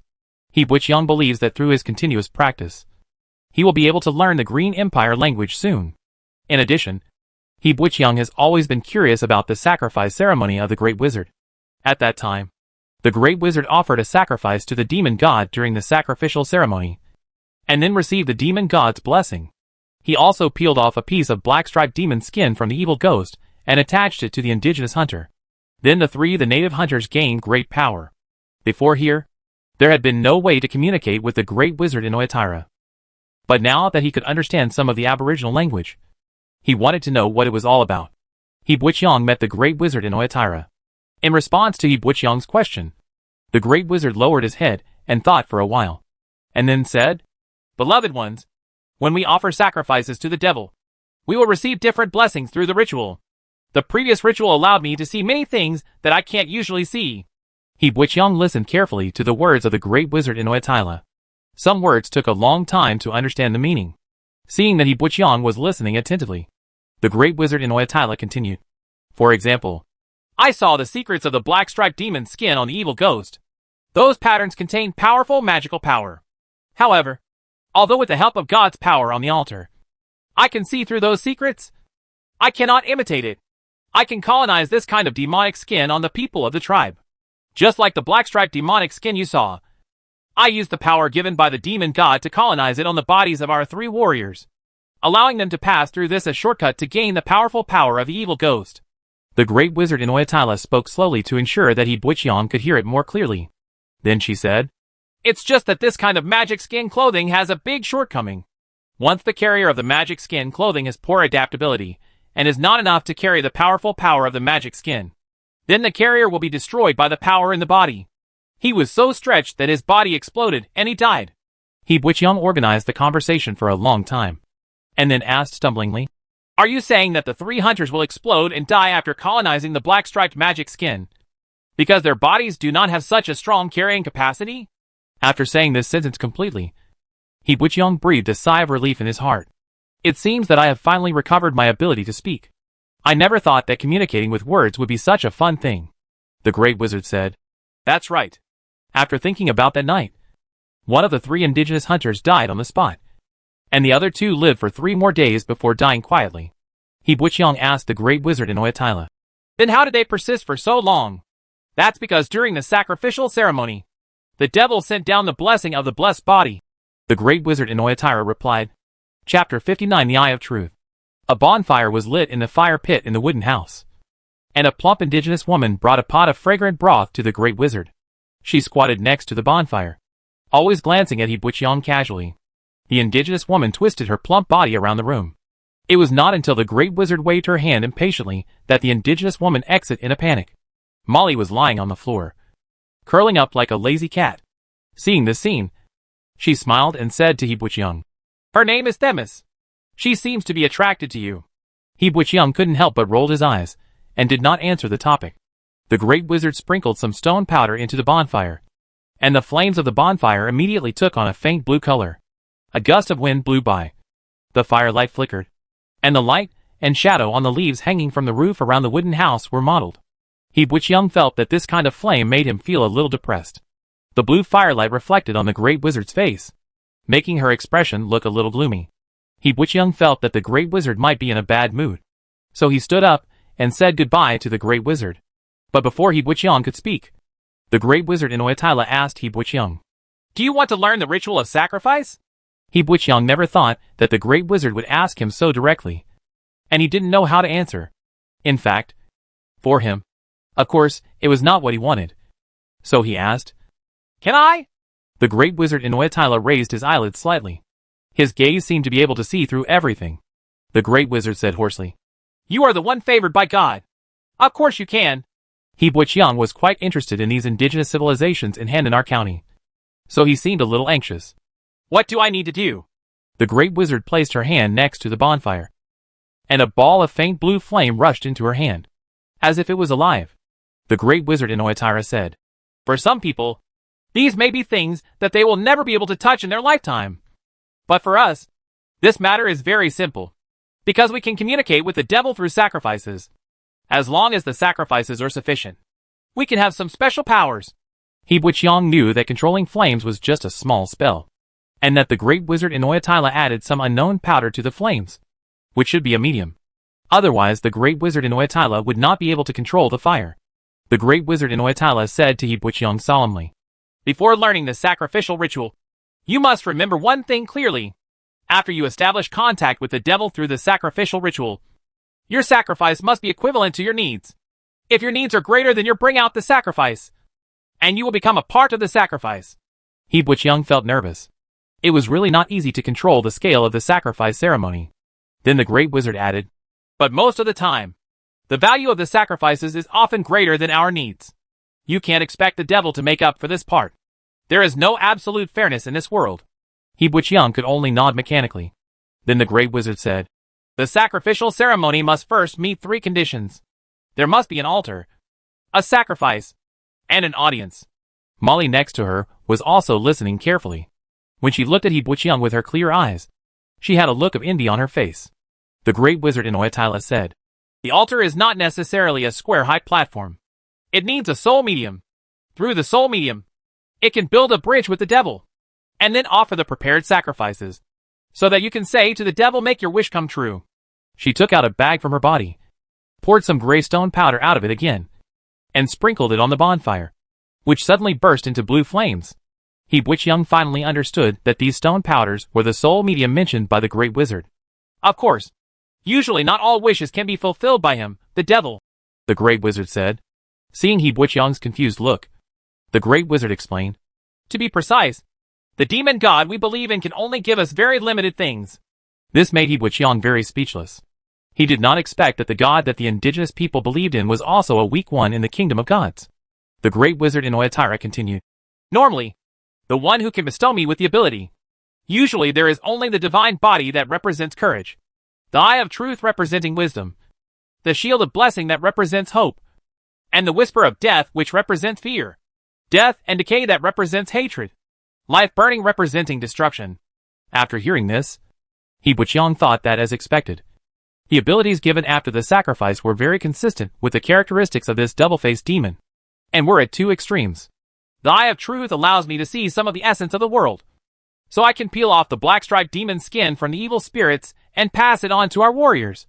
But they can't bear the black-striped demon's skin, the power she possesses." The great wizard explained her actions during the last sacrifice ceremony. Only then did He Buqiang ask, "In order to allow them to withstand the power of the black-striped demon's skin, you gave them the body of divine blessing?" The great wizard nodded, pressed his eyebrows a little tiredly, and said, "There is nothing we can do about it. Someone must stand up to protect this village. Our strength is too weak. When those evil spirits rush out, the first ones will suffer. It's us, so we have to do our part. And that's understandable." Unexpectedly, the great wizard Inoyatila thought this way. He Buqiang asked again, "If I master the sacrifice ritual, then I can also obtain these abilities through sacrifice?" The great wizard nodded and said, "Of course. We are all favored by the gods. Well, if you want to know more details, then let me tell you the specific steps of this ceremony. I hope they can bring back some sacrifices tomorrow, so you can try to sacrifice once." He Buqiang didn't know what to say for a moment. He felt that the great wizard seemed to take the sacrificial ceremony too simply. At this time, the great wizard Inoyatila waved to Molly and asked her to fetch 4 pottery bowls. The great wizard poured some stone powder into the 4 pottery bowls, and then placed the 4 pottery bowls on around the body. The great wizard introduced to He Buqiang that these white phosphorus powders were a very good medium. Through these blue flames, the caster could quickly enter the state, and it would be easier to communicate with the devil. He Buqiang listened extremely carefully. This time, The great wizard in Oyatila opened a door about the sacrificial ceremony in front of him. Chapter 60 Attack in the Wild. Walking alone in the dense forest of Gundar Mountain, He Butchyoung finally understood why Suldak led the second team along the mountains next to the river valley. If the jungle survival rules are not followed, this dense forest will eat people. All the suffering. Now he felt a little regretful. He waded through a waist-deep grassland. He kept pushing the grass in front of him with his Roman sword. The hand holding the Roman sword was a little numb.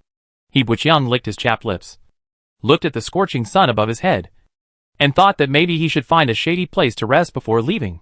The most numerous animals in the meadow are those plump yellow-brown Rex rabbits. This large rabbit stretches out and is even more than 4 feet long.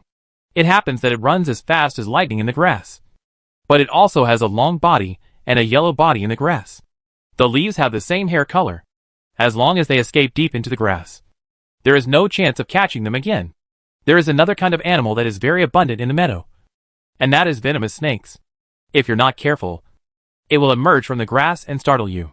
This kind of grass snake is not very venomous, and has almost no natural enemies in the meadow. It is very aggressive. In order to avoid being bitten by the poisonous snake on his ankle, He Butchyoung used a Roman sword to push aside the grass along the way before stepping in. But in this way, there is no way to go too fast. It has been almost half a day since we entered this deserted grassland. He Butchyoung thought to himself that perhaps he could see the valley where the second team passed by climbing over the ridge in front. He touched the kettle hanging on his waist and shook it hard twice.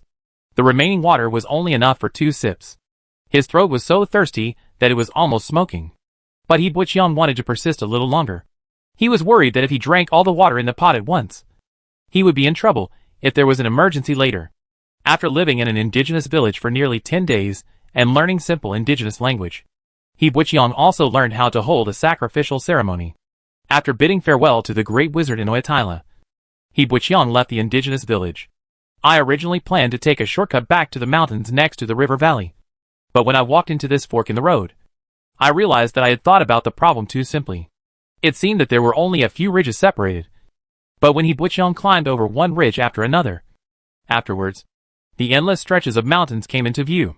After getting lost in the mountains, He Butchyoung calmly identified the direction and felt that there was no big problem in the direction he was going. So he continued to walk forward. An evil ghost suddenly jumped out from He Butchyoung's hand. The evil ghost was more than 3 meters tall. It held a spike with a blade of more than 2 meters in its hand, and its body was pressed tightly against He Butchyoung's back. One hand reached forward to strangle He Butchyoung's neck, and the spike on the other hand stabbed He Butchyoung's back. He didn't leave any room. When the sharp thorn was about to touch He Butchyoung's back, He Butchyoung turned around violently. The Roman sword in his hand also stabbed the evil ghost at the same time. At the same time, he held up the square in his other hand. The shield resists the spikes in the evil ghost's hands. He Butchyoung underestimated the sharpness of the spikes in the evil ghost's hands. The spikes pierced the square shield, penetrated He Butchyoung's arm, and pierced directly into He Butchyoung's chest. A trace of bright red blood flowed out along the sharp edge of the spikes.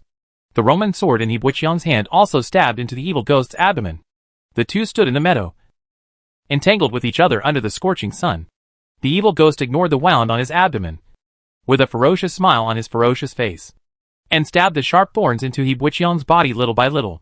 He Butchyoung felt that as the blood poured out of his body, his strength was quickly disappearing. The evil ghost opened his mouth and let out a terrifying grin. He arched his body and contracted his abdomen as far as possible, allowing the Roman sword in He Butchyoung's hand to withdraw little by little. In front of the evil ghost, He Butchyoung was at an absolute disadvantage in terms of strength. But it was the evil ghost who took the initiative to attack, leaving He Butchyoung in a great passive position. The sharp thorns pierced his body bit by bit, and the severe pain seemed to tell He Butchyoung that his life was passing quickly. The activated nodes in He Butchyoung's body lit up one after another, and a steady stream of power filled his body. The evil ghost seemed to be stabbed in the eye by something, and finally couldn't help but stretched out his hand to block it. Taking advantage of this opportunity, He Butchyoung released his power. A two-faced, four-armed demonic figure appeared behind He Butchyoung, glaring angrily at the evil ghost in front of him. At this moment, He Butchyoung felt that all the strength that had disappeared was restored. He swung the Roman sword and slashed hard at the evil ghost's arm. The Roman sword seemed to have cut into a piece of butter in the light golden light. The evil ghost's arm melted rapidly at a speed visible to the naked eye, and the entire palm was severed from the wrist. The evil spirit roared and tried to grab He Buqiang's throat with his hands and crush his throat. But he didn't expect that He Bo would kick him out and push the evil ghost back several steps. Without waiting for the evil ghost to stand firm, he threw out the Roman sword in his hand and penetrated straight into the evil ghost's chest. Even so, He Buqiang did not dare to be careless. He took a breath and pulled out the spikes inserted into the square shield by the evil spirit. Without giving the evil spirit any chance to counterattack, he staggered over and used up his last bit of strength. Drive the spikes into the evil spirit's head and use a Roman sword to cut off the evil spirit's head. Seeing purple-black sticky blood flowing all over the floor, his body twitched violently and finally made no sound at all. He Buqiang finally bandaged the wound hastily and lay exhausted on the grass. The blue sky and white clouds were spinning constantly, and He Buqiang felt drowsy. He tried to get up from the ground, but unfortunately he failed several times. The evil ghost's head was right in front of his eyes. He Buqiang looked at the blood hole on the evil ghost's forehead.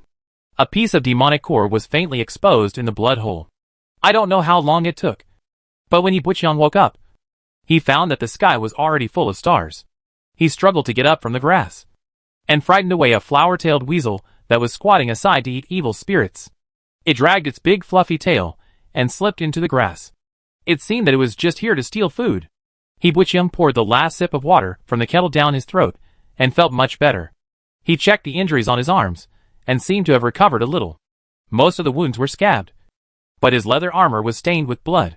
He Buqiang just sat on the ground in a daze for a while, then tried every means to pry open the evil ghost's head and take out the walnut-sized magic core inside.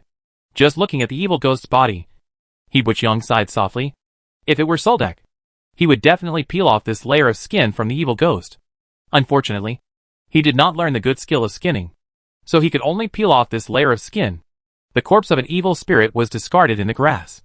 Thinking that one of his arms was temporarily disabled, He Buqiang was worried that evil spirits would catch up behind him, so he did not dare to stay here for too long, but dragged his tired body into the grassland in front. Chapter 61 First Experience of the Ceremony. The night breeze is cool. The bright moonlight filled the grassland, and the breeze caused the grass to rise and fall. The mountains in the distance are like black shadows. Not long after He Buqiang left this deserted grassland, 3 evil ghosts caught up with him.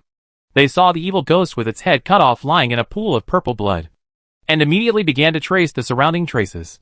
They didn't even pay attention to the evil ghost's body, but hurriedly checked the traces on the wound, and then quickly followed He Buqiang. The traces left behind were pursued non-stop. These 3 evil ghosts are more than 3 meters tall, with black demon patterns all over their bodies, and ferocious ghosts with bulges on their heads. Although they have not yet reached the strength of the horned devil, they are still on the edge of advancement. The strength of this kind of evil ghost is comparable to that of a first-level construct knight of about 15th level. Even if they meet on a narrow road in the wild, they will have a slight upper hand with their physical advantages. This group of evil ghosts discovered traces of a human warrior in this deserted grassland while patrolling the Gander Mountains. The valley between the mountains was covered with grass everywhere. It was not easy to search for a human warrior in such a large piece of grass. 5 evil spirits got into the grass and went their separate ways, seeing that the weakest evil spirit in the team had his head chopped off by the enemy, with a bloody hole pierced in his forehead, and the magic core in his head taken away by a human soldier. The 3 evil spirits could not stop being angry. They stayed with He Buqiang. He left traces of his body and chased him in the direction where He Buqiang escaped. With his keen intuition, He Buqiang could also feel that danger was slowly approaching. He ran as fast as possible towards the opposite hillside. There was a dense red pine forest on the uphill slope a few hundred meters ahead. He thought that as long as he got into the dense forest, it would be safer than this piece of grassland. Unexpectedly, I planned to take a shortcut back to the 57th Regiment camp, but I deviated a little in the mountains. Not only did I not find the river valley, I actually encountered an evil ghost on the way. Serdek also talked about the encounter between the evil ghost scout team and the human patrol team in the wild, which was basically a life or death situation. Normally, as soon as the infantry regiment soldiers find an evil spirit, they have to hide away as soon as possible. The difference in strength between the two sides is too great. The most important thing for the patrol team is to bring this information to the group. So if they can avoid fighting, they must avoid fighting as much as possible. If they cannot be avoided, they should also set traps in advance and arrange suspicious formations to trap them. He Buqiang looked down at the penetrating wound on his left arm, his heart filled with bitterness. His lungs felt like they were on fire. Every time he took a breath, the wounds on his chest from the sharp thorns would cause a burst of pain. He Butcheong crouched and hid in the grass. Through the moonlight, he could clearly see the three evil ghosts chasing him in the grass a few hundred meters behind him. 2/3 of their tall bodies were exposed. Outside, it looked particularly eye-catching in the snowy moonlight, seeing them running on the grass with long strides. He Butcheong knew that if he kept running like this, he would not be able to outrun these evil spirits even if his intestines were broken. He stopped at the edge of the grassland. In front of him was a deep and dark forest. The dense branches and leaves made the forest dark. Originally, he thought that as long as he got into the forest, he would be like a fish returning to the sea and find a place to hide. Those evil ghosts may not be found. He stopped, deliberately trampled down some dead grass at the edge of the grassland, and threw the iron square shield that was almost falling apart in his hand outside the grassland, making an illusion that he had crawled into the dense forest. And then he leaned on his waist. He walked back dozens of meters along the escape route. He deliberately trampled down as many weeds as possible on the road to create a clear escape route. But he got into a patch of night-sweeping vanilla. He took every step carefully, trying not to trample these vanilla leaves. This vanilla leaf is not too high, even if there are other weeds around it. He wants to hide himself with these grass leaves, almost crawling among the vanilla bushes. A thin squeaking sound was heard in the distance. It should be that some tough thorn grass vines were torn off. Then, there were clear footsteps, and the figure of an evil ghost turned out to be so tall in the moonlight. He Butcheong was lying quietly in the night-sweeping vanilla bush more than 20 meters away. He didn't even dare to raise his head, for fear that his gaze would alert the evil spirits. At this time, the evil ghost stopped not too far away, and he kept scanning around. He was about to walk towards He Butcheong's hiding place, but he found signs of lodging in the grass not far away. He ran over and found that these signs were very new, and he quickly called out in a low voice behind him. Immediately, 2 evil ghosts came from behind, and the 3 evil ghosts followed the traces laid by He Butcheong and chased towards the dark forest on the other side of the hillside. At this time, He Bo reluctantly climbed up from the grass, gritted his teeth, and walked along the path to the depths of the grassland. When he discovered that there was a pursuer behind him, he knew that he did not have sufficient physical strength and good condition. Even if he fled into the dense forest, he would not be able to escape the pursuit of those evil ghosts. He succeeded in escaping the evil spirits in the suspicion formation, but he did not intend to escape back to the indigenous village.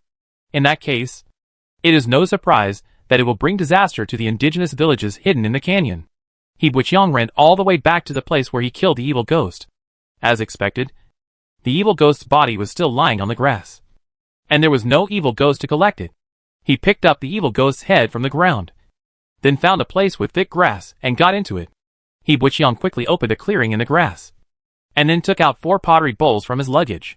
2 of the 4 pottery bowls were broken in the fight with the evil spirits. At this moment, He Butcheong didn't care anymore.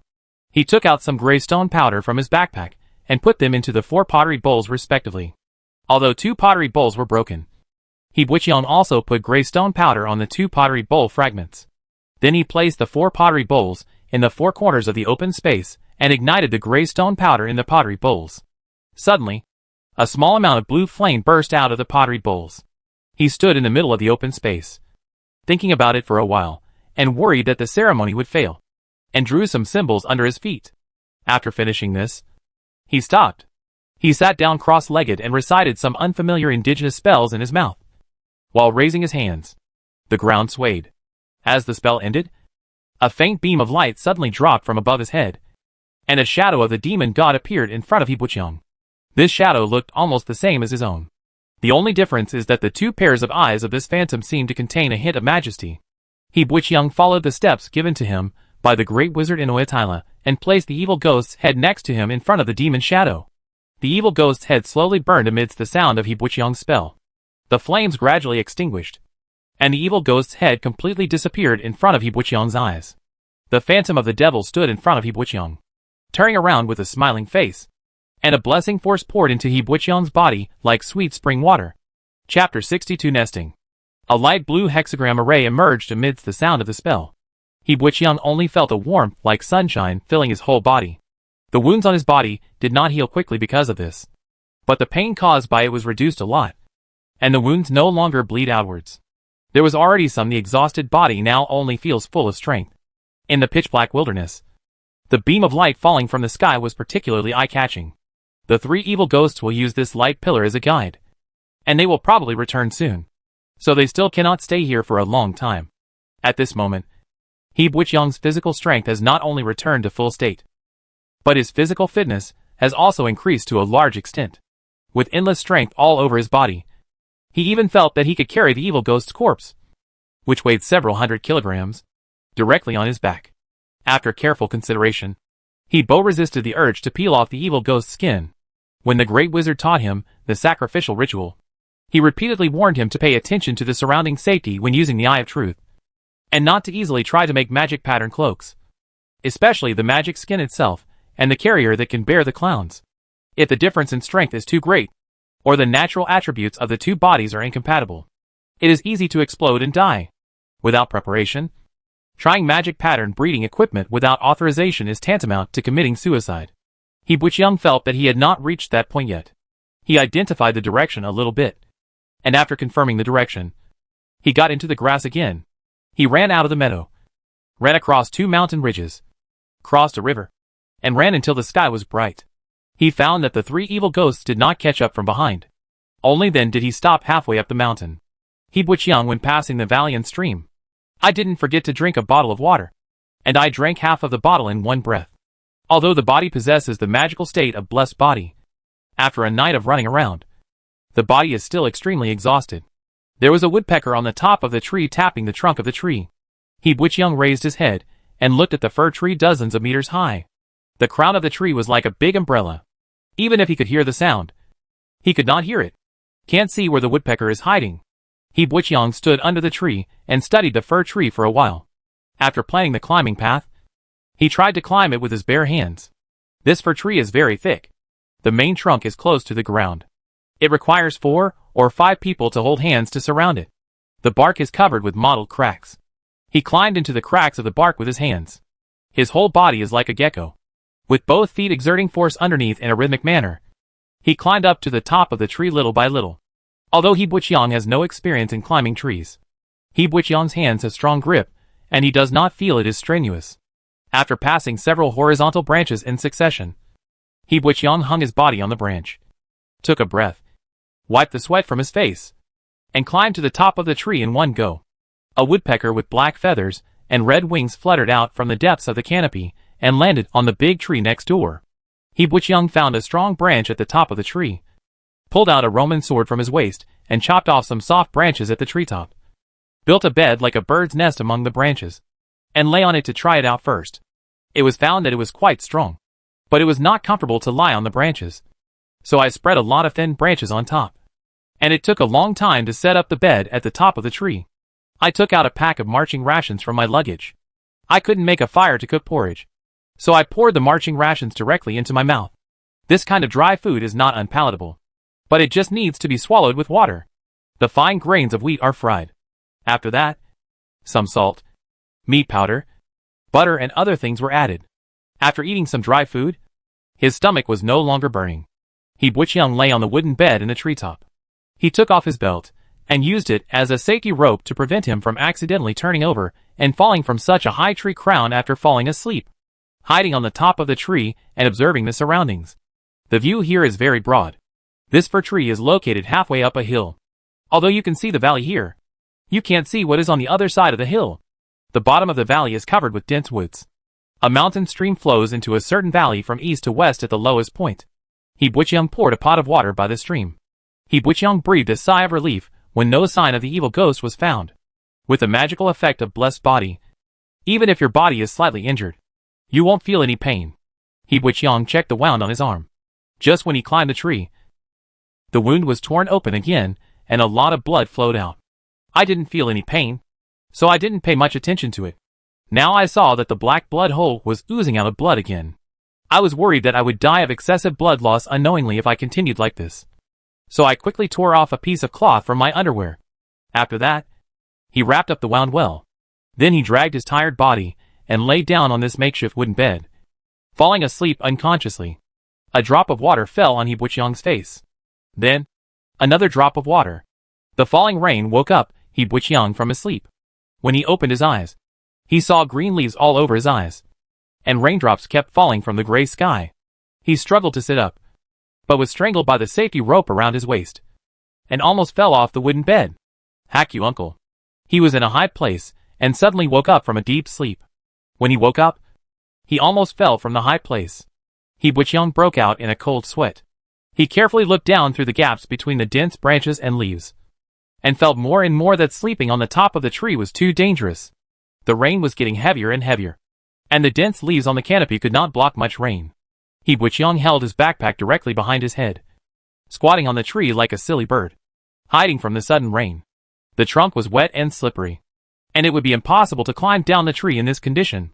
Looking at the gray sea of trees in the rain and fog in front of him, He Butchyoung was completely lost in the mountains and forests. He didn't know where to go to find the river valley. At this time, he even tried to find the indigenous village. Not here. Since there was no use in regretting, He Butchyoung thought about how to survive in this mountain forest. Swordsman Baikal once told He Butchyoung that there are some high-level monsters that are more terrifying than evil spirits in the depths of Gander Mountain. If you have a choice, you must not set foot in that area easily. He Butchyoung felt that he might have walked into the mountains of Gandarol. The rain gradually decreased, and He Butchyoung, who was soaked like a drowned rat, slipped down from the tree. The forest land is also filled with stagnant water, and the rainwater on the ground gathers into streams and flows down the hillside, drenched all over. He Butchyoung planned to light a fire in the woods to dry his wet clothes to avoid getting sick. Chapter 63 The Bear in the Gandor Mountains. The leather armor hangs on the branches, and after the water stains are dried, many large and small white circles are left. This is due to some large alkali leached from the leather. This set of leather armor was soaked in the rain and became hard after drying. Normally, such leather armor would be very uncomfortable to wear on the body. If worn for a long time in many inappropriate places, the skin would be easily worn. This kind of leather armor usually needs to be sent to a leather shop and asked to be maintained by leather workers. If you are reluctant to spend the money, you can also use a pig hair brush to brush some lard on it yourself. But that will make the leather armor shine. He Butchyoung was wearing a pair of linen trousers, squatting in front of the bonfire with his upper body naked, carefully treating the wound on his chest. The spike in the evil ghost's hand not only pierced his left arm, but also stabbed his chest. Although it did not hurt his inner abdomen, it also left a bloody hole. At this time, there was a Rex rabbit on the spike, and the skin had been peeled off. The whole big fat rabbit was constantly spinning on the charcoal fire, and the rich oil kept dripping on the charcoal fire. In addition to making a squeaking sound, there was no sound. Sparks kept bursting out. He Butchyoung held a peeling knife in his hand, cut off part of the roasted rabbit meat, and ate it directly. After a rain, the air in the forest is particularly fresh. The wind blew, bringing with it a light aroma of rosin and earth. A group of tits suddenly flew up in the forest not far away. These tits only flew 100 meters, and landed on a big tree one after another. However, they didn't stop for much. They all flew up again, with a cry, and landed again on another tree not far away. On a tree, He Butchyoung stood up and looked in the direction of the forest. It was just that there were so many branches in the forest that it was difficult to see what was in that direction. Maybe some ocelots were hunting birds in the trees. Although He Butchyoung thought this in his heart, he did not stop and quickly put the leather armor on the shelf on his body. Although the leather armor had not been completely dried, it was leaning against the fire. One side was still a little hot, but he didn't care at all. After putting on the leather armor, he pushed the barbecue wooden frame and pushed the uneaten rabbit meat into the fire. He also used a Roman sword to pick up some soil on the ground and hastily covered the campfire. He Butchyoung didn't dare to stay here. He glanced at the direction in which the tits were flying, and decisively chose the opposite direction and walked out. Half a quarter of an hour later, a dark red paw with 3 toes stepped on the bonfire buried in the soil, crushing the charcoal fire that had not been completely extinguished. The charcoal burned the evil ghost's paw, and he breathed out. A smelly green smoke came. The owner of the sole of the foot was an evil ghost with horns on its head. He seemed to have no feeling at all. With a fierce look on his ferocious green face, he waved to the 3 evil ghosts behind him.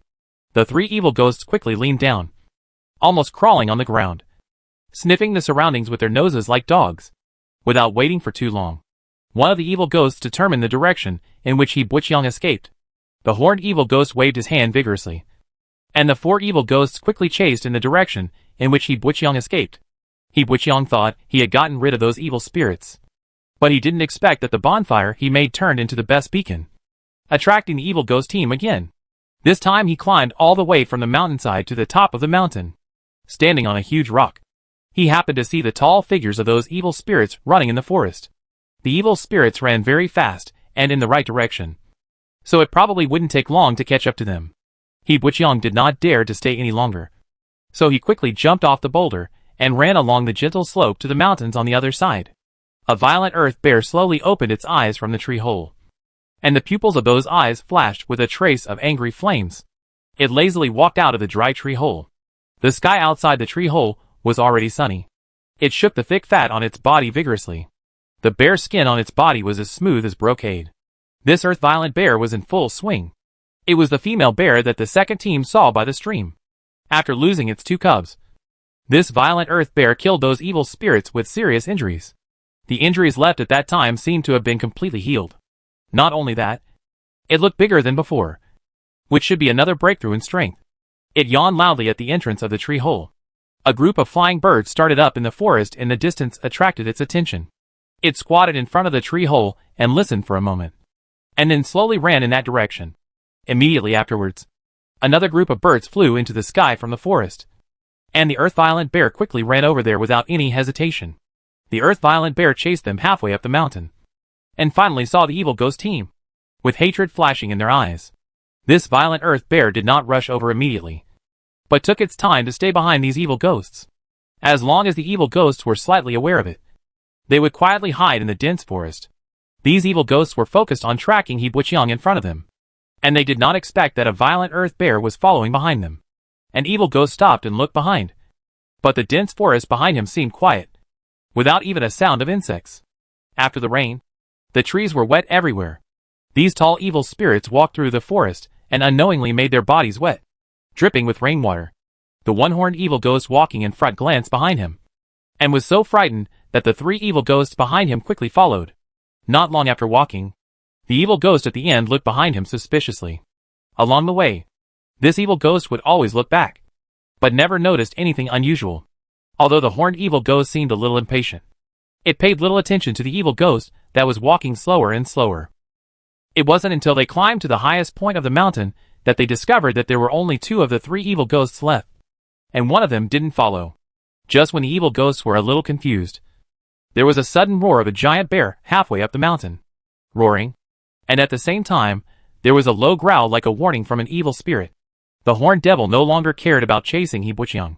Hearing the shrill warning sounds from his companions, he immediately tried to run back along the way he came.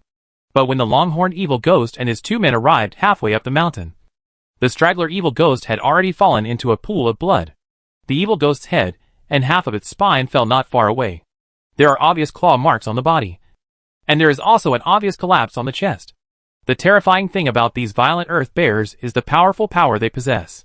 The long-horned evil spirit roared like a rage, and began to search frantically in the nearby mountains and forests for the murderer of the evil spirit. Unfortunately, he walked around in the nearby forest for a long time, but could not find the violent earth bear. When it climbed to the top of the mountain again, it found that there was only 1 evil ghost left beside it. He Buqiang never thought that the person who rescued him would be the violent earth bear he saw next to the river valley. Although he didn't see how it killed the first evil ghost, He Buqiang witnessed with his own eyes the whole process of how it killed the second evil ghost. He Buqiang was hiding in a tall oak tree when he saw that the violent earth bear took advantage of its extremely familiarity with this mountain forest, and always chose to hide in blind spots and follow behind the horned evil spirit. It alerts the horned evil spirits and attracts the evil spirits that fall behind. The earth-dire bear crouched behind a boulder. Its body was like a boulder, waiting for the evil ghost to explore step by step. And its body, like a small house, immediately pounced on the evil ghost. And its bloody mouth was extremely precise. He bit the evil ghost's throat, and with just a violent shake of his body, he tore off the evil ghost's head. Then the violent earth bear glanced at He Buqiang's hiding place as if aware of it, and was so frightened that all the hair on He Buqiang's body exploded. The violent earth bear did not approach He Buqiang, but retreated step by step into the depths of the jungle, continuing to pursue the remaining 2 evil spirits. When He Buqiang was sure that the violent earth bear had gone far, he quickly climbed down from the tree, ran to the boulder quickly, took a Roman sword to dig out the magic core from the evil devil's head, and then wanted to throw away the evil devil's head. But then, after thinking about it, He found a piece of hyena fur from his backpack, wrapped the evil devil's head, and put it in his backpack. Then he chased the direction in which the violent earth bear disappeared and continued walking. Chapter 64 The Bear in the Gandor Mountains 2. A sudden rain wiped the sky extremely clean and transparent. Beyond the farthest peak, there is a thick layer of clouds stacked together like mountains. The trees in the mountain forest became green and shiny, and those trees exuded rich vitality after the rain. The woodland is full of small streams that have temporarily gathered together. These small streams converge into some stagnant puddles in the low-lying parts of the valley, and some of them merge into small rivers outside the valley. He-Butcheong followed behind the violent earth bear, and once again harvested a magic core and an evil ghost head. His backpack couldn't hold 2 watermelon-sized devil heads, so he had to find a tough tree vine, pass it through his mouth, and then out of his throat. The 2 heavy heads were strung together, and then the tree vine was tied around the waist. When walking, the devil's head on the lower back always swings back and forth, which feels a little cumbersome. Just thinking about the huge reward of the evil ghost head, He-Butcheong felt that even if it was heavier, it was still worth carrying on his back. He wanted to leave this mountain forest, but no matter where he went, the violent earth bear always came out of the forest in front and blocked the mountain road in front of him. He was repeatedly stopped by the Geoblast bear several times, but when he discovered that the Geoblast bear did not attack him, He-Butcheong became bolder again. He tried to take a detour from the side, but unexpectedly this time he angered the Geoblast bear. Bear! The Earth Violent bear roared twice at He-Butcheong, scaring He-Butcheong so much that he took several steps back. Seeing He-Butcheong retreating continuously, the Earth Fury bear stopped, landed on all fours, and walked towards the mountain with its big butt swung. After walking 100 meters away, the Earth Fury bear turned around and stared at He-Butcheong calmly. He-Butcheong didn't know where the Earth Fury bear was going to take him, but he had no choice but to bite the bullet and carry 2 heavy evil spirits on his back. The head climbed up the hillside following the Earth Fury bear. Not far into the forest, I saw 2 evil ghosts emerging from the hillside. When the 2 evil ghosts saw the violent earth bear, they immediately stopped, holding a meter-long spike. He paused for just a moment before rushing down the hillside, letting out a howling sound. The Earth Fury bear below the hillside did not show any signs of weakness. It suddenly raised its 2 front paws and roared at the evil spirit. An earth-colored halo of light rose under its feet, and then some gravel in the forest fell, gathered around the body of the earth burst. These rubbles kept rotating around the earth burst. The Earth Violent bear also rushed towards the evil ghost without fear, its huge body like a mountain of flesh. The horned devil rushed down the hillside and collided with the Earth Violent bear. And He-Butcheong was not idle at this time. He threw the spike in his hand at another evil ghost. After the spike flipped in the air a few times, the running evil ghost waved the spike in his hand and turned He-Butcheong's head. Shoot down the coming spikes. At the same time, the evil ghost's attention was successfully attracted by He-Butcheong. He-Butcheong knew very clearly that he was no match for the evil ghost. When he saw the evil ghost charging towards him, he turned around and hid behind an oak tree. The evil ghost's quick attack failed instantly, and the spikes in his hands were stuck on the tree trunk. He-Butcheong knew that he was no match for the evil ghost. Then he pulled out the spikes and went around behind the tree to catch He-Butcheong. He-Butcheong stabbed the Roman sword into the palm of the evil ghost's hand with his backhand. The evil ghost quickly avoided He-Butcheong's Roman sword, but the Roman sword in He-Butcheong's hand came out again and hit the evil ghost's wrist. The thick Roman sword looked a bit clumsy, but it happened to make a gash on the evil ghost's wrist. After seeing the blood, the evil spirit suddenly became violent. He ignored the Roman sword in He-Butcheong's hand and stabbed him in the lower abdomen. He just aimed a sharp spike at the back of He-Butcheong's neck and stabbed it. He-Butcheong knelt down on one knee and rolled forward twice, avoiding the evil ghost's attack. The clearing in the forest was full of muddy water. He-Butcheong rolled twice in the muddy water. He was extremely embarrassed for a moment. Without waiting for him to stand up, He-Butcheong quickly put on a defensive posture and used the Roman sword in his hand to stop the evil spirit from pursuing him. One stab. Unfortunately, the evil spirit's power was too great, and He-Butcheong could not completely parry it, but only deflected the stab a little. The spike pierced He-Butcheong's left shoulder, and then the furious evil spirit lifted He-Butcheong high into the air. He-Butcheong held the Roman sword tightly with both hands and hit the evil ghost's wrist with the sword hilt. The evil ghost's wrist bones made a crisp sound. Under the severe pain, the evil ghost threw He-Butcheong violently out. Just when He-Butcheong was about to hit a fir tree, the two-faced and four-armed demonic shadow appeared from inside the body, and behind He-Butcheong. The shadow instantly surged out with a soft force, supporting He Buqiang's body, let her land firmly. However, there was also a penetrating wound on his shoulder, which made it impossible for him to move his already injured arm at all. The evil spirit approached step by step, licking the blood on the spikes with its scarlet tongue as it walked, its face filled with an evil look. He Buqiang leaned against the oak tree and panted, secretly regretting that he knew he would meet these two evil spirits. But he sent them to his door. Just when he was about to be pierced through the heart by the evil spirit in front of him, the shrill roar of the horned evil spirit came from the distance. The evil ghost turned to look at the sound, and saw that the long-horned evil ghost had been torn into two pieces by the violent earth bear, and the ground was a mess. The earth fury bear rushed towards this side, like a steam train. The evil ghost saw that the horned evil ghost had been decapitated, and his expression was a little dull for a moment. When the evil ghost reacted, the earth violent bear had already rushed in front of him. The evil ghost wanted to stab He Buqiang to death before the violent bear pounced on him. Just when the spike in the evil ghost's hand was about to fall, he felt an irresistible invisible pull, sucking it towards the earth violent bear. Gravity field. This is the innate ability of earth-type monsters. The evil ghost inserted its feet into the soil and plowed two deep furrows on the ground. He Buqiang saw the evil ghost struggling in vain, and was finally forced to rush towards the earth violent bear. He was slapped to the ground by the earth violent bear's claws. Bite the head off. After getting rid of this evil spirit, the earth fury bear put away its gravity field, and the debris flying around gradually calmed down. It shook its body vigorously, shook off the dust and leaves attached to its body, and then sat in the forest clearing, staring at He Buqiang coldly. He Buqiang glanced at the earth fury bear in fear. A large amount of blood flowed from the wound on his shoulder, dyeing the leather armor on his body red. He took off his leather armor carefully and bandaged the wound. Fortunately, the effect of the blessed body had not disappeared, and he did not feel much pain. He Buqiang cautiously nodded to the violent earth bear. While thinking about how to stay away from the big bear, he slowly walked towards the corpse of the evil ghost not far away, and picked up the head of the evil ghost on the ground. Seeing that there was no reaction from the violent earth bear, He Buqiang felt relieved, threaded the two evil ghost heads through his head, and tied them around his waist again. For demon heads the size of watermelons hung on his waist, which somewhat affected his walking.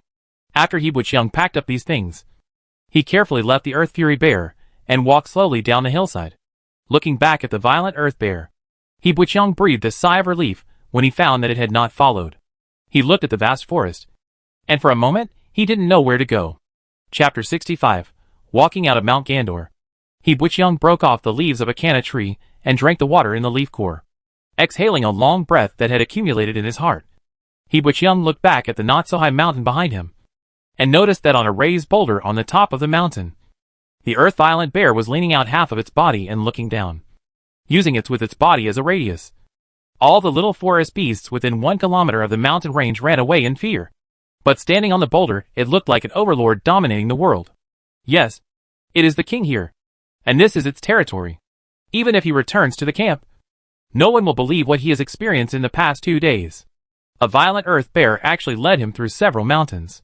They have been leading the way in front, and have brought themselves to the ridge next to the river valley before they stop. Standing on the ridge beside the river valley, He Buqiang couldn't help but waved his hand vigorously to the violent earth bear on the opposite mountain ridge, took 2 steps forward, then turned around and waved goodbye to the violent earth bear. It is a spiritual monster that can understand some of its own simple body movements. He Buqiang hung 4 heavy evil ghost heads on his waist and thought as he walked towards the camp, whether or not to tell Serdek and the soldiers of the second team these bizarre things.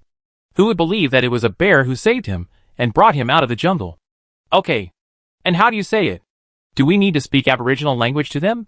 There is no doubt that if they opened their mouths and spoke Aboriginal language that was not fluent, these soldiers would probably laugh to death in front of the camp gate, and they might even think that they were natives of Handanar County. What an annoyance this would be. No, absolutely do not tell them the details of the return journey, and there is no need to talk to them. Anyway, they don't know that they have learned the indigenous language. Recently, I have been taking the time to practice the imperial language. Yes, just like Molly taught the Aboriginal language. Study the pronunciation of each word carefully. It seems that this thing should not be that difficult. As for what to do with these 4 evil ghost heads and 5 black magic crystals, at least their origins must be clearly explained to Serdek. Maybe he could tell the truth and say that he saw the bear fighting the evil spirits again in the mountains. and he once again got a big deal. Although these are true, I am afraid not many people are willing to believe them. In short, if I were a listener, I'm afraid I wouldn't believe it. How could there be so many coincidences in the world?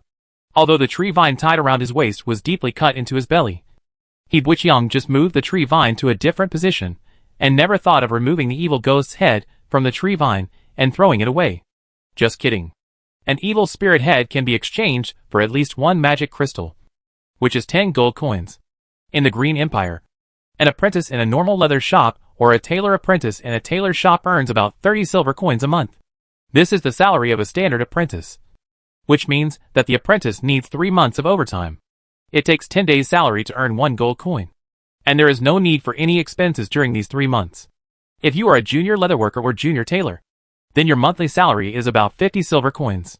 In big cities like Imperial Capital, Xi'an City, Helensa, Sloyd City, and San Carlos City, I am afraid that for a craftsman their salary will increase by 10 silver coins. In other words, junior craftsmen need to work hard for a whole year and earn about the same amount of money before they can exchange for a magic crystal. And this is exactly the value of the 4 evil ghost heads on He Buqiang's waist. He Buqiang has walked this road on the ridge 3 times. Passing by here again, I have some impressions of the plants and trees here. At least I don't have to think about where to camp. The most suitable places for camping have been clearly marked by the soldiers of the second team. There are even a pile of burned ones there. There is no need to search again for the bonfire pile, and even the stones for building the stove. But to be precise, the only thing He Buqiang could use to boil water was a lead tin alloy military kettle. He Buqiang had been thinking that if he had money, he would replace this kettle with a copper one. It seemed like this wish will be realized in advance. He Buqiang lay on the stone slab next to the bonfire, looking at the stars in the night sky. It was difficult to fall asleep. He clearly felt that the big bear had returned to the forest. The first 2 nights, I couldn't sleep late at night because I was always worried that the bear might sneak up and treat me as a midnight snack. But this night, He Buqiang couldn't sleep because he lacked that sense of security around him. The sense of security brought to him by a giant earth bear.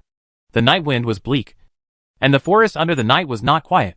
The whole mountain forest is making rustling sounds, like the wind blowing the leaves, or like countless caterpillars gnawing on the plump cherry leaves, or some little hedgehogs rolling on the ground with some sour fruits on their bodies. In fact, they like to eat some insects. And some ocelots also like to run up trees to dig out birds' nests at night. The birds return to their nests at night. And for ocelots, they are like a piece of delicious fried chicken on the plate. There was only a little dark red ashes left in the campfire next to it, and half of a brown Rex rabbit was left on the simple barbecue rack. Rex rabbits are probably at the bottom of the food chain in this mountain forest, but they have extremely strong fecundity and are numerous in the mountains. They are one of the easiest small animals to hunt. However, the soldiers in the second team did not seem to like eating this earthy rabbit meat. They would rather eat guinea pig than Rex rabbit. The next morning, the 4 evil ghost heads began to smell a little bit, in order to prevent them from becoming smelly due to deterioration. He Buqiang had to cover the heads of these evil spirits with plant ash. Unfortunately, he did not have the appropriate tools at hand. Otherwise, he could make a simple wooden box. If he buried them in the plant ash, there would be no problem. However, it is only about a day's journey from Camp 57. If He Buqiang walked faster, he would probably be able to reach the camp in the evening. So He Buqiang did not need to deal with it too carefully. He Buqiang continued walking back along the mountains. At noon, he happened to meet a small team that came out from the 57th Battalion to patrol in the morning. Some of the soldiers in that team seemed to know He Buqiang. They saw He Buqiang coming from the opposite side from a distance. After seeing his face clearly, they ran over and greeted He Buqiang warmly. The soldier probably knew that He Buqiang could not speak, so he expressed his condolences cordially, and said to He Buqiang in a familiar manner, "Hi, little Dak. It's great to meet you. When we set off from the camp, Soldak specially found our captain and asked us to be careful along the way. He was a little worried about what you encountered on the way. Unexpectedly, the recently assigned patrol area of the 4th Brigade is not this area. Otherwise, he might come to find you personally. I am really happy for Captain Cernak to see you return safely." Then, under the hint of his companion, the soldier finally saw the 4 evil ghost heads hanging on He Buqiang's back buttocks. Then his face changed slightly, and he said with some restraint, Are you a demon hunter? This Cernak didn't tell us." "Okay. Well done. We still have missions. See you back at the camp. After the soldier finished speaking, he waved to He Buqiang and ran back to his team. The awe on his face was greater than the envy. He Buqiang knew that Soldak would be worried about him. It turned out that the second team had recently received missions in the Moyinling area. It seems that the plans that Swordsman Baikal mentioned before leaving are being carried out step by step. Thinking of this, He Buqiang couldn't help but frown and looked in the direction of the 57th Heavy Armored Infantry Regiment, hoping that this time Grand Duke Newman could send a few more constructed knights. Chapter 66 Return to Camp. At dusk, the grassland at the foot of the Gander Mountain Forest Farm is immersed in the afterglow of the setting sun. The last ray of sunlight renders everything here golden. The clouds in the sky, the forest on the other side of the forest farm, the vast grassland, the military camp at the foot of the mountain, the thunder rhino grazing by the river, and the wrinkled old face of the veteran squatting on the rock chewing tobacco, are all dyed gold. It had been almost half a month since I left the camp of the 57th Heavy Armored Infantry Regiment. The camp in front of me was more than twice as big as when I left. In addition to the 40 to 50 meter high archery towers built at the four corners of the camp, the wooden fence walls of the camp were also turned into double layers, and less was compacted in the middle. The wooden fences became simple city walls. A group of soldiers carrying alloy bows on their back, soldiers carrying spears on their shoulders, patrolled back and forth on the wooden walls. The camp of the 57th Heavy Armored Infantry Regiment was almost completely new and transformed into a war military stronghold. 2 gates lined with wooden fences were built at the entrance of the camp. From time to time, a group of cavalry passed by the door, looking at the grassland in the sunset. Groups of cavalry were galloping towards the camp. Gubo, the knights who came on horseback, were wearing heavy armor, with a 5-meter-long knight spear hanging on the side of the saddle. The leading knight carried a flag on his shoulder, and the flag flew in the wind as the horses ran. The temporary market on the hillside was filled with all kinds of supplies. At this time, there were still carts of supplies that had just arrived. The entire street market seemed very lively. Some merchants who had just arrived were unloading goods from the carriages, and the caravan crews were leading the horses, went to the river to wash up, and some guys started setting up tents on the grassy slope. Some merchants chose the location of their temporary residence and began to contact other merchants to learn about the trading conditions in the market here. The open-air tavern that was originally located at the end of the market has now been surrounded by the caravans that came one after another. It has now become the core area of the temporary market. Not only does barley wine operate here, the owner of the tavern has also expanded its business projects, provide various meals to nearby caravans. The Battle of Moyinling has not yet begun, but the forest camp has already shown the tense atmosphere before the war. In order to compete for the market share of the spoils after the victory, dozens of caravans swarmed in, and the original caravans of the 57th Heavy Armored Infantry Regiment at the same time crowded on this hillside. He Buqiang waded through the alfalfa, which was no more than his thighs, and climbed up a mound in the distance.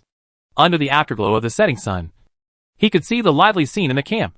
There are still 4 evil ghost heads hanging on his waist, and the tree vine has worn a green mark on his leather armor. The leather armor on his body is soaked with sweat and dried by the scorching sun. Repeatedly, the whole leather armor is covered with salt flowers. At this time, he was as embarrassed as a homeless man on the run.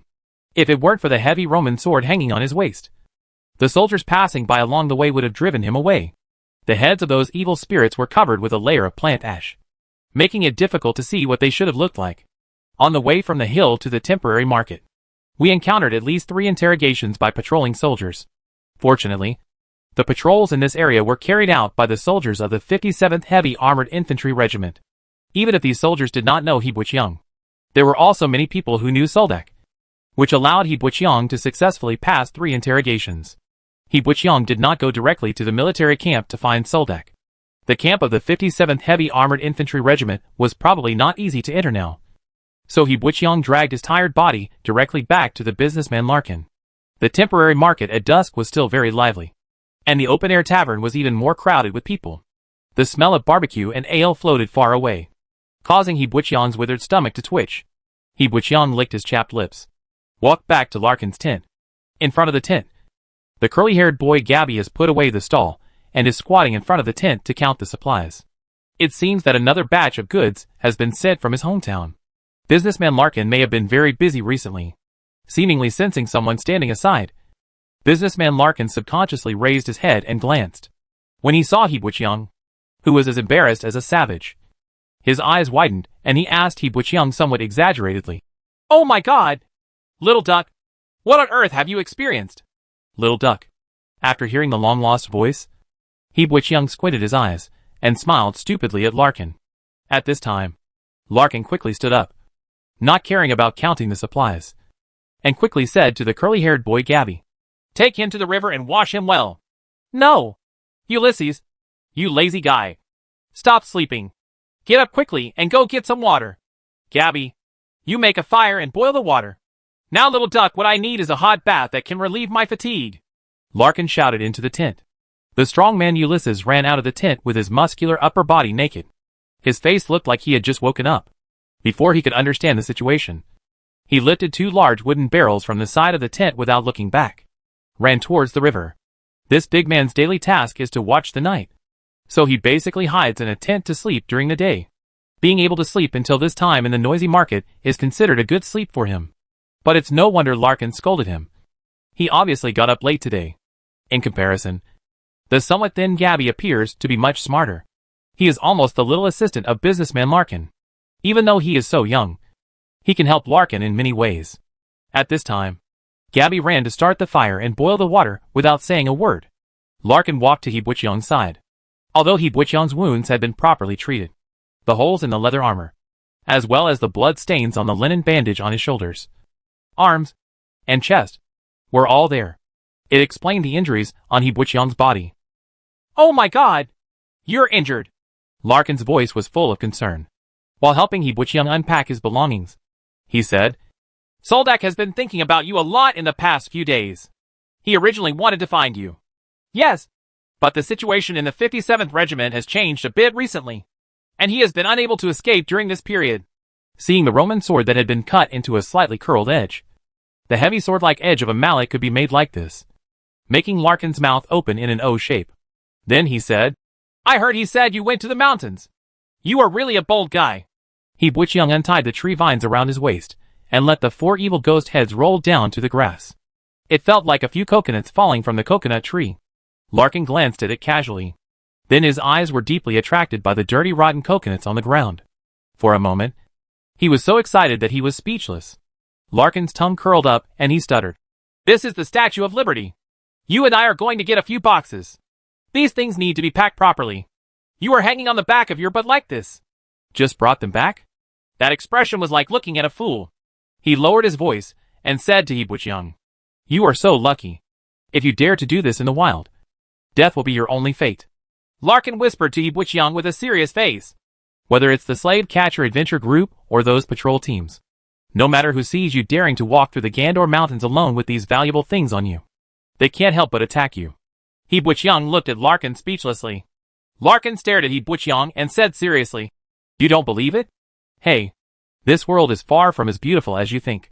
In fact, apart from this endless playing war, He Butchiang has always believed that the world is still extremely beautiful. Whether it was Soldak or the other enthusiastic warriors of the second team, as well as the businessman Larkin, the curly-haired boy Gabby, and Ulysses, everyone was very kind, which made He Butchiang think that this might be the Green Empire, the good qualities of people. Unexpectedly, Larkin was much more pessimistic about this than He Butchiang. After saying so much, Larkin remembered that what He Butchiang was carrying was the head of an evil spirit. Since Little Duck was able to defeat the evil ghost, Larkin showed a hint of awe in his eyes, and asked He Butchiang, "How did you get these things? Are you a hidden demon hunter?" Chapter 67 Soldak's Thoughts. Soaking in the large wooden bucket filled with hot water, He Butchiang felt that all the pores in his body were open. The curly-haired boy Gabby took a spoonful of warm water and poured it down from his head, and the fatigue all over his body was quickly squeezed out of his body. He put his arms on the edge of the barrel, relaxing his last nerve. After the magical effect of blessed body disappeared, my body felt an indescribable heaviness. He Butchiang checked the wound on his arm, and it seemed that he was recovering well. However, the bloody hole on his shoulder looked a bit scary. If the spike in the evil ghost's hand had been a little biased, the collarbone might have been broken. Larkin dug out 4 wooden boxes from the tent, put the devil's head into the boxes, and filled the gaps in the boxes with plant ash. People like to use this method to store some easily spoiled meat. He sat down and asked He Butchiang somewhat suspiciously, "Are you saying that you picked up all these demon heads in the mountains?" He Buqiang nodded, reached out and held a pencil, and quickly wrote a line of words on a wooden board. Businessman Larkin came over, looked at the words written by He Buqiang seriously, and said, "You mean there was a bear fighting with the evil ghost at that time? The bear bit the evil ghost to death. But you harvested the most valuable thing from the evil ghost. My God, little duck, you are really lucky." He Buqiang looked at Larkin speechlessly, thinking, I have so many bloody holes on my body. How did you know that I am not lucky? What are you going to do with this thing? Larkin asked again. He Buqiang looked at businessman Larkin with confusion on his face. In fact, in his opinion, these evil ghost heads are almost useless except for being sent to the military logistics department in exchange for some merit. He was not a soldier of the 57th Heavy Armored Infantry Regiment, so he could not receive military merit. So he wanted to give these evil ghost heads to Serdek. I mean, do you want to sell them? Larkin crossed his fingers and asked He Buqiang. He Buqiang looked at Larkin, waiting for him to continue. Larkin gestured with his hands and said, I'm afraid you don't know that in every legion there are some big shots who came to the Warsaw Plain to gild. They have a lot of money and don't want to risk their lives. They just want to use their money to buy something. Merit. These evil ghost heads are a very good choice. The review of merits in the army is generally very strict. Duke Newman does not allow nobles to appropriate the merits of the lowest level soldiers. Once found, as long as they are found suitable, they will be sent to a military court at the least, although nobles have immunity from punishment. But what's the use? Once you are kicked out of the army, it will be even harder to get the title you want to be promoted to. So this thing can be traded privately, and the price given is also very good. If you want to sell, I can contact the buyer. Larkin said to He Buqiang. He Buqiang did not immediately reply to Larkin, but said he would think about it again. After taking a shower, the curly-haired boy Gabby brought over a large plate of beef stew with bell peppers and covered it with a large baked wheat pancake. He Buqiang didn't feel much when he was taking a shower, when the large plate of delicious food was brought to the table by Gabby, and the strong aroma of meat exuded from the wheat cakes. He felt hungry and felt that he could eat a whole sheep. The indigenous people of Handanar County have an alternative diet, and their food culture is very different from that of the Green Empire. For He Buqiang, it was simply a nightmare. In addition to the original barbecue, the indigenous people also like to pound the food into a paste and then add various spices, not to mention the weird taste. You would never guess what they were eating. What exactly is the thing? Lying on the wooden bed in the tent, He Buqiang felt his eyelids become heavy and soon fell asleep. The next day, Serdek sat outside the tent and looked at the 4 wooden boxes in front of him. The lid of one of the boxes was opened, and the plant ash inside was also peeled away, revealing the face of a ferocious evil ghost. He said to He Buqiang without hesitation, Of course I'm selling it. He Buqiang was stunned for a moment, and asked him with gestures why he didn't exchange it for military merit. Soldak rolled his eyes at He Buqiang and said simply, What do you get when you hand it over to the military camp in exchange for military functions? He slammed the lid of the wooden box shut. Soldak said to He Buqiang, A year ago, if I could get 4 evil ghost heads, there is no doubt that I could get them from the military supplies logistics office and exchange them for military merits. At that time, the biggest advantage of exchanging military merits would be that I would be promoted. Becoming a squadron leader will allow me to live a more comfortable life in the military camp. But now I have no such idea at all. I will retire in 2.5 months. At that time, as long as you can pass the approval of the logistics department, you will be able to get a teleportation pass to return to Bena province. Even after completing your military service, you can return to Wall Village and work as a farmer safely. I'm afraid you don't know that our family there is a nice piece of land in Wall Village. Very fertile. And I'm going to grow some sweet cabbage and tomatoes. Whenever Soldak has time, he will tell some anecdotes about his family to He Buqiang. Seeing that he was holding a glass of beer in his hand but hadn't drank much, He Buqiang knew that Soldak was really homesick. The military camp's management system has become much stricter recently, and it is difficult for Soldak to leave the camp when he does not receive an outing mission. He pushed the wooden box to Larkin and asked him to sell it on his behalf. Larkin took the wooden boxes and seemed very happy. Then Soldak said, Our 57th Regiment is about to go to Moyinling. As the first advance army in this Battle of Moyinling, we are mainly responsible for some infrastructure work on the front line. The living conditions in the mountains are very poor. Hard. Soldak said to He Buqiang, I think you should stay. It's not very stable there now. and emergencies may happen at any time. Before Soldak could finish speaking, He Buiqiang shook his head. You want to go with us? Soldak asked him. He Buiqiang nodded. Seeing He Buiqiang's firm face, Soldak didn't stop him too much. He just said, well, in this case, your leather armor may not be enough. But you can get a lot of money after selling these evil ghost heads. For less money, you can buy a better set of armor, Soldak said. By the way, Larkin must have a way. It should be more cost-effective to exchange these evil ghost heads for a set of sophisticated armor. Do you want to buy the standard armor of the heavy armored infantry regiment? La Jian asked. It can also be some other kind of armor. The size must be appropriate, and the workmanship must be excellent, Soldak said. This sword also needs to be repaired. Did I hear that a blacksmith shop opened on the street recently? There is a blacksmith shop on the street. It is said that the price of repairing weapons is not expensive, and the craftsmanship is also very good. However, the owner of the shop is introverted and is not very willing to communicate with others. I don't know him well, so I will take you there, Larkin immediately said to Soldak.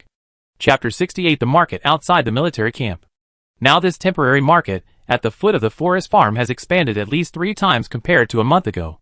The battle at Moyinling not only attracted a large influx of caravans, but also some craftsmen rushed to this place in Handanar, a camp on the edge of the county. This temporary market extended out for a long time. Gradually, the new merchants who came here began to be dissatisfied with only one street. So the merchants reopened another street next to the market. The new blacksmith shop. It's on this street, although it's further away from the military camp. It's close to the river. This temporary blacksmith shop is actually very simple. In addition to the 2 tents, there is a large chopping block in the open space. Next to the chopping block are 2 furnaces built with igneous stone slabs. The furnaces are connected to each other. There is a large wind box on the side of the furnace. This kind of furnace cannot smelt iron ore, but it is fine for precision forging and the like. Larkin brought He Buiqiang and Soldak to the front of the blacksmith shop, and happened to see a burly man with a bare upper body and a leather apron holding a hammer and forging a red-hot iron bar. There was a young man squatting next to the wind box, yanking the pusher.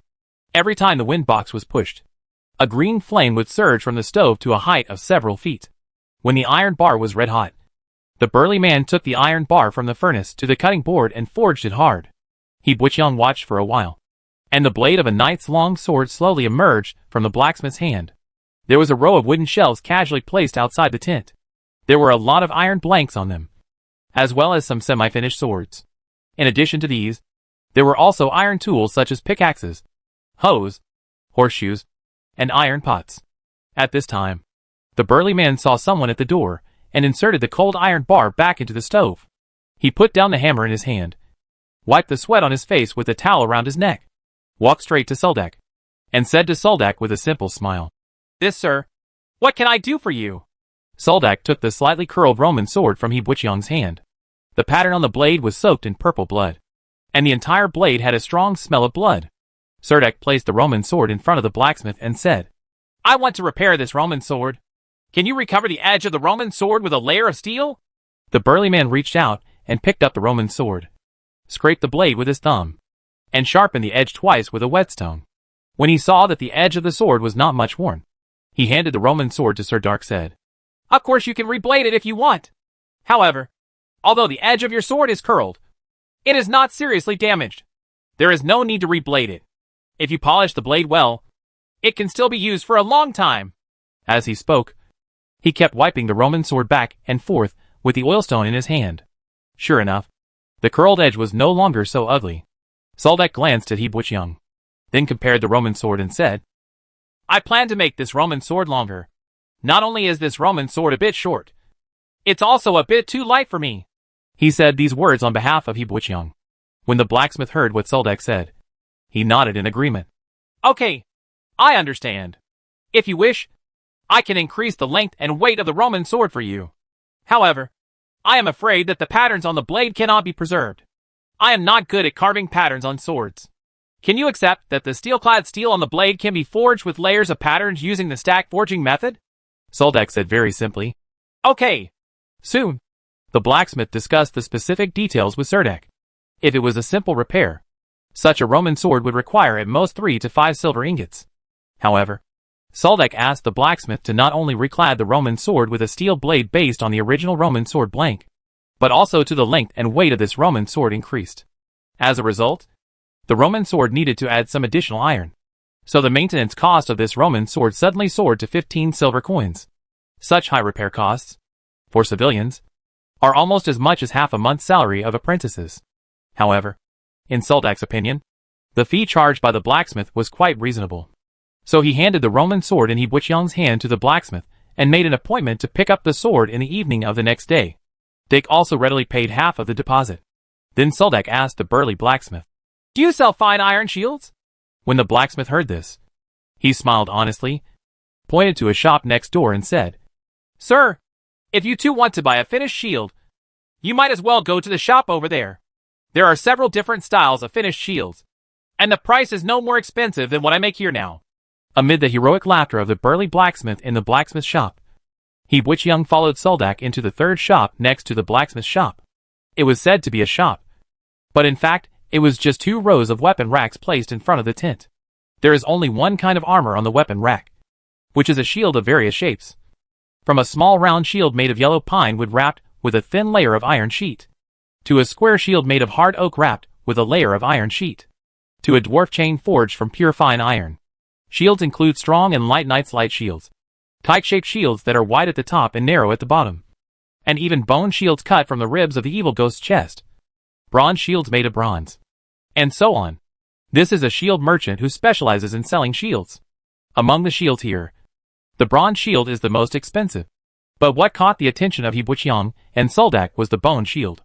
The bone shield was actually the evil ghost's sternum, and the ribs have a very solid metal bracket behind the shield. So this bone shield is very delicately designed. The two of them approached the bone shield, and Soldak said with amazement, "It turns out that the sternums of evil spirits can be used like this." It seemed that he regretted not making full use of the corpses of the previous evil ghosts. He could have sawed off the sternums of those evil ghosts to make this strange-looking bone shield. The shield merchant was an ordinary-looking old man. Hearing Soldak sigh, he quickly came out and said, "What's the matter? There are people who use the evil ghost's leg bones to make bone-crushing sticks. The bones on the evil ghost's body are as hard as fine iron, and this kind of shield has additional uses on the battlefield." Soldak asked curiously, "What's the magic?" He Buqiang said to himself, "If you go to the battlefield with the sternum of another person's companion, what else can you do? It will have a mocking effect." As expected, the shield merchant said, "No matter where a warrior holding a bone shield stands, he will become the target of the evil spirit's fire. This is more likely to anger them than ridicule. The main purpose of purchasing this kind of shield is to attract the hatred of the evil ghosts and create some firepower for his companions. There is a chance to kill evil spirits, but the warrior who dares to take this kind of bone shield must be an elite in the team. Otherwise, he will be directly killed by evil spirits on the battlefield. This kind of bone shield is not available in our store. Sold 10 sides." "Ah, there is another saying, but it seems quite reasonable." After hearing this, Soldak showed a look of surprise, but he pulled He Buqiang decisively away from the weapon rack with the bone shield, and said to He Buqiang asked, "Which one do you like?" He Buqiang's eyes passed over the small round shield and the square shield, and stopped in front of the dwarf chain shield. However, before he could say anything, the shield merchant lifted a dwarf chain shield from the shelf. It could be seen that he was having some difficulty lifting it. The shield merchant said to Soldak and He Buqiang, "If the two are warriors of the infantry regiment, then there is no need to carry a heavy dwarf chain shield. The dwarf chain shield is made entirely of fine iron from the dwarf kingdom. Of course, there is nothing to say about its sturdiness, but its only drawback is that it is too heavy." He held his breath again, blushed, put the dwarf chain shield back on the wooden stand, and said, "The standard heavy armor of the infantry regiment is very heavy in itself, and it also has to carry a Roman heavy sword, without the weight of the horse. It is a bit too heavy to choose a dwarf chain shield. It is not as good as this square oak shield, which only covers the outside, a layer of iron, strong and durable, and with so much wood here, easier to repair." It seems that the shield merchant has rich experience in what kind of shields are suitable for different professional warriors. He does not recommend Soldak to buy a dwarf chain shield. But before coming, He Buqiang had already told Soldak that he no longer wanted the wooden shield, because this kind of shield can't stop the spike in the evil ghost's hand. Soldak knew what He Buqiang was thinking, so he said to the shield merchant, Forget about the hardwood shield. He turned back and asked He Butch-young. Which one do you prefer? The dwarf chain shield or the knight's light shield? He Butch-young is somewhat inclined towards the beautiful-looking knight's light shield. But the knight's light shield is obviously designed for cavalry. So he is a little hesitant. At the same time, he also feels that the dwarf chain shield may be more practical. Just when He Butch-young was a little confused, the shield merchant came over at the right time and said, Well, if two guests want to choose between these two shields, no matter which one they like, they can buy one first. The two officers may wish to try it for a few days, because the price difference between the two shields is not much. If you don't use it, if you are used to it, you can definitely bring it back to me for exchange if there is not much wear and tear. Serdak's eyes lit up and he asked, Is this okay?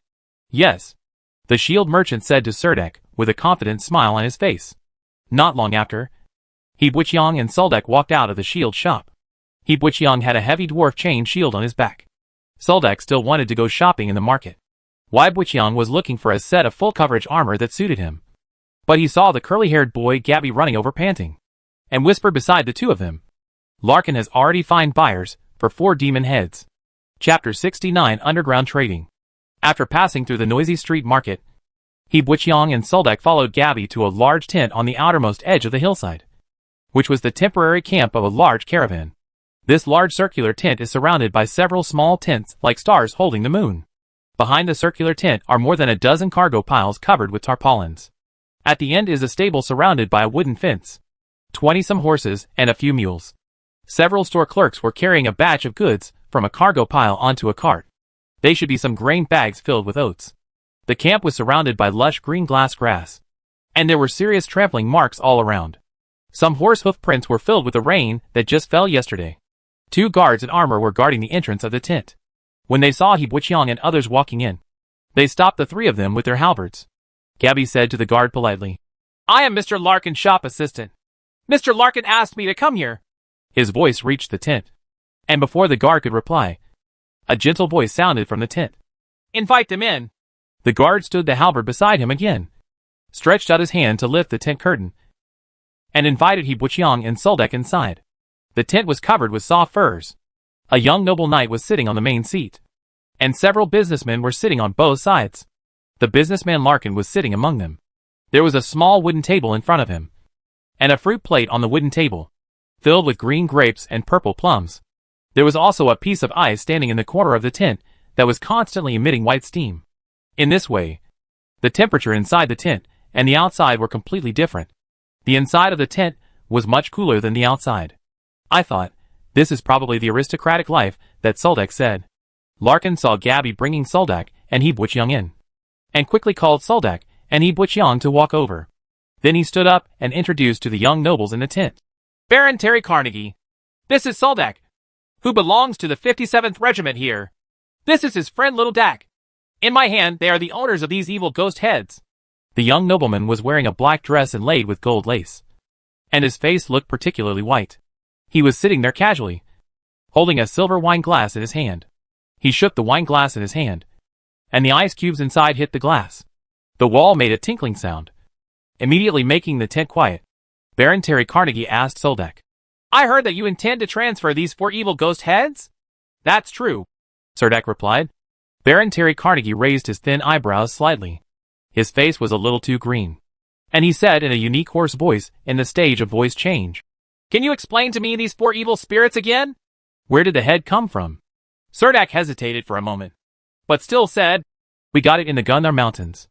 It takes about 2 days to walk eastward along the river valley. I can guarantee that these 4 evil ghost heads belong to us completely, and they belong to us together with the 5 heads. The 17th Regiment has nothing to do with it. If necessary, I can take you to the scene to take a look. I believe there are still some evil ghost skeletons left there. Baron Terry Carnegie didn't seem to have any intention of going to the scene to take a look. He said casually, Well, I'm just asking casually. I'll just go to the scene and check it out. I just don't want to get into trouble. At this time, the old man sitting under Baron Terry Carnegie quickly smoothed things over. He said to Suldak in a gentle tone, Baron Terry Carnegie invited you two here, not to delve into the origin of these trophies, but to hear Larkin say that you want to use these trophies in exchange for a set of armor. The more advanced the armor, the greater the size and model, the more stringent the requirements. It also depends on which suit your body type is suitable for. He Butchyoung heard from the old man's voice that he was the one who had just invited them in the tent. The old man looked more like a businessman. He looked at Soldak and He Butchyoung seriously and asked, "Then which of the two does the armor in exchange belong to?" Soldak pulled He Butchyoung, and the two sat down on the carpet next to Larkin, and then said casually, "Give it to him. I have the standard armor in the heavy armored infantry regiment, so there is no need to order additional personal armor." This old man looked at He Butchyoung. "He is mute. We call him Little Duck," Larkin said quickly. After hearing what Larkin said, the old man smiled kindly at He Butchyoung, and then ordered the waiter standing at the door, "Go and bring the full-body armor made of bronze locking plates from the warehouse."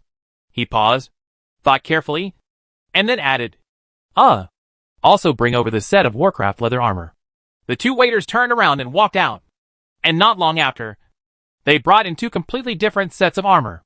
The old man did not look at the two sets of armor, but said in a calm voice, "Based on the current market conditions, the market value of these 4 heads is about 4 magic crystals." Larkin secretly nodded to Soldak, indicating that the businessman was right. In fact, Soldak probably knew the approximate value of these evil ghost heads.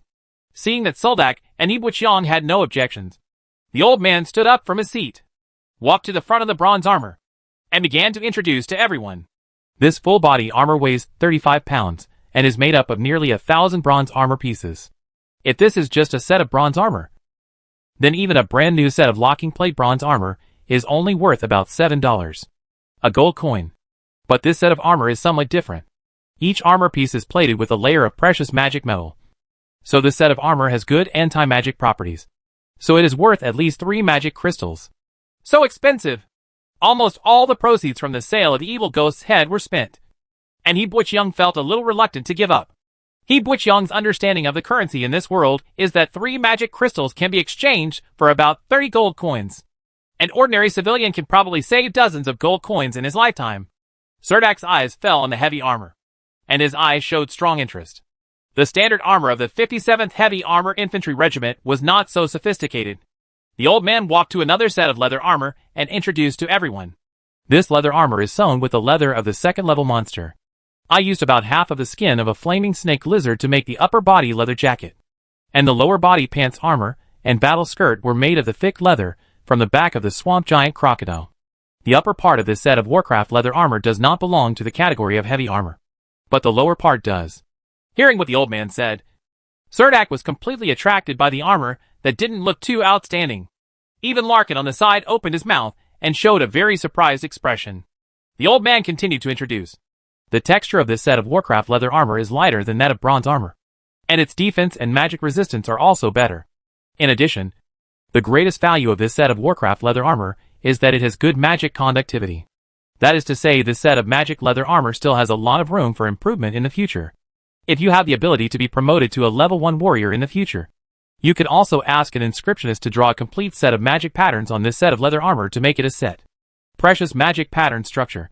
There were slight exclamations one after another in the tent. Chapter 70 Underground Trading 2. In the Green Empire, the properties of many noble families are roughly divided into 3 parts: real estate, land, and magic pattern structures. Many big nobles built castles on their own territories, while small nobles built manors on their own territories. The real financial strength of the nobles is measured by the territory they control. Of course, there is also a huge difference in the richness and poverty of the land. There is another type of property that nobles can inherit to their family descendants, and this part of the property inheritance is tax-free in the Green Empire, and that is the precious magic pattern structure. The set of Warcraft leather armor in front of me turns out to be a set of Warcraft leather armor that can draw magic patterns. Even though this set of armor does not have magic patterns for the time being, it also has excellent defense and anti-magic effects. This set of leather armor has been well maintained, and there are no hidden scratches on the leather surface. The old man stood in front of the Warcraft leather armor, took out a sheepskin scroll from his arms, and carefully unfolded the scroll. I heard a whoosh sound, and a stream of green and red flames burst out from the scroll, almost burning the old man's hair. The old man was not afraid of burning it, so he held the edge of the scroll with both hands and placed the scroll under the Warcraft leather armor. Let the flames burn this set of Warcraft leather armor. Hot flames were seen constantly emerging from the scroll. The Warcraft leather armor seemed to be able to absorb these flames, and there was no change on the surface of the entire leather armor. This is the most common magic scroll of fire gathering. Baron Sydney also has this kind of magic scroll. This kind of life magic scroll has been widely used in the army. With a fire gathering scroll, you don't have to worry about being unable to make fire in rainy and snowy days during the march. You can also use it during the short rest period when the brigade is marching urgently, providing hot soup or boiling water to the soldiers in a timely manner. When everyone saw that the flames on the magic scroll could not burn the Warcraft leather armor, everyone in the tent once again let out an exclamation. The old man calmly showed everyone that this was a genuine set of Warcraft leather armor. A dark-skinned businessman sitting opposite the tent asked, "Grant, how much gold coins is your set of Warcraft leather armor worth?" The old man named Grant put away the fire-gathering scroll in his hand, looked back at the businessman with a half-smile, and asked, "Why, Kenyon, do you have any other ideas?" Baron Terry Carnegie, who was sitting on the main seat, looked a little ugly, but due to the arrogance of the nobles, he did not express his dissatisfaction, but frowned slightly. Businessman Kenyon laughed dryly, and immediately realized that this set of Warcraft leather armor was not measured in gold coins. In fact, this is a collection that Baron Terry Carnegie took out in exchange for some military merit. Businessman Kenyon waved his hand quickly and said, "No, I was just asking casually." The wrinkles on Grant's face and the gray beard made his smile look a little more sophisticated and wise. Although he did not directly answer Kenyon's question, he began to introduce the value of this set of Warcraft leather armor to everyone. He pointed at this set of Warcraft leather armor and said, "The leather in each part of this set of Warcraft leather armor is not from the same Warcraft. It is pieced together with scraps of different Warcraft leathers. You see, its upper body is made of flaming snake lizard skin. The lower body is mainly made up of the thick skin on the back of the giant swamp crocodile. So this kind of Warcraft leather armor is not as valuable as you think." Unexpectedly, there were so many opinions about Warcraft leather armor. He Butchong and Soldak looked at each other without saying a word. Grant said, "In the Imperial capital, a set of Warcraft leather armor with multiple leathers like this would only be worth 15 magic crystals." When Larkin heard Grant's offer, he immediately said, "Grant, this set of leather armor is beyond our budget. In fact, we just want to exchange 4 evil ghost heads for a set of heavy armor with good attributes." He had to make his position clear. This time he only brought 4 evil demon heads, which could be exchanged for 4 magic crystals. There was a price difference of 11 magic crystals with the Warcraft leather armor. He did not think that Serdek Butchong can come up with such a huge sum of money. Grant smiled mysteriously. His eyes fell on Soldak and Butchong, and said, "Perhaps the owners of these trophies see things differently." Grant said this, and everyone's eyes focused on the two of them. As Butchong's spokesperson, Soldak also looked at businessman Grant with some confusion and asked, "You showed me this set of Warcraft leather armor because you think I have such purchasing power?" Grant said firmly, "Of course, Captain Serdek." He stood in the middle of the tent, glanced around, and then said, "As we all know, the most valuable part of evil spirits is not their heads. Of course, I am not saying that these evil ghost heads are not valuable. I am saying that the most valuable part is the black magic crystal. Every unidentified black magic crystal, the value is 2 ordinary magic crystals. These 4 evil demon heads can also harvest at least 4 unidentified black magic crystals. If Captain Serdek is willing to sell those unidentified black magic crystals, these trophies, the total value is not that big of a difference with this set of Warcraft leather armor." Then his pair of eyes that could see people's hearts in detail stared at Soldak and asked, "How about it, Captain Serdek? Do you want to think about it?" Only then did Soldak suddenly remember that Butchong had really told him about several magic cores before. Thinking of this, he was a little excited, and asked quickly, "For unidentified black magic crystals and 4 evil ghost heads, can you exchange this set of Warcraft leather armor of yours?" Grant smiled and shook his head, but he did not reject it completely, but guided him and said, "Actually, it's still a little short of it. You can add whatever you want." Probably inspired by Grant, Soldak immediately remembered that Butchong still had 3 military thorns in his hand. The weapons used by this evil spirit are made of good materials. So Serdek immediately said, "I still have 3 spurs used by evil ghosts here. If these can't satisfy your appetite, I think we can only consider the heavy armor set of bronze armor pieces." With almost no hesitation, Grant said decisively, "Deal." Baron Terry Carnegie came to the front line of the forest farm, this time, just to make friends, like Captain Soldak. Baron Terry Carnegie didn't want to make friends. He clearly wanted to buy some merit from people like Soldak. He Butchong cursed in his heart. At this time, Soldak untied the 3 military spurs nearly 1 meter long hanging from He Butchong's waist, handed them to Grant, and then asked, "Can I try it on?" Grant looked very generous, spread his hands and said to Soldak, "Of course. Please feel free to do so. If there is anything inappropriate, we have a dedicated leather worker who can make some minor changes." At this time, Soldak remembered that he should discuss this matter with He Butchong before making a decision. He seemed to be a bit reckless and hasty. After all, those unidentified magic crystals were still in He Butchong's hands. He looked at He Butchong with a guilty conscience and asked, "Little duck, what do you think of this set of Warcraft leather armor?" He Butchong looked at Soldak speechlessly. Soldak rubbed his forehead in embarrassment, turned to Grant and said, "Sorry. Please wait a moment. I need to discuss it with Little Duck in private." Then, he took He Butchong and walked outside the tent. The two of them were on the grass next to the tent. But at this time, it was Soldak who basically kept saying, "I think this set of Warcraft leather armor is okay. This thing can perfectly avoid paying taxes when passing through the magic portal. Even if it is brought to the Green Empire, it will not depreciate. And the most important thing is that you can use it now. Or we'll just buy this set." Seeing He Butchong's gesture of agreement, Soldak happily waved his fist and said excitedly, "Then it's agreed. Then we'll buy it." He Butchong took out the 5 black magic cores from his arms and handed them to Soldak. "Hey, why do you have 5 black magic cores?" Soldak asked with a strange look on his face. He Butchong was a little speechless. He had clearly said before that there were 5 evil ghosts when picking up corpses. But you just didn't pay attention. There is no need to defend such a trivial matter. At this time, Soldak came to his senses and asked He Butchong, "Are you saying that the violent earth bear killed 5 evil ghosts in total? But you only brought back 4 evil ghost heads and 3 military thorns?" He Butchong nodded. "Then we can leave a black magic crystal." Seeing that the two of them basically agreed, Soldak pulled He Butchong back into the tent and said as he walked, "Actually, this is also very good. I never thought you would have such a large income this time. When we return to Helensa City, you can buy a very nice manor. Believe me, this is just a profit. It's a business that doesn't lose money, and it's very valuable." Seeing the gesture made by He Butchong, Soldak shook his head like a rattle. "You mean to give me the Warcraft leather armor, and then we buy the bronze armor? This is completely unnecessary. I am the captain of the 2nd Squadron of the 6th Squadron. The standard armor I wear is still very sophisticated. I don't need." When the two of them walked out of the tent again, He Butchong had a set of precious Warcraft leather armor on him, which seemed to fit quite well. Other transactions in the tent would continue, but Larkin followed the two of them and walked out of the tent together. He secretly sighed in his heart that this Grant's eyesight was really vicious. He could actually see that Little Duck still had unidentified black magic crystals in his hand.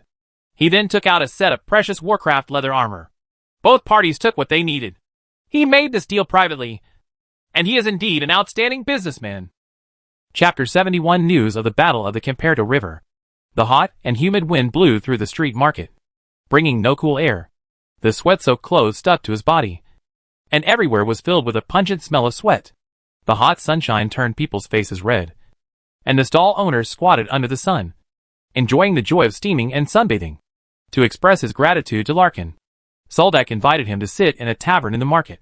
Larkin had a friendly smile on his face, and a touch of complacency on his greasy face, chatting in a low voice with Soldak all the way. He is a shrewd businessman who usually pays careful attention to every transaction he makes. However, this time, he did not mention how much commission he would need to sell the devil's head, as if he had done a trivial thing. He Butchong originally thought that wearing such a thick and heavy leather armor might cause how hot it would be. If you go for a walk in the market, you may be completely overwhelmed by the scorching heat. It's not a big deal to break out into a sweat, but you might get heat stroke from the heat. But he didn't expect that when he put on this set of Warcraft leather armor. A hint of refreshing coolness came out from the swamp giant crocodile's leather armor, which instantly eliminated most of the heat on He Butchong's body. And he actually didn't feel the heat. He thought about the high price of this leather armor, and he was not so surprised. For such an expensive set of Warcraft leather armor, it would really be unjustifiable if it didn't have something unique about it. Even if it is not night, there are still many drinkers gathered in the open-air tavern. People who are gold mining here usually have almost no entertainment activities. And the pubs in the street market have become one of the few places to spend time. Many people like to come here for a drink in their free time. And only need to take out 10 copper coins. You can have a cup of fragrant barley wine. He Bwichyoung ran to the bar and bought 3 large glasses of ale full of foam. He saw Soldak and Larkin occupying an empty table in the corner, and squeezed over with the ale in hand. The soldiers of the 57th Regiment, who were drinking in the open-air tavern, greeted Serdak one after another. Everyone has heard about this newly promoted captain of the 4th team. The story of Serdak leading the 2nd team to eradicate an evil door in Mount Gandor spread throughout the 57th Heavy Armored Infantry Regiment. Larkin picked out a few ice cubes from the barrel and threw them into the wine glass. He couldn't wait to take a big sip and said to Soldak, "When I came to the Warsaw Plain with the 57th Regiment, you were still a young man with a green face. At that time, I never thought that you would be promoted to squad leader." Serdak also had a nostalgic look on his face, his blue eyes full of memories. "Yeah, the hard days when I first got here were really hard.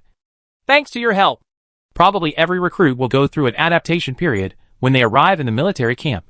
The friendship between Serdak and Larkin was originally established during that time. Larkin smiled proudly. "Ha ha, what are you talking about? We are from the same hometown, so of course we have to take care of each other when we go out." He Bwichyoung didn't like this slightly sour ale. Whenever he drank, he would think of the taste of Nyolan Mountain and fried peanuts. But he could only sigh softly. At this time, the sound of conversation at the next table fell clearly into He Bwichyoung's ears and caught his attention. "I heard that there are going to be big changes in the Kapachua River area recently," said the drinker with his back to He Bwichyoung. For some reason, in such a noisy environment, the voices of the two people talking were actually very clear. Another person said, "The Bena Legion is mainly stationed in the Handanar County area. The most elite royal constructed knights of the Green Empire are gathered on the other side of the Camperdo River. If the supply line of the Camperdo River is not if we get through, Duke Busman's Alex City will be left alone and helpless." The drinker with his back to He Bwichyoung said in a low voice, "Do you think the Prince of Wales can succeed this time?" The other person said, "In order to win the Battle of Camperdo River, the decisive battle in Handanar County may have to be delayed for a while. Duke Newman deployed the army at the junction of Handanar County and Campeado County. Have all headed to the north bank of the Camperdo River." The drinker with his back to He Bwichyoung took a deep breath and then said, "It doesn't matter if you drag it on. In the past plain wars, there were priests in the temple and auxiliary corps of fighting priests, and the number of casualties could be controlled. Now the temple has suddenly become a tortoise. These big shots have probably arrived. We still haven't figured out the current situation yet. Too many people have died, and all the bad news that has come out recently is bad news." The other person said, "How's it going with Duke Busman? That old fox shirks his troops and distributes them in various war zones in the Warsaw Plain, unable to assemble them in a short period of time." He Bwichyoung didn't want to eavesdrop on other people's private chats, so he raised his head and focused his attention on Soldak and Larkin. The waiter in the tavern brought a plate of dried meat. This is the most common dish to go with drinks in open-air taverns. It tastes a little salty. Serdak asked Larkin, "You have been out for so long. When are you going to go back?" The wine glass in Larkin's hand was almost empty, so He Bwichyoung ran to the bar and bought 2 more large glasses. "Once our merchant groups accompanying the army withdraw, what will happen to so many troops here? Duke Newman does not have his own logistics supply line at all. We merchants will probably have to hold on for a while," Larkin said. "But you? Don't stay here after completing your military service, and return to the Roland continent as soon as possible." Serdak chuckled and said, "Of course I won't stay here. And little Dak will also go back with me this time. By the way, can you get the teleportation pass?" Larkin didn't expect that Serdak actually wanted to buy a teleportation pass. He couldn't help but glance at He Bwichyoung and asked, "For Little Duck?" Serdak nodded. Larkin frowned and said, "That thing is not that expensive. Get your gold coins ready. I'll give it a try." Serdak had recently made a small fortune by leading his 2nd team to hunt timfish, so he didn't care much about money. He said to Larkin, "Don't worry. I will find a way to make up for it." After taking a sip of wine, Larkin said to Soldak again, "By the way, there is a new magic grocery store open on this street. If you have time, you might as well check it out and try to buy some emergency items. This battle of Moyonling cannot be as easy as the previous battles. Do more only by being prepared can you be prepared." Serdak's eyes lit up, and he said cheerfully, "Okay, I'll go take a look with little Dak sometime." A new magic grocery store was opened in the temporary market. When I walked into the tent, I saw a row of crystal balls on the wooden rack. There were also several magic wands hanging on the horizontal bars above my head. I opened the tent curtain and walked in. Those few A-for-1 began to sway like a wind chime. But there was no sound. The tent was very soundproof. Standing inside, He Buiqiang and Soldak could hardly understand the noise outside. The space inside the tent was very small, and two people were squeezed inside. They had to be careful even when turning around, for fear of breaking something valuable. There are bundles of magic scrolls on the shelves on both sides, as well as magic inks of various colors, bundles of magic threads, thick stacks of magic parchment, etc. A wooden board hung on the most eye-catching place of the shelf inside the tent, with the words "Purchase magic herbs at high price" written in charcoal on it. Chapter 72 Magic Grocery Store. Under the wooden board are some bottles and jars containing magic herbs.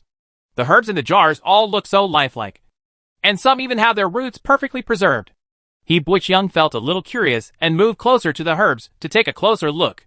At this time, a skinny old man walked out from behind the shelf silently. He saw He Buiqiang observing the magic herbs. His goldfish-like eyes opened as wide as they could, and he quickly approached He Buiqiang with excitement. His face full of age and wrinkles looked up, and he grasped it with both hands. He Buiqiang's sleeves, his eyes full of fear and hope, his voice full of sincerity, said, "Warrior, do you have these magic herbs in your hand? I will buy any of these magic herbs at a high price." He Buiqiang shook his head simply. Hope was disillusioned in the eyes of the skinny old man. He reached out and stroked his sparse hair. There was infinite disappointment in his gray eyes, and the enthusiasm on his face quickly cooled. The goldfish eyeballs immediately turned into dead fish eyes, revealing most of the white eyeballs. He said to Soldak in a nasal voice, "So you two are not here to sell magic herbs? So what do you want to buy?" That arrogant tone makes people want to turn around and walk away. However, Soldak was not displeased at all. He smiled and said to the skinny old man, "Your Excellency Pharmacist, we are part of the advance army of the 57th Heavy Armored Infantry Regiment and are about to head to Maoyun Ridge in Ganda Air Mountain. We heard that certain magical herbs are abundant in Ganda Air Mountain. The main reason we came here is to learn more about it. Let's take a look. What are the most common magical herbs in Mount Gander? And what should you pay attention to when collecting them? Although I have mastered the basic peeling technique, I know nothing about collecting them." Serdak's words immediately softened the expression of the old man in the magic grocery store, and his face was no longer so irritable. The skinny old man said with a groan, "Humph! I'm not a pharmacist. Don't talk nonsense. So you are about to enter Mount Gandor? Well, that's good." Seeing that the grocery store owner's tone softened, the smile on Serdak's face became even more cordial. "You want to know what magic herbs are produced in the Gander Mountains?" the skinny old man asked again. At this time, He Buiqiang discovered that the old man was actually wearing a set of dirty robes. The robes had been dyed with unknown dyes and had lost their original color. The cuffs and neckline were frayed, making them very shabby. The skinny old man had been talking to Soldak and didn't pay attention to He Buiqiang.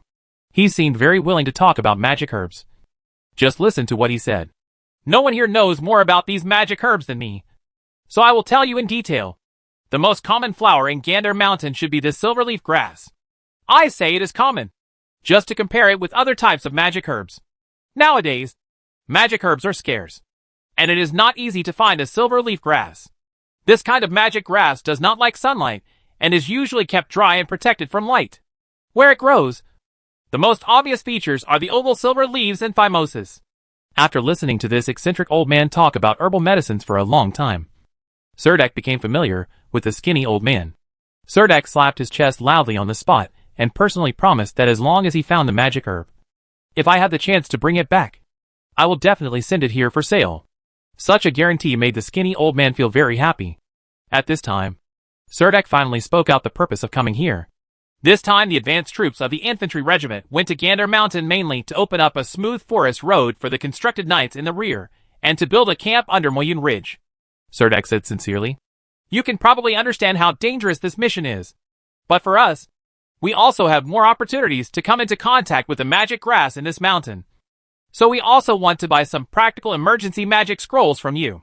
The space in the tent of this magic grocery store was very small, only enough for two people to stand. At this time, someone outside wanted to come in. He opened the curtain and found that the tent was packed with people. Then he said a few words of complaint. The skinny old man, he didn't pay any attention at all. Just lowered the door curtain and left those people outside. Then he said seriously, "That's it. Let me think about it. You are right. Of course. The advance army will be the first to enter the army in the mountain. The chance of collecting magic herbs is much higher than other troops. Are there any magic scrolls that you can use?" He turned around and walked to a shelf filled with scrolls. He first took down a bundle of magic scrolls and placed them in front of the stage. He started flipping through those magic scrolls quickly and said, "Let me see. The range of choices is really small." The old man frowned and put the magic scrolls on the table back to their original places. "These are not good. These attack magic scrolls can only be cast by magic apprentices at least. These are not very good either." Finally, he turned out 2 palm-sized magic scrolls at the bottom of a shelf and said to Soldek, "This fire-gathering magic scroll allows you to light a bonfire at any time. You probably won't need this kind of scroll in the mountains and forests. You can still prepare one of this water-gathering scroll. And this sentry scroll, well, it seems to be of no use." He Buiqiang and Soldak stretched their heads to look at the water-gathering scroll, wondering how much such a high-end scroll would cost. The skinny old man finally said from his mouth, "This water-gathering scroll is worth 25 silver coins. But since you are going to the mountains to find magic herbs, you can take away the 20 silver coins." Soldak and He Buiqiang looked at each other, as if they could accept it. Then, Soldak touched his money bag again and asked boldly, "So, do you have any healing potion? Treatment potions? Do you really dare to think that there is an extreme shortage of magic herbs now, which makes these potions very precious in the magic market? I think you should not expect to buy healing potions. At least I don't have them here. Since potions are mentioned, I'm afraid you can use this. And by the way, I also have some hemostatic bandages here. You can also bring some with you." The skinny old man curled his lips and stared at Soldak with a contemptuous look on his face. His expression was very unbeatable, although he did not take out the healing potion that Serdak wanted this time. He found 2 bottles of green potion from the corner of the shelf. He Buiqiang knew this kind of potion, and Serdak had a bottle of such antidote before. Then the skinny old man threw another dirty bandage roll to Soldak, and drove He Buiqiang and Soldak out of the tent. There was still a crowd of people surrounding the magic grocery store at this time. Everyone wanted to go in and see what was inside. When they saw someone coming out, they gathered around again, but they didn't expect that skinny arms were sticking out from the tent. Placed a wooden sign with the words "closed" outside the tent door. Those who wanted to enter the magic grocery store could not help but stand outside the tent and look at each other. Soldak and He Buiqiang squeezed out of the crowd and explained the specific time to meet tomorrow. And Soldak returned to the military camp. Chapter 73: The Eve of Departure. In the past half-month or so, the troops arriving at the forest camp have gradually made the somewhat bleak temporary market outside the camp gradually become more and more lively. Many caravans keenly sensed the business opportunities and gathered from all directions to the foot of the mountain with lush water and grass. The erected white tents are like mushrooms after the rain, popping up from the hillside one after another. He Buiqiang returned to businessman Larkin's camping ground. Just as he was about to get into the tent, he saw the curly-haired boy Gabby sticking his head out of another tent and winking at He Buiqiang and smiling stupidly. He Buiqiang walked over and looked at Gabby quietly. The curly-haired boy looked at the Warcraft leather armor on He Buiqiang with envy, and said with a smile, "Little duck, your leather armor is so handsome." He Buiqiang sat on the grass in front of Gabby's tent, and looked at Gandarol Mountain in the distance with Gabby. On the other side of the sea of clouds, a golden sun is about to set over the mountains. The curly-haired boy lay on the grass and said to He Buiqiang, "Will you go into the mountains with Soldak and the others tomorrow?" He Buiqiang nodded. "Be careful on the road." The curly-haired boy had some light freckles on his face. When he smiled, his eyes narrowed into slits. He reached into the tent, took out an iron can, and placed it on He Buiqiang. In front of him, he said, "I thought you might need this." He Buiqiang took it and felt heavy in his hand. "This thin subway box looks a bit like," the curly-haired boy said very proudly. "This is canned meat. Larkin invited Ulysses and I to eat it once. It tasted great." Unexpectedly, there are canned food in this world. He Buiqiang felt that no matter how it tasted, it was worth trying. "It's a bit expensive. I can't buy a few boxes with my monthly salary. But it's very convenient to carry around. Do you want to buy a few boxes?" Gabby said. He Buiqiang nodded, gestured with his hands, and asked the price of this thing. Gabby's eyes widened, with a trace of joy and disbelief on his face. he asked He Butchung. Do you really want to buy it? In fact, I think wheat cakes and jerky are more economical. He Butchung repeatedly expressed his certainty. Like a mouse, Gabby crawled into the tent, took out a few more cans, handed them to He Butchung, and added, well, actually you don't have to worry about logistics. There will be caravans organizing transportation teams to deliver grain and grass supplies into the mountains. He Butchung patted the curly-haired boy on the shoulder, saying that he didn't care about it. Then he took off his money bag from his waist, counted out the full amount of silver coins, and handed it to Gabby's hand. These goods were all sold by the boss. Gabby usually set up a street stall to sell them. Gabby carefully counted the silver coins. He had never learned arithmetic, so he could only line up the canned meat in a row and put enough money in front of each can. After the silver coins on his forehead were filled, he took away the silver coins, while He Butchung took away the cans. He Butchung put 6 boxes of cans into his backpack and pushed the remaining one in front of the curly-haired boy Gabby. Are you going to give it to me? He Butchung nodded. Oh, no, no, no. I can't accept your gift. He Butchung did not force it on the curly-haired boy. Instead, he pulled out the dagger from his calf and cut open the lid of the can. He found that there was a whole piece of cooked beef stuffed inside. He tried to cut off a piece with a knife and put it in his mouth. The beef is very crispy and full of flavor, but the spices are a little special. Then he handed the open can and the dagger to Gabby. Gabby's eyes widened. She took it in her hand with a cheer, cut out a large piece and stuffed it into her mouth, and said to He Butchung, I think this thing is the same as roasted meat. Oatmeal cakes are a perfect match. I really can't figure out how the orcs put such a large piece of beef into an iron box, and how it can be stored for a long time. Now I am particularly envious of the orcs on the Pi Plateau. I heard that when they drove their cattle and wandered the wasteland, their luggage was full of these things. They ate canned meat just like we eat baked wheat cakes. It's really I envy the life of those orcs. Hearing the sighs from the curly-haired boy Gabby, He Butchung got up and returned to his tent. Larkin has been bringing in a lot of goods recently, which makes the tent seem more crowded. And even there are some oil paper bags under the bed. He Butchung sat on the bed and poured out all the coins from his money bag. Amidst the jingling sound, there was a large pile of silver coins mixed with copper plates, gold coins, and 3 dove-egg-sized magic crystals. This was He Butchung's entire property. Tomorrow, I have to pay the blacksmith to renovate the Roman sword, and more than 80 silver coins will be missing by a dozen. He Butchung picked out 4 gold coins from the pile of money. The money was distributed to He Butchung after the second team sold the loot. According to Red Stockings, the money can be worth more than half a year's military pay, since gold coins have larger denominations. Silver coins and scattered copper plates are the main currencies in circulation. Thinking that he was about to leave the forest farm camp, He Butchung suddenly wanted to go shopping in the market again. He put the coins into his money bag again, by category.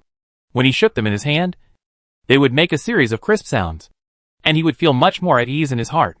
After walking out of the tent again, the big man Ulysses had woken up and was sitting on the wooden frame outside the tent holding an iron rod in his hand. His main task every day was to keep vigil at night to prevent the vagrants and thieves here from stealing Larkin. Goods stolen. He Butchung and Ulysses waved their hands. Ulysses said to He Butchung in an honest voice, Little duck, where are you going so late? He Butchung pointed to the market outside and walked straight out. The sky gradually darkened, and stars appeared one by one in the night sky. The soldiers in the military camp returned to the camp one after another, making the street deserted. Some rosin torches were lit in the market, and colorful magic street lamps were set up in front of some stalls. He Butchung walked along the market stalls one by one, and when he saw some magic cores on the stalls, he would stop and look through them. The stall owners chatted with him, only to find that this young man who gambled on magic cores didn't say a word. If he had the selected magic core, he would basically buy it, as long as the price was not ridiculously expensive. However, the stall owners did not see him.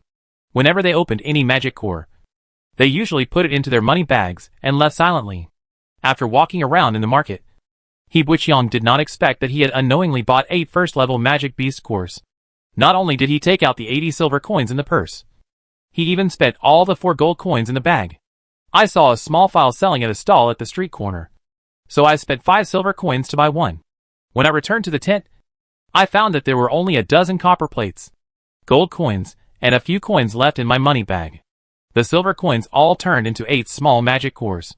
He Buqiang was sitting at the entrance of the tent, using the weak street light outside, using a small file in his hand to file open the hard skin of the magic core in his hand. The skin of the magic core was very hard, and he had to use enough strength to make the skin of the magic core open. Layers were peeled off. After filing it for dozens of times, I was shocked to see crystals like broken diamonds appearing inside the magic core. As the magic core was opened, those fine crystal stones, as big as rice grains, were scattered in He Buqiang's hands. He Buqiang was a little dumbfounded, looking at the fine magic crystal in his hand. Unexpectedly, the first one turned out to be a pile of not very valuable magic crystal fragments. These magic crystal fragments are too broken and cannot be sold for much money. They can only be ground into powder and become the ingredients of magic ink. The next 5 first-level magic cores only produced magic crystal fragments. 4 of them were as fine as gravel, and only 2 were distributed in flakes. Only the value of these magic crystal fragments is slightly larger. Each of the 8 magic crystals can feel a touch of magic. After grinding it out, He Buqiang discovered that not all magic cores that emitted magic power contained magic crystals, and more magic cores only contained some tiny fragments of magic crystals. He Buqiang was speechless as he opened the hard surface of the last 2 slightly larger magic cores, looking at the magic crystals inside that looked like dragon eyes and grapes. He Buqiang breathed a sigh of relief. This time, I can only say that I did not lose money by betting on the first 6 magic crystals, and I only made a small profit on the last 2. Chapter 74. Heading to Moyonling. The early morning sunlight shines in through the tent curtain, drawing a long and narrow white line on the ground, like a sharp sword pointed directly at He Buqiang's face, making him cover his head with a blanket indiscriminately, and then cover his head with I woke up in sweat and heat, lifted the blanket, and lay on the bed gasping for air. There were noisy sounds outside, and He Buqiang suddenly sat up from the bed, thinking that he had to go to the blacksmith shop early to get back the modified Roman sword. 3,000 heavy armored infantry marched to Moyun Ridge at the same time. This was a combat plan jointly implemented by the 57th Heavy Armored Infantry Regiment and the 58th Brotherhood Regiment. It is obviously a heavy armored infantry regiment, but the work it does is the dirty work that can only be done by a logistics militia regiment. The task given to the 2 infantry regiments was to open a forest passage between the forest camp and Moyun Ridge that could allow a total of 16 horses to ride side by side. Whether it is the heavy cavalry regiment that goes out for training every day in the forest camp, or the knights who are about to rush to the forest camp, the cavalry need a smooth road so that they can give full play to the greatest advantage of the cavalry. Because the logistics militia under Duke Newman had been delayed in arriving at the forest camp, the commander of this battle of Moyonling, Marquis Grover Newman, ordered the 57th Heavy Armored Infantry Regiment of Earl Montgoss and Eustace, the Earl of Constable's 58th Heavy Infantry Regiment, shared the task of opening the forest road. So the 2 earls led 1,500 heavy armored infantry each to Moyonling first, in order to complete the task of opening the forest road within the deadline. The 2 infantry regiments could not advance from the forestry to Moyonling step by step, unable to take advantage of the numerical advantage of 3,000 heavy armored infantry. Marquis Grover believed that it would be most effective to open this forest road at the same time. 2 heavy armored infantry regiments and 10 brigades were divided into 10 construction units and scattered on the forest road between the forest camp and Moyun Ridge. A plan. Although this radical plan made Count Montgoss jump and scream and curse all Grover's relatives, including his father, Duke Newman. When he returned to his tent, this time Count Montgoss was tasked with opening up the forest road. But he couldn't shirk it, so he had to bite the bullet and get it off. After all, Earl Montgoss had been stationed at the forest camp for nearly half a year, and he had a better understanding of the terrain in this area. So when it came time to share the responsibility of opening forest roads, Eustace, Earl Constable, was assigned the task of developing the safer first half of the forest land, while Montgoss was assigned the task of developing the second half of the forest road near Moyun Ridge. He Buqiang yawned and got out of the tent, standing on the grass outside the tent doing chest expansion exercises, while looking at the military camp at the foot of the forest farm. At this time, a large area of military camps had been knocked down, and the tents had been completely folded up and carried on the backs of the soldiers, leaving a large empty space in the Legion. However, the empty space looked in a mess, with all kinds of excavated materials everywhere. There were pits and scattered wooden frames. Some white strips of cloth tied to the wooden frame swayed in the wind, like prostitutes waving their white arms to attract the cavalry who were watching the excitement. Soldak and the second team were now sandwiched among the 57th Heavy Armored Infantry Regiment, Their team was very well prepared. They dismantled the tent when they got up early in the morning and carried the red socks and the bearded men on their backs respectively. The supplies of red socks and big beard were evenly distributed among every soldier in the team. The front team had already entered the forest farm at the foot of the mountain 2 kilometers away. At this time, it was Soldak's second team's turn to enter the queue. When the team passed the temporary market slope, the hillside was already crowded with a large number of onlookers. The grain merchant's logistics supply team will set off from here tomorrow and follow the heavy armored infantry regiment into the mountains. No one cheered for such an ordinary trip. On the contrary, people on the hillside seemed very excited. This was largely because only by starting a war could these caravans have business. Regardless of victory or defeat, some people would eventually benefit. What they feared the most was staying silent for a year or two without fighting a single battle, which would make the caravan go bankrupt. Seeing He Buqiang standing out among the crowd, Soldak waved to him vigorously. The backpack on He Buqiang's back was completely covered by a thick dwarf chain shield, and a heavy Roman sword hung on his waist. The thick blade made the sword look not so sharp, and the tip of the sword showed a perfect arc. There are bright white reflective edges on both sides of the copper-colored blade. The blacksmith's skills are very good. Not only did he lengthen the blade, but he also distributed the weight of the blade in perfect proportions. The arc of the blade is also very smooth. It just looks very comfortable. Of course, the cost of modifying this Roman sword was also very beautiful. And the most embarrassing thing at the time was that He Buqiang had no money. He had spent all his money last night. In addition to 5 magic crystals, he only had a small amount of money. Pocket of magic crystal fragments. Fortunately, the blacksmith was also a simple and honest man. He took He Buqiang to find the material dealer who purchased the magic crystal fragments, and exchanged 5 gold coins from the merchant. Only then did he have the money to settle the bill with the blacksmith shop owner. He Buqiang squeezed out of the crowd. The red socks behind Soldak paused for a step. He Buqiang took the opportunity to join the marching team. Surrounded by soldiers from the 4th Battalion, everyone was accustomed to this kind of thing, and no one made any noise of dissatisfaction. So non-staff member He Buqiang joined the mission again. The bearded man followed behind red socks, and saw He Buqiang wearing an exquisite leather armor. This ranger who graduated from the Serious Warrior Academy is a good judge. Seeing that this leather armor was unusual, he asked He Buqiang in a low voice with surprise. "Hey, little duck, where did you get such a heavy leather armor? It's so cool. The dwarf chain shield is made of fine iron transported from the dwarf country. This shield is not ordinary heavy. Wow, it seems that you are well prepared. Little Dak, those hardwood shields covered with iron can resist hyenas, but it can't stop the devil's sharp thorns. This shield can definitely do it." Soldak, who was walking at the front of the team, scolded in a deep voice. "Stop your voice. No one will think you are mute if you don't speak. Be careful with the whip in the hand of the inspector of the law enforcement team." The young bearded man was so frightened that he quickly lowered his head and hurried on. Baron Sidney rode an ancient Bolai horse and walked at the front of the 4th Brigade. No matter where he was, he paid more attention to his appearance. He wore an exquisite magic pattern armor and walked through the market. On the hillside, there were actually people cheering for him. With full emotions, the soldiers of the 2nd team followed the 57th Regiment into the Gunnar Mountains again. After entering the forest, the 57th Heavy Armored Infantry Regiment and the brother regiments marched towards Moyun Ridge in 2 groups. Chapter 75 Death Mission. The weather was so hot that my linen shirt felt wet against my body after just a few steps. The humidity in the mountains is very heavy.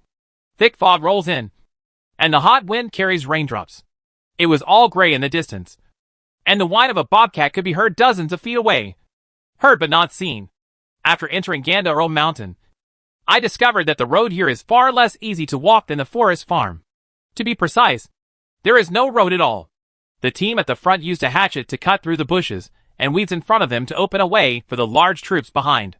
Entering the rolling mountains, the ridges are high and steep, with sudden breaks in some places, and below is a rugged abyss. Both sides are covered with shrubs, thatch and thorns intertwined with each other, making it airtight. Sometimes when you encounter a cliff, you have to advance along the mountain road under the rock wall. There is a cliff on the inside and a deep valley on the outside. The narrow road is full of soldiers from the Heavy Armored Infantry Regiment. Everyone is crowded together, unable to move forward, and there is nothing they can do. Back away. The mountain road is much more difficult than previously expected. It is actually relatively easy for a 5-person scout team to pass through this cliff.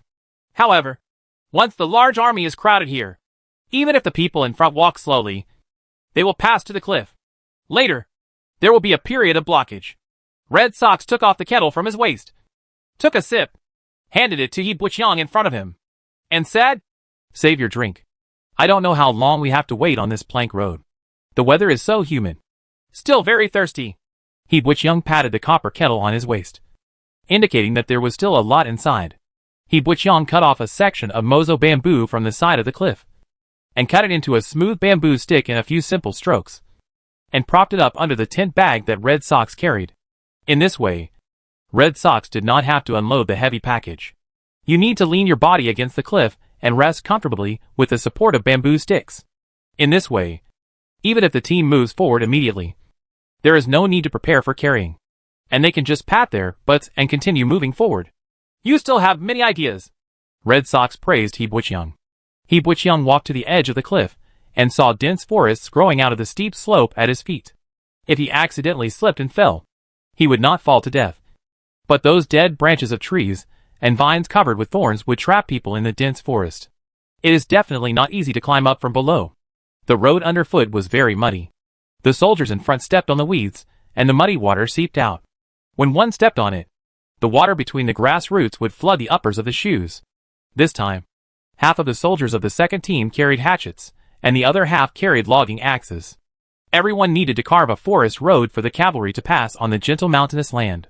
A sound of horse bells came from the mist, and soon Baron Sidney came up from behind on horseback. The soldiers pressed their bodies against the cliff and made way for Baron Sidney to pass by. He was going to go ahead and see what exactly happened.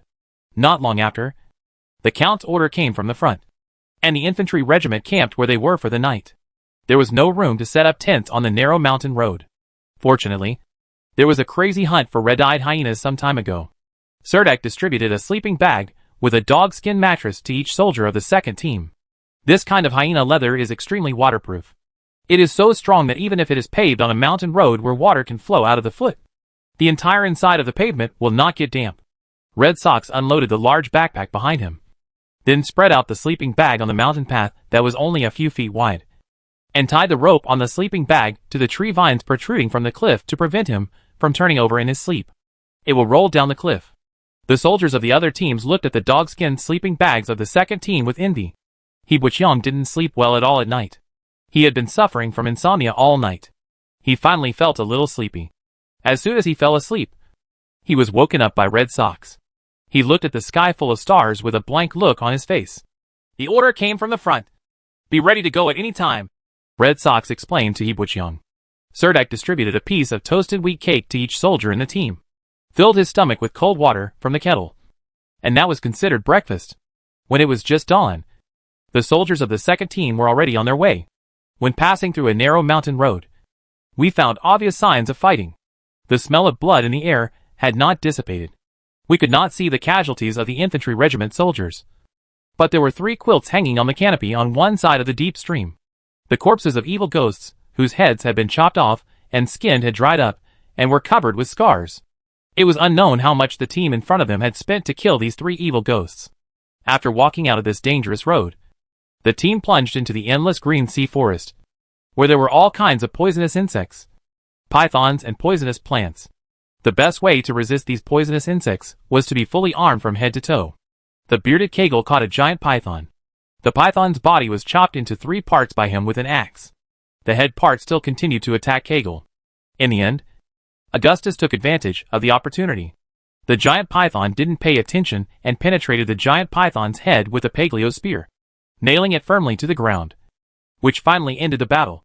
So this giant python, which was more than 5 meters long and as thick as an arm, naturally became the dinner of the second team.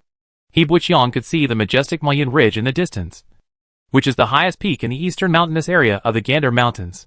The evil ghosts built their stronghold on this mountain peak because they wanted to rely on the dangerous terrain here to survive the weak period smoothly. They were just waiting for the evil ghost gates in the mountain to open one after another, and the evil ghosts would continue to enter Mayan Ridge, and built a defensive stronghold here, even if a nail was firmly inserted into the western defense line of Duke Newman's army. If there is no way to eliminate the evil ghost army on Mayan Ridge, Then the various armies of the Bena Army in the western defense zone of Handanar County will be firmly nailed to the defense line. The 57th Heavy Armored Infantry Regiment walked in the mountain forest for 3 consecutive days, before finally reaching the edge of the area responsible for opening up the forest road. According to Count Mongoss's plan, the 5 brigades in the 57th Regiment will be separated, and each brigade will be responsible for the task of opening a forest road. The 4th Battalion was assigned to the area closest to Moyinling. It was said that there were often Ghost Scout teams there, and it was the most dangerous mission among all the infantry brigade. Baron Sidney was riding on Gubo Lai's horse, even when he led the 4th group to leave the main force. He always held his chin up proudly. His aura showed that he did not take the evil spirits on Moyun Ridge into consideration at all. The veterans of the 4th Brigade followed the Baron with gloomy faces and walked toward Moyun Ridge in the distance. Chapter 76 Death Mission 2. In fact, Count Mongoss also had his own difficulties. The 57th Heavy Armored Infantry Regiment consisted of about 1,500 heavy armored infantry, divided into 5 brigades. Among them, there are 3 groups belonging to the direct lineage of Earl Mongoss, namely the 1st Brigade, the 2nd Brigade, and the 4th Brigade. The 3rd Brigade is a patchwork of retinues belonging to various minor lords in the Earl's territory. The 5th Brigade is a mixed army. In addition to some logistics personnel, there are also young nobles with mixed qualifications, who have been stuffed in from various territories. They need to spend this period of military service safely, and then return happily. The family business is inherited. Among this group of young nobles, there are many nobles who are willing to spend some of their private property and purchase some military merits privately to add glory to their military careers. The captains of the 1st Brigade and the 2nd Brigade are considered to be the 2 most relied upon generals under Count Mongoss, while Baron Sidney of the 4th Brigade's ability to become captain depends somewhat on nepotism. In fact, in addition to his youth and arrogance, Baron Sidney is also a rare and excellent general. However, his military career has not yet smoothed his edges and made him appear to have a lot of character when doing things. In other words, he is not very gregarious. When assigning each group to carry out the task of opening forest roads, what the Earl wanted most was to assign the 3rd group to the foot of Moyun Ridge, so that this motley army sent by various leaders could bear the wrath of the evil spirits on Moyun Ridge, so that the Earl will preserve his strength to the greatest extent. But once Count Mongoss does this, his character will be completely ruined. When there are benefits, such as cleaning the battlefield, performing search and rescue missions, and escort missions, we will not hesitate to send out our direct troops. Once we encounter difficulties and dangers, we will take over the miscellaneous troops. Once or twice, everyone will it's still bearable. But after too many times, who among those little lords will still follow you wholeheartedly? So this time, Earl Mongoss knew that the task of clearing the forest road would be more dangerous the closer he got to Moyun Ridge. But he could only put his own brigade at the front. Some time ago, the 4th Brigade broke into a trap set by the indigenous people in the mountains, and was almost wiped out. During this period of time, the 4th Brigade not only added a group of new recruits, but the tasks assigned by the regiment were also basically the easiest. However, Baron Sidney completed these tasks with flying colors. Therefore, when assigning tasks this time, Count Mongoss could only push Baron Sidney to the front. Before Baron Sidney set out, Earl Mon specifically called his brother-in-law to him and personally told him some things he should be careful about. The general meaning was to act with caution, not to rush into anything for the sake of success, and to always be on guard against sneak attacks by evil spirits. It was under such circumstances that Baron Sidney led the 4th group towards Moyun Ridge. In fact, Baron Sidney still has certain talents. Otherwise Earl Mongoss would not reuse him among his many brothers-in-law. It's just that Baron Sidney looked down on the natives of Handanar County before. The operation to suppress the indigenous hunters did not attract enough attention from Baron Sidney, so the reckless Baron Sidney fell into a trap. This operation was completely different, because the enemy in front of them was the evil ghost on Moyun Ridge. So Baron Sidney was naturally much more cautious when he led the 4th group to approach. Baron Sidney's 4th Brigade has more than half of the veterans. These veterans have experience fighting evil spirits. Naturally, they have to send out a large number of scout teams along the way to understand the surrounding situation. Serdak's 2nd team is the most dazzling star team in the 4th team. Not only did they find the missing Baikal swordsman in the mountains some time ago, but they also cooperated with this famous swordsman to eradicate him. An evil doer, praised by Count Mongoss. So this time, it was no surprise that the 2nd team became the scout team in the advance group. Their team needed to be the first to rush to the foot of Moyun Ridge to explore the specific situation there. After Captain Soldak received the mission from Baron Sidney, he took a minimalist map and plunged into the Green Sea with 13 soldiers. Perhaps the evil spirits have occupied Moyun Ridge. So the closer you get to Moyun Ridge, the harder it will be to see the monsters that haunt the forest. In the past, you could still see a few in the mountains from a distance. But those warcraft were not fools. Seeing that there were a large number of human warriors here, they would also launch suicide attacks on the crowd. Some warcraft that had activated their primary intelligence knew better. Avoid danger. It was only when I got closer to Moyun Ridge that I realized that not only the magical beasts, but also some small forest beasts were much rarer than elsewhere. The second team discovered a huge corpse at the foot of a mountain in Moyunling. It was the skeleton of a mountain wild beast. The huge body seemed to be only one size smaller than the thunder rhinoceros. It looked like this mountain wild beast was very big. It may be the owner of Moyunling. This mountain beast looks like it may have been upgraded to a third-level monster, but it still cannot escape the fate of being slaughtered by the evil spirits. The head of the mountain beast was broken into several pieces and scattered in the forest. The body had been eaten clean by the evil spirits. White bones were scattered all over the hillside. The forest was severely damaged, as if it had been eaten by evil spirits. The wild buffalo herds were charging through the scene. Many trees were uprooted or broken, and the forest floor was covered with blood. Seeing the tragic situation in this forest, Surdak raised his hand and signaled the soldiers of the second team to stop advancing. If they go further, they may enter the sight of the evil ghost army. At present, the second team cannot defeat the evil ghost. When discovering the whereabouts of evil spirits, one is to evacuate quickly, and the other is to hide quickly. At this time, He Buqiang, who came up from behind the team, looked at Soldak. Soldak and He Buqiang often communicated together. Even with a simple glance from He Buqiang, Soldak could guess something. You mean to use the sentry scroll here? He Buqiang nodded. He Buqiang also bought 2 of the sentry scrolls that the skinny old man from the magic grocery store thought were of little use to them. It's just that no one expected that this time, the mountain team actually received the most dangerous reconnaissance mission. Although a sentry scroll was used, dozens of silver ingots fell to the ground from the fingers. But this kind of at that time, no one could hold this thing tightly in their hands.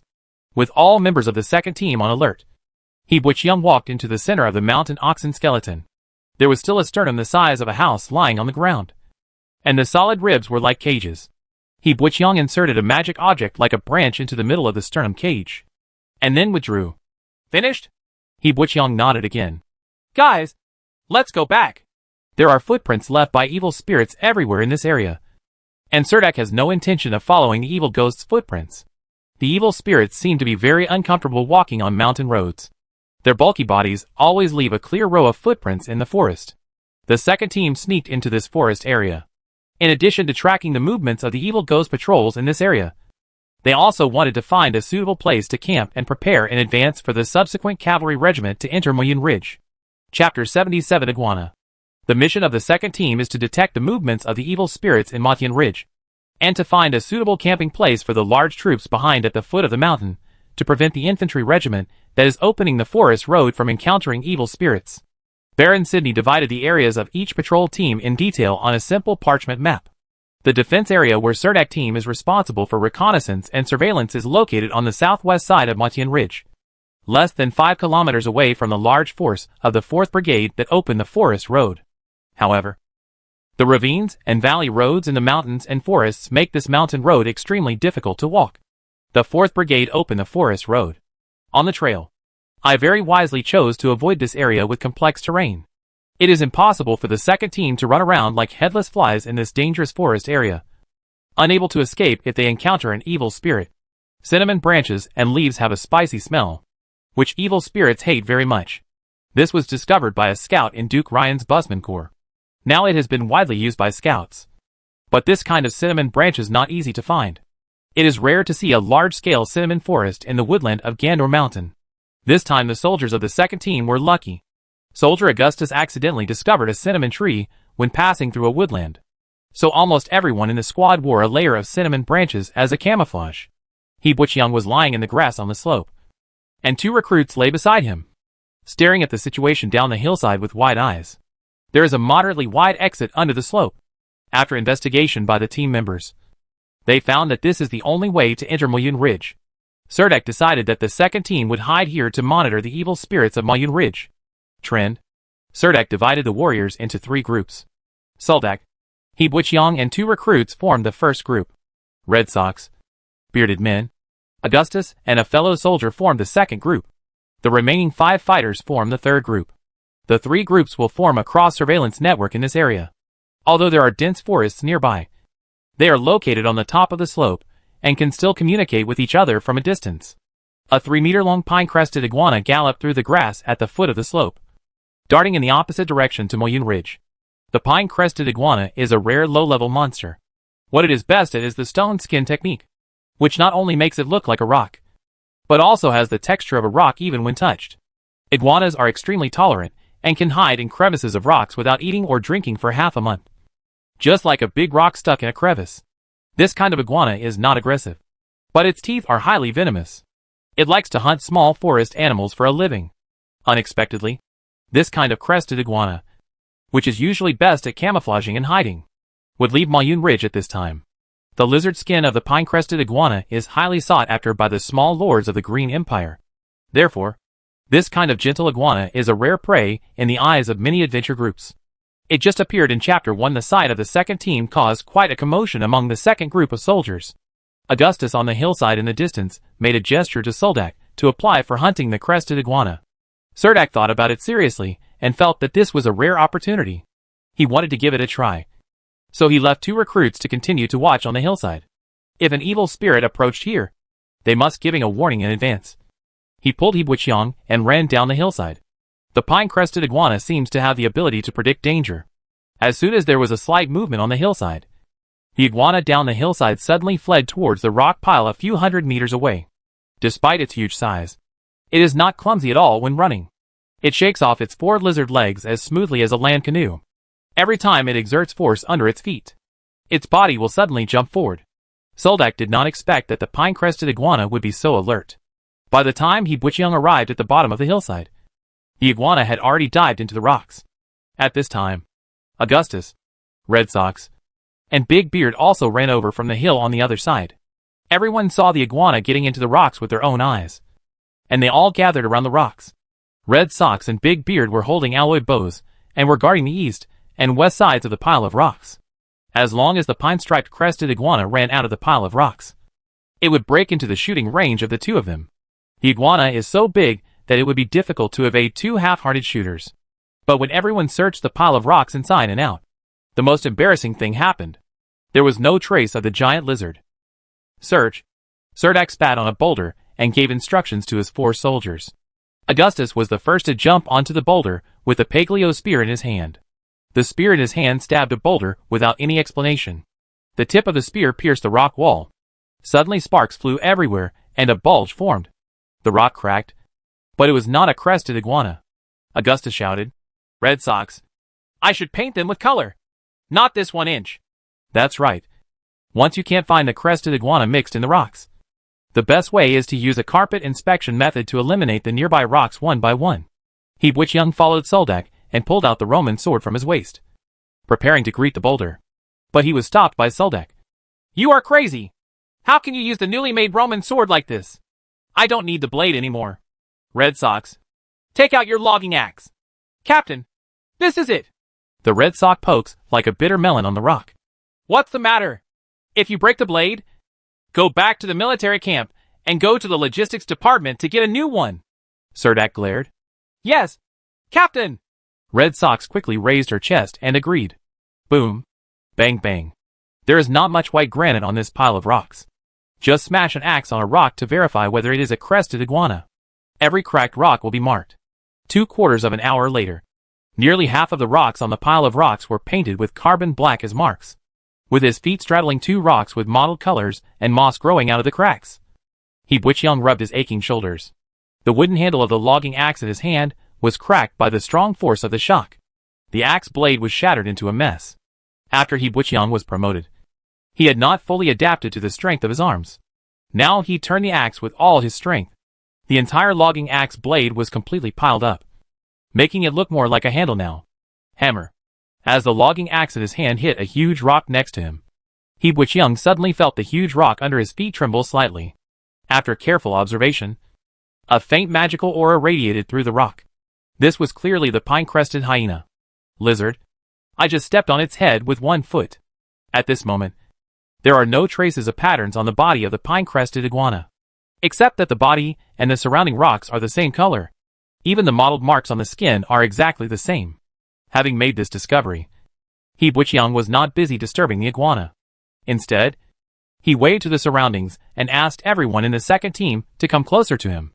Augustus was the closest to He Buqiang. He came over in a few steps with a Paglio spear in hand and asked He Buqiang, "Little duck, what's going on?" He Buqiang pointed at his feet, and Augustus discovered the unusual rocks under his feet. Augustus raised his spear in the air with both hands, and thrust it with all his strength at the rock at He Buqiang's feet. Paglio's spear first splashed some sparks, and the gravel cracked, but there was flesh and blood inside the rock formation. Augustus's strength was limited, and the thorn just hit the back of the crested iguana. Although the tip of the spear was completely immersed in the body of the monitor lizard, it actually did not cause any substantial damage to the monitor lizard. The boulder under his feet suddenly turned over, and He Buqiang, who stepped on the pine-crested monitor lizard, lost his balance and fell backwards. The giant lizard's huge mouth full of fangs suddenly opened and bit down on the left foot of He Buqiang, who was very close at hand. He Buqiang only felt the giant lizard under his feet rushing towards him. He did not dare to hesitate, and threw the logging axe in his hand towards the giant lizard. The giant axe hit the giant lizard's mouth directly. The giant lizard actually smashed the logging axe's head in one gulp. Bite it off. The huge head flicked. The axe handle broke from it, and the big mouth opened towards He Buqiang again. Chapter 78 Lizard Hunting. Augustus stood behind, and was a little dumbfounded. When he saw He Buqiang in danger, he didn't care that the Paglio spear in his hand was stuck in the back of the pine-crested iguana and couldn't be pulled out. He flew towards the back of the monitor lizard. Go up, holding the spear tightly with both hands, trying to wrap the giant lizard tightly. It was this swoop that allowed He Buqiang to barely avoid the giant lizard's bite. Serdek arrived with a long sword and swung the square shield in his hand hard on the monitor lizard's head, knocking it high into the air. The knight's long sword in his hand stabbed along the exposed white belly of the monitor lizard. If this knight's sword was slashed, it would never cause any effective damage to the monitor lizard. But when it was thrust out, it was different. The long sword broke directly. The petrified skin of the monitor lizard penetrated the monitor lizard's chest and passed through the monitor lizard's heart. Serdek didn't dare to let the sword stay in the monitor lizard's body. Just when he avoided the monitor lizard's claw attack, he turned around and pulled the sword out of the monitor lizard's body. A stream of bright red blood spurted out from the monitor lizard's body. The pine-crested iguana turned around and tried to burrow into the crevices of the rocks. Unfortunately, it was too big and could not burrow into ordinary crevices. Moreover, its body was pierced with 2 holes, although the holes on its back were not serious. The blood that flowed out had already dyed its back red. A large amount of blood flowed out from the wound under the neck. The movements of the pine-crested iguana became slower and slower, and the color of the petrified skin on its body also faded little by little. Finally, the rock effects turned into ordinary lizards' skin. Serdek strode after him with his long sword, pierced the monitor lizard's head with his sword, and nailed the pine-crested monitor lizard to the ground. He Buqiang turned over and climbed up from the rock at this time, reaching out to pull Augustus up from the ground. The ranger fell from the back of the giant lizard onto the boulder, and was also thrown to pieces. After being pulled up from the ground by He Buqiang, Soldak pulled out the Paglio spear from the back of the giant lizard and threw it to Augustus with a cold face. Red Socks and Big Beard also rushed over from both sides of Shirley. They didn't expect that the battle would end in just 2 minutes. Red Socks saw that the handle of his logging axe was shattered into pieces of wood, and the axe was held in the mouth of the monitor lizard, like a piece of scrap metal that had been bitten to pieces, with an expression of indescribable pitifulness on its face. The axe handle does not need to be brought back to the camp, but the rotten axe needs to be carried back to the military camp and written off at the logistics department. It will inevitably be beaten by those in the logistics department. Serdek did not wait for the pine-crested iguana to die completely, and directly pulled out a gold-handled skinning knife from his waist. This brand-new peeling knife cost Serdek 1 gold and 50 silver. It is said that some lapis lazuli was added to it to make the peeling knife never wear out. Even so, it is just that the peeling knife is very durable. Every skinner is a good knife sharpener. Without a sharp skinning knife, it is impossible to peel off a good piece of skin. However, He Butchung grabbed Soldak and signaled him to wait. "What's the matter, little duck?" Serdek asked. "Otherwise, Captain, if we drag this pine-striped iguana into the forest, little duck might say it's not safe here. It's hard to lift such a big guy, so just lift it on the spot." He Butchung didn't have any more explanation.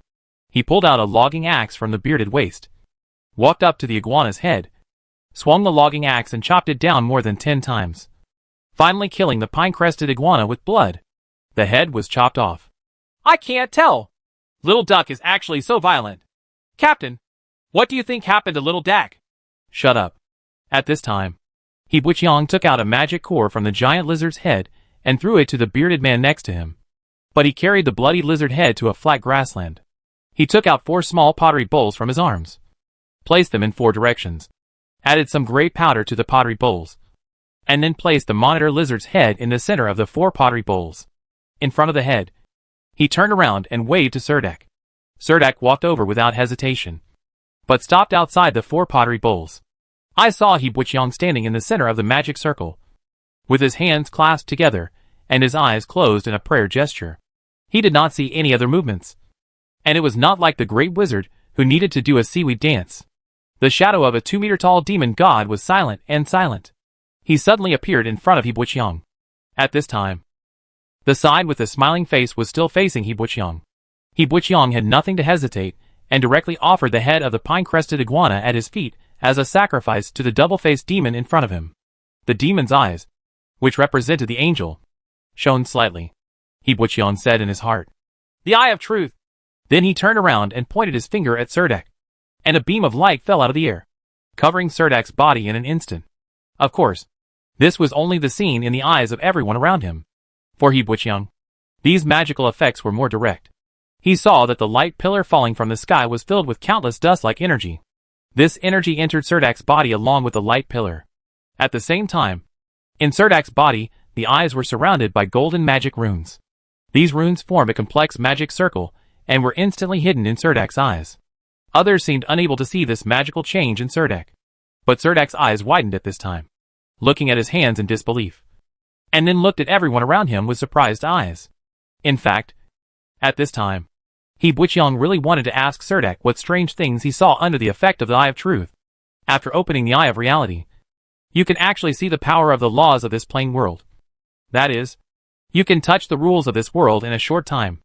The Great Wizard Inoatala is used to opening the Eye of Reality under certain circumstances. The monster is dismembered. It is said that this can preserve the most precious natural magic patterns in the body to the greatest extent. This is especially important for Warcraft leather, because many Warcraft leathers have good magic conductivity and are the best materials for making magic pattern structures. The completeness of the leather also indirectly affects the success rate of the inscription master in making magic pattern structures. The more intact the leather, the higher the success rate when making magic patterns. So it is precisely based on this that He Butchung blessed Serdek with the Eye of Truth when he was skinning him. It's just that the process of blessing the Eye of Truth requires a small ceremony. Soldak was obviously still adapting to his strange changes. He didn't even ask He Butchung what to do. He walked step by step to the body of the pine-striped crested iguana and waved the knife in his hand lightly. The leather on the iguana was like a piece of clothing. Serdek peeled it off easily.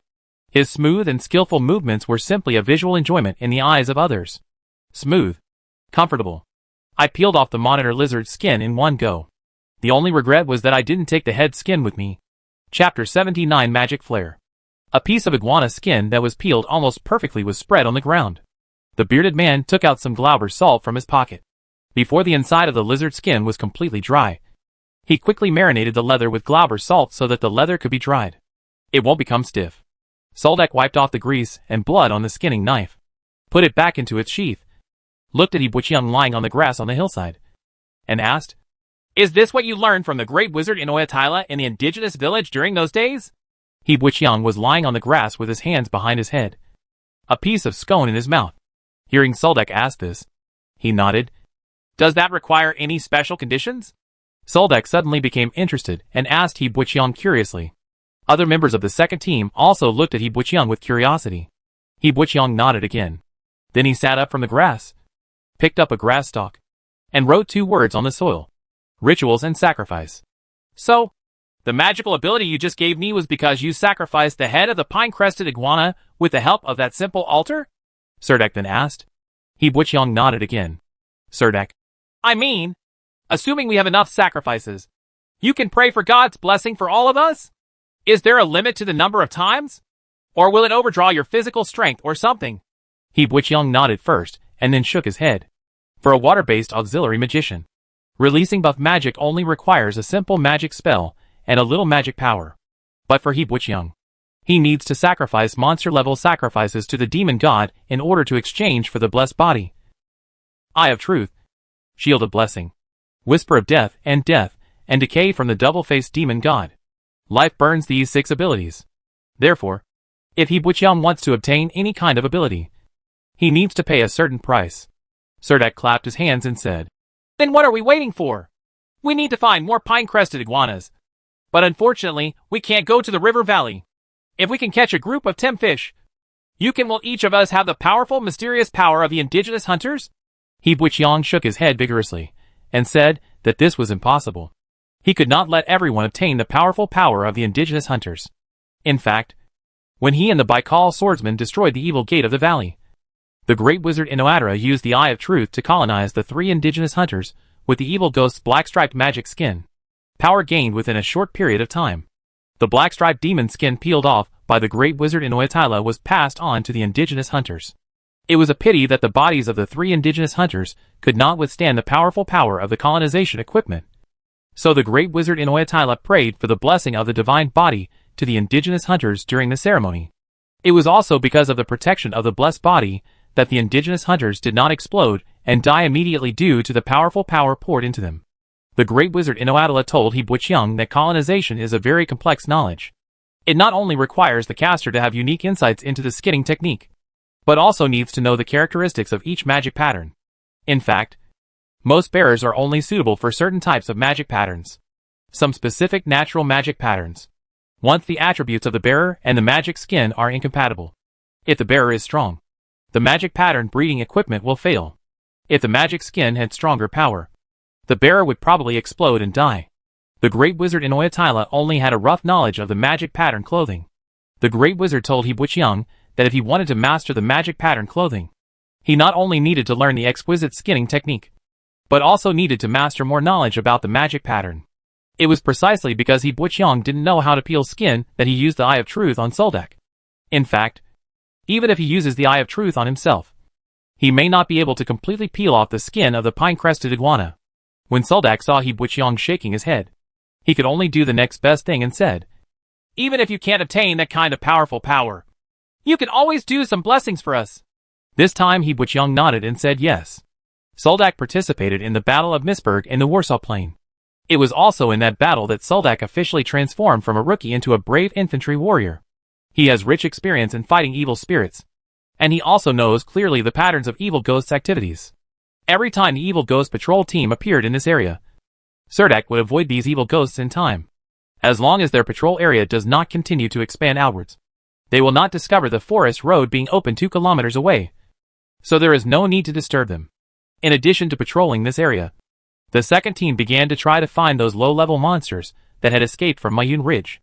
Unexpectedly, in more than 2 days, the second team actually harvested some low-level monster heads that could be used as sacrifices. They successfully collected 4 monster-level sacrifices. However, because these monsters were elementary, there were no skulls in the skulls. Find the magic core. Not a single one.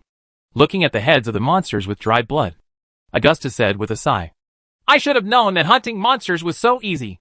After I finish my military service, I should join an adventure group and travel around the world. Then save some money. When I can't walk anymore, I can go back to my hometown and live quietly. After Augustus officially graduated from the Warrior Academy, he came to the Beta Legion to serve in the military. He was considered an academic warrior, and his vision for the future was also in an ideal country. Big Beard said unceremoniously, Don't you think that hunting Warcraft is really that simple? Augustus said nonchalantly, Aren't we hunting Warcraft? I think as long as we can clearly understand our own strength and don't take the initiative to seek death, even if we join an adventure group, there shouldn't be too much safety issues. The big problem is that the adventure group also selectively hunts down those low-level monsters. and cannot always challenge powerful monsters that exceed their own strength," the bearded man said with a smile. "Man, you think about things too simply. The adventure group's crisis is not limited to the world of Warcraft."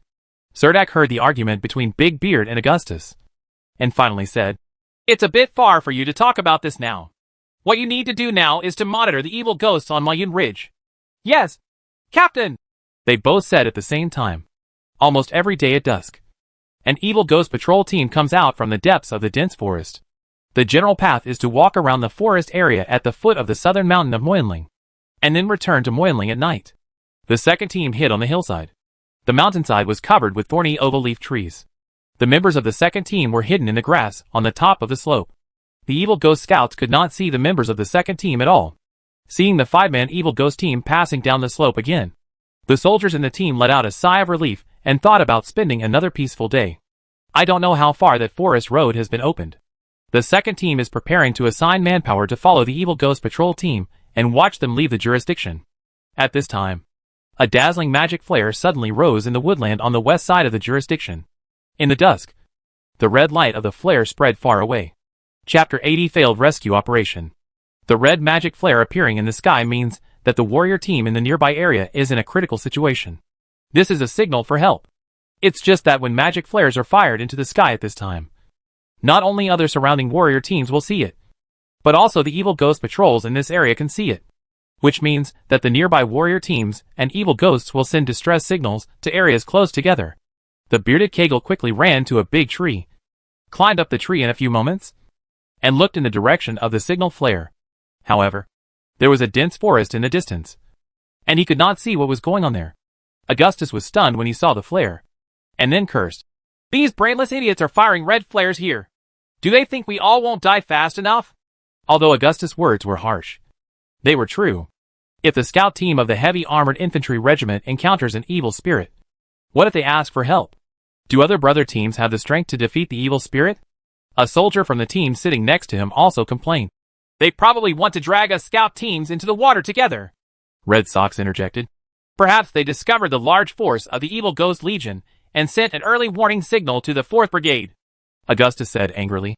"Then they should fire yellow bullets." This time, they entered the Moyinling area as an advance army. In order to facilitate the communication between the soldiers of the 4th Brigade, each scout team carried 3 magic hair flares. The 3 flares were divided into 3 colors. The red bombs meant when the team is in danger and asks for support. The yellow bullet means that a large number of ghost warriors have been found. And the green bullet means that a safe camping spot has been found, which is a signpost that leads the way. A team of soldiers from a neighboring area fired red flares, clearly indicating that they were in danger and seeking support. Red Sox asked Surdak, "Captain, what should we do?" For Suldak, this is a difficult choice.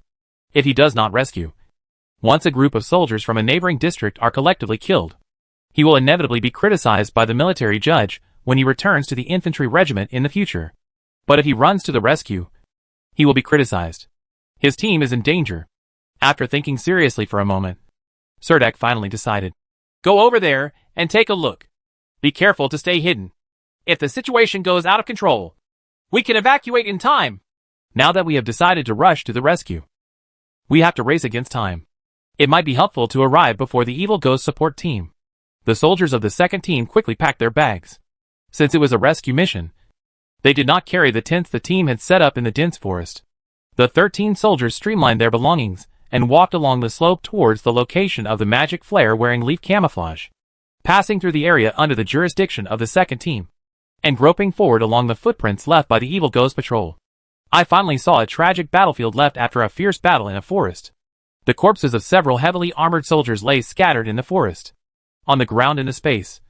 The wounds on the corpses were almost all penetrating wounds and lacerations. The copper breastplate was torn apart by the huge force and turned into a pile of scrap metal. The soldier's chest was cut open by a sharp weapon, and the internal organs inside flowed out. In one place, the ventricle was hollowed out. There were bloodstains everywhere in the forest. A pear tree as thick as a bowl was broken, leaving some messy footprints on the muddy forest floor. Red Sox squatted in front of a corpse, pulled out the soldier's nameplate from the corpse, held it tightly in his hand, and cursed through gritted teeth. "These beasts. Serdek checked the traces around the battlefield and found some messy footprints extending to the west of the dense forest, and ordered, "Be careful not to be ambushed by evil spirits. Augustus, take someone to search the area." Augustus straightened his back. Although he usually had a bit of a temper and had a terrible mouth, he was still a relatively reliable person at critical moments. "Yes, Captain." After Augustus said this, he called 2 team soldiers and moved around the forest. "The rest of you follow me." After Serdek finished speaking, he led the second team members to chase along the footprints left by the evil ghost. After walking only more than 200 meters, I saw the body of a heavy armored infantry soldier hanging on a tree trunk. The head could no longer be found. A huge bloody hole appeared from the collarbone, and the chest was empty. It seemed that the warrior wanted to hide in a big tree, but was discovered by the evil spirit. His body was impaled on a branch that stretched out diagonally, and his blood flowed all over the tree. Seeing the tragic situation of the soldiers being killed, and the blood stains on the ground continuing to extend deeper into the jungle, Serdek's eyes turned red, and he wanted to continue chasing forward. At this time, the sentry scroll inserted in He Buqiang's body suddenly burned. He quickly pulled out the scroll and threw it on the ground. In a moment, the scroll was reduced to ashes, and the sentry totem was inserted into the bones of the mountain beast. Next to him, he was probably stepped on by that evil ghost. Large magical beasts, like the mountain beast, are almost at the top of the food chain in Moyun Ridge. Even if they turn into a pile of skeletons after death, weak beasts will not dare to approach. Those who dare to approach the mountain beast must be those evil spirits. He Buqiang grabbed the somewhat hot-headed Serdek and pointed to him the sentry scroll on the ground. When Serdek saw the sentry magic scroll that was burned to ashes, he wiped his face fiercely and said decisively to the members of the second team behind him, "Let's withdraw." He Buqiang followed the second team back to the previous battlefield, and happened to see Augustus and 2 soldiers running out of the dense forest in embarrassment. Behind the 3 of them, a 3-meter-tall evil creature suddenly appeared. Ghost. This evil ghost has one shoulder covered with black magic patterns, a green face and fangs, but there are no horns on its head. The evil ghost clenched a handful of military thorns in his hands and chased after him with rapid strides, his eyes full of teasing and evil. Red Socks and Bearded Man took off their alloyed bows from behind as they ran. As soon as they entered the shooting range, they stopped almost at the same time, knelt down on one knee, opened the alloyed bows, and fired 2 fine steel arrows. The arrow shot out rapidly with 2 swish, swish sounds. The evil ghost felt an arrow flying towards him while he was running. He just raised his arm to block his face. He saw the 2 arrows, one piercing his arm, and the other piercing his shoulder. The evil ghost's skin was very tough. The arrows shot by Big Beard and Red Sock only penetrated that layer of skin and hung on their shoulders without any strength. However, the 2 arrows successfully attracted the attention of the evil ghost. When the evil ghost saw another group of Imperial warriors emerging from the forest, its blood-red eyes showed a stern look and headed straight towards Serdek. "Come over." Serdek hesitated. Of all the members of the second team, he and Augustus were the 2 highest-level warriors, both of whom were 6th-level warriors. If he can't stop the evil spirit, the other warriors will be even weaker. This time he didn't hesitate at all. He held the shield in one hand and drew out the Roman sword in the other hand. He took a few steps forward, put on a defensive posture against the evil ghost, and shouted to the second team of soldiers behind him, "Everyone is ready to fight." The heavy armored infantry regiment also has a combat plan against the evil spirits, which is to have the strongest warrior in the team stand at the front to resist the evil spirits' attack, while other members of the team take the opportunity to attack the evil spirits from the side. At times like this, someone has to stand up and face the evil spirits' attack, and whether he can withstand the evil ghost's full blow is the key to whether Serdek can survive. The other soldiers of the second team also put on a desperate posture. Seeing that He Buqiang actually faced him, the evil ghost sped up his running speed, as if he was being hit by a steam train from a distance. Serdek stood at the front bravely, with the news surging in his heart and ready to die. Just when the evil ghost raised the thorn in his hand and prepared to stab the square shield in Serdek's hand, a dwarf chain shield suddenly stretched out from Serdek's side and stood firmly in front of Serdek. The military thorn in the evil ghost's hand pierced the dwarf's chain shield, bursting out a series of sparks. He Buqiang and Serdek collided hard and fell out.